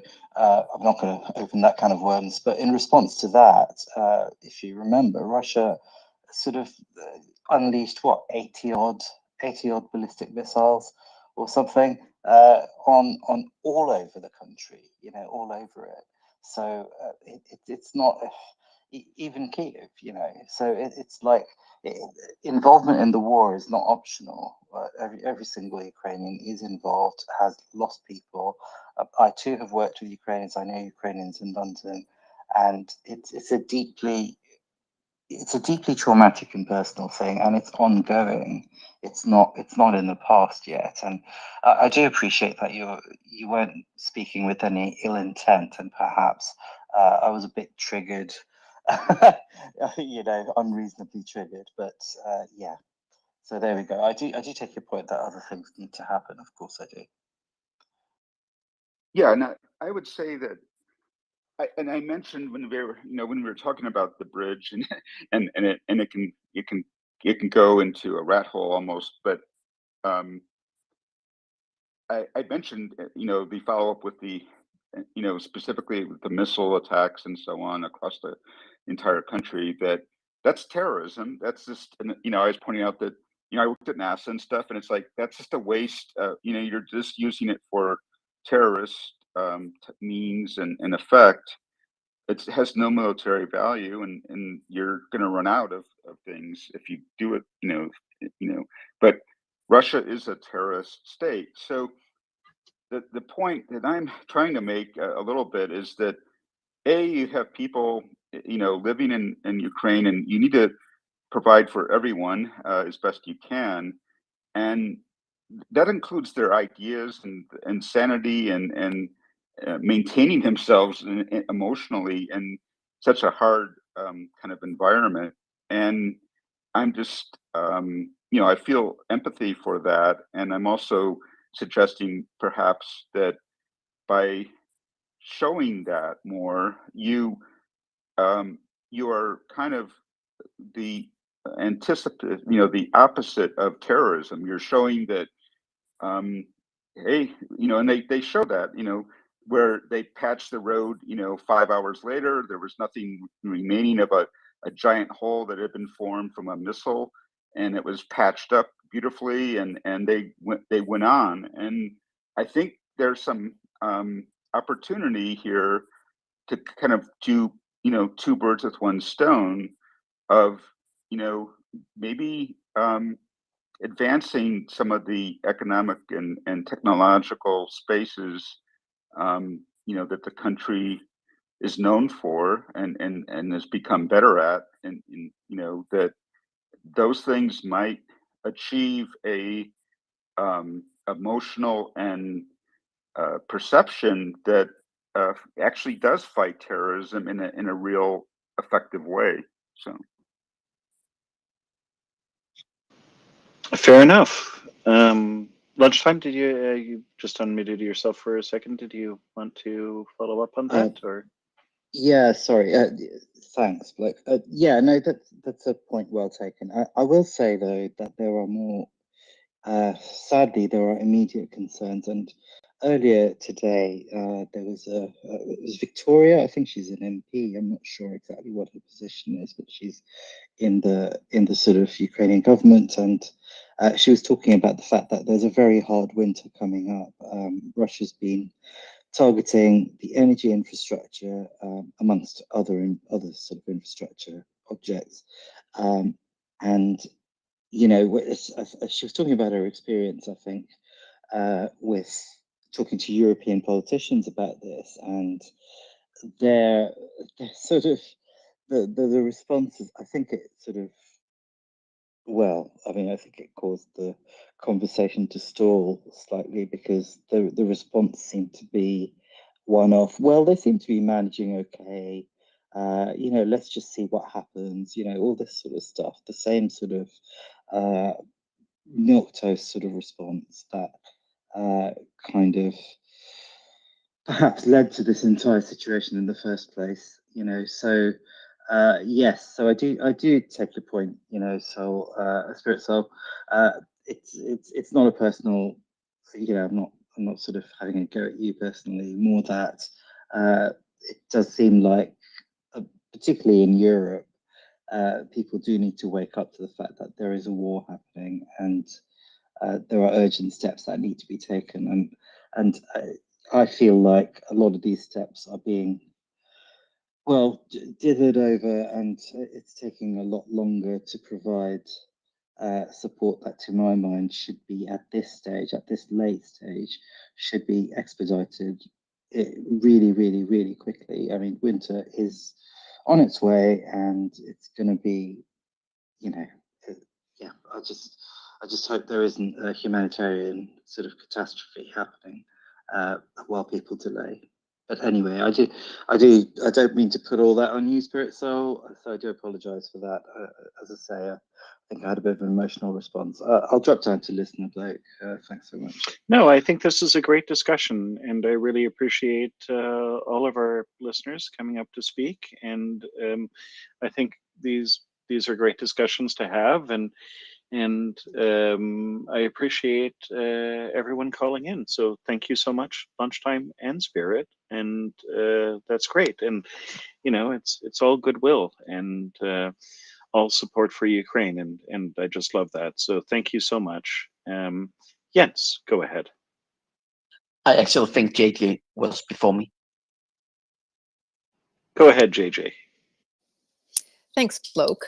This conversation got me thinking, and you were talking about how you had refugees staying with you.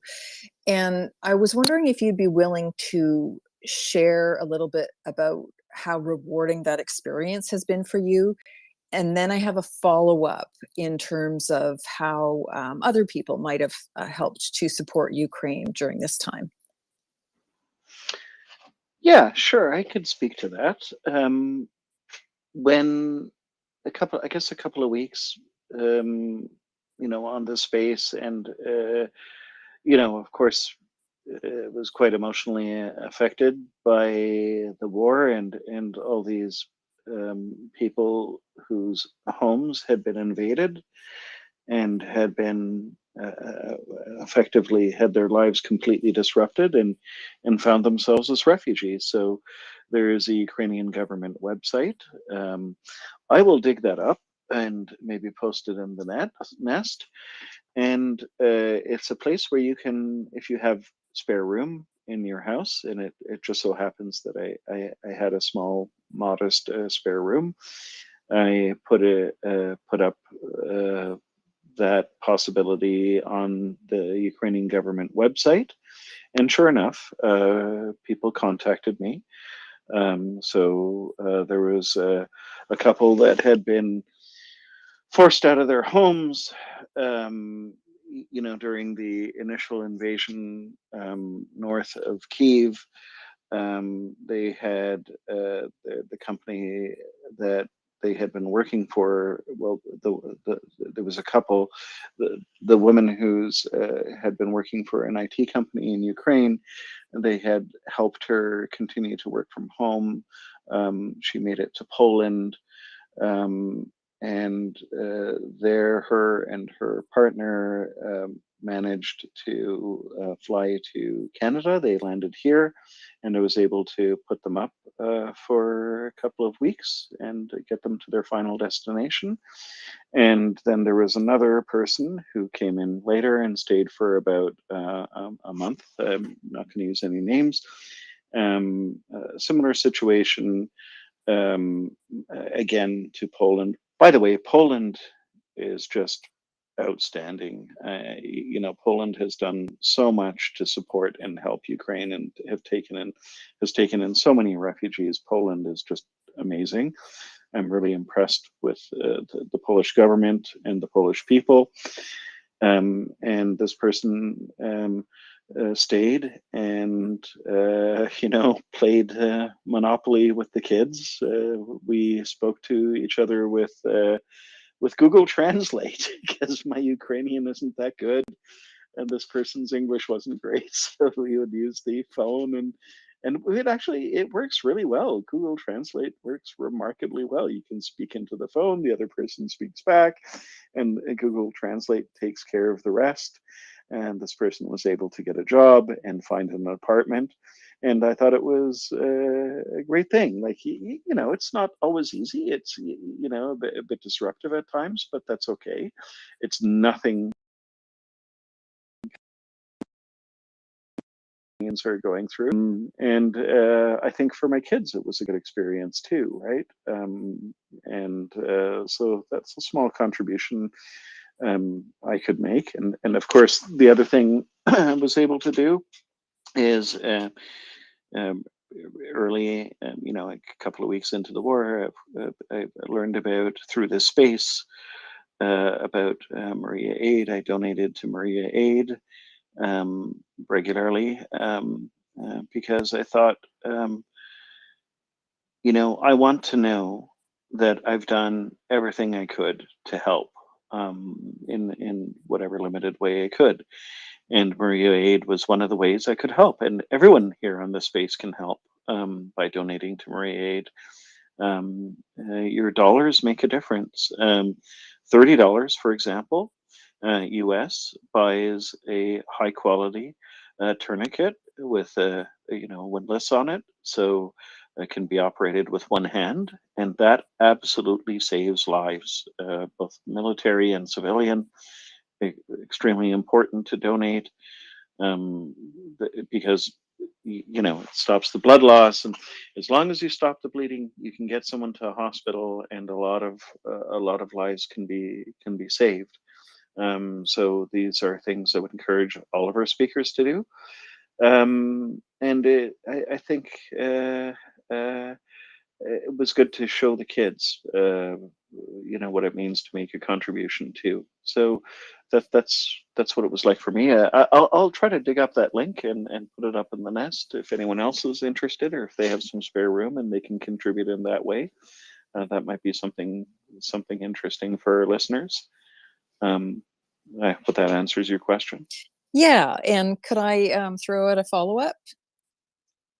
Yeah, sure. So I think this ties in with the conversation that we were having with Spirit too, and that there are many ways to support Ukraine. And it's good to figure out what works for you. I've spent a lot of time supporting this space and MriyaAid, like you. I've also contributed to care packages that a friend has sent directly to Ukraine. And since it's a little bit slow right now, I wondered if anybody else on the panel, Heather or Lunchtime, or other people in the listenership might want to share what small or large way that they have been supporting Ukraine. I would really Great. like to do that. Yeah, great idea. We could all have some creative ideas here. People might find, there was a listener a few weeks ago who spoke in the space that said, when it comes time for the holiday season and she does her shopping, she is going to try to get stuff from Ukraine to support Ukrainian businesses. That's one way. That's a way she discovered. So yeah, I would love to have a discussion. Feel free to request the mic, come up, and you can discuss that. And let's go to Jens and then Prince. Yeah. I think I shared Lunchtime's reaction a little bit, felt a little triggered, but I would like to push gently back against Spirit. But I will say that I have actually ordered stuff from Ukraine, and to my surprise, the delay was mostly because the vendor had a lot of orders he had to create. But the delivery went as soon as the order was approved or manufactured. The delivery was actually pretty surprising. I would say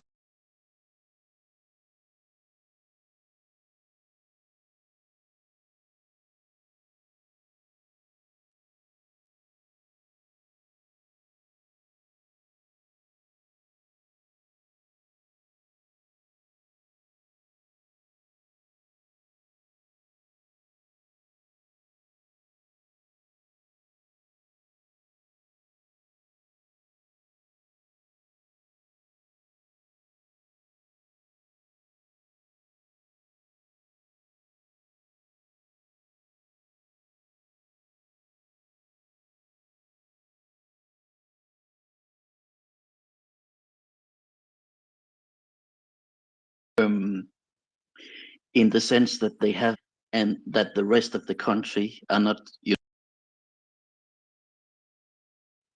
I was a little bit curious why Ukraine was fighting so fiercely for Snake Island, but we also saw that it actually opened up a grain corridor. And when we listened to the railway, where this is very much a war on rails, they also said they had a strong emphasis on making the civilian side work with postage, so you could actually have trade be conducted and through deliveries. So I think I would gently push back to the notion that Ukraine are not already doing both things. And I also think that when we see Ukraine's bureaucracy is also very focused on fulfilling EU membership accessions. So I would just gently push back. Yep, fair enough. Thank you, Jens. We have some new speakers. I think in order it will be Prince, Rebecca, and Kylie. Thank you, Bloke. And I want to go to the sort of opposite end of the spectrum on what have you done to help Ukraine. As a person who lives on an extremely fixed income that is not very much, I have not been able to donate a single dime to help Ukraine. And I feel bad about that. People say donate your coffee money. I don't go out for coffee. My coffee is what I make here, and it's not very much. But there are other things that you can do to help Ukraine, even if you can't do so financially or materially. And the things that you do is you spend time in here and you learn. You learn so much about what is happening in Ukraine. And then you talk to your friend on the phone and you share with your friend what's happening in Ukraine. You talk to your family on the phone and you share what's happening in Ukraine. You talk to your neighbors and you slowly start to open people's eyes so that they're seeing exactly what's happening in Ukraine. Because I find that a lot of people are tuning in to the degree and the intensity that a lot of us are. And so being able to do that kind of thing. There's other really small things I do to help this space. I've helped to find a couple of people to speak on the space. I have some deals with some people who host so that when they're up here alone and the hands get out of control, I'll sit here and keep a list of hands for them so that they don't have to worry about that, because co-hosting is a lot. Because some of us are not great at that. It's so much appreciated, Prince. You're not the only one. You're not the only one. But keeping an eye out also for what's going on so that when things are quiet, sometimes I've been able to come up, and they couldn't today so much, but and present, 5 different articles that something finally got things going and the conversation started going. Today, JJ had the great idea to get the conversation going. Thank you, JJ. So I don't want anyone to feel bad because they cannot donate financially. You can donate with your mind, you can donate with your heart, you can donate by sharing with people, by helping in spaces that help Ukraine to do, even if it's just the small things. Sometimes the small things can make a huge, huge difference. Thank you. Wonderfully put. And you can all help also here by retweeting this space. That's a small thing you can do too, because we don't do any advertising. We're all volunteers here. So the only way for us to get the space out so that people can be informed about what's going on is if you retweet it. So if you would be so kind as to retweet the space using a quote tweet, maybe add a few words, that would be great. Rebecca, I think you were next. Yeah, so I was the lady who spoke a few weeks ago. So I was just going to remind people that when I go to find things that are made in Ukraine, I order them directly from the manufacturers, and I have used Etsy and eBay to purchase both new items and vintage items from Ukraine. I got my son a bottle opener that had been made during Soviet times, and he just loves it. He takes it to his Boy Scout camp events. I also, when I go to a specialty food stores, I specifically look for foods that are prepared in Ukraine, like spreads and other Eastern European specialties. So you can kind of keep your eye open like that. But I also think, and I definitely said, that you can support Ukraine by doing the social media work. I think that's just insanely important. I try to share on Facebook, and because I just think there's so much that's not being covered in the mainstream media, that the more you can reach out through social media and through personal contacts and just remind people it's still happening, it's still important. I totally agree with that. Yes, thank you so much, Rebecca. Okay, so that was you. I'd forgotten that was great. Thank you so much for coming up and telling everyone about that. Great, great news. Kylie, then Betty, then T. Lay, I believe. Go ahead, Kylie. Hi, thank you. Can you hear me all right? Yes, loud and clear. Okay. Yeah, I was inspired by JJ to come up and talk about an experience from a few weeks ago. There was a woman that I sing with in one of my choirs who, when in February, when the invasion began, she became engrossed in Ukrainian composers and singers. And so over the past couple months, she's been organizing a concert, basically highlighting music from Ukrainian musicians. And she was even able to bring in a woman who studied at I guess the conservatory in Kyiv, and that was just really incredible. Um, and they also had, could fundraise. They had a QR code, and people in the audience could scan the QR code and donate money. And I think she raised over $3,000 for humanitarian aid. So I think I've seen other things like that happening all over the place. Just people have an idea and they get together and they can just make things happen. So yeah, that's it. Thank you so much. And I had some DMs come in. One from Liz the Wiz saying that there is a way to, there are other charities and NGOs that you can donate to. So, for example, we had Constantine's drive for hearing protection for people in the artillery. We were able to raise some money there. Liz the Wiz pointed out you can donate to Sarah Ashton Cirilio to get generators into Ukraine, which is a need in Ukraine right now. So lots of stuff you can do. And this is a wonderful conversation. Betty, go ahead. Yeah, hey. Well, I was gonna kind of say what Rebecca had said. One of the things I know at the start of the war, my daughter and I bought, hotel rooms and Airbnbs at the beginning.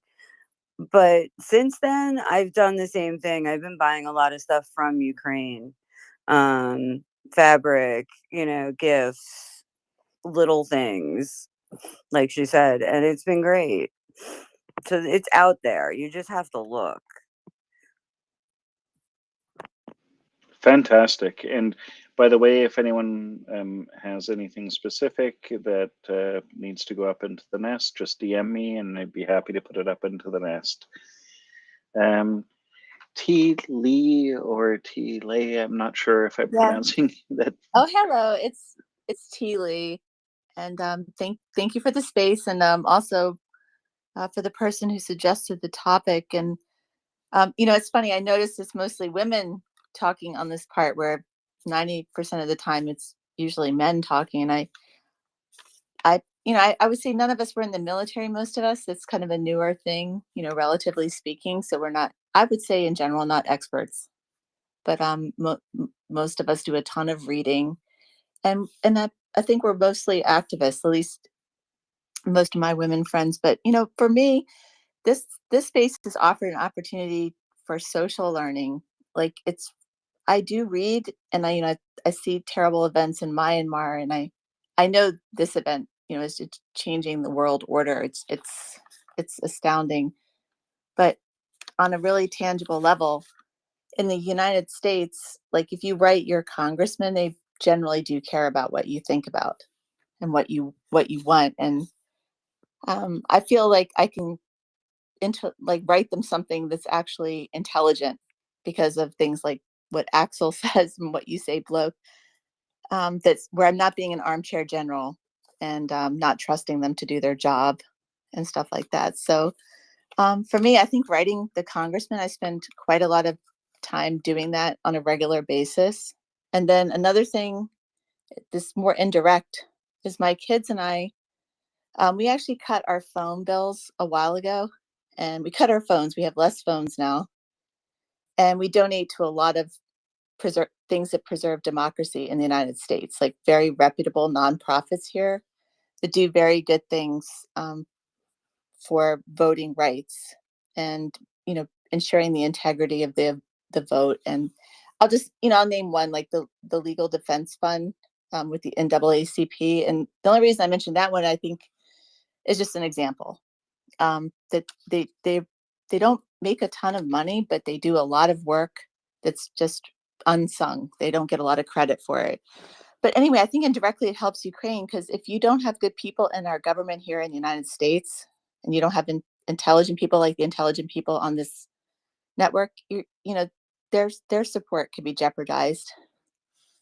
And then I just want to say on a final note, you know, one thing I wrote about this week is that just really the paltry support from other Western nations that Ukraine is getting for their economy, and it worries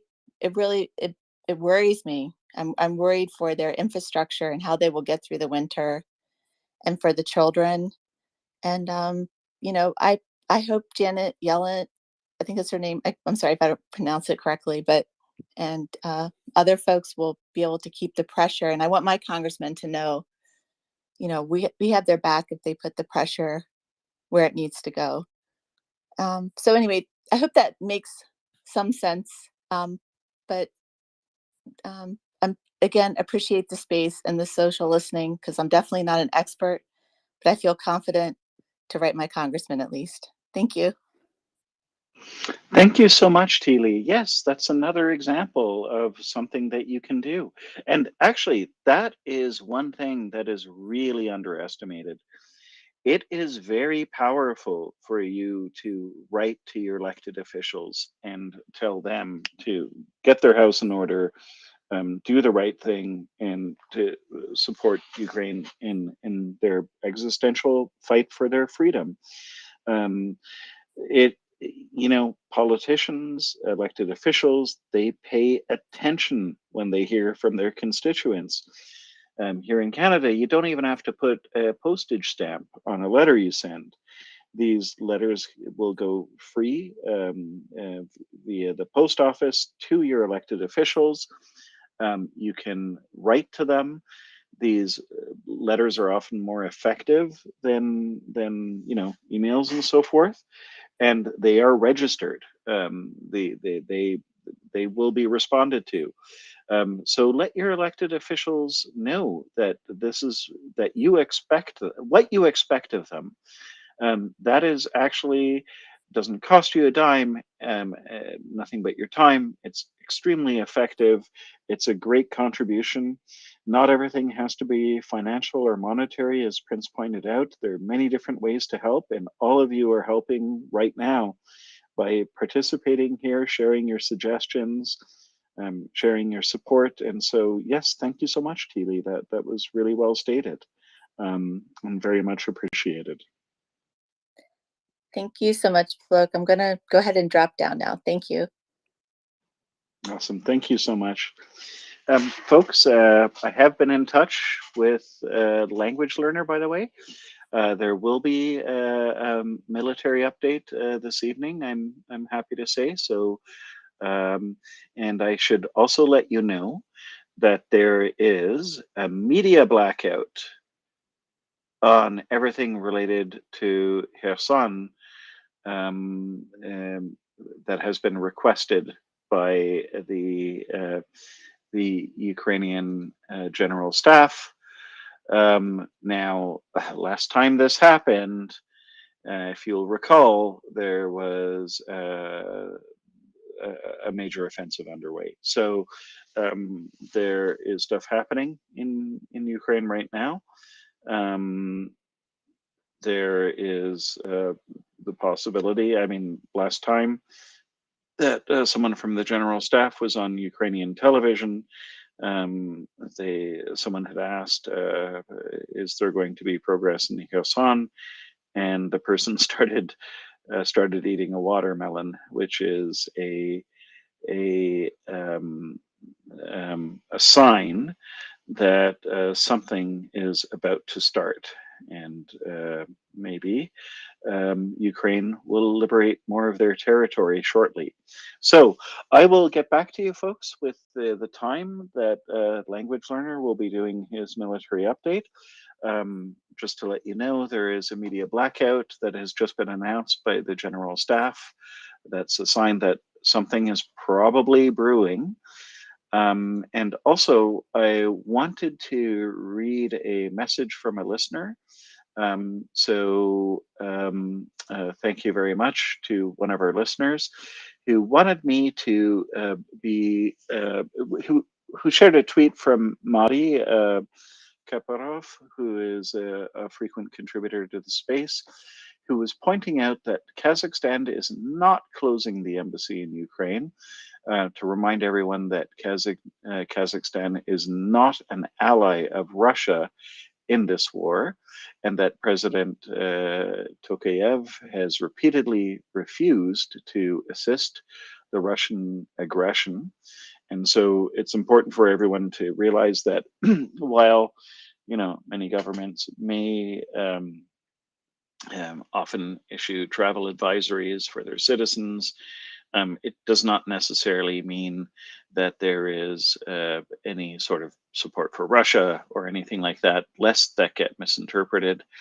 And also in other news, just a reminder that basically the president of Tajikistan told Putin to go get stuffed, which hasn't happened very often, to say the least. So it looks like the dictator is people are starting to realize that it is a good idea to stand up to dictators, because this is the sort of chaos they bring our world, and why they must be stopped.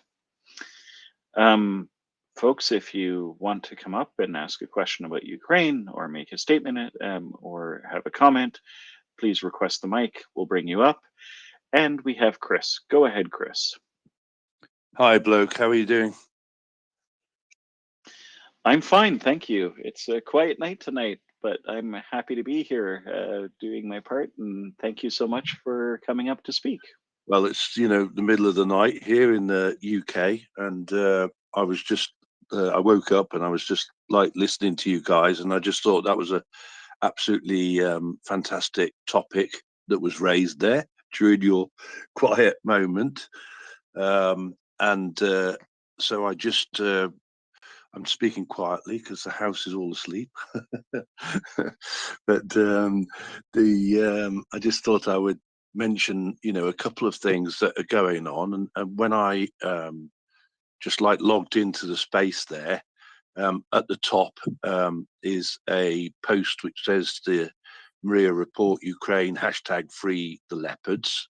Yeah, and bloke, I don't know whether everybody's aware that we actually got #free the leopards to a 22 million reach.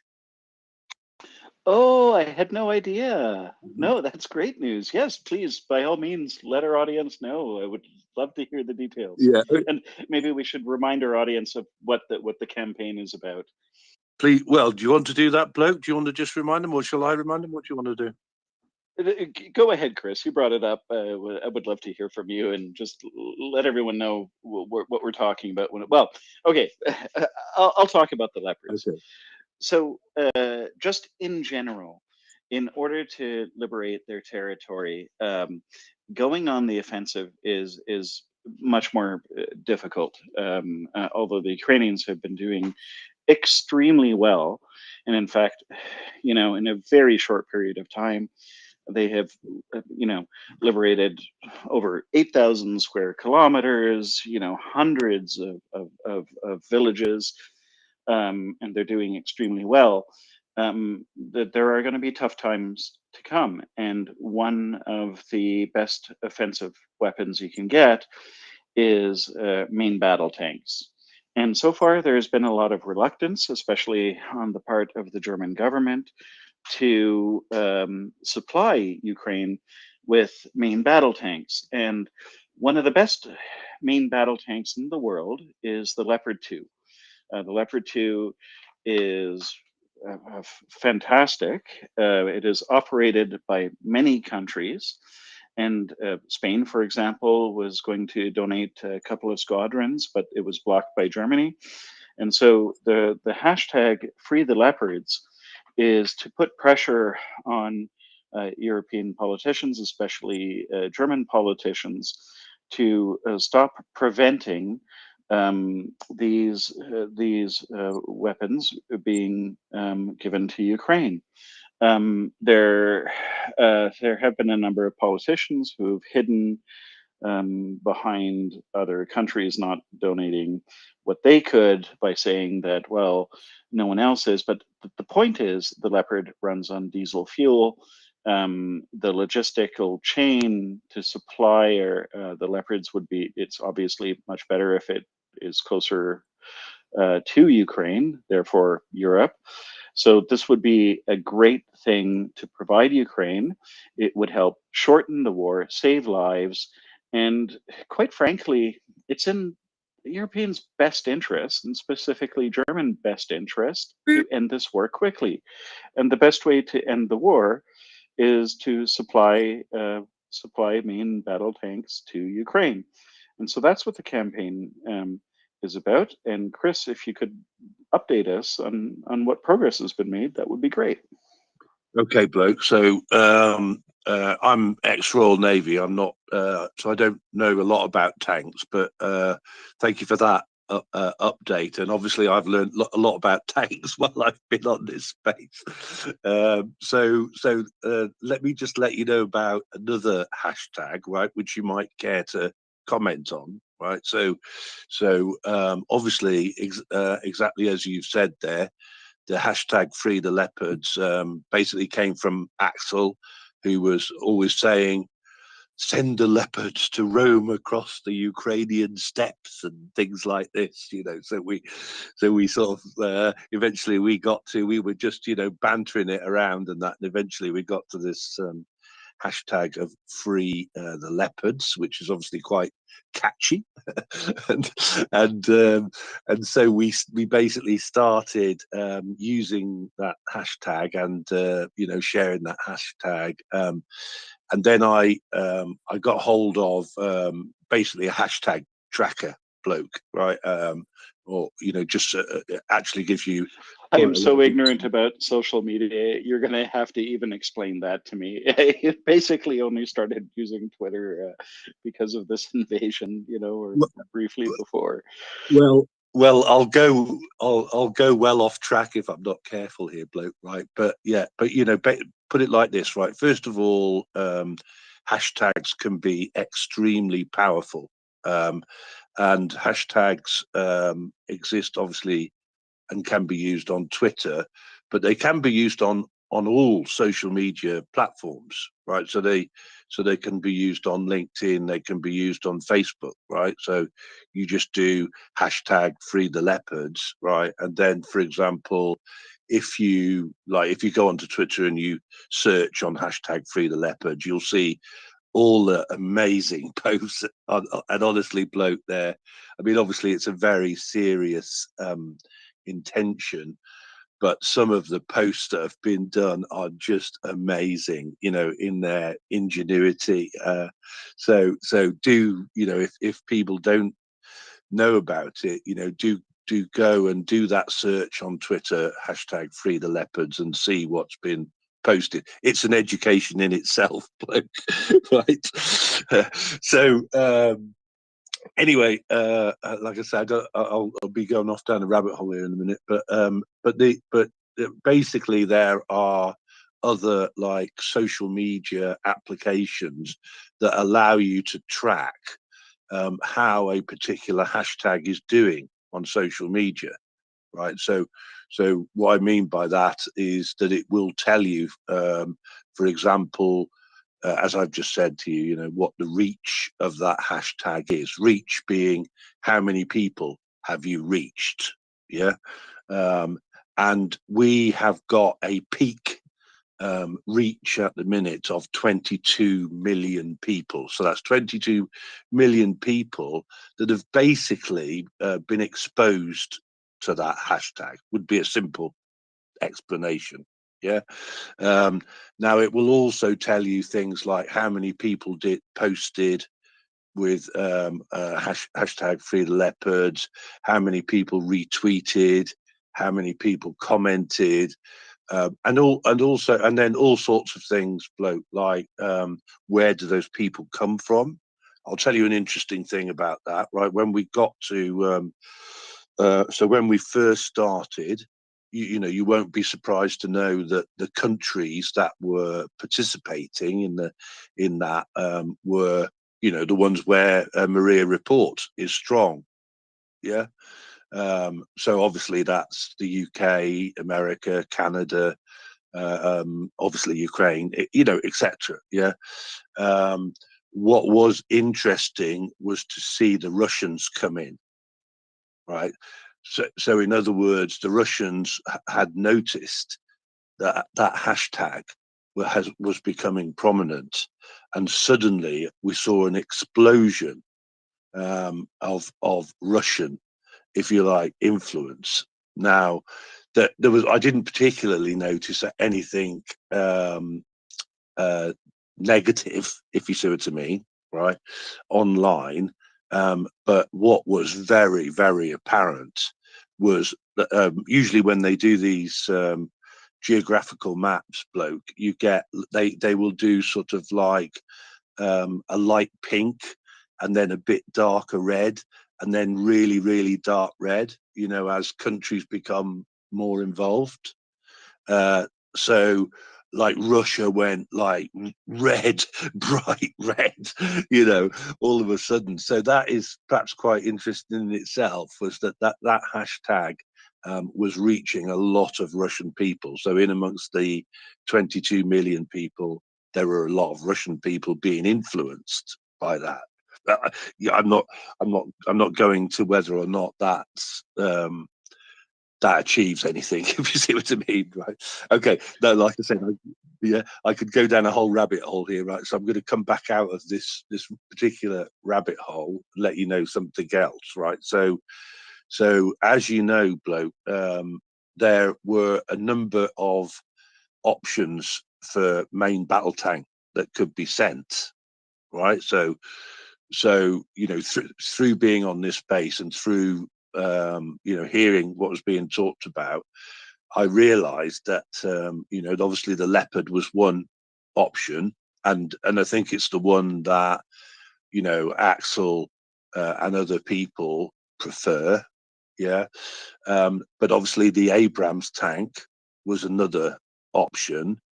And then there were other options as well, like the South Korean Panther, for example, like our British Centurion.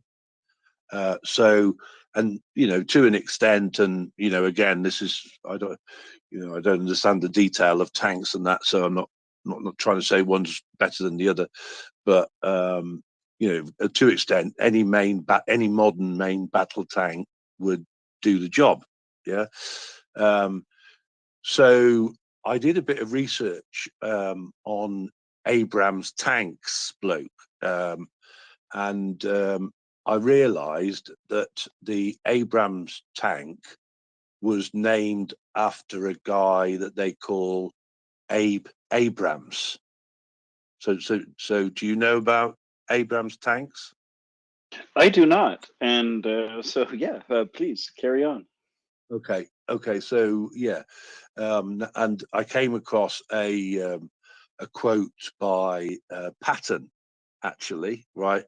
And Patton, I can't remember the exact quote, right? But basically, Patton said, "Well, everybody thinks that, you know, I'm the best tank general in the world. I'm not. Abe Abrams is." So that gives you some indication of of how highly regarded, you know, Abrams was in the Second World War.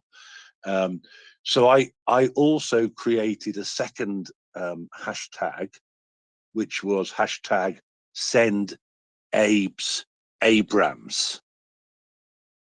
Okay. Right? which people can also, so you can also do a search on that hashtag on Twitter again. It is nowhere near as popular as Free the Leopards, right? But my purpose there, bloke, was that I think, as you probably know, there are deserts full of Abrams, yeah, in America. Yes, there Yeah. are.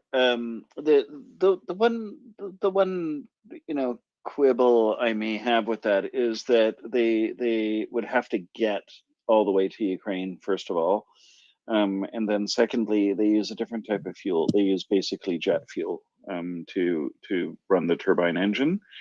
And so that makes them slightly more difficult to manage and to handle. But why not? Let's see what can be done. But that's just another example of what people can do if you retweet using the hashtag free the leopards. That you know gets the awareness out there on social media of what can be done to help Ukraine liberate their territory. And fantastic, Chris, that was a great update. So 22 million, a reach of 22 million, you're saying, eh? That That's made right. it to? Wow. Yeah, that's right. So that's like that's, if you like, if you think about, it's a sort of like a, you know, a pointer that we keep pushing up the scale, right? So that's like, so it fluctuates, you know, our reach fluctuates, but the highest that we got to is 22 million so far, you know, 22 million reach so far. So we may exceed, you know, there may be a point where we, you know, like, because obviously I've talked about it now, and by the way, you know, just to go back to some of your previous contributors there, they're absolutely so right, bloke, you know, that as important, or well, nearly as important maybe, if you like, as actually donating money to MriyaAid or whatever, you know, is spreading the word and educating people about Ukraine and that, right? So obviously here in this campaign, you know, we are reaching 22 million people, and that, you know, obviously some people will go, what the heck? What does this mean? Free the leopards, right? And then they'll go and investigate it, and they will educate themselves in doing that, you know. So that is really so important, you know, that social media is so powerful. So yeah, so we're that's, you know, it's an ongoing campaign, because it's been mentioned here now. Obviously, a lot of people from Canada and North America may be hearing about it for the first time. And so, you know, I'm not saying it will, you know, but you never know. We might exceed 22 million because everybody's heard about it. Almost definitely, if I go to the tracker tomorrow, there will be a blip up, you know, because everybody's heard about it and hopefully gone and retweeted it. And by the way, bloke, what we tend to do as well is, obviously we do the hashtag free the leopards, but obviously we put at MriyaReport as well, or something about it being on at MriyaReport. So if you think about that, at the same time that we're promoting the hashtag free the leopards, we're also promoting MriyaReport and MriyaAid as well. Yes, excellent point, and thank you so much for that update, Chris. Really appreciate it. You're welcome. All the best. Thank you. T. Lee. Oh well, hey, I'm back, and I just want to start off by saying my family's from Oklahoma. We have a terrible expression. It's definitely just a metaphor, but we say there's more than one way to skin a cat. So, Chris, I think that's a great idea to add the Abe Abrams hashtag because, and I just wanted to add in the same vein that Prince Heather was talking about, I think we can bring some information, even if we're not experts, to the table. But I read about the Abram X tank, which takes diesel fuel, as I remember, and it gets twice the mileage. Like I said, I think instead of a half a mile to a gallon, it gets like a mile to a gallon, something like that. But then there's a new one called the Abram X variant, which has an electric propulsion system with electric drive with some other propulsion system, and apparently has a really low heat signature, and it's a lot less risky for the logistics teams that has to keep it up. So it's called the Abram X variant, and it was just presented maybe by General Dynamics, I think, at the U.S. Army Annual Symposium, I think last week. So it might be that while we can't use the M1 with the jet engines, maybe these Abram X variants would be an option soon. So I don't know how long it takes to get these type of things into production and so forth, but it does seem like tanks are back. I remember at the beginning in February, you know, people weren't sure if tanks were going to really be needed for war anymore, but at least that was some people's thoughts, but I think it's obviously needed. But anyway, Chris, that is such a great idea. I'm very excited about it. So thank you. Thank you. And just let's talk a little bit more about what the goal is here in general. So, you know, regardless of the details, the point here is that Ukraine needs support to liberate their territory. They are not asking, you know, supportive countries to send soldiers. They're not asking for us to send our sons and daughters to Ukraine. They are merely asking us to send the tools that they can use to liberate their territory. So, and one of the things that always baffled me is why there seems to be a reluctance among certain politicians, especially certain European politicians, more specifically Germany, to provide this kit. You know, it's as if they're saying there seems to be this fear that's holding them back, that you know, it will you know prolong the war. Well, quite the opposite, actually. The Ukrainians have clearly demonstrated their commitment to their cause, to liberate their country, their competence, in the competence of the general staff. So actually, the best possible thing we could do is to provide more to Ukraine, because that will shorten the war. It will help them liberate their country faster, which would help save lives. And this is really the best thing we can do. With regards to the details of what kit to provide, you know, clearly anything on the drawing board or that isn't in full manufacturing is probably not the best idea. But there are many countries that operate the Leo 2. They're readily available, they can be provided, and the logistic support is nearby in many European countries. So that's probably the best candidate, but quite frankly, whatever we can do to help, we should do. So just in general terms, that's what Free the Leopards is about. It's probably the best candidate, but Ukraine can use all the help they can get. Colby. Hey, Bulk. So Abrams. So Abrams has a gas turbine engine, but it does not need to use jet fuel. It can run all sorts of different kinds of fuel. It can run diesel. It can run jet fuel. It can run gasoline. So that's not a problem that it has. It's a misnomer that it has to be supplied with jet fuel. It doesn't. The engine is very flexible in what kind of fuel it receives. So that's not a concern, although it is fuel hungry typically. It does burn a lot because it is a very heavy tank, weighs a lot. Abram X is not something that's going to be a thing anytime soon. This is still like in the prototype stage, I guess. I wouldn't expect to see it entering production for another decade, probably. So that's not something that's going to be a factor for the United States or Ukraine or anybody else for a long time. It's not expected to enter serial production for some time.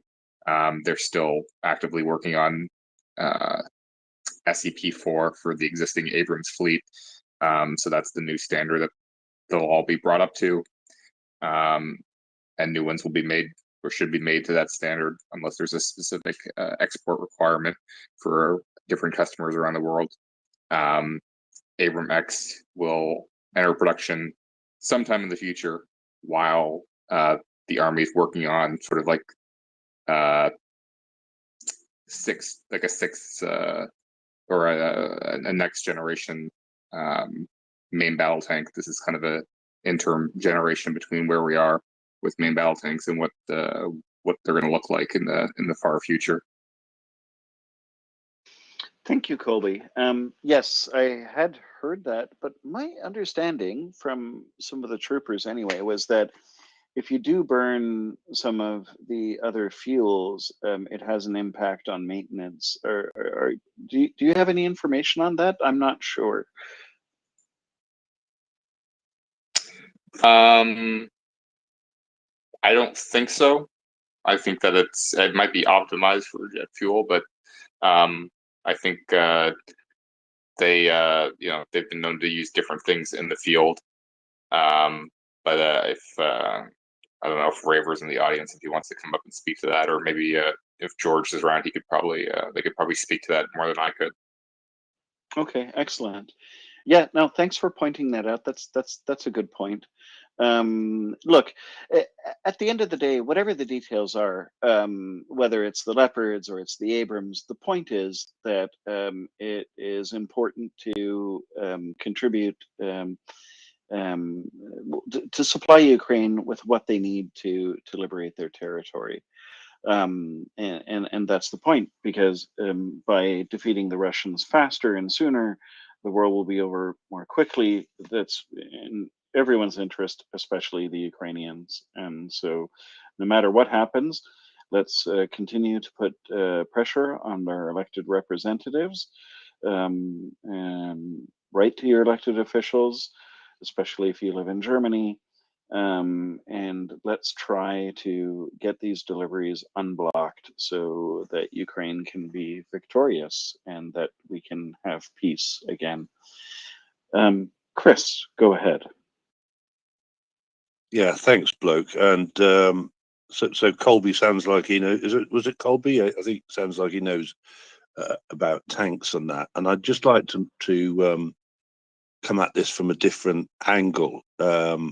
So, like I say, I'm ex-Royal Navy. I'm not ex-Army, so I don't know huge amounts about tanks, but have been like studying this a bit. And just to go back to the previous topic, so one of the things that I do is that prior to the Russian invasion, I worked with Ukrainian IT and cyber security companies, and so I've carried on doing that. And in particular, I work with pro bono. I work with a company in Ukraine called U Control and RU Assets, that basically tracks companies that use Russian assets, i.e. they have Russian shareholders or Russian directors.